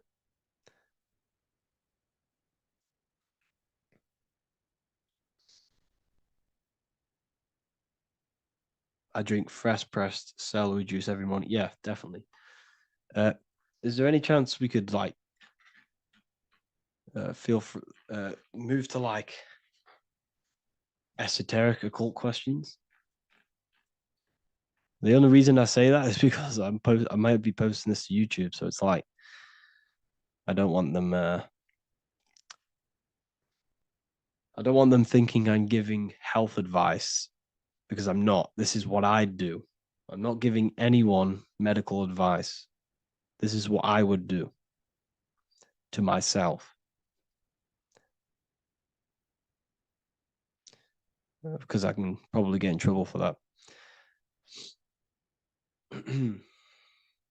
So the subconscious is the all-knowing. It is the all-seeing eye. The subconscious knows everything. Your conscious mind does not. Your subconscious knows every single cell in your body. Your subconscious is making your heart beat. It's talking to your heart. It's talking to every organ, every cell in your body is being connected and spoken to by your subconscious mind. It is the all-knowing. The subconscious has access to the astral plane, imagination, the fourth dimension. It has access to the mental plane, thoughts. It has access to the ethereal plane, energy. And has access to your physical body. It's the door. It's the portal. The subconscious is the portal to the divine. You must go through the subconscious in order to access the divine. Any coupon codes for book 2? Yes, inside the university, there will be a 50% off coupon code. Speaking of ancient civilizations, why did they use symbols to give us true knowledge? This is a very, very good question. Very good question indeed. The reason they use symbols is because symbols are their keys. They hide meanings. They hide things. For example, if it was written down, if all of this sacred knowledge that I'm speaking now was written down, it can be easily taken. It can be easily misused. Someone can take it, read it, and steal it and misuse it and abuse the world and create horrible things. The reason they use symbols is because they're hidden. They hide the teachings. Only the ones who possess the key, that possess the knowledge, can read the symbol. So the symbols act as a guard towards this higher wisdom, this higher knowledge, which gives you power. All of the knowledge I teach you gives you power. And you can misuse it. You can misuse your imagination. You have no clue, unless you've put this into action, how powerful your inner consciousness is. You can become Okay, listen. If you hate your job, it's not the job that you hate. Think about it. It's not the job that you hate. The hate is coming from your inner consciousness. It's the state of consciousness that you hate. So what does that tell you? You can change that inner consciousness to another reality, the feeling of another reality. You can become that consciousness within before you actually externally have it.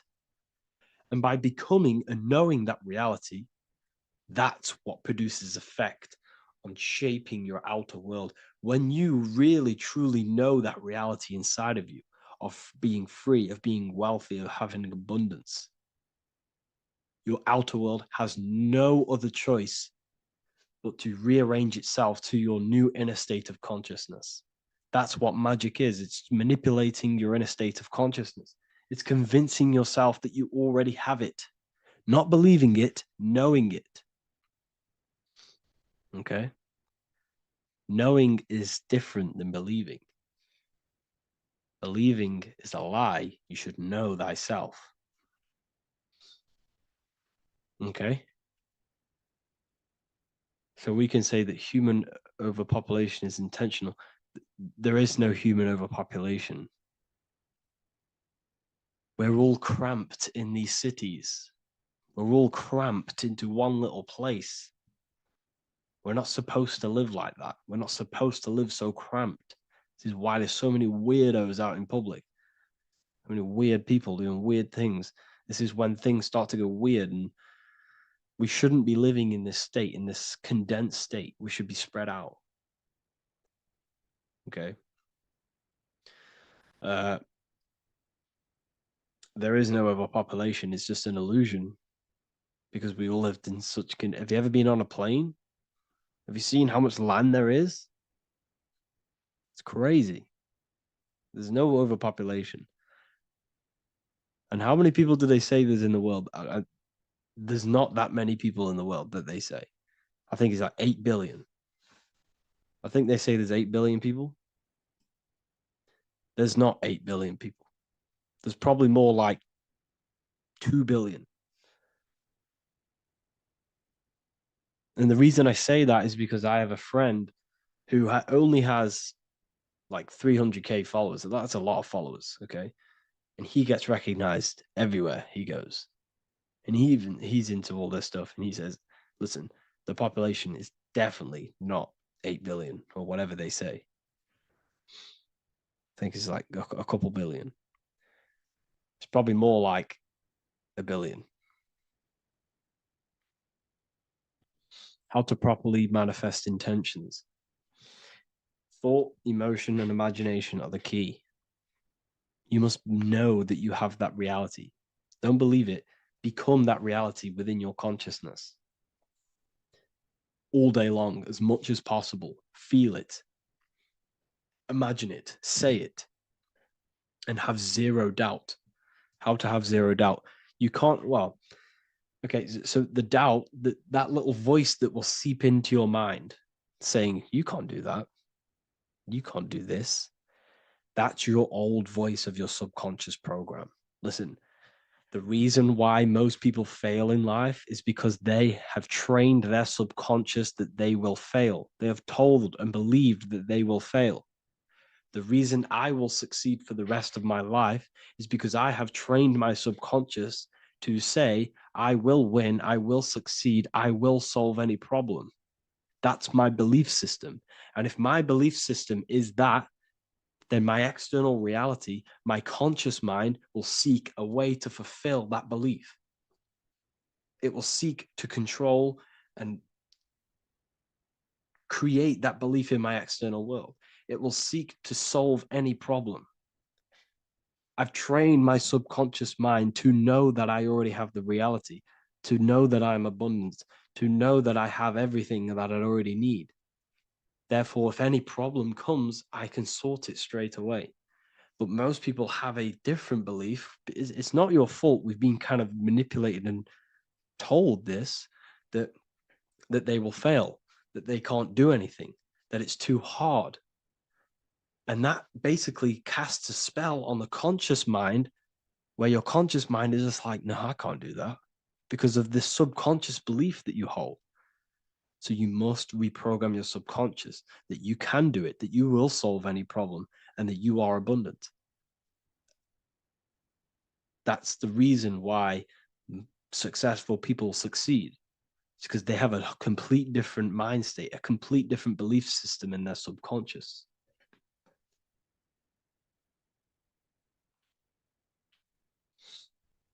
Do you offer mentoring? Yes, I do offer mentoring, but it's It's mainly for people who want to grow their online presence, and for the amount of value and transformation that I can place into your life, and the time that, well, the price of my time, it will be a higher price tag, but your life will completely change if you join my mentoring, because I will transmute your life. I will transmute your mind, and I will transmute your whole reality, because I could tell you exactly what you need to do. How to have super genius power pulling information from the source. Okay, so you can do this. I talked about this in Book of Wisdom, Volume 2, if you've read it. This is a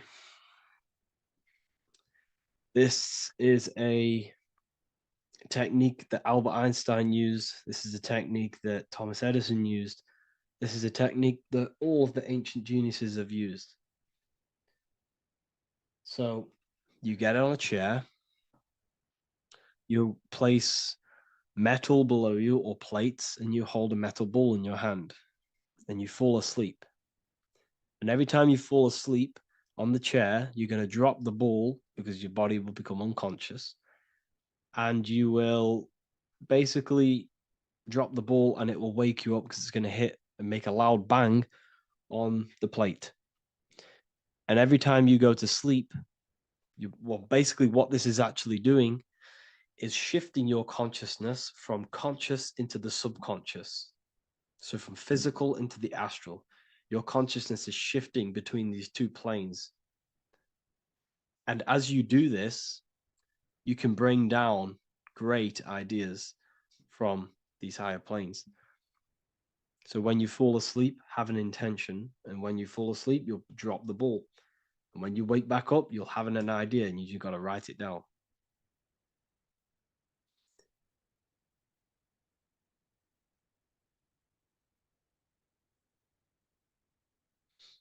How to balance chakras. Don't focus on balancing your chakras. Focus on the mind. The mind is the cause of the chakras being blocked. If you have a blocked throat chakra, this is a problem in your mind, not the chakra. You see, the chakras are a result of the mind. You transmute the mind, you can transmute the chakras and cleanse them.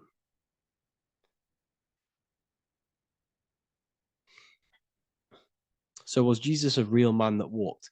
Okay, so I'm going to tell you something. Like, some of the things that I say in my reels, they are to catch attention. So if I say the first thing on the reel, Jesus never existed, straight away, you see that, it's going to trigger you. It's going to trigger Christians. It's going to trigger people. So yes, I do say things to catch attention. The reason I do that is because I have to, in order to catch attention. Maybe there was a Jesus who walked. So in the past, I have said Jesus never existed. Yes, this is to catch attention, to boost the reels, views, and comments and stuff like that. Maybe there was a man who was called Jesus and walked the earth. But listen, he was not the Son of God. You are all the Son of God. Jesus represents an archetype. He represents morals. He represents a way of living that you should embody in your life, not to worship. We shouldn't be worshiping this man. We should be embodying his qualities into our lives so we can become Christ consciousness, so we can live in harmony with our mind, emotions, body, and spirit. Okay? He was not the Son of God. You are all the Son of God. We are all God experiencing himself in a three-dimensional divided form. God is oneness, and he created a divided world so he can experience himself. Why do you quote from the Freemasons oft times? I don't recall me looking at Freemason quotes and quote them. I just simply, when I post a quote, I literally just, whatever comes to my head, I just whack it into Telegram or Twitter. Are dreams tied to your subconscious, and how do you understand them? Okay. Dreams and astral projection are two different things. Astral projection is your soul leaving this plane into the collective consciousness, into the collective mind, the collective astral plane. But dreams are basically the astral plane, but it's your personal astral plane in your personal subconscious. So when you dream, you're entering your own consciousness, you're entering your own subconscious. Every character, every event that happens to you, everything that is said to you, everything that happens to you in your dream is yourself pushed outwards, and you're basically experiencing your own mind. If something scary comes up in your dream, this is your belief, this is something in the back of your mind materializing and coming to you and showing itself to you. So in order to understand your dreams, it's basically suppressed emotions, suppressed thoughts, all lingering in your subconscious materialized. Okay. A few months ago, I'd have concurrent dreams of getting in a car crash that lasted for months. Then one day out of nowhere, I got into a really bad accident, and that low-key bugged me out. I didn't know if my mind was trying to warn me or what. You can explain that. Okay. If you are having dreams about having a car crash, this is a belief. Okay, so let me tell you something. Let's say you're a drug dealer, okay? And you live in fear every single day of the police coming to you. This dealer every day is worried, he's scared, and he lives in fear of the police getting him. He was believing it. This fear, this emotion he was feeling on a regular basis, repetition, and the emotion is basically impressing your subconscious. It's impressed his subconscious that deeply that he now believes it. It's now become a belief. So one day the dealer gets caught and he goes to prison. Let me tell you something. He placed himself there because he created a program, a belief in his subconscious of the police. And his external reality is now in a prison cell. But that prison cell is just an external manifestation of the prison cell of fear he installed in his subconscious mind. The four walls he's now trapped in is just basically an externalization of his own belief system that he created through consciousness, through the subconscious. If you embedded your belief that you will be in a car crash, you will be in a car crash. He placed himself there. He materialized that reality through the thought, through the emotion, through the belief. He put himself there. You see? So if you were having dreams, this was maybe, it could have been anything. You could have watched a program when you were a child about a car crash, and that maybe scared you. Or you saw a car crash when you were very young, and that scared you, and that impressed your subconscious. Then you had a dream about it. Then you started to believe it. And then one day, bang, it happens. That's the power of the subconscious mind. It holds control over you. It holds control over every aspect of your reality, of your being. So, I hope you all enjoyed this live. I'll see you all inside Ethereal University. I'll be posting another lecture this week. And yeah, let me hold on.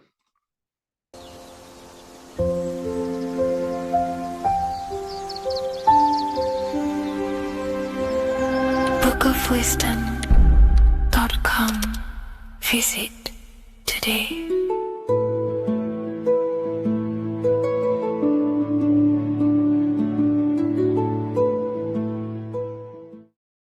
Hello, Seeker.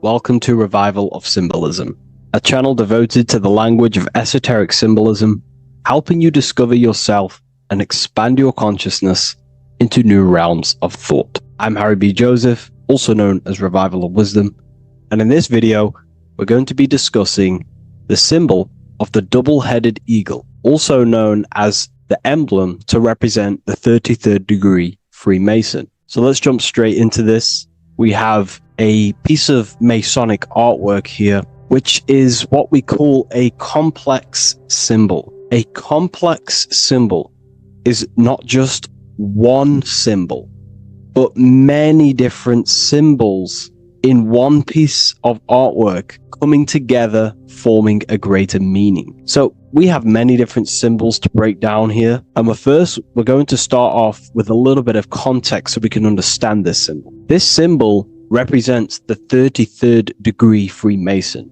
Once you reach the 33rd degree of the York Scottish Rite Mason system. So once you reach this level, this symbolism corresponds to that individual. So therefore, this piece of artwork is representing the consciousness, the mindset, the ways of thinking, the ways of viewing the world of the 33rd degree Mason. It represents the consciousness of the 33rd degree Mason. And this is what esoteric symbolism is about.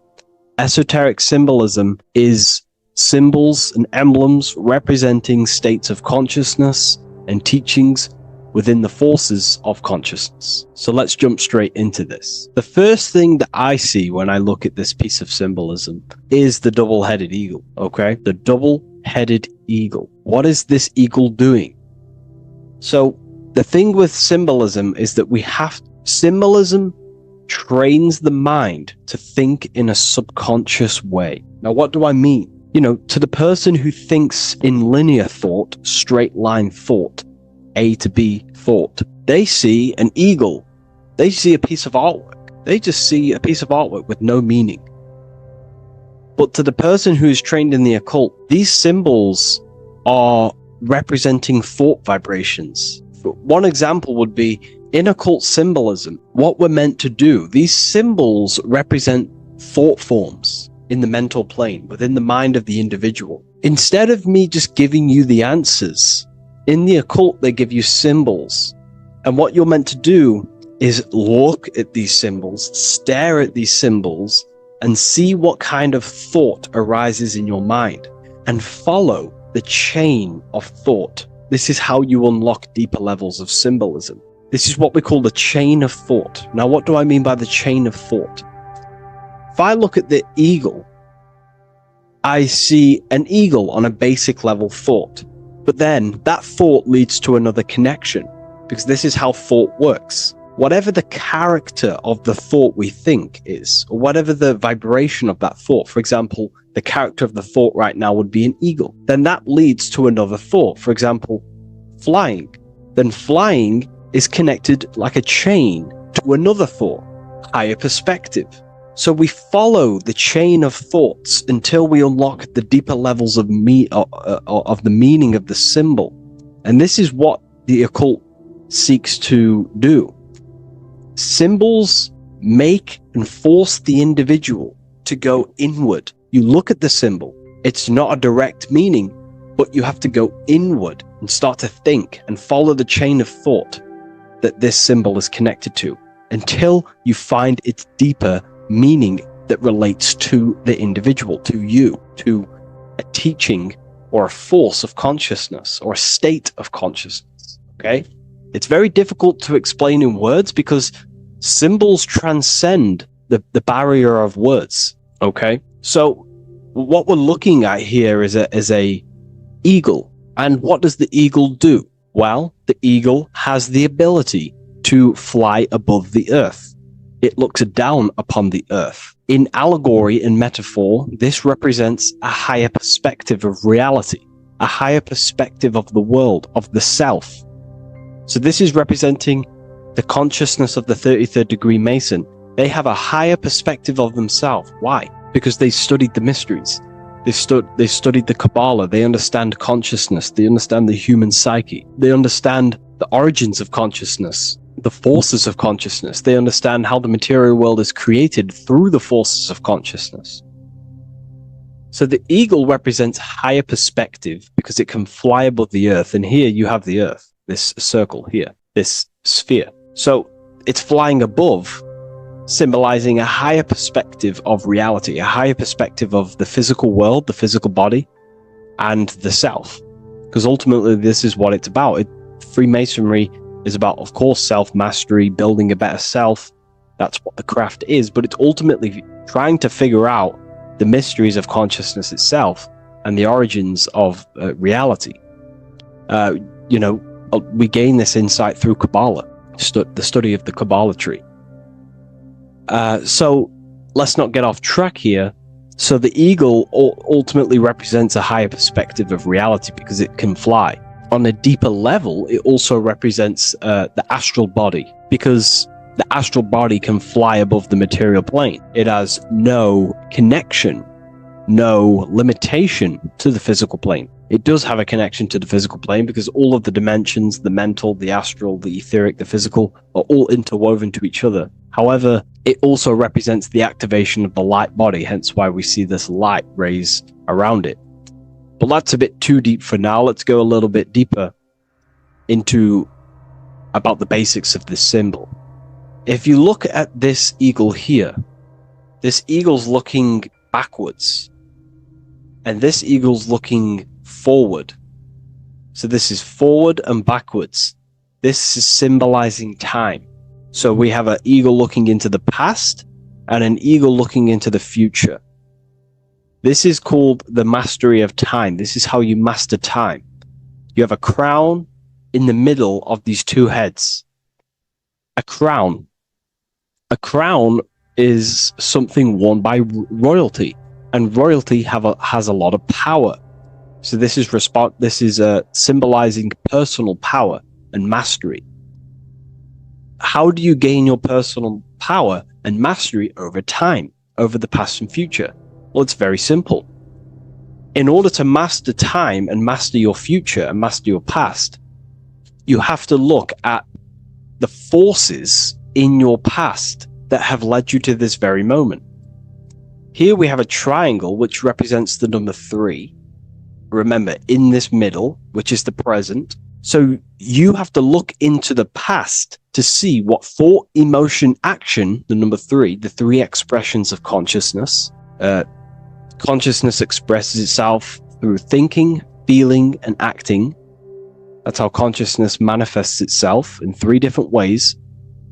You have to look into your past to see what thought, emotion, and action has led you to this very point in your life in the present moment.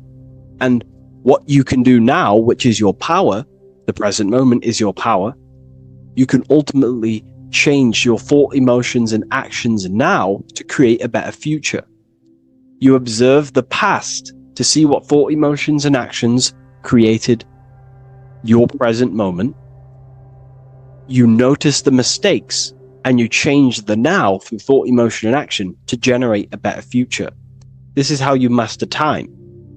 Now, keep in mind, this is always in the mind of a 33rd degree Mason. Someone who is highly, mastered, they keep this in mind. Just like they keep in mind what thoughts they are paying attention to. 33rd degree Mason has a lot of self-mastery power, and they hold conscious thought. Most people think unconsciously and without power. A 33rd degree Mason is trained, their mind is trained. Therefore, their mind thinks powerfully. They do not think randomly, because they understand thoughts are the seeds to physical creation. All physical creation is a crystallization of thought. So ultimately, this double-headed eagle representing left and right, and the crown in the middle represents mastery over time. That's how you master time. Again, here we have the eagle standing on top of a sword. The sword is, of course, on a basic level, the sword represents power. Because if I hold a sword to you, I hold the power over you, because you will more likely fear. But if we go even deeper, the sword cuts through the air. When you swing it, it moves through the air. Therefore, it's a symbol of the air. because you can't really make a symbol of the air because air is invisible. So the sword is a symbol of the air. And the air is one of the 4 physical elements in alchemy. We have water symbolizing emotion. We have fire representing the spirit. We have earth symbolizing the physical body. Then we have air symbolizing the mental body. The mental body. So the mental body is symbolized by this sword. A sword has to be continually sharpened. If you don't sharpen the sword over a long period of time after using it, it will become dull and it won't be very effective. This is an allegory symbolizing the human mind, because the human mind is like a sword. If you do not sharpen your mind, you will lose control of your mind. When you stop doing the meditations, when you stop being conscious, when you stop doing the affirmations, the mind falls back into old, unconscious thinking patterns, and we start to lose control of it. The mind is seen as a sword within the occult, because this is pretty much your tool. Your mind is your tool. This is just like the sword is a tool. Your mind is a tool to create reality. So we need to make sure this tool is always sharpened, that we stay on top of the mind, hence why the eagle is on top of the sword, symbolizing control over the sword, mastery over thought. This also goes into thought forms. In the occult, there's something called thought forms. Thought forms are basically taught to the individual and understood by the individual, who understands that the mind is not just in the brain. The mind is a part of a mental field. All around you, there is not just a field of energy. There's also a field of mind surrounding you. It's a mental universe. And this field of mind is what we call the mental plane. The field of mind is where all of the possible thoughts in the universe infinitely express itself. So each area has different thought forms. Each postcode, each place you go has different thought forms. This is why if you walk into a cathedral, for example, an ancient, amazing structure, your mind instantly becomes, you're amazed. You feel different when you walk into these areas, because all around you is a mental field. And there's something called thought forms. Thought forms are basically what religion call spirit guides or angels, helpers. This is what thought forms are. Thought forms are basically, if you dwell on the thought that you are going to lose your girlfriend, for example. Let's use a negative example here, because a lot of people can relate to this. Or your boyfriend. Let's keep it simple. Everyone can relate to this at some point in their life, hopefully. Or, if not, it's okay. No worries. It's just an example that most people can relate to. If you constantly dwell on the thought that you are going to lose your partner, what we have to understand is that the mental plane, what we have to understand is that the forces within consciousness, within what we call the universe, is always trying to give you what you want to create. That's your right. The universe or mind or consciousness, whatever you want to call it, is always trying to unfold what you want to create. It doesn't know the difference between something you don't want to create or do want to create. Whatever you think about is ultimately what this power of consciousness or the universe will try and manifest. This is why we have to gain mastery over our thought, because thought are basically the seeds that we impress into the dimensions. So we have a mental dimension, we have a higher, middle, lower subplanes of the mental dimension or the mental plane. Then that's just thought. The mental plane is just thought. Below the mental plane, thought takes the body of imagination, which is what we call the astral plane. And the astral plane also has higher, middle, and lower subplanes. Then we have the etheric plane. The etheric plane is basically an energetic copy of the physical plane. So you have an etheric brain, you have an etheric body.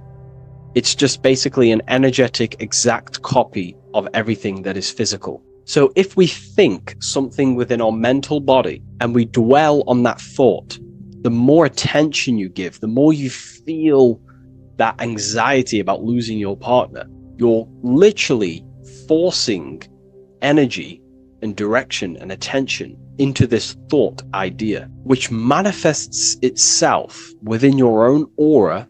Your aura is basically, it's not just your electromagnetic field. Your aura has many different levels. It has a physical level, it has an etheric level, an astral level, and a mental level, like layer. So it has a layer for each one of these bodies. If you dwell on this thought and you keep giving attention, power, you start to imagine this because you're worrying about it. You literally create a elemental or energetic substance that clouds your aura.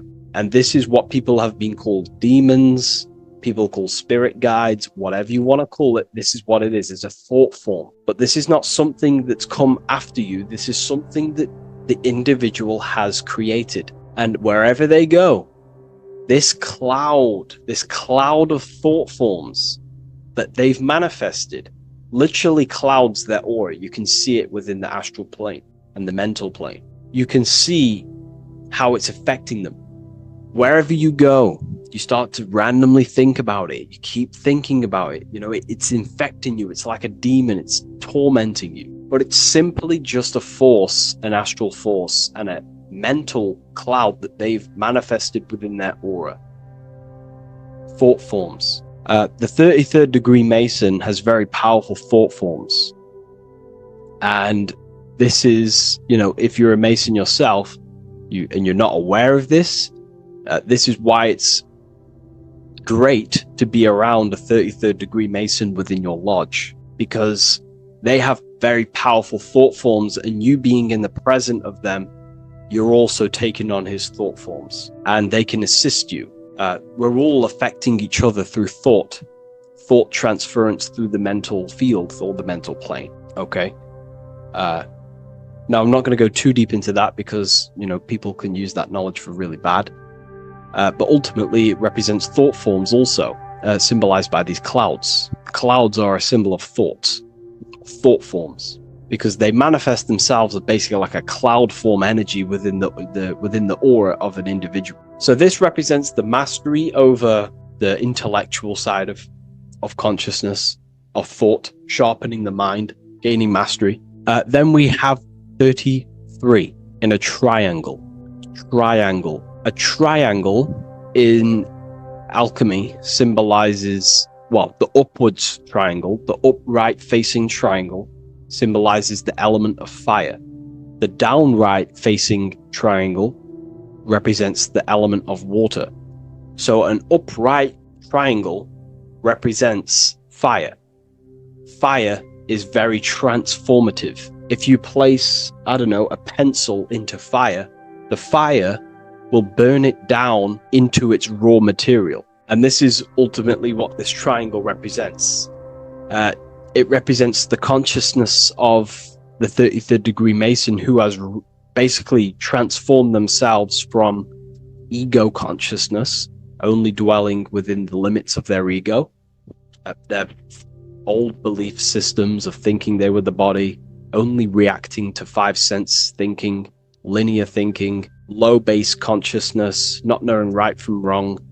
It's basically transforming themselves. They have burnt themselves down to their raw soul form, and they understand that they are a soul, and they've experienced this, by casting off all the attachments to consciousness. This is why there is the number 33 within this triangle, because 33 is the age that Jesus dies. It's also the number of the Kabbalah tree, because the Kabbalah tree has 10 Sephiroths, 22 pathways, and one hidden sphere called Dot. which all adds up to 33. And the Kabbalistic tree of life, just to give you a bit of context, basically is a blueprint of how God manifested the world, and you are an expression of God. So it's also representing how your soul fell into matter, how consciousness creates matter. And it's also a diagram of how reality is not fixed, but it's ever unfolding creation through these forces of consciousness. So the Kabbalah teaches a way back to source consciousness if you go from the bottom of the tree to the top. And in order to go to source consciousness, you have to die symbolically. It's the death of the self, the death of the ego, the death of the old self, the old belief systems that you had. That has to die. The old person has to die to give room to be spiritually reborn, so you can actually figure out who you actually are. Your ego has to die. Now, that's not saying ego death, but you have to basically give away all of your old belief systems to then be spiritually reborn. That's why Jesus dies at 33 and is resurrected. Ice melts from ice into water at 33rd degree. So it's symbolic of transforming. And again, the upright triangle is the fire element, symbolizing burning things to its base raw material. 33, which is again death and resurrection. So it's all about burning the old self and being spiritually reborn again. This is the teachings of Hermeticism, Christianity. It's in everything. You'll see this symbolism or this story of death and resurrection absolutely everywhere in the ancient myths, because it's all talking about the same thing. You have to symbolically die. You have to kill off the old self to be spiritually reborn, to be initiated into a mystery school. So the 33rd degree Masons basically saying, well, they have resurrected. They have resurrected the connection to their soul, because as we grow older in this life, we lose connection with our true authentic self as the ego develops as we get older. And if we don't stop developing the ego, we never actually connect with who we truly are, which is a divine, immortal, formless being who has the infinite power of creation. This is what you actually are. Okay, so it's also symbolizing the union of opposites, hence why we have a double-headed eagle here. It has opposites. Obviously, this is massive within the occult. You see this everywhere, union of opposites. Okay, so union of opposites goes from, basic teachings to the most advanced teachings that most minds are not ready for. Union of opposites is on a basic level is union of the mind and the heart, going from mind consciousness, which is basically ego, the lowest self. That's not to say the mind isn't powerful, but that is the house of the lower self. The ego. It's the house of the ego. So we have to learn how to use the mind for what its proper use. The mind's proper use is for the soul to create. However, we're not taught this in school, so we've basically developed a false personality within our minds, and our minds have become a vessel for a false identity. So what we need to do is integrate the heart, which is the soul self, the true self, with the true powers of the mind. And the mind is basically a powerhouse of creation, infinite possibility. And that's the mind's true usage is for creation, not a false identity. So it's about integrating the mind and heart. It's also symbolizing a balanced mind, and we do this by aligning the left and right hemispheres of the brain, which help you perceive reality for what it truly is. Because the two double-headed eagles, they're joined together, so it's union of opposites. So it's about reintegrating the female and male aspects of self, such as the left and right hemispheres of the brain, the mind and the heart, all working as one system. When we align the left and right brain, we see reality for what it truly is. Now, what do I mean? Most 90% of people, I'm not putting anyone down, if you relate with this, it's fine. We're all here to work on ourselves. I'm not putting anyone down. People with a left hemisphere dominated view on reality see things as a very logical. They see reality logically, basically. Now, what do I mean? They see things as this is science, that's mathematics, that's religion, that's metaphysics. They're all separate and divided because that's what the left hemisphere does. The left hemisphere basically dissects everything down. The way the brain works is truly magical. The right hemisphere of the brain allows us to basically see a bigger perception on reality. It sees the bigger picture. The bigger picture, for example, the woods. It sees the woods as a whole unified woods. But then the left hemisphere of the brain takes that view and perception of the woods, dissects it down and analyzes it into individual branches, trees, leaves, animals, insects. But in reality, it's all one, because all is manifested from the one God, the one source, the unmanifested consciousness, the unmanifested force. So it's union of this. We have to view the world as in, yes, everything is one, but I'm also living in my personal consciousness. Yes, there is a collective consciousness. We're all one consciousness, but I also have my personal consciousness.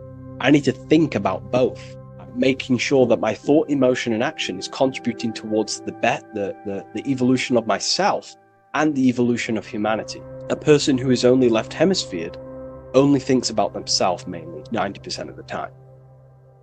They only, they're trapped in ego, and the individual can't see pattern recognition, really. Pattern recognition is more the right hemisphere because it sees the whole. So it's about aligning the brain hemisphere so we can actually see reality for what it is, so we can, without distortion or illusion, and be neutral. Okay, we have light rays. Light rays are very symbolic within the occult, especially Freemasonry. Light rays are symbolic of force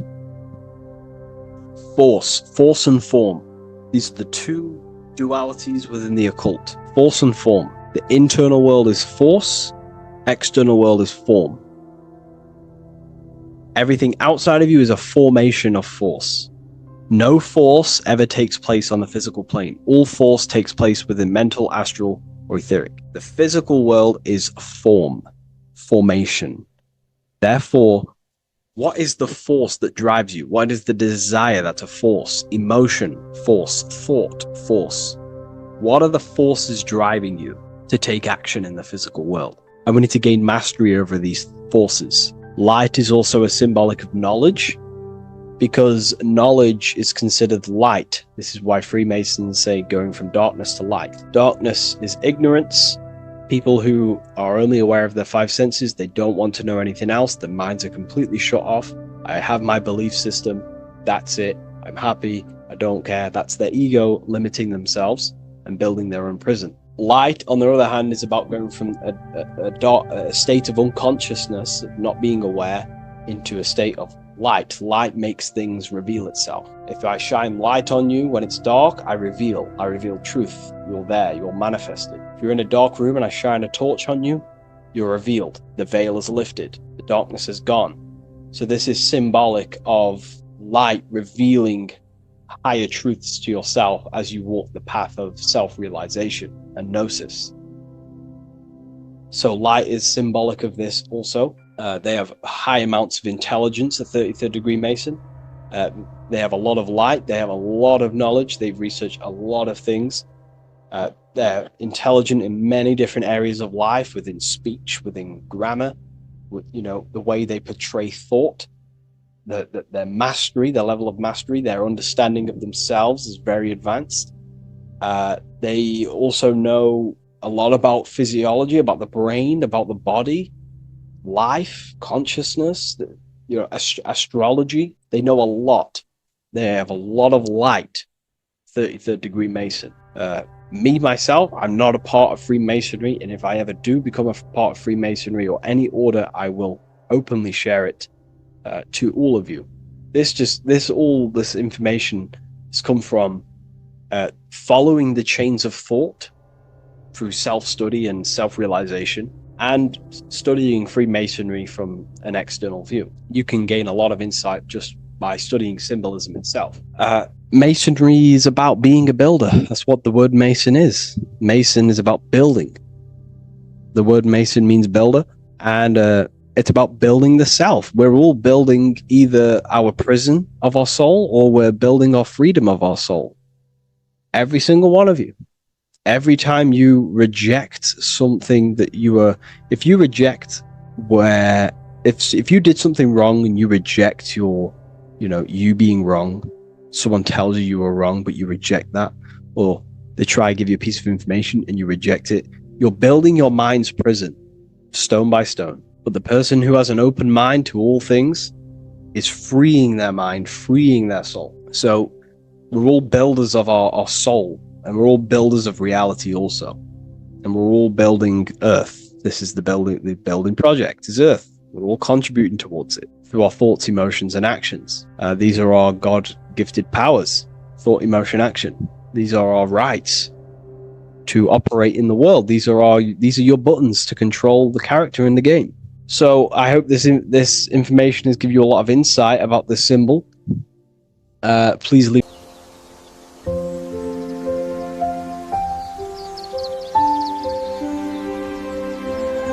bookofwisdom.com. Visit today.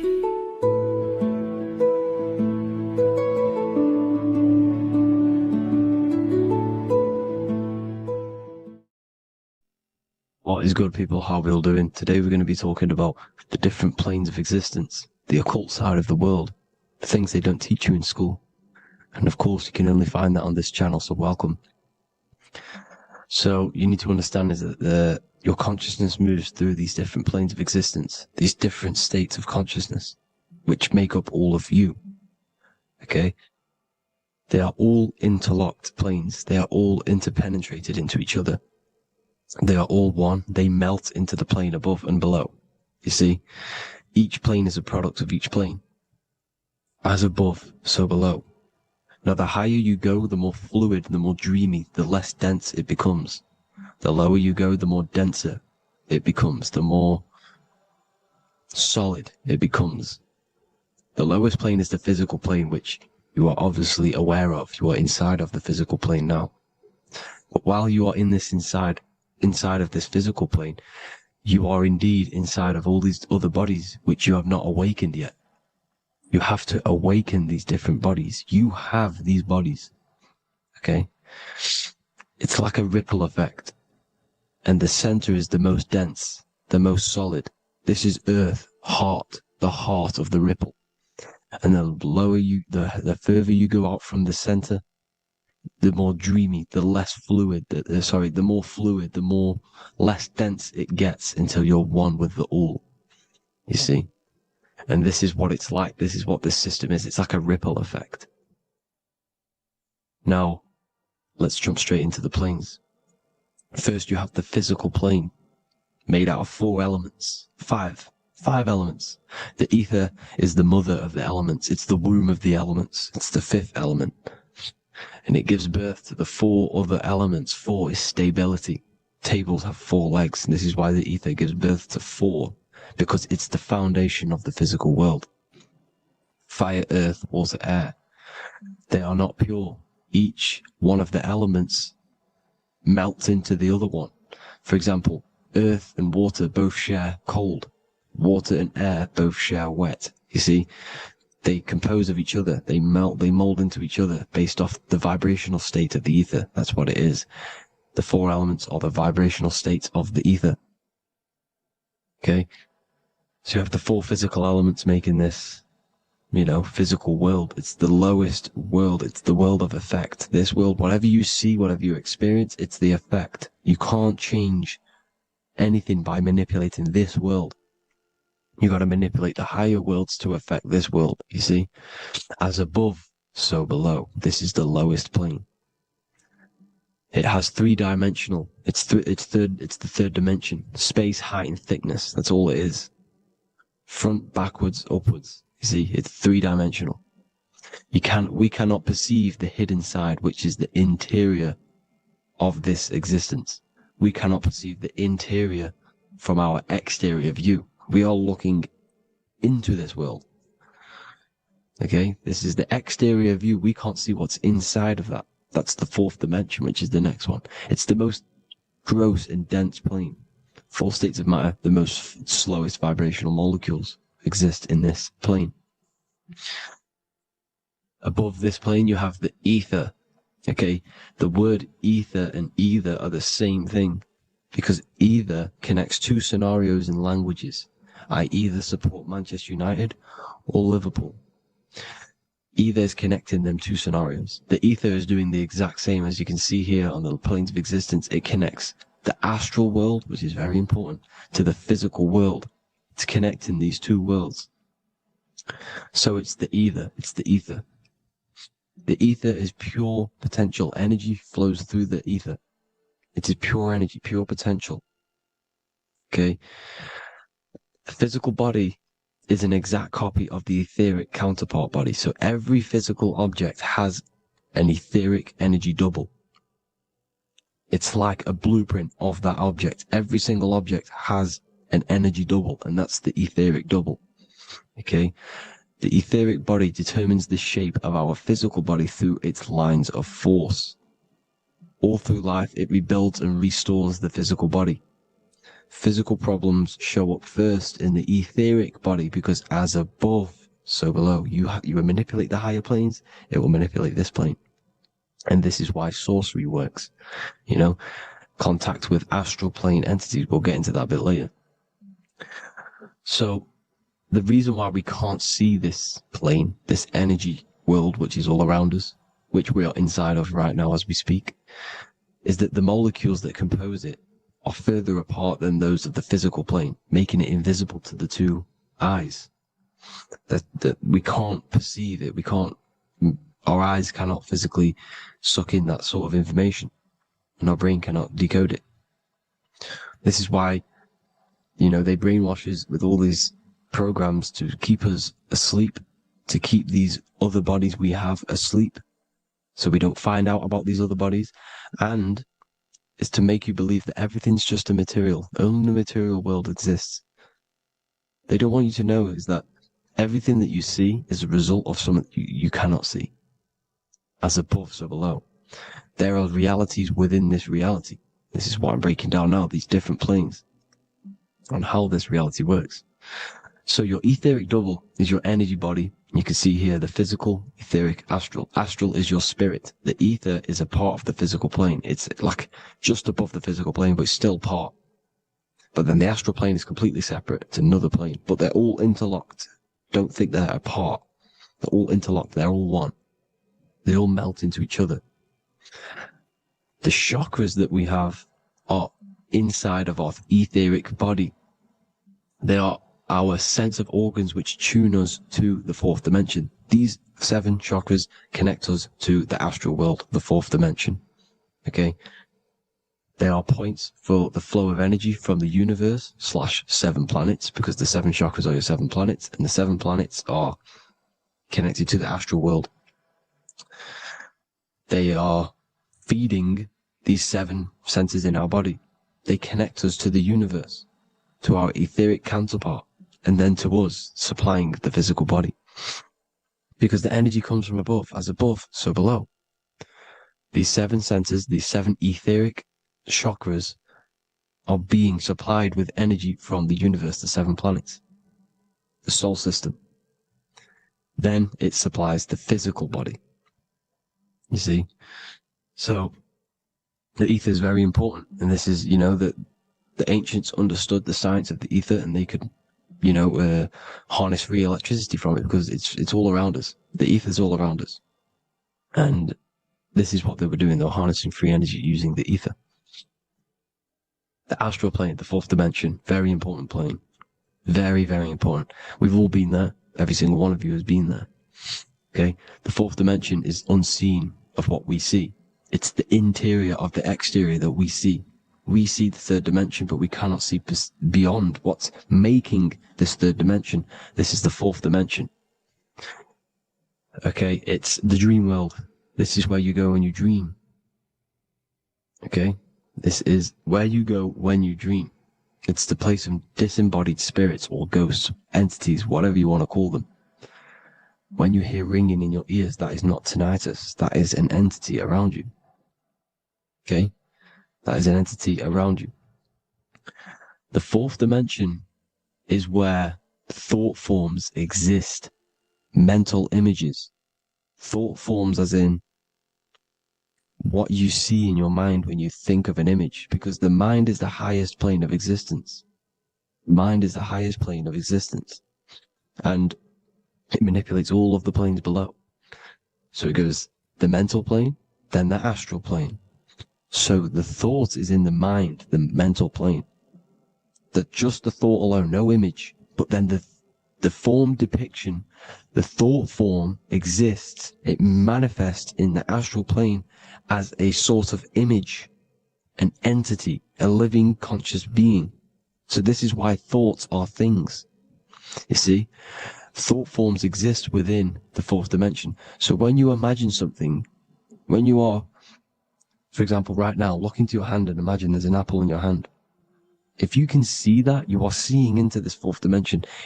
You can only see into this fourth dimension using the mind's eye, not the two eyes, the mind's eye. When you shut off the two eyes into darkness, the third eye opens. The mind's eye is open, and you can see, this is astral travel. You got to work on astral travel, and you will see this astral plane, this fourth dimension. And there are 3 different sections to this astral plane: higher, middle, or lower. So yes, there is a kind of a heaven and hell, and a mid-God. Heaven being the higher vibrational entities manifesting higher vibrational thought forms existing there, the lower vibrational thought forms existing in the astral plane. But these thought forms are beings. You can create these beings. They're called elementals. Okay? If you entertain specific thoughts for long enough, this will plant a seed and it will grow. If you so for example, you have a bad feeling or whatever, what's a good example? Unforgiving someone. You keep that energy inside of you for long enough, it will manifest in the fourth dimension. You entertain that thought long enough, it will manifest. And it will create an etheric body, and it will be an entity which will harm you. It will feed off you, this low vibrational energy. Your mind is so powerful.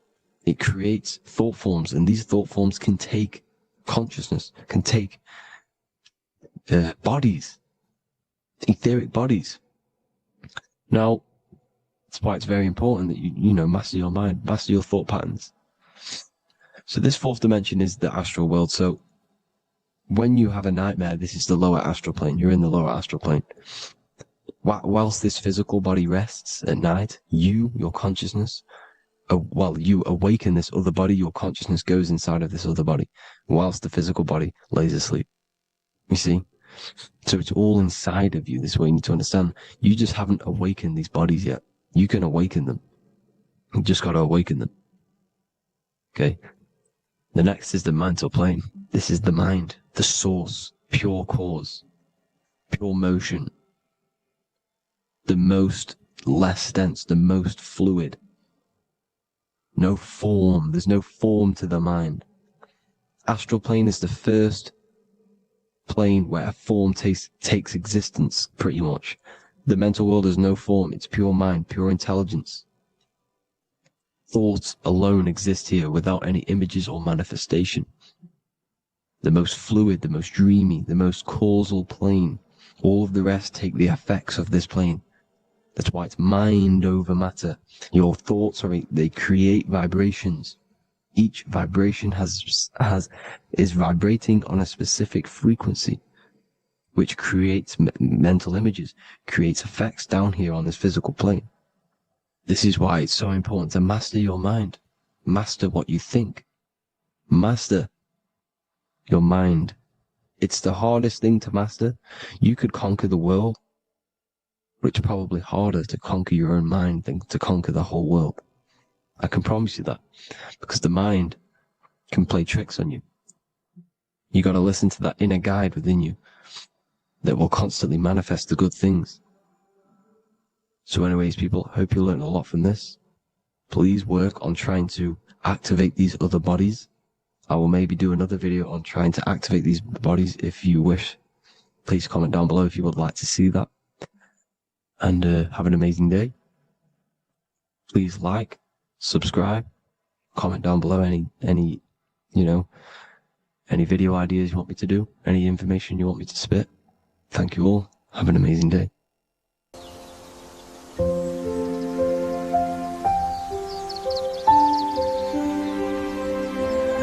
bookofwisdom.com. Visit today.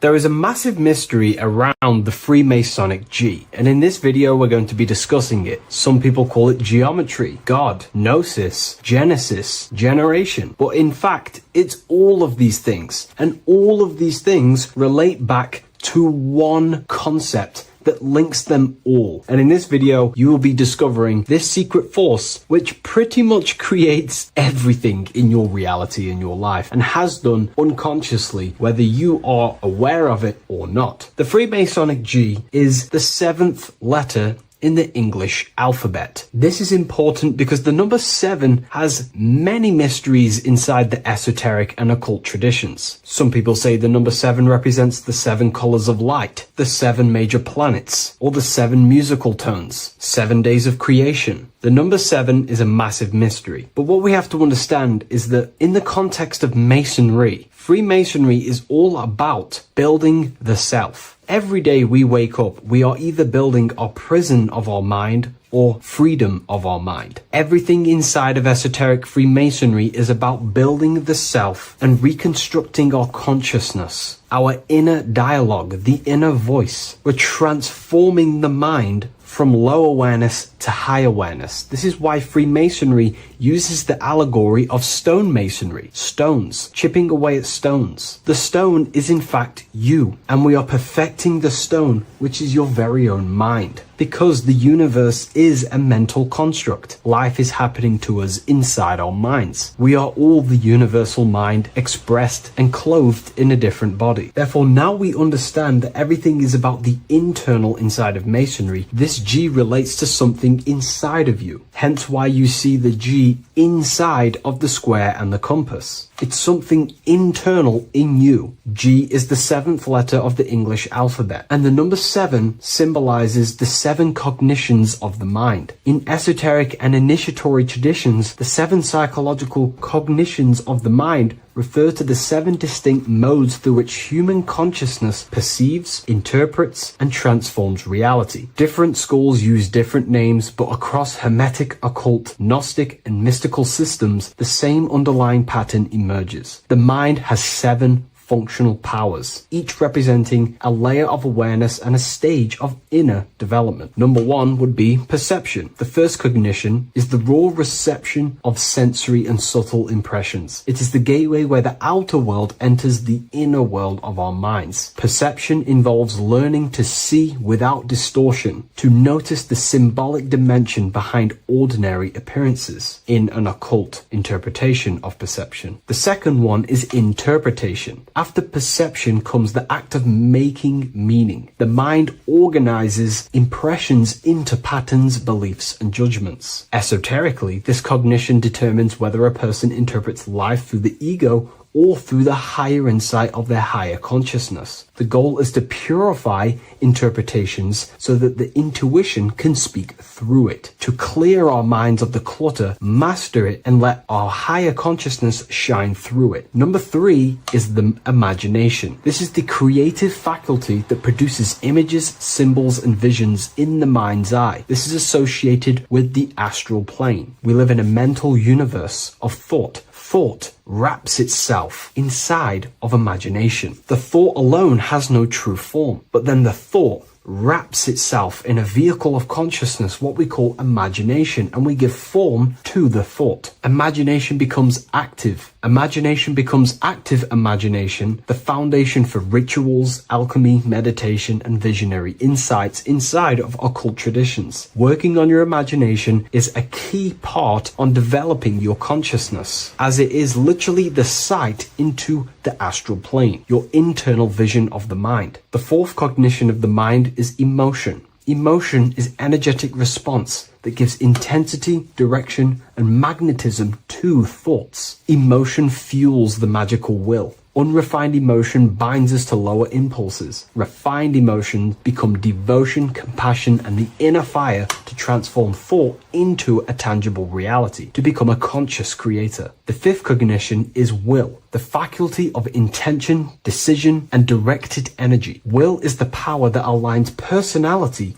with the higher self. It is the driver of discipline, transformation, and the capacity to act consciously rather than react unconsciously. Most people walk through life as an unconscious zombie, living day to day, running off subconscious programmings, never actually using their conscious mind. We develop our will and try to align our will with the highest will possible so we can align our will with our higher mind. So the higher mind can manifest through us in the material plane. The sixth cognition of the mind is memory, the storehouse of experience, impressions, and archetypes. It shapes identity, determines how one repeats and transcends past patterns. Memory includes not only personal memory, but also a deep strata of the subconscious and the collective subconscious field, what we call the Akashic records. Memory is a massive quality that you must work on inside the Masonic system. You are required to remember certain rituals and certain things so that you can regurgitate them to pass on along the degrees. Based off my research, I myself personally am not a Mason. The seventh cognition of the mind is intuition, the highest cognition possible. It's direct knowing. It bypasses the linear reasoning and reveals truth as the inner illumination. Intuition is the voice of the soul. It is the guiding force, guiding our physical vehicle of consciousness through this physical experience, providing revelations, insights, and even sometimes gnosis and higher understandings.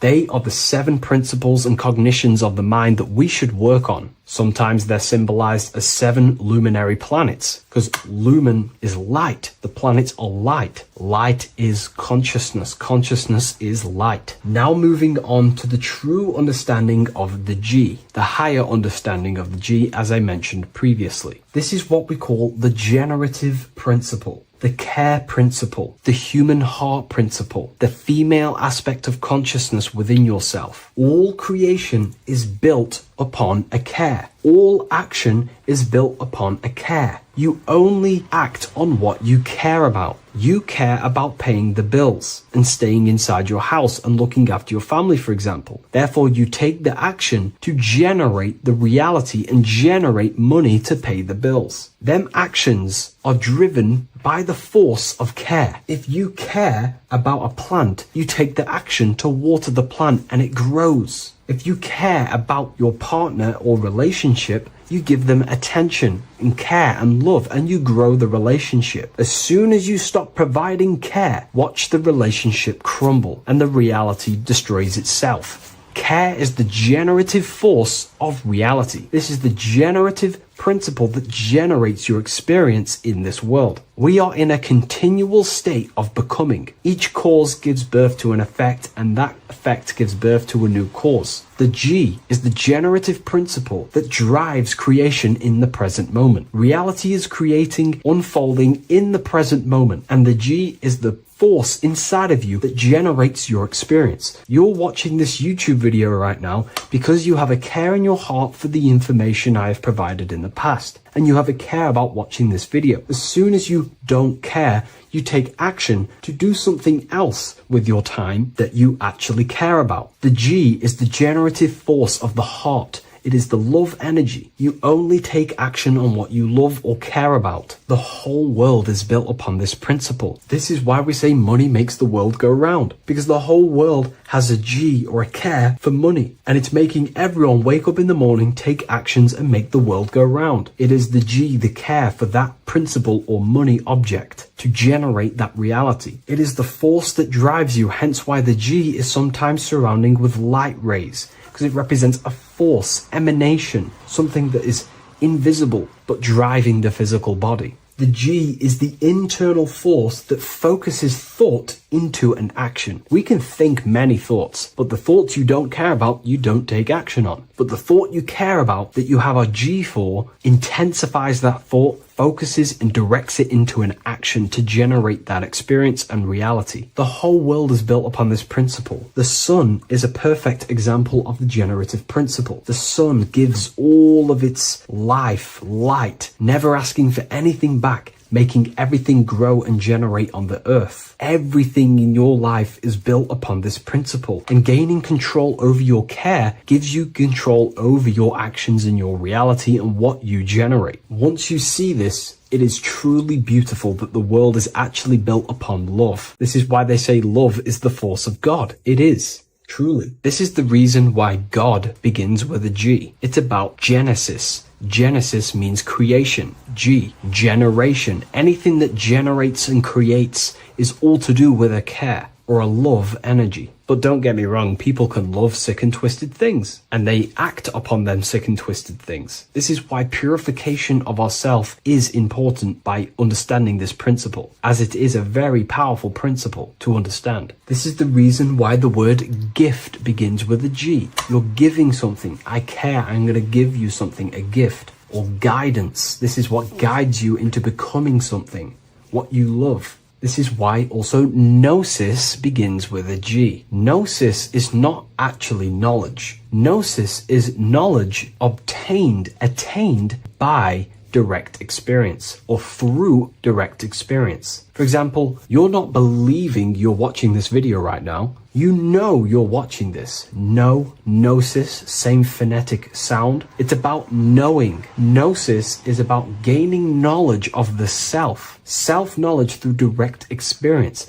Instead of believing in God, I seek to know God through direct experience by altered states of consciousness, transcendent meditations, understanding human anatomy, understanding the laws that govern my mind, understanding creation. That is direct gnosis, knowing that God exists instead of believing he exists. By going within the self, questioning the self, and gaining a deeper relationship with the inner observer, you start to gain gnosis, self-knowledge through direct experience. And in order to gain gnosis, you have to care, because gnosis requires action. It requires you to meditate and go within yourself. It requires you to study yourself. It requires you to go within yourself. And in order to do that, you have to care. If you don't care about knowing yourself, you won't take the action to generate the gnosis. If we take a look at this piece of Freemasonic artwork, we can see a whole lot going on here. But if we focus down here with the temple with the letter G on, and when you walk through the temple, there is a pathway leading up a hill towards the light. The light reveals things. If something is in darkness, you can't see it, but the light reveals something. It's symbolizing truth, the light of gnosis, knowingness. And in order to walk this path, you have to go through the temple, which means entering in yourself. This is symbolic of the path. The Masonic path is about the self, reconstructing and learning about the self. In order to walk up that hill, it takes a lot of effort. It's not easy walking up a hill. You're going to be tired. It's not easy. It's horrible. Who likes walking up a hill? I know I don't, but people like hiking and stuff. I understand that, but it's symbolizing this is hard work working on yourself, because the labor of working on your mind is the hardest labor you will ever do. It's called the great work or the Masonic work. And in order to climb that mountain,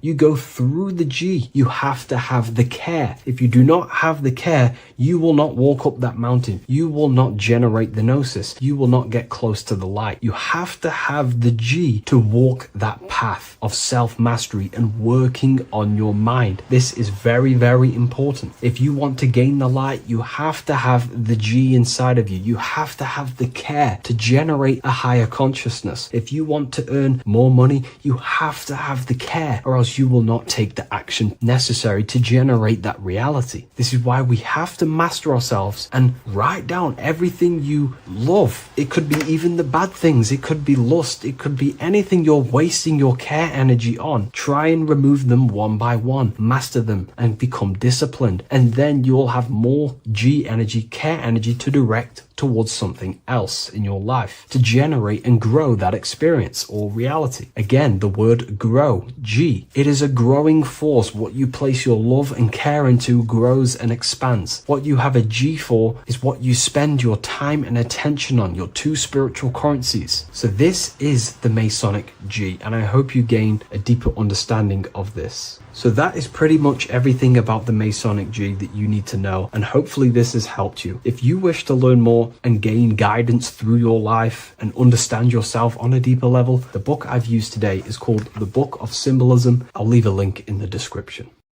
Greetings everyone, it's Revival of Wisdom. I facilitate human enlightenment through occult and esoteric teachings. I hope this video expands your mind into a new field of thought. In this video, we're going to be discovering the true esoteric meaning of the 7 planetary energies. So let's jump straight into this. In order to fully understand this, you must understand the esoteric teaching of as above, so below, and as within, so without. Our inner world is mirrored into our external material reality. We have a physical voice, which you are hearing right now, and I also have an inner voice, which no one else can hear.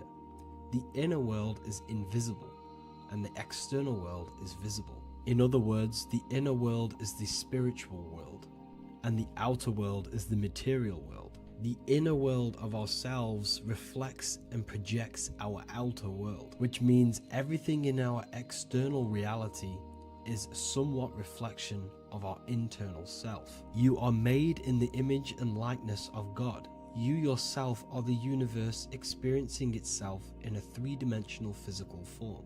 The Newtonian science has programmed you to believe that you are a physical being inside of a physical universe. They did this to limit your mind to only believing there is a physical universe and that you are separate from the universe or God. But you yourself are the divine essence of the universe, experiencing itself in a physical plane, which means everything you see is inside of you, including the stars, the planets, and the elements. As above, so below. As within, so without. An example of this is the 4 physical elements: fire, earth, water, and air. In the external world, these are physical elements. In our internal world, they represent the 4 bodies of consciousness. We have 4 different bodies. We have a material body, we have a spiritual body, an emotional body, and a mental body. The mind is not made out of the same substance as the body. The emotions is not made out of the same substance of the mind and the body. These bodies exist in 4 different dimensions, 4 layers of consciousness. With that being said, the 4 physical elements are inside of us. The earth is our material physical body. Fire represents our spiritual astral light body. Water represents our transformative and emotional body. Air represents the mental body, the communicative and thinking body.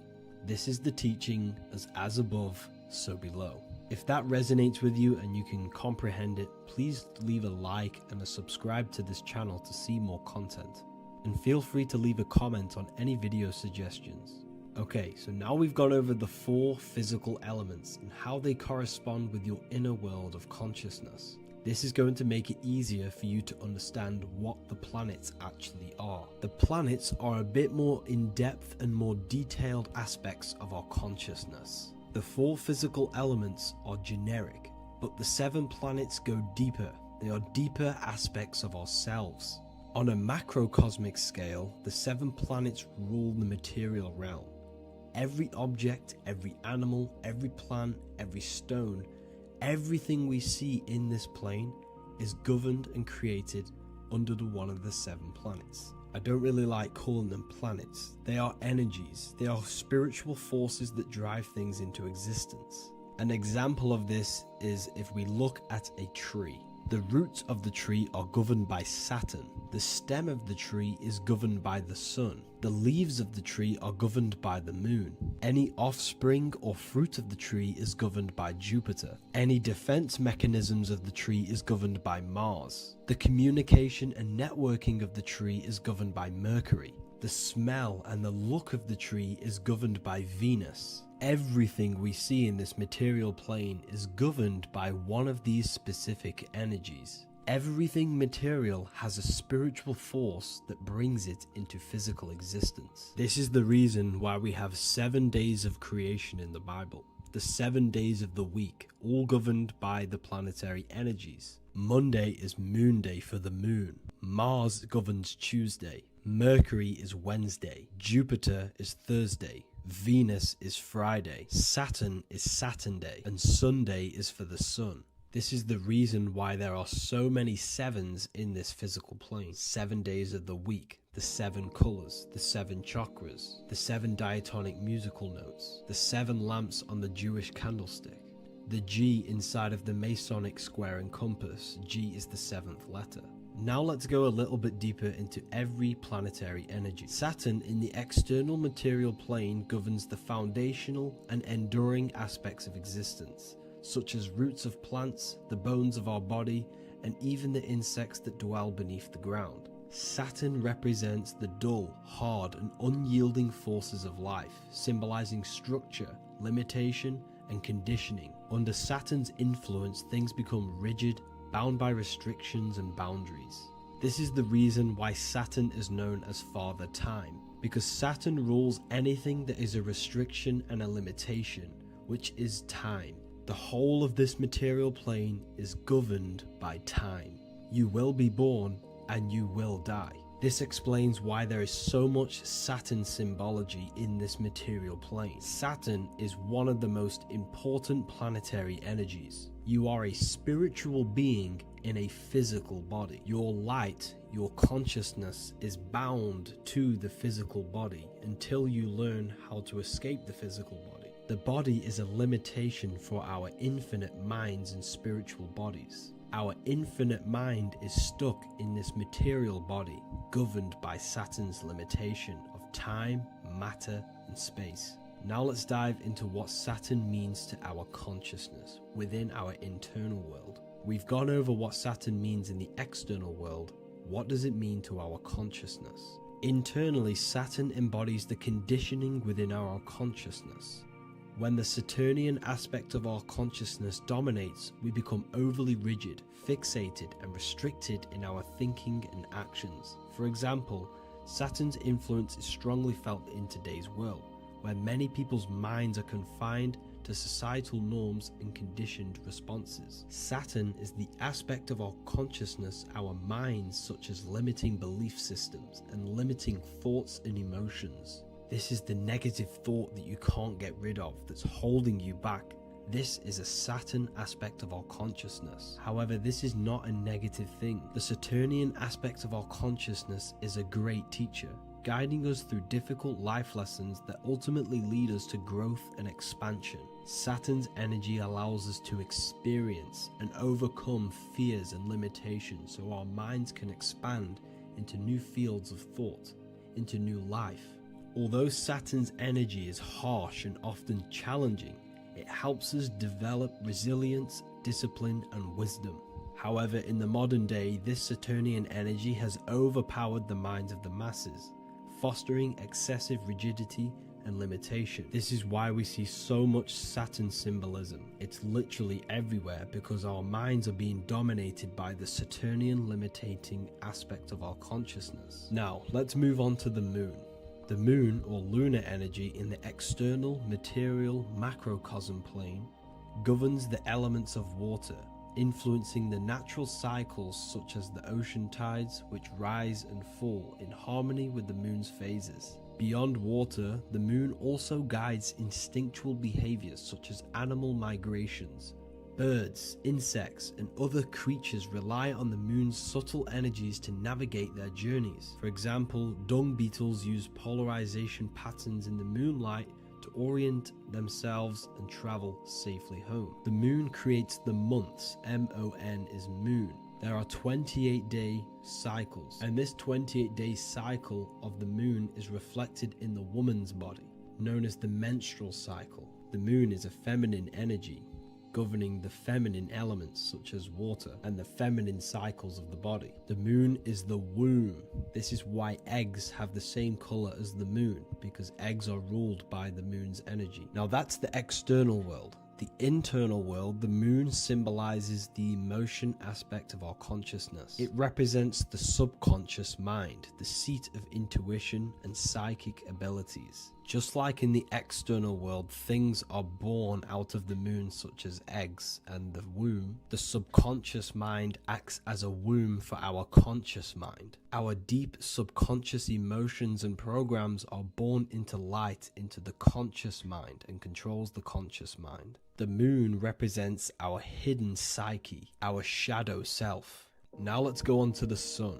The sun represents the life force. In the material external world, the sun is ruling over pretty much all life. The sun gives life to all things. Without the sun, animals could not exist, the human body could not work, and plants would not grow. The sun is the life force. It's the soul of the world. Now, in our internal world of consciousness, the sun represents our passion, our drive, our conscious mind. The aspect of our internal world that wants to drive things and give life to physical manifestation. Now we go on to Mars energy. Mars is well known for being the god of war. Mars energy manifests into the material plane through anything that seeks to protect or defend itself. For example, the holly tree. The holly tree leaves are very sharp and they defend itself. Anything that is protective in the material world has Mars energy and is governed by this specific aspect of consciousness. For example, any predators or animals such as hedgehogs with spines on their backs for protection. Mars represents all things that is driven by conflict, aggression and defense. Now internally, inside of our inner world, Mars symbolizes the aspect of our consciousness that is focused on self-preservation and protection. Mars governs our ego, the instinctual urges of anger or maintaining reputation. Mars is not evil, it's necessary. Sometimes it's necessary for us to protect ourselves. Mars is the aspect of our consciousness that is anger, rage, the desire to fight or conquer. When this energy is activated within our consciousness, we become defensive, assertive, and even combative, ready to dominate others and destroy obstacles in our way. Now let's move on to Venus energy. Venus in the external material world manifests its energy through the aesthetics of creation. This planet governs the beauty and harmony found in nature, including the nurturing environment of a mother's womb where life begins. Venus embodies the essential love, not only in romantic relationships, but also in the bonds between family members and all living beings. Venus represents relationships. We have relationships between plants, animals, they all depend on each other to give life. Plants provide food and medicine, while living creatures contribute to their own growth and pollination. Internally, Venus represents the aspect of our consciousness that yearns for relationships and connections with others. This is an aspect of our consciousness that encourages to care for our physical appearance and embracing beauty. Aesthetics play a role in our interactions and self-expression. This is why there is a beauty brand called Venus. Now let's move to Jupiter energy. Jupiter in the material plane manifests its energy as forces of fortune, abundance, and wealth. This energy manifests itself as plants, as fruits that we can consume and eat in abundance. Anything that is nourishing and cultivated by the earth for humanity and animals. Jupiter embodies the giving energy that provides for and sustains life, fostering growth and ensuring that resources are available to all. Its influence is seen in the natural cycles of abundance, where fruits must grow and ripen before they are enjoyed, symbolizing the importance of effort and patience. Internally, in our spiritual world, Jupiter represents the aspect of our consciousness that yearns for abundance and seeks growth in various aspects of our lives, including wealth, knowledge, and personal development of the mind, spirit, and the soul. This is the aspect of our consciousness that wants to gain wealth, that wants to gain expansion and abundance in our lives. However, when Jupiter's energy dominates our consciousness excessively, it can lead to feelings of stinginess and greed. It represents material possession. The last planet is Mercury. Mercury in the external world governs the vital elements such as seeds, air, communication, education, and electricity. Known as the messenger of the gods, Mercury rules over intellect, communication, and the transmission of knowledge. Mercury's states of consciousness manifests itself in the material plane as the network between trees and plants, how they all communicate together. It represents the intelligence behind all physical things. It's the intelligence behind the seed that allows it to grow into a plant. Mercury's creative energy is manifested in the nervous system of the human body and all living animals. The intricate messenger that transmits signals from the body to the brain and then to the mind. This intelligence within us allows us to facilitate thought and movement. Internally, in our spiritual aspects of consciousness, Mercury is the state of consciousness that seeks knowledge, understanding, and intellectual growth and expansion. This part of us is curious, eager to learn, and driven to communicate ideas and information. It represents our mental body. The Roman god Mercury is often depicting flying because this symbolizes the air. Air represents our mental body. When the Mercury aspect of our consciousness dominates, we become highly intellectual, constantly seeking information, analyzing situation, and communicating our ideas. While this can enhance our understanding and ability to interact with the world, an excess of Mercury's influence can lead to overthinking, excessive analysis, and focus on intellect over emotions or intuition. Okay, so they are the 7 planetary energies in the external world and your internal world of consciousness. These energies are manifested in the Roman mythology as human beings. They are depicted as human beings, but this is nothing but symbolism. These gods never existed physically. They represent aspects of our consciousness and spiritual forces that govern the material plane. Every material object, every intelligence, every piece of life in this universe is governed and brought into existence by one of these spiritual forces. Now, I hope this video has expanded your mind into a new realm of thought. Make sure to leave a like, a comment, and subscribe to the channel for more occult and esoteric information. You can read more about this topic and many more occult and esoteric teachings inside of my books, the Book of Wisdom Volume 1 and the Book of Wisdom Volume 2. I honestly advise that not everyone reads these books. These are books which will completely transform your view on reality. You will feel a lot better reading these books because you will find a connection with yourself and the universe. Understanding truth and knowing thyself gives you a sense of well-being. Like I said, this is not just a book. This is a beginning of your journey of expansion and growth. Reading them can be life-changing. Inside my university, I host live calls where you can ask me questions, and you can watch all the pre-recorded live calls. You also gain the ability to manifest your own reality through the Manifestation Mastery course. There is also a library with all of the PDFs that I've read in the past of occultism, symbolism, and esotericism that you can gain access to. There is a whole lecture section where you can watch all of my occult lectures. This is a place of transformation. The price of the university will be going up very soon. If you join now, you will gain a free sexual alchemy course which will teach you how to transmute sexual energy into creativity. I'll leave all the links in the description for the university and also my website where you can get my books. I hope you enjoyed this video. Take care.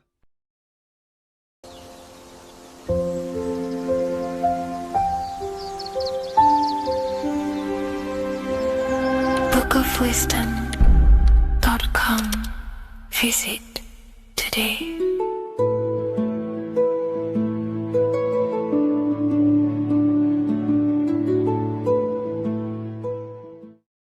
This isn't just spiritual fluff. Your words are vibrational commands that teach your subconscious what to believe and what to create in your reality. Now, I'm not going to sit here and tell you how words are these vibrational things that create reality. In fact, they are. However, the power of words does not hold in the vibration of the word. Yes, it has a little effect on plants. Yes, every word is a vibration that speaks to every cell in your body. However, this is not the main power of words.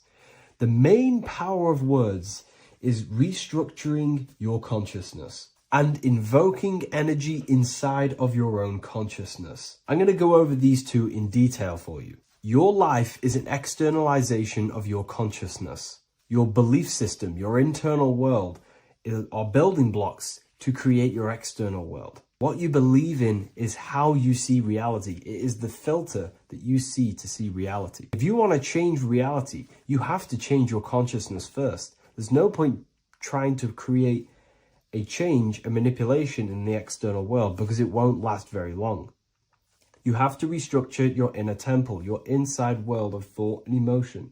For example, your external reality is an externalization of every thought you thought in the past. Your life circumstances are just a result of every thought you thought in the past. You become what you think about. So if we can control what we think about, we will control who we become. Words are a powerful way to restructure your subconscious mind, which will then restructure what you think about. For example, if I said the word chicken all day long, I'm going to be thinking about chicken all day long. The words we repeat enter our subconscious mind, and our subconscious mind molds our conscious mind of what we are consciously giving attention to and thinking about. And that becomes our emotion. Our emotion becomes the energy, the charge behind our action. And all of this creates who you are and your reality. If you want to create a change in your external world, you need to repeat the end result as in an affirmation. I am abundant. I am disciplined. For example, if you're trying to stop a certain addiction, don't say, I am going to stop smoking. Say, I am disciplined. By saying discipline, the subconscious mind accepts the word discipline and not the word smoking.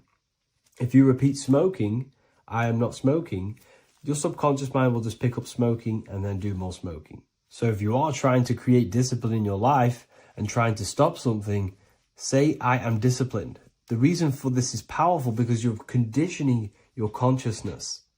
You're conditioning your subconscious mind and filling it with the word discipline. And I'm not going to say do this a certain amount of times a day or do this in the mornings.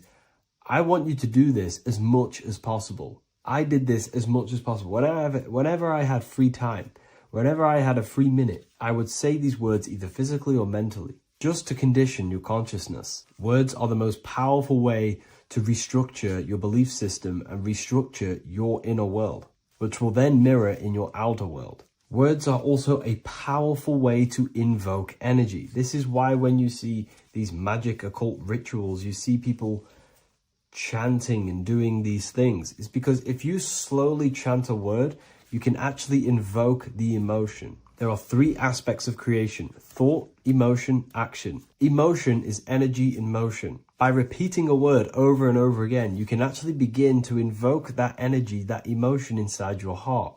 And you can start to feel the reality as if you are already living it. And this is just another powerful way to condition your consciousness to become a certain thing before you have it. This is what magic is. Magic is all to do with reprogramming the subconscious mind, aligning the subconscious with a certain belief or reality, which will then produce an effect in our thoughts, our emotions, and our actions, which will then create that reality. So if you want to create something in your life, literally just repeat, I am something. I am is referring to your consciousness. I am is the highest aspect of you. It is the true self. Whatever you condition your consciousness will be mirrored in your external reality. I am abundant will condition your consciousness to feel and believe you are abundant, which will then seep into your thinking. And then you will start to act more on this because you are thinking about it, which will then change your external reality. Words are vibration, and vibration is powerful. However, if you truly want to change your reality, you have to change your inner world of consciousness. And words are the best way to invoke feelings to become the reality you want. And words are the best way to condition your consciousness to a certain belief or a thought. And by doing this, you're actually creating a root cause. The cause is your consciousness, your mind, and you have to restructure the mind to create that reality. Words are a great way to restructure your consciousness and create reality.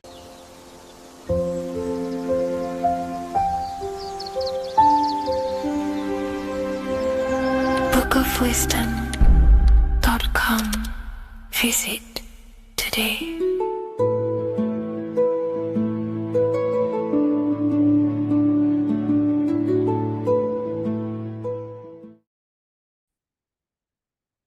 Hello, Seeker. Welcome to Revival of Symbolism, a channel devoted to the language of esoteric symbolism, guiding you to discover yourself and expand your consciousness into deeper realms of thought.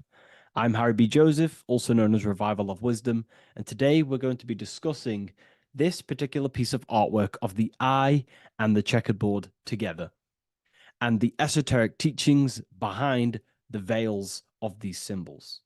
So the first thing we must look at is, of course, the eye. The eye being a symbol of consciousness. The eye is the inner witness inside of ourself. This eye is referring to the internal eye of perception inside of our mind. The mind that gives us the ability to perceive and to understand things internally. This is also the eye we use to vision things through our internal vision, what we like to call imagination. The screen in our mind that allows thoughts to be projected into a particular form. So this eye is talking about the internal eye of perception inside every single individual and form of life. Dogs, cats, squirrels, humans. Every single form of life has this internal dialogue, the inner being that no one else can listen to but themselves. This is a symbol of consciousness.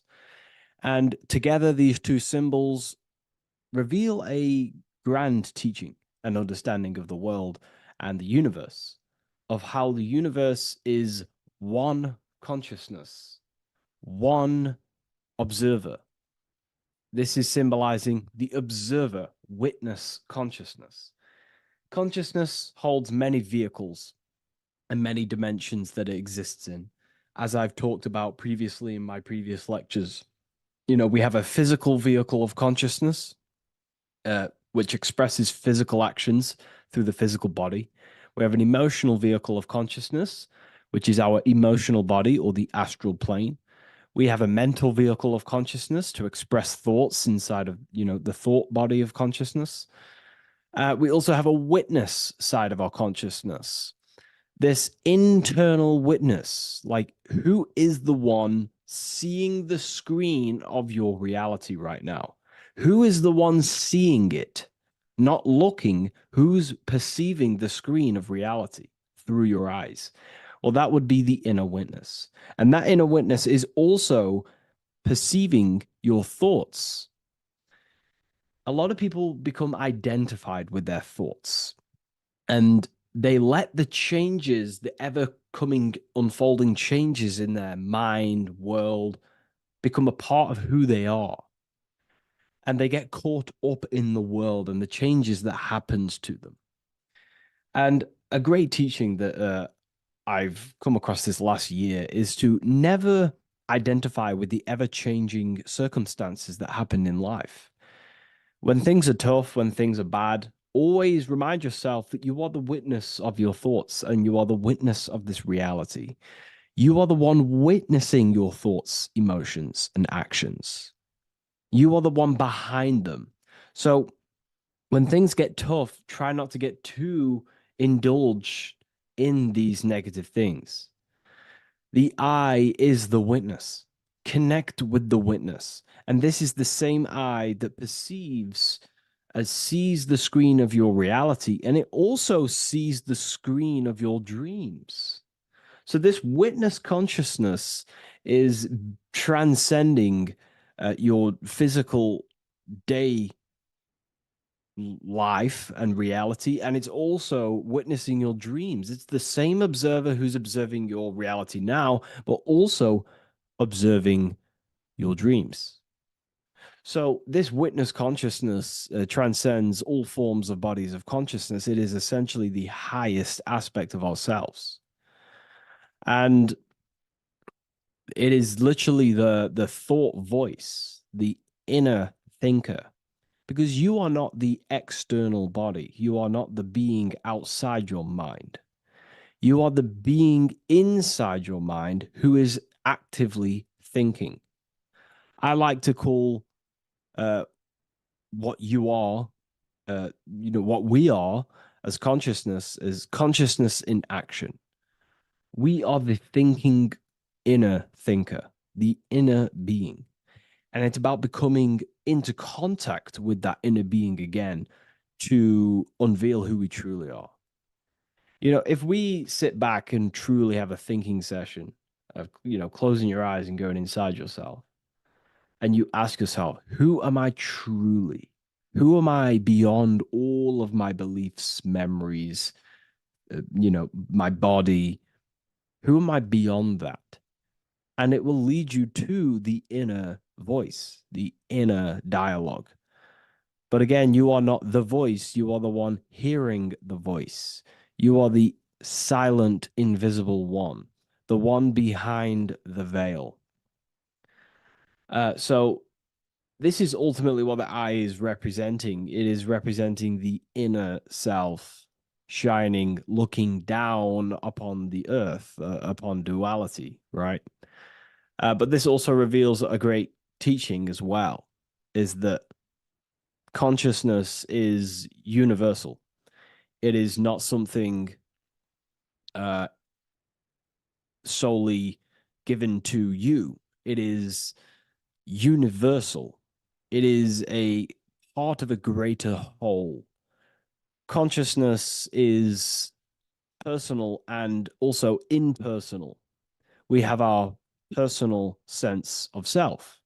We have this inner voice. We have this sense of who we are in this world. And that is our personal sense of self. But you can also transcend the personal sense of self by turning off the mind and fading into the collective impersonal consciousness, which is ultimately what you call transcended states of consciousness, altered states of consciousness, or astral projection. When you astral project, you are simply accessing this impersonal aspect of consciousness.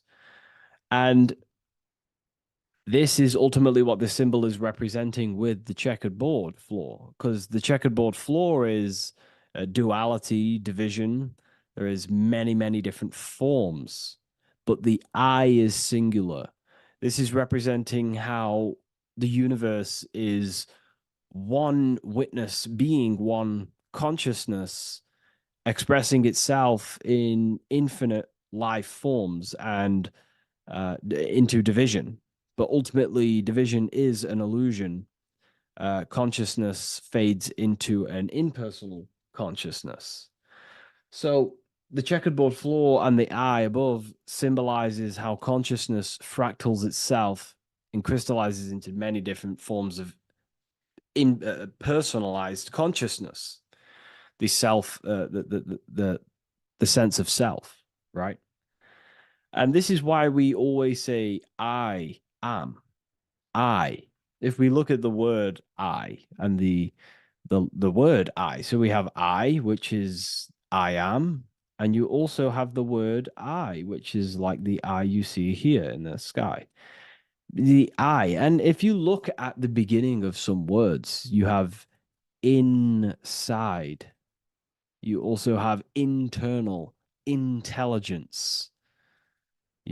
All things to do with the inner self. Most words begin with an I, which is, I find, is a great connection because it's referring to the inner intelligence, the inner being, the inner sense of self. So the universe is essentially one being expressed in many different forms. That's also found in the word universe, uni, coming from the root word unite, meaning oneness, unification, united, and verse being a verse of a song, because we're all playing the song of consciousness, which is an ever unfolding song, an unfolding vibration, an unfolding creation. So this is simply representing how consciousness fractals itself into many different forms. And when we identify with our self consciousness, our sense of self, we no longer realize that we're a part of a greater whole. We're part of a unified field of consciousness. And there is only actually one true being in the universe, and that is the inner witness. And that inner witness is inside of every living form. And in order to truly process that, it takes a lot. You have to disintegrate who you truly think you were before you wake up to this universal truth. Before you understood this, you just think, I am me, you are you, and everyone is divided and everyone is their own being. When in fact, we're all not. We're all one consciousness expressing itself infinitely. And it's kind of like a social system. Consciousness is always interacting with itself. When you interact with someone else, you're interacting with yourself. It's a very mind-boggling concept to truly understand. But again, in order to truly understand this, you have to let go of who you thought you were. And when you do no longer identify with your personal consciousness and you identify with the witness consciousness, you become unified with the whole, with the greater, with the collective consciousness. And this changes the way you think, you feel, and act, because you then realize that we're all playing a part of creation on this earth. We're all contributing towards the building project of Earth. And your thoughts, emotions, and actions also hold a great impact on the building project, your contribution towards humanity and the collective. And you start to have empathy for other people and you start to care for other people naturally by understanding this concept. And it's a very important concept, because if the whole world truly understood this, we would live in a better reflection in the material world. The world would be reflecting a better place, because the world is simply just a reflection of consciousness. And the world today is so bad because people's thoughts and consciousness is not in the greatest state of mastery, of self-realization, and people don't understand who they truly are. And a religion plays a massive part in this. Our whole lives, we're stuffed with someone's going to come and save us. Jesus will return and save the whole world. It's, to me, to be honest, it's complete utter nonsense. We have free will. We are the ones holding we hold responsibility for the creation that unfolds on the earth. Us as a collective consciousness are God manifesting, unfolding this creation and steering it in the present moment. And that's another thing. Reality was never created thousands of years ago. God is creating the world right now through the present moment, and it's unfolding. It's in a continuous state of becoming, just like you are in a continuous state of becoming. Time is evolving. Time evolves our minds. It evolves our sense of self. And we evolve over time as an individual and as a collective consciousness. And so does the earth go through this change as we change. So it's important that we are becoming more self-aware in the world so we can actually start to reflect a better world. But the checkerboard floor, again, is just reminding us of the duality and the illusion, because it looks like an illusion, a checkerboard floor.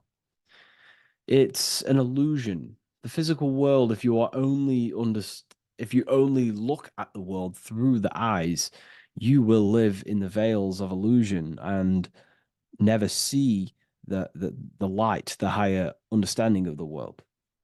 You will see everything as divided. You will see everything as I am me, you are you, and live in division.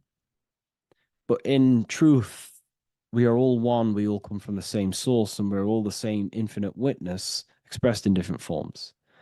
And this brings me back to the concept of love. Love is the force that unifies consciousness. It unifies yourself. It unifies your relationships with people. If you love your partner, you love your brother, your sister, your whoever it is in your life, it unifies. If you have a care for someone, it brings you two together and you grow the relationship by expressing care into the other person, and it grows. So love is a very expanding, it allows things to grow, and it unifies things. And when you start to love yourself, you start to unify with yourself. And when you start to when you start to love nature, you start to unify with nature. So if we understood this, the world would be a better place. And love is the force that unifies the collective consciousness. If we truly hold love for ourselves, for others, other individuals, nature, then the world will become more unified. It unifies consciousness. This is the force of love. It's a very, very powerful, powerful force. And I do truly believe and come to understand now that love is the reason of all creation, which is the generative principle. All action is coming from a place of love or care. We only take action on what we care about.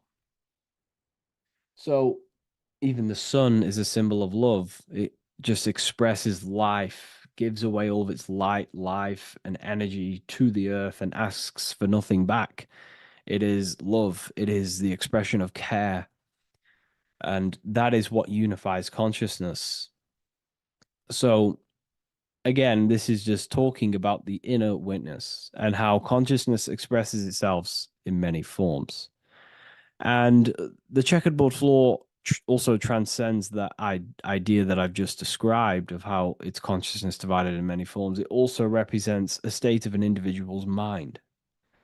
The checkerboard floor is symbolic of being divided, you versus me thinking, walking down the street and thinking everyone's a threat. It also represents their thoughts, emotions, and actions not being aligned, not being unified. Their thought, emotion, action are scattered, and they're not creating things consciously. It also represents many, many different personalities in our minds, the divided personas and personalities in our mind that we have. And the I represents the unification of that. It's about unifying our mind pretty much to not have all of these different characters and sides to ourselves and actually being a whole mind, uh, becoming conscious of the unconscious aspects of ourselves and transmuting them. And when we become conscious of something, we then hold the power to change it. If we have an unconscious part of ourselves, and we never truly realize it, we don't change it, and that unconscious thing can actually seek to control our thoughts, emotions, and actions from that place of the unconscious mind. So ultimately, that's what darkness to light represents. Darkness symbolizing things we are unaware of, because when something is in dark, you cannot see it. Most people are in darkness of their imagination. They don't realize the power of their imagination. They're unconscious of it. They don't use it. And to become conscious of that is to put it into light. Shedding light on something reveals something. If I shine a torch on an object, it's going to reveal it. It's the truth. So it's about becoming conscious of the aspects of ourselves that we may be unconscious of, and actually using them and transforming them as tools. And again, we have the I with light, with white and black. This is duality. You are also the witness consciousness, as previously mentioned, and the witness consciousness thinks in duality. We think we are the hater and the lover. We are the deceiver and the truther. The truth is that consciousness thinks within duality, and within the mind, beyond the witness, there is duality in thought. But in truth, you are not either. You are neither the positive or negative thought. You are the witness of it. There's a great saying in the Gospel of John, and I can't remember exactly the words, but it goes something along the lines of, lift the wood, I am there. Lift the stone, I am there. It's basically saying that everything is the I am, everything is the same consciousness. No matter where you go in the universe, you're talking to self. You're talking to the same thing. You're seeing the same thing. It is the same consciousness that is everywhere. So consciousness thinks within duality, and it is the light and the dark, and we have the ability to transform between them. And some people think that, darkness is all evil. Darkness is not inherently evil. Darkness is not inherently evil. There are dark aspects of the world that help you actually progress into the light. Without the darkness, consciousness can't move into the light, into knowingness. Without bad, there is no evil. They are needed. Both of them are needed. So, in order to understand the light, you have to understand darkness. And there are some forces of some forces of darkness in the universe that are purposely there to cause certain things to then push you and activate the good or the light. Some Gnostic texts talk about how there are beings that, very powerful beings, that purposely descend themselves into darkness on purpose to make things happen in certain people's lives, so it actually pushes them towards the light, towards the good. So, this is ultimately what the whole allegory of Satan is. Satan was created by God, and Satan is necessary, which is symbolic of darkness. Is symbolic of evil, the evil forces of the universe, because the universe is simply just one force of consciousness, and that one force can express itself in good and evil. The power of the mind can be used to kill, or the power of the mind can be used to create amazing things. So there is only one force in the universe, symbolized by the one eye, the one force of consciousness, and that one force can be used for light and dark, which is the checkered board.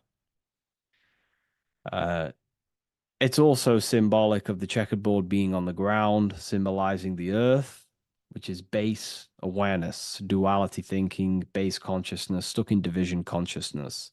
And the one eye symbolizes unification of the mind, a balanced mind, a balanced internal perception. We're rising from the ground to the sky, symbolizing from heavy to the light, from darkness to light. The eye is also symbolizing perception, what we perceive, and this is ultimately the end goal of all occult and esoteric research, is to gain more light, to gain a higher perception of the self, to gain a higher eye, a higher perception. That's why the eye is always raised above, symbolizing you're chasing the eye, you're chasing a higher perception of yourself and reality and the universe. It also reveals the teachings of the eye that is always watching you. There is an eye always watching you, and then that eye is the laws that governs consciousness. Consciousness, or your mind, is governed by certain laws that your mind cannot escape, such as cause and effect, vibration, mentalism, correspondence, rhythm.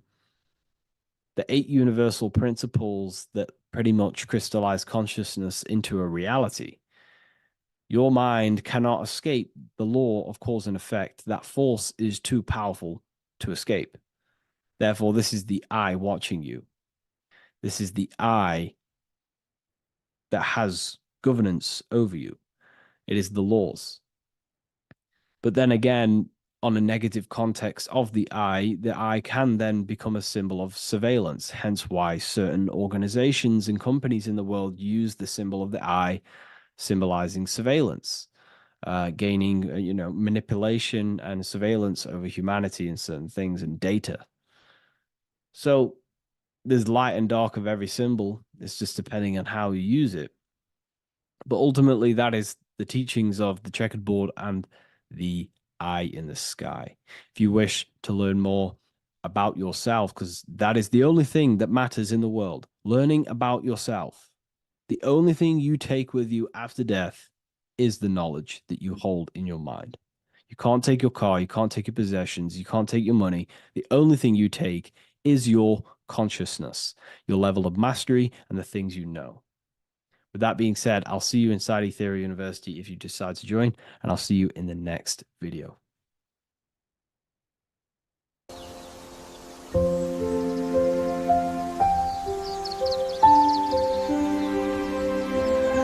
bookofwisdom.com. Visit today.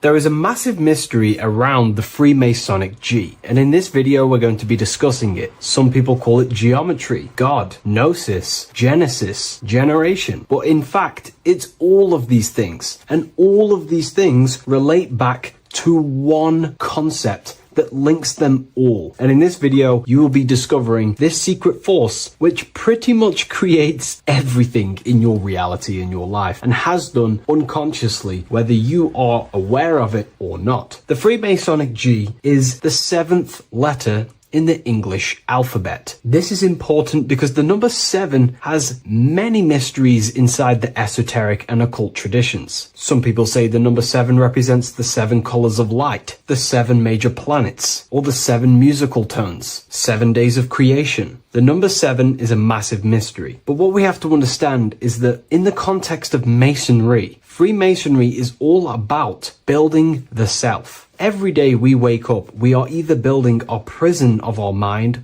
or freedom of our mind. Everything inside of esoteric Freemasonry is about building the self and reconstructing our consciousness, our inner dialogue, the inner voice. We're transforming the mind from low awareness to high awareness. This is why Freemasonry uses the allegory of stonemasonry, stones, chipping away at stones. The stone is in fact you, and we are perfecting the stone, which is your very own mind. Because the universe is a mental construct. Life is happening to us inside our minds. We are all the universal mind expressed and clothed in a different body. Therefore, now we understand that everything is about the internal inside of Masonry. This G relates to something inside of you. Hence why you see the G inside of the square and the compass. It's something internal in you. G is the 7th letter of the English alphabet, and the number 7 symbolizes the 7 cognitions of the mind. In esoteric and initiatory traditions, the 7 psychological cognitions of the mind refer to the 7 distinct modes through which human consciousness perceives, interprets, and transforms reality. Different schools use different names, but across Hermetic, occult, Gnostic, and mystical systems, the same underlying pattern emerges. The mind has 7 functional powers, each representing a layer of awareness and a stage of inner development. Number 1 would be perception. The first cognition is the raw reception of sensory and subtle impressions. It is the gateway where the outer world enters the inner world of our minds. Perception involves learning to see without distortion, to notice the symbolic dimension behind ordinary appearances in an occult interpretation of perception. The second one is interpretation. After perception comes the act of making meaning. The mind organizes impressions into patterns, beliefs, and judgments. Esoterically, this cognition determines whether a person interprets life through the ego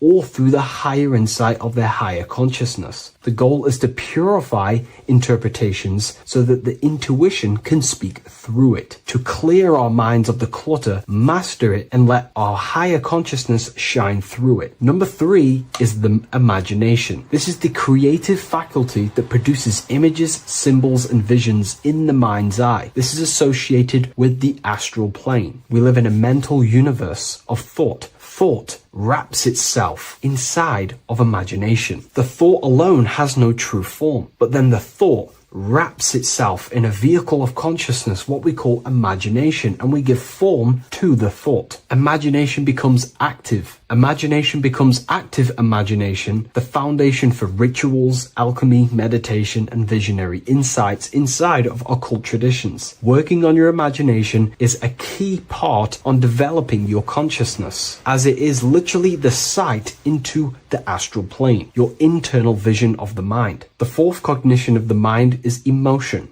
Emotion is energetic response that gives intensity, direction, and magnetism to thoughts. Emotion fuels the magical will. Unrefined emotion binds us to lower impulses. Refined emotions become devotion, compassion, and the inner fire to transform thought into a tangible reality, to become a conscious creator. The 5th cognition is will, the faculty of intention, decision, and directed energy. Will is the power that aligns personality with the higher self. It is the driver of discipline, transformation, and the capacity to act consciously rather than react unconsciously. Most people walk through life as an unconscious zombie, living day to day, running off subconscious programmings, never actually using their conscious mind. We develop our will and try to align our will with the highest will possible so we can align our will with our higher mind. So the higher mind can manifest through us in the material plane. The 6th cognition of the mind is memory, the storehouse of experience, impressions, and archetypes. It shapes identity, determines how one repeats and transcends past patterns. Memory includes not only personal memory, but also a deep strata of the subconscious and the collective subconscious field, what we call the Akashic records. Memory is a massive quality that you must work on inside the Masonic system. You are required to remember certain rituals and certain things so that you can regurgitate them to pass on along the degrees. Based off my research, I myself personally am not a Mason. The 7th cognition of the mind is intuition, the highest cognition possible. It's direct knowing. It bypasses the linear reasoning and reveals truth as the inner illumination. Intuition is the voice of the soul. It is the guiding force, guiding our physical vehicle of consciousness through this physical experience, providing revelations, insights, and even sometimes gnosis and higher understandings.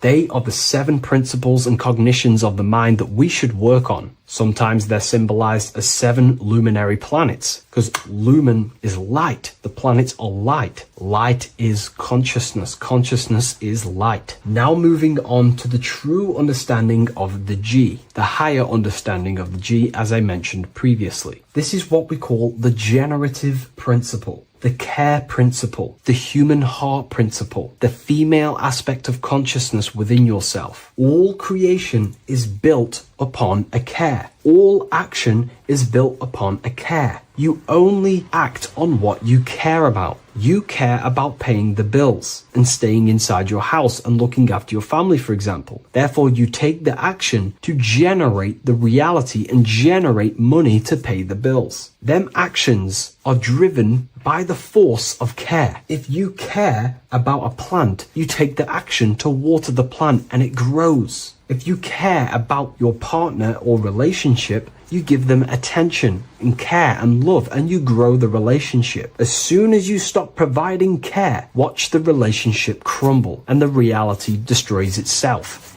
Care is the generative force of reality. This is the generative principle that generates your experience in this world. We are in a continual state of becoming. Each cause gives birth to an effect, and that effect gives birth to a new cause. The G is the generative principle that drives creation in the present moment. Reality is creating, unfolding in the present moment, and the G is the force inside of you that generates your experience. You're watching this YouTube video right now because you have a care in your heart for the information I have provided in the past, and you have a care about watching this video. As soon as you don't care, you take action to do something else with your time that you actually care about. The G is the generative force of the heart. It is the love energy. You only take action on what you love or care about. The whole world is built upon this principle. This is why we say money makes the world go round, because the whole world has a G or a care for money, and it's making everyone wake up in the morning, take actions, and make the world go round. It is the G, the care for that principle or money object to generate that reality. It is the force that drives you, hence why the G is sometimes surrounding with light rays, because it represents a force, emanation, something that is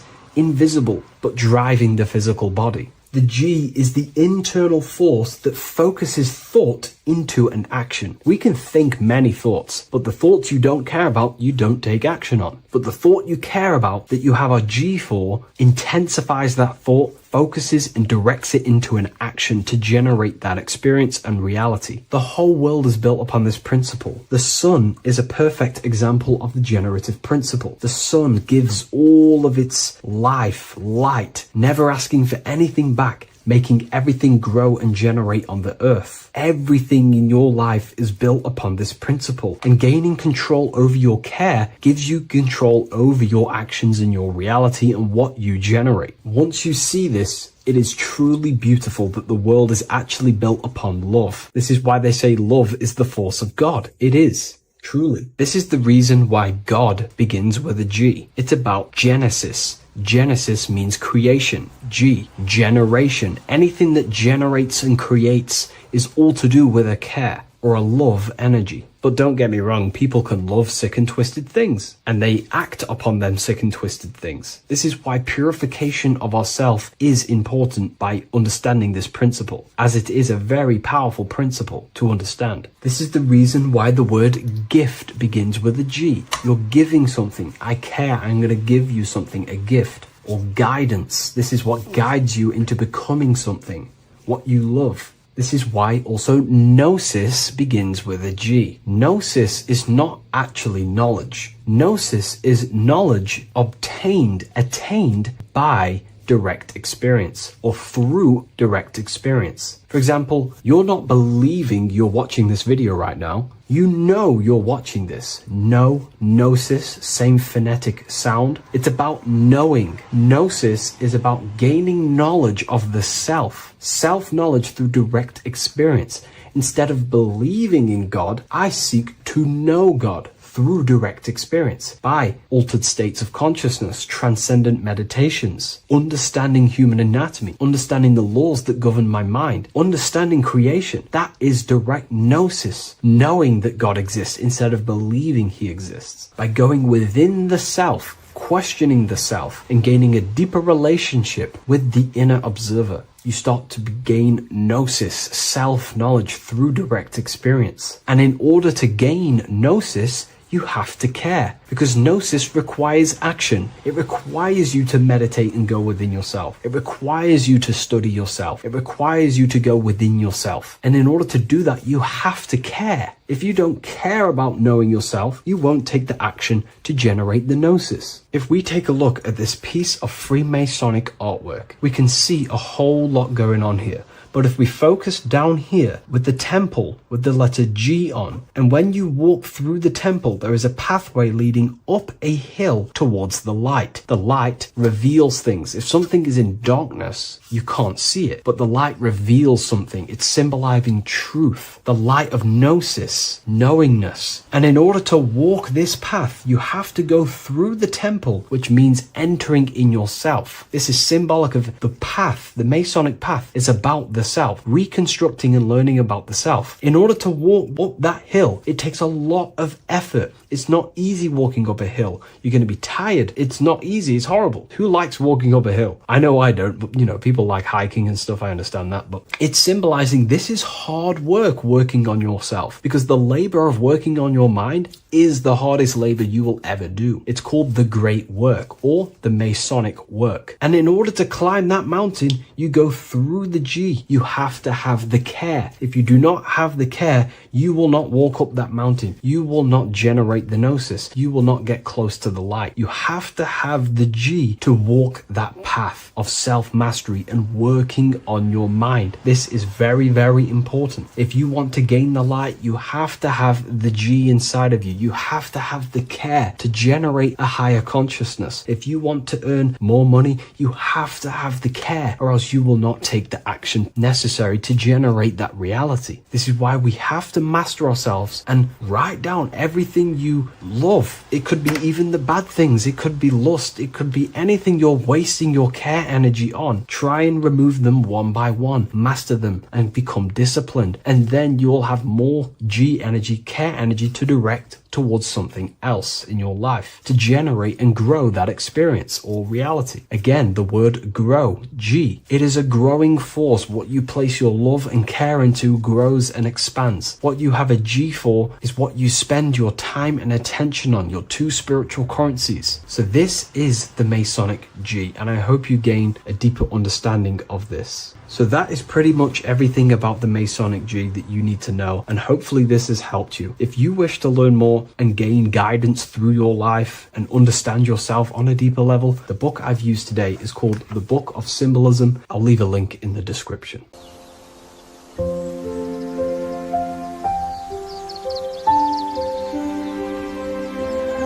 bookofwisdom.com. Visit today.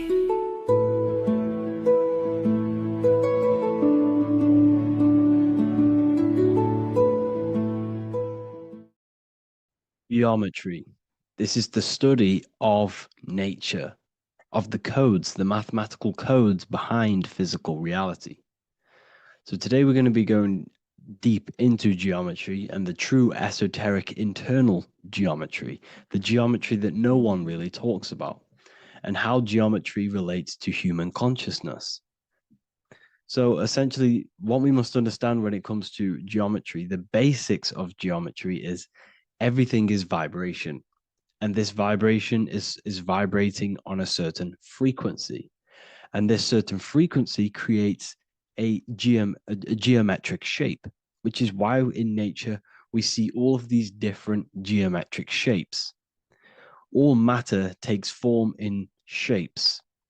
So if we put sand on a plate and we vibrate the plate on a specific frequency, we see that the sand goes into specific geometric shapes and patterns.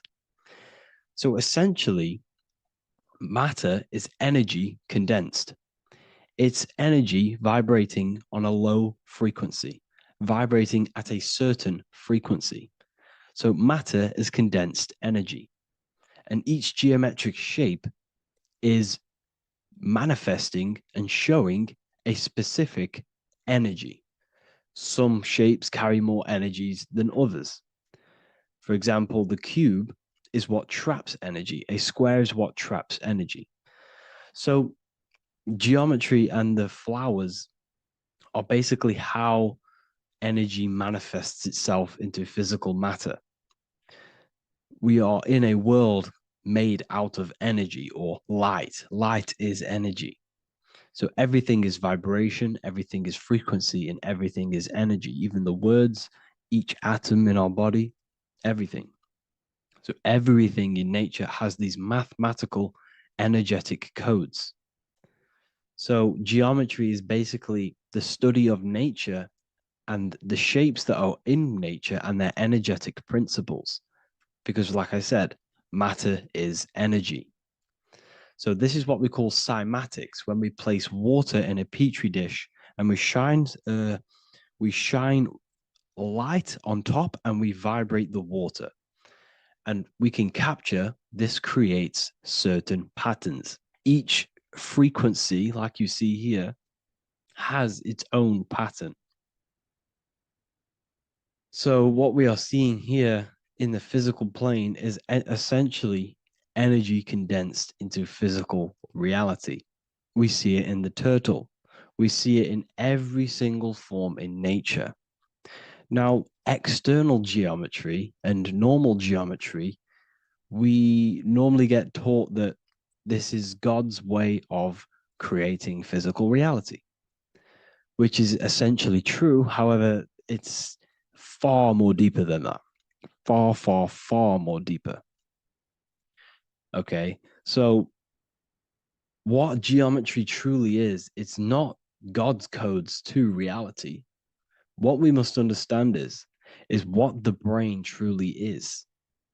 And what we must understand is that we are not in the world. We are not in the universe. The universe is us ourselves, and the world is produced by our brain itself. Okay? So the way you must understand how the brain works, so what you visually see, so geometry is to do with what we visually see. And what we visually see is heavily connected with our eyes, which are an extension of the brain. The eyes are the brain. And essentially, how we see is energy enters the eyes, and each eye goes to the optic nerve. And this energy is transferred into electricity, which travels to the back of the brain, to the visual cortex of our brain. And this is where the image is produced, what we see. Therefore, the world outside of us is truly inside of us. It's a projection from within the brain. The brain is an energy condenser, a decelerator, an energy decelerator. Everything outside of us is basically formless energy. It is formless energy vibrating at a certain frequency.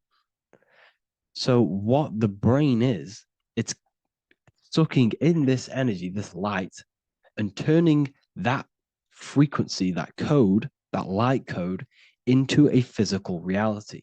It's condensing the energy and turning it into a visual image inside of the brain. Therefore, everything outside of you is not what it looks like. Everything outside of you is basically energy, infinite energy.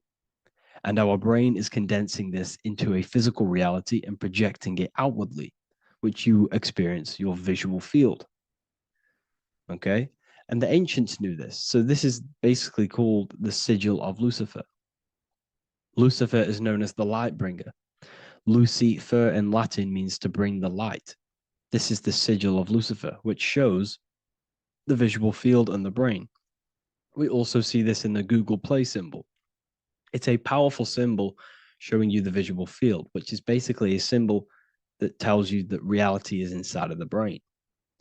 The brain is what produces reality, but consciousness is not produced in the brain. The brain is essentially a consciousness downloader. It's a computer, and it's a reality simulator. The body is a simulation of physical reality. You are inside of the body experiencing the body simulation. The body produces this reality. It's a piece of technology. So Lucifer is to bring the light. Lucifer is the light being produced in our brains. Okay? So this is why they say Lucifer can tempt you. Lucifer can be the devil because it represents physicality. It represents the false light. Lucifer can trick you because it represents the physical world can trick who you truly are. So now that you understand how the brain is basically an energy decelerator and it creates and simulates a reality to your consciousness, you are no longer a person in a universe. You are the universe itself experiencing itself. Therefore, geometry is heavily linked in with the brain. Geometry is essentially how your brain and how your eyes decode energy. So what you are seeing is the mathematical codes of your brain creating reality. So what they teach you is the external is that geometry is God's way of creating this world, and these are the mathematical codes God's created. But now I'm telling you the internal. This is the truth. Geometry is how your brain mathematically condenses energy and light into a physical reality. So therefore, your brain is a computer program. So now geometry is nothing outside of you. Geometry is not something created by something else. It's created by your brain. Your brain produces these patterns through mathematical codes by breaking down energy into physical reality. And this is why you see geometry in everything around you. This completely changes your view on geometry. It's in your ear, it's in your face, it's in everything. Geometry is everything. Okay? So now that you understand this, now, as we were talking about the visual field earlier, the ancients knew about this. The ancient Egyptians knew about this. We can see this symbolism inside of the casket, the Egyptian casket. See, this crossover represents the visual field. This represents the back of the brain. This is the left hemisphere, the right hemisphere. And now some of the most simplest teachings in geometry is that straight lines are masculine and curved lines are feminine. And we even see this in the human body. The feminine human body is curvy and the masculine human body is liney. And even with the genital reproductive area, we have a line and a curve, 0 and 1, the binary code of all creation, 0 and 1, because that's basically all that exists. Nothingness and one, nothingness and God, nothingness and consciousness. That's all that exists. Now that I've told you that, the basics of geometry and the line and the curve and the feminine and the masculine, what do we have here? You see this stick here? This is a curve. And what's the right hemisphere? The right hemisphere is the feminine, the feminine energy, the feminine aspect of our brain. Then we have a straight line. This is straight lines. Now this represents the left brain. So the Egyptians are showing you the left masculine brain and the right feminine brain because of the curve and the straight line. And this is the visual field, the crossover. So there's a crossover in the brain. The left eye is connected to the right brain. The right eye is connected to the left brain. Okay, so the left eye is connected to the right brain. The right eye is connected to the left brain. The solar and the lunar. So, like I said, everything outside of you is basically energy. Your body is basically a holographic avatar, condensed energy produced by your brain. There's nothing actually outside of you. Your 5 senses are electrical threads of light. And when you touch something, this is basically electrical signals in your nervous system, which are reporting back to the brain. Therefore, what you touch is actually, you're not touching. The feeling that you feel when you touch something is not the true feeling. That's your nervous system you're feeling. You're feeling your nervous system in the brain. It's electrical signals to your brain. So the 5 senses do not decode, well, what you're experiencing as the 5 senses is not outside of you. This is your brain interpreting electrical signals. You don't experience the world, you experience your nervous system and your brain. The nervous system is an extension of the brain. So this is the truth. This is not woo-woo spirituality. This is true consciousness science that I'm teaching you here. Okay? So nothing is truly outside of you. It is a universe. You yourself are the universe, the fabric of the universe itself. The only thing that exists outside of you is essentially energy. That is it. And your body and your brain condenses this energy into reality. So when we look into architecture, why is architecture, the ancient architecture, so important? Because what did I tell you at the beginning? Shapes and physical matter is condensed energy. Each shape holds specific energy. Some shapes hold more energy, emit more energy. Some shapes condense energy. Some shapes transfer energy. Each shape, each geometric shape has an energetic principle because matter is essentially energy. So when we look into cathedrals and the ancient buildings, they were filled with geometric patterns, geometric shapes, because they understood the energy principle. Architecture is basically solid energy. It's physical energy. If we create this pattern here is an energy code. And if you stand next to it, you're going to gain that energy. It's going to be imprinted on your body. So essentially, they filled their buildings with high energy geometric shapes, points, triangles, pyramids are very, very energetic. This is why you have crystal pyramids made, organite pyramids. They're always in pyramid shapes. That's why the Egyptians built in pyramids, because pyramids hold high energy. They emit high energy. So this is why you see all these different geometric patterns. Okay. So in the real reality, in the energetic plane, this building would basically look like this: lines and grids of energy. Okay, this is what it would look like in the energetic plane, a blueprint of the energy body. So as you see here, these are the different frequencies in a petri dish, of water in a petri dish. And you can see they are specifically aligned up with these specific patterns. You can see geometry even within geometry. It's fractal. So essentially, when you would stand inside of these buildings, they would imprint the energy of the building in your body, because your body is healed through energy. You have an electromagnetic field around your body. So by creating buildings with geometric patterns, we are essentially increasing the energy of the building, because the building itself is energy. Okay. So when we fill it with geometric patterns, we're increasing the energy. We're giving it a certain energetic imprint. So when you stand inside of that building, you're being imprinted with that energy. Okay. So especially with these windows, these stained glass windows. Well, why are they stained glass? Well, color is frequency.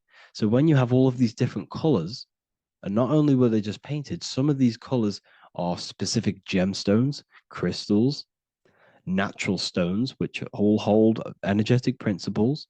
Each crystal is vibrating on a certain frequency. Wood has its own frequency. Metal has its own frequency. What you must understand is that everything in nature is not just a piece of matter. It's vibrating. The atoms of wood are vibrating on a certain level, which give it a certain energetic principle. Each crystal is vibrating. The atoms of the crystal are vibrating on a certain frequency, which give it a certain energetic principle, quality. So each thing, this is why the ancients were obsessed with natural stones, natural things, crystals, natural metals, and they wore different metals, different things like copper on their bodies, because they understood the atoms of these natural things are vibrating, which give certain qualities to you if you wear them. So you're not wearing it, you're basically putting that frequency onto your body, because they understood this is energy. If I put copper on my body, I'm not putting copper on the body. I'm putting the frequency and the energy of the atoms onto my skin. And that frequency of them atoms are going to vibrate my skin, that frequency, and heal my body. So this is why this is so important. So each building is an energetic code. Okay. So when you stand in these buildings, it can heal your body. This is why when people walk into these ancient churches, they feel like they've met God. They feel a certain way. They feel so amazing when they enter these churches. They feel holy, for example. It's not because God's there. It's not because these man in the sky dwells in these holy places. It's because the energy of these buildings affect our consciousness. They increase your energy. They raise your vibration. They heal your body. They heal your cells. They imprint the water in your body, especially with these stained glass windows. Like I went a bit on a tangent there, but these stained glass windows were encoded. Well, they use different gemstones, different lights, different colors. And when the sun would shine through this window, well, what's the sun? The sun is light. Light is energy. The sun's light would go through this filter of the window of the crystals and the different gemstones and the different colors, and the sun's light would be encoded, imprinted with these crystals, With these colors and these natural glasses, which have healing energetic principles, and when you are inside that building, the sun's encoded energy of the window would be imprinted into your body, into your energy field, and it will heal your energy field, and it would heal your body, your cells on a cellular level. Because your body is what? 60 to 70 to 80, some people say 80% water. And water is encoded with vibration. If you say certain things into water, it gives it a specific geometric pattern, like I broke down in the beginning. If you say love to a water and then freeze it, it will go to this. If you say hate, it will go to a distorted pattern. So when you are in these buildings, you're being imprinted by the energetic codes of these buildings, the energetic principles of the windows, of the structure itself. The ancients never used to build in squares. Their buildings, their insides were never square rooms because they understood squares trap energy. They always had pointed roofs so energy can escape. So there's many little things that we need to look into geometry. For example, when you see magicians, when you look at ancient magic, why do they stand in circles with different geometric patterns? They use different geometric shapes. Why? Because shapes are energy. They hold specific energy. So when the magician stands in a circle with a pentacle, they're working with the energy of that pentacle. You can work with different energies based upon the different geometric shapes that you draw. And you can use this in your structure, in your architecture, in your work, and it can influence everything. So this is the true geometry. I hope you gained a deeper understanding on geometry and how it relates with you and your consciousness. Like I said earlier, your brain produces geometry. It's basically how your brain decodes energy. It's not God, how God creates this reality. And no, you're in this reality. You are the reality itself. Your body produces the reality. Therefore, geometry is one with you. So therefore, if I play with the geometry of the buildings, for example, like the government have, everything's in squares. If you look outside, everything's a square, everything's a rectangle. You go to a city, every window is a rectangle, every building is a rectangle. You live in a box room, everything is boxed and squared off in this reality, in this modern society. Why? Because they're trapping energy. The cube is the most simple geometric shape, which basically condenses energy and it traps energy. And if you subconsciously see squares all the time, your phone's a square, your TV screen, everything's a square, your keyboard, your desk.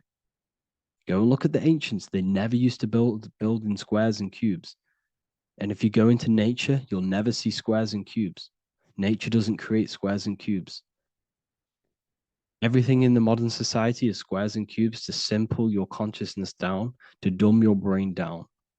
So the ancients built very, very complex structures. Why? Because they understood what we see affects our brains, because our brains decodes reality and creates reality. If you see a sophisticated building, this is going to give you a sophisticated mind and raise your IQ levels over time, subconsciously.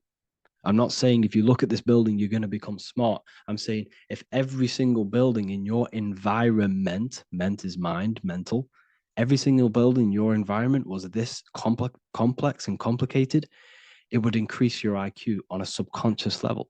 It'd make you more complex, make you more intelligent. So they've dumbed everything down. They've dulled everything down. Look at everything. Everything is being dulled down. So anyways, I hope you all gained a better understanding on this. If you want to gain more occult knowledge and esoteric knowledge, make sure to read the Book of Wisdom, Volume 2. If you're inside the university, you can get this book for free.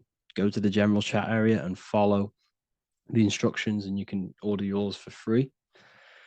Truly life-changing stuff. Because the issue is with the world is that no one really understands who they are, what they are, and why we are here. That is the issue for people's depression, for people's wrongdoings. They don't understand who they are, what their emotions are, what their mind is, what their body is, what reality is. This book gives you that. This book gives you the sense of understanding, the sense of well-being that will give you a better life because you understand life and what life is. And if you truly want to take your studies to the next level, we have the Ethereal University. This is the place for truth seekers where you can connect with like-minded people so you don't have to feel insane, because not many people think this way. I've been there. I've been there when you wake up and not many people around you are thinking the same way, and you start to feel a bit insane and you can't really talk to people about these things. That's why I created this, so you can connect with people and learn at the same time and become the best version of yourself by understanding truth and knowledge. If you join, you'll gain access to free live calls every single week, every single Saturday morning. We do live calls. You can ask me questions and all sorts. So make sure to leave a like and a comment. And thank you all for tapping in.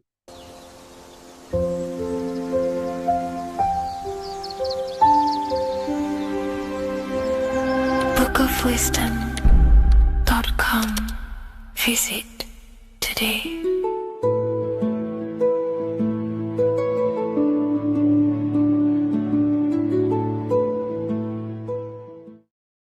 Hello, Seeker. Welcome to Revival of Symbolism, a channel devoted to the language of esoteric symbolism, guiding you to discover yourself and expand your consciousness into deeper realms of thought. I'm Harry B. Joseph, also known as Revival of Wisdom, and today we're going to be discussing the symbol of the pentagram.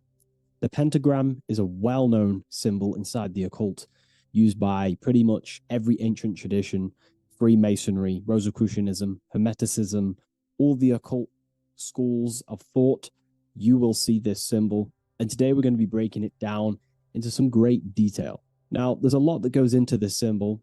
It's basically a 5-pointed star.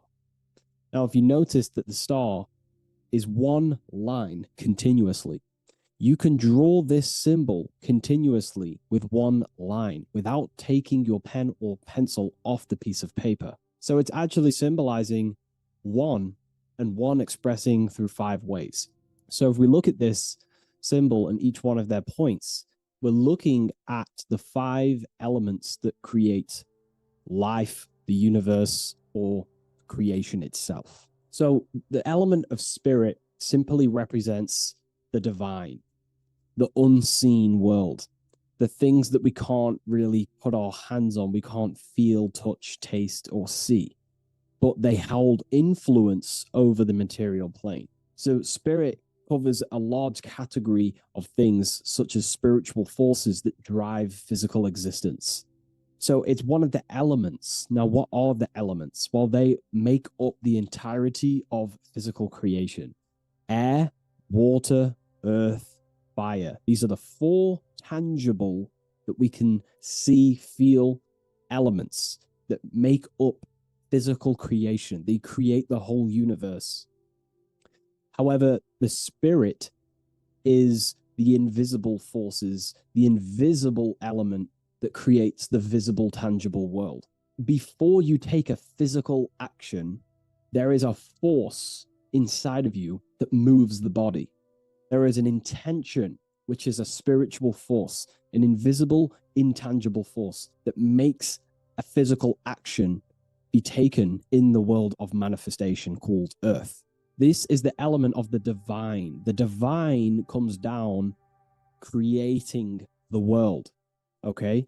So, as I previously mentioned, how this pentagram is one line. It's a one continuous line. So if we draw this pentagram together, let me make this a little bit thicker for you.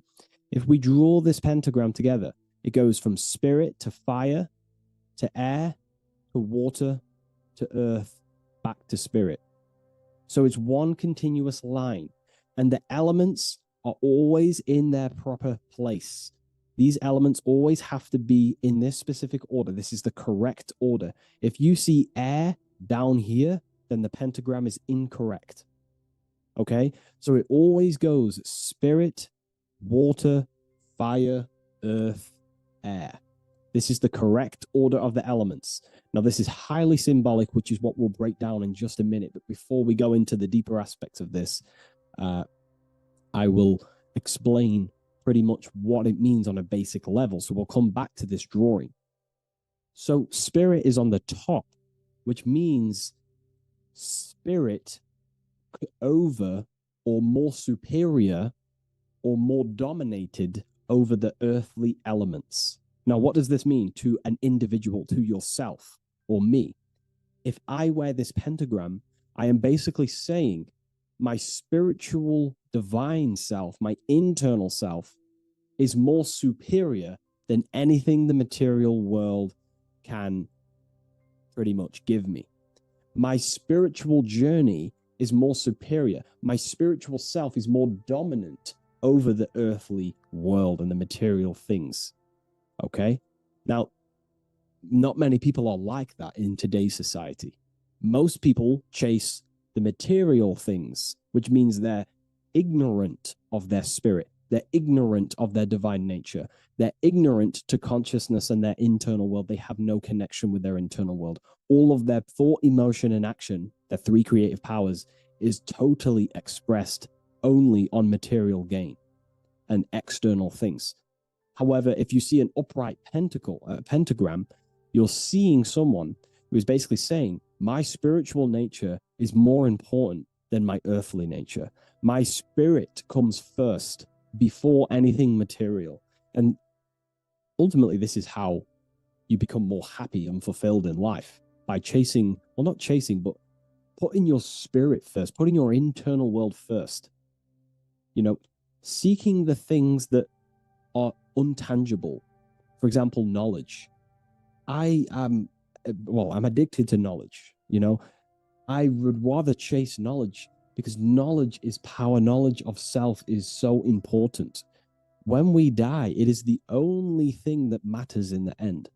When you die, you are immortal. And if you have no knowledge of yourself, then you're going to struggle in the afterlife. If you have no self-control of your thoughts and emotions and desires, then you will suffer in the afterlife because you have no control of your thoughts, and your thoughts will be creating your reality in the realm of imagination or the astral plane. But that's a whole other lecture. But this symbol is pretty much saying placing the invisible over the visible. So there's many different avenues we can go with this. So this symbol is also used in magic. We could use the symbol for manifestation. It represents controlling the inner world to produce then effect inside of the external world. You see? So we have to put this first in magic spirit. We have to change the internal so we can produce change in the external. Reality is created from the inside out. Okay? So this symbol is heavily associated with magic as well, which is a whole other lecture. In this lecture, I'm going to give you a good detailed explanation, but this symbol is so vast and wide, it would take many breakdowns to go into each meaning of the symbol. So it's representing the divine element of spirit coming down and manifesting the physical plane through that process of this. So as I mentioned earlier that I'd come back to this, what we're looking at is the process of spirit turning into matter. This is the process of how spirit condenses into a material form, how higher energy, higher forms, which are invisible, come down and manifest and crystallize into a physical object or a physical reality. So this pentagram is explaining the process of creation. So it comes from the higher realm, spirit, the source, the emanation. An emanation is a thought or an emotion or a desire, which comes down to fire first. Fire represents the will. This is the willpower. This is the willpower. It's still kind of more of an invisible force, but fire is the closest element that represents spirit. This is why we light candles in magic and rituals, because it's literally opening a doorway to spirit. It's the closest element to spirit. So this is why sometimes in alchemical artworks, they use fire to represent spirit. Because, it's quite difficult to use a symbol for spirit because it's totally invisible. So it goes down to fire first, the will. Then it goes up to the air, which represents intellect, the intelligence of the mind. This is thinking, mind, intellect, logic. Then it goes down to water. This is emotion. This is intuition. And then it goes into the earth, which is physical body action. Okay? So spirit represents an emanation. So an emanation is something descending out of the void, out of the nothingness. And the first thing that descends is will, then intellect, then emotion, then a physical action. Then everything returns back to spirit from earth. So it's showing you how spirit manifests into matter. It's also showing you the macrocosm, how the world is created. So ultimately, it's a symbol of the microcosm also. It's a symbol of you. If you put your body outwards, you would see your body in this 5-pointed star shape. So it's a symbol of the microcosm, because you yourself are a microcosm. You contain all of the elements: spirit, fire, earth, water, and air. You breathe air, you drink water, fire in your nervous system, which is electricity, and earth is your physical body. So you are a microcosm of the universe. And this is what the circle, when we see the circle around, this is representing the macrocosm, the circle. So why are you a microcosm? Because you know how the sun changes the earth with its different electromagnetic rays, depending on how far away the sun is to the earth when it's rotating. Well, depending on what model you believe anyway, the electromagnetic rays produce change on the earth. So when the sun is further away from the earth, or whatever model you believe, when the sun is further away, then the electromagnetic rays of the sun are weaker, which means that's what the winter is. The winter is the death and the death of the electromagnetic rays of the sun. We still get sun, but it's just not as powerful as summertime. So nature dies. But then when the summer comes back around, the sun is closer, it produces higher amounts of electromagnetic life force rays, which increases the growth again in the summertime. But this is also not only happening on the earth, it's happening within the body. The body goes through this rhythm. The same rhythm that the external world goes through, your body's going through this rhythm. So these changes in the cycles not only change the earth, they change consciousness. These cycles happen within you. They happen within your body, your cells, your nervous system, your brain, your psyche. Your emotions, your intellect is all affected through these cycles of the sun. So this is why you are a microcosm of the macrocosm. Your mind is cut out of the same fabric of God's intelligence, of God's mind. The same power of thought God used to manifest the world, to think it into existence, the same power you use to think your world into existence. You are truly a microcosm containing all the 5 elements, all the same powers of God, but just in a smaller version. It's a symbol of the microcosm. It's a symbol of the macrocosm also. It's a symbol of how spirit manifests into form. And this is why it's associated with magic, because you can use these elements in magic, this process of how spirit becomes matter. So there's so much that goes into this. And I actually broke this down inside the new book, the Book of Symbolism, on these 2 pages here. I will do another one on the inverted pentagram. This book, I've basically gone over every Freemasonic symbol, alchemical symbols, every occult society symbols is pretty much in this new Book of Symbolism. But again, it's not a book on symbolism. These symbols are representing forces within yourself. They represent you. And these symbols are designed to awaken aspects of yourself. So this is not a book on symbolism. This is a book on you. Each symbol will awaken different aspects of yourself to help you understand yourself. So anyways, it's a big book. It's going to be very, very soon. I'll leave a waiting list in the description. You can join the waiting list, or I'll just give you an email when it's ready. And I will see you in the next video. Please leave a like, comment, and share. And I'll see you in the next one.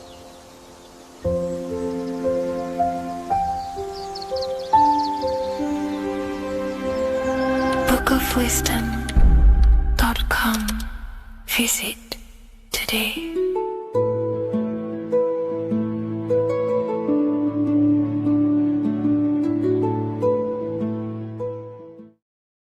Welcome back, people. We're back with another video.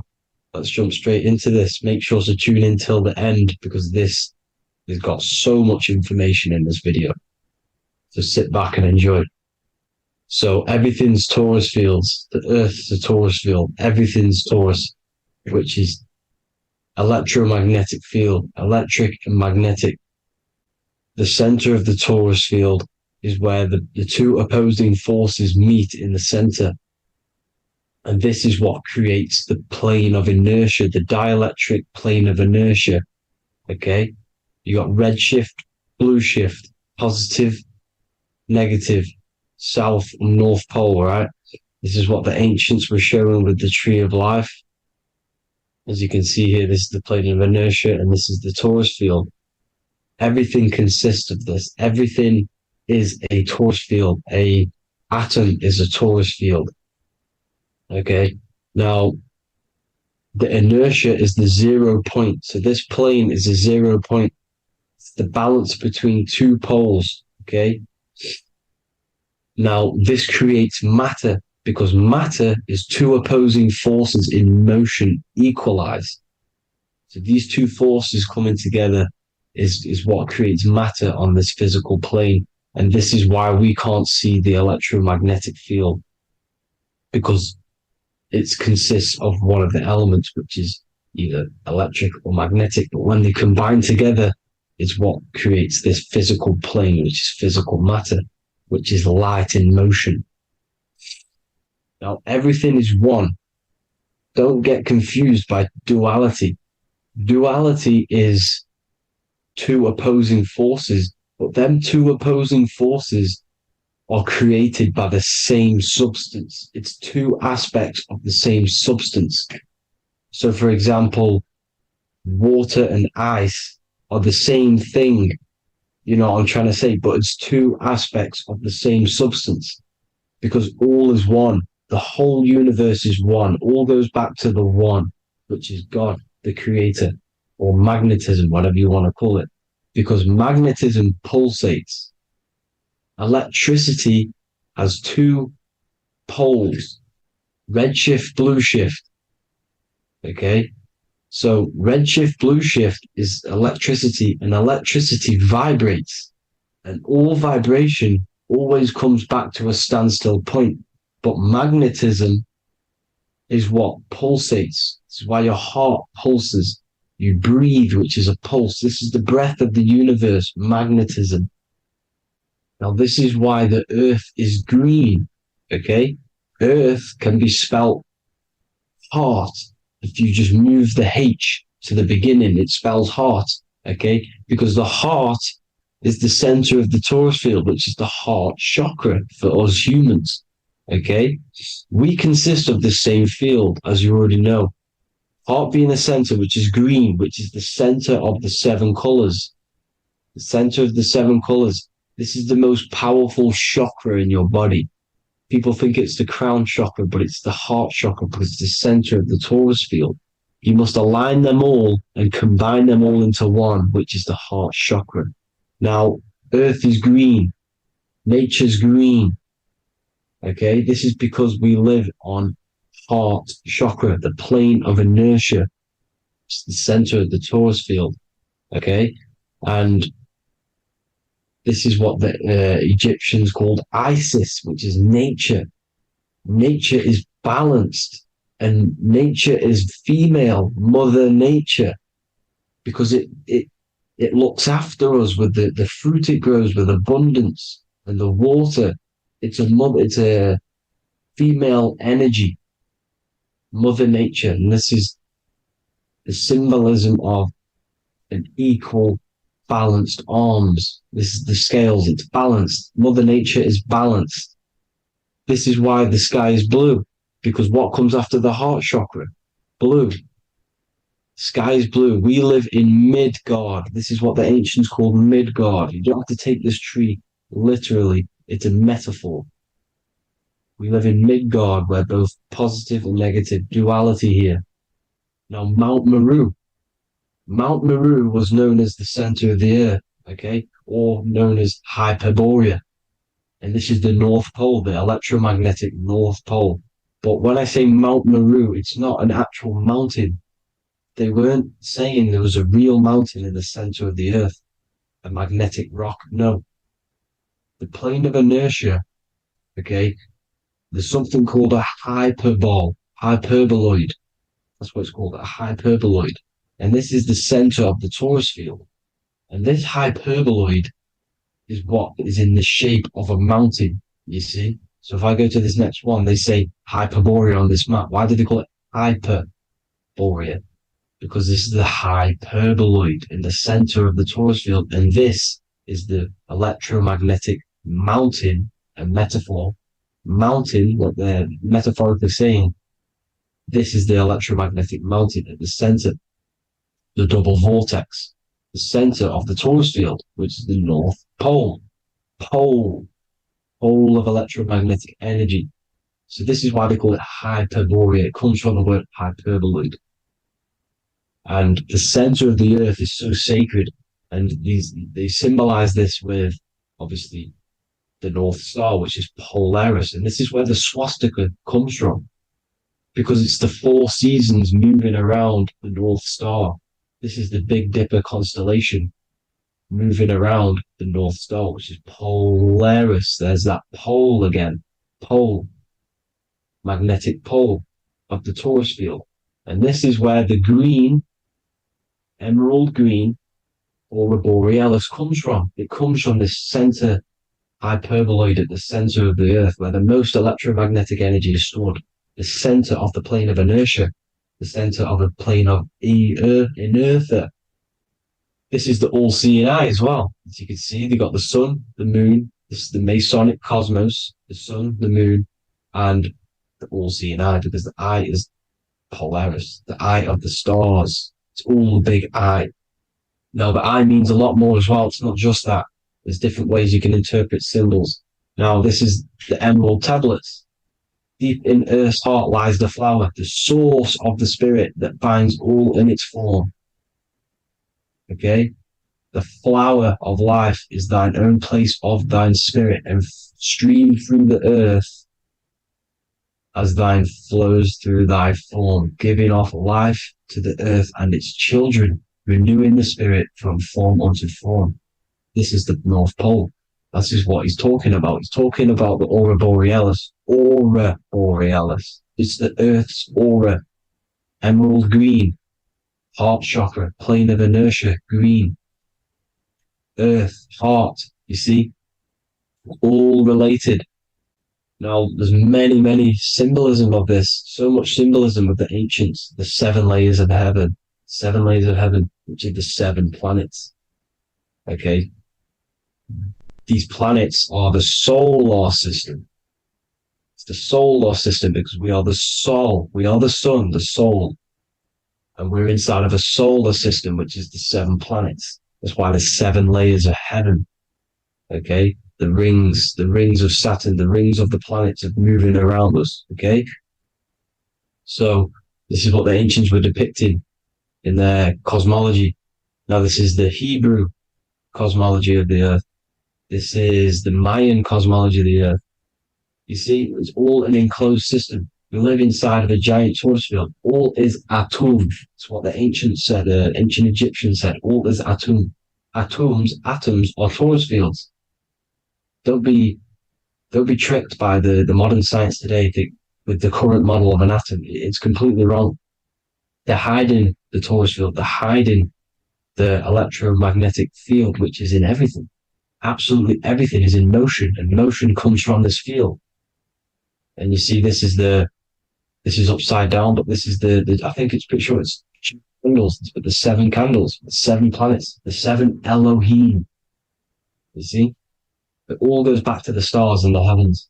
Now, this is how the earth really works, with the stars on the outside of the cosmic egg, and then the torus field spinning around the sun and the moon, the positive and the negative charge. The sun gives you energy, the moon takes your energy. The moon controls monthly cycles. Moon is mon. This is etymology. Mon, month, money, demon, monster. Stir is star, moon star. We are all stars. Youngster, minister, superstar, Hollywood star. We're all stars. We come from the stars, which is heaven. Our soul comes from the stars. You see? We are the universe, the image of man is made in the universe. We are a microcosm of the universe. The universe is a macro, we are micro. We consist of everything. The body, mind, and spirit. The sun, the soul. Moon, the mind. Earth, the body, mind, and spirit. We have 12 systems in the body, which are governed by the 12 zodiac signs. Starting at the Aries, which is the ram, the ram of God, all the way down to Pisces and Capricorn, kneecap. It all goes back to the stars. We are the stars. We are the universe. Everything is inside of us. Everything. I would say the Temple of Solomon, the Temple of the soul and mind. The soul, the temple is the body. The soul is the soul, and the mind is the mind. The temple of the soul and the mind. Body, mind, and spirit. We consist of the 5 elements: air, spirit, water, earth, and fire. We consist of everything. We are the universe. We're made in God's image, which is the universe. You see? Now, everything goes back to the stars. The ancients worship the stars because the stars govern everything. They govern the systems in the body. They govern your life. This is why your zodiac is so important, your sign. Each zodiac has a specific element associated with it as well. Aries, which is the first sign, the ram of God, the lamb of God, which is a fire sign. Fire, first. Fire, first. F-I-R, this is etymology. The cerebrum, ram, which is in the brain. Aries, the ram, control the head, the face, and the nose upwards. So it controls the cerebrum. The Torah, which is, I'm pretty sure it's a Hebrew Bible, which is the Taurus. Tornado comes from the Taurus field. You see? Everything's inside of you. It all goes back to the Taurus field, and the Taurus field is everything. Now, like I said, 12 zodiac signs, 12 systems, 12 cranial nerves in the brain, the 12 disciples of the Bible. All symbolic. Have to read the Bible properly. Now, this center, at the center of the earth, right? This is what's stirring the ether. And the ether consists of the 4 elements. Because there's 5 elements. Spirit can be called ether. People call it spirit or ether. Ether is pure potential, pure energy. It's what connects the astral to the physical. It's the dimension between the physical realm, which we're on, and the astral. So it has pure potential. It's pure energy. This is why we say either. I either want to go there or there. It's connecting 2 scenarios. That's what the ether is. It's connecting the 2 worlds, the astral and the physical. The center is like the cosmic womb. There's a black hole in the center. This is the center of the Taurus field. This is the womb of creation. This is the womb of creation. And inside of this black womb are the 5 elements, and everything's being stirred around. Everything's in motion. Light is motion. Everything's motion. Now, like I said earlier, light crystallizes into physical matter.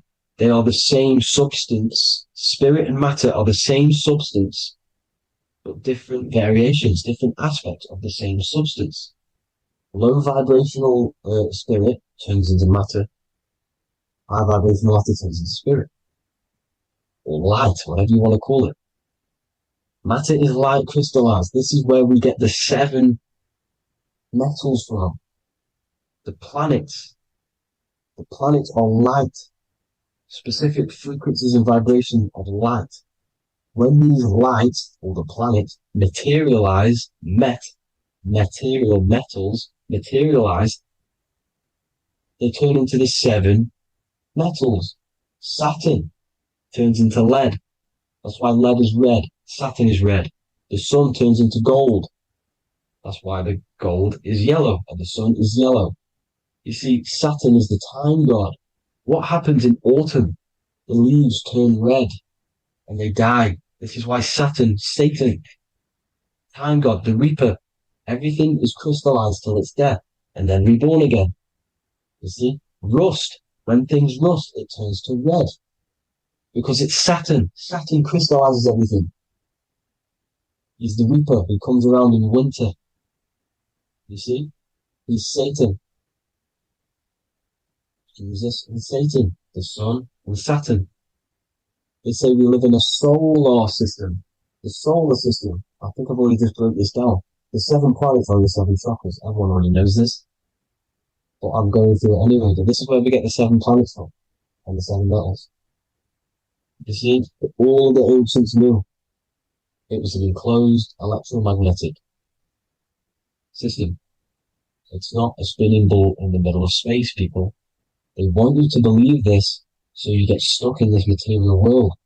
Because if you believe everything's material, you can never affect this plane effectively.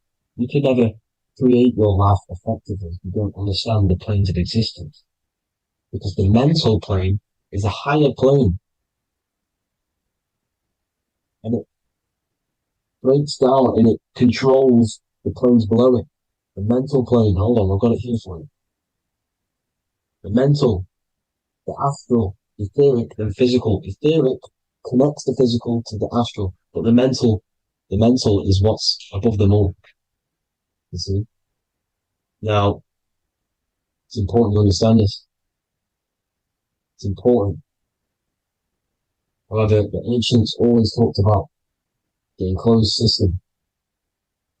Only NASA, which is introduced around the Roman times, not NASA, but the globe Earth was introduced around the Roman times. Okay? By these Masons. These Masons introduced this because they wanted to take over the minds of the masses and control them. These people worship the physical realm. They know how it works. They know the ins and outs of it. They know how to do the magic. They know how to do it all. They understand it all. That's why Masonry have to take the oath. The oath of not speaking. You're not allowed to speak about anything you learn about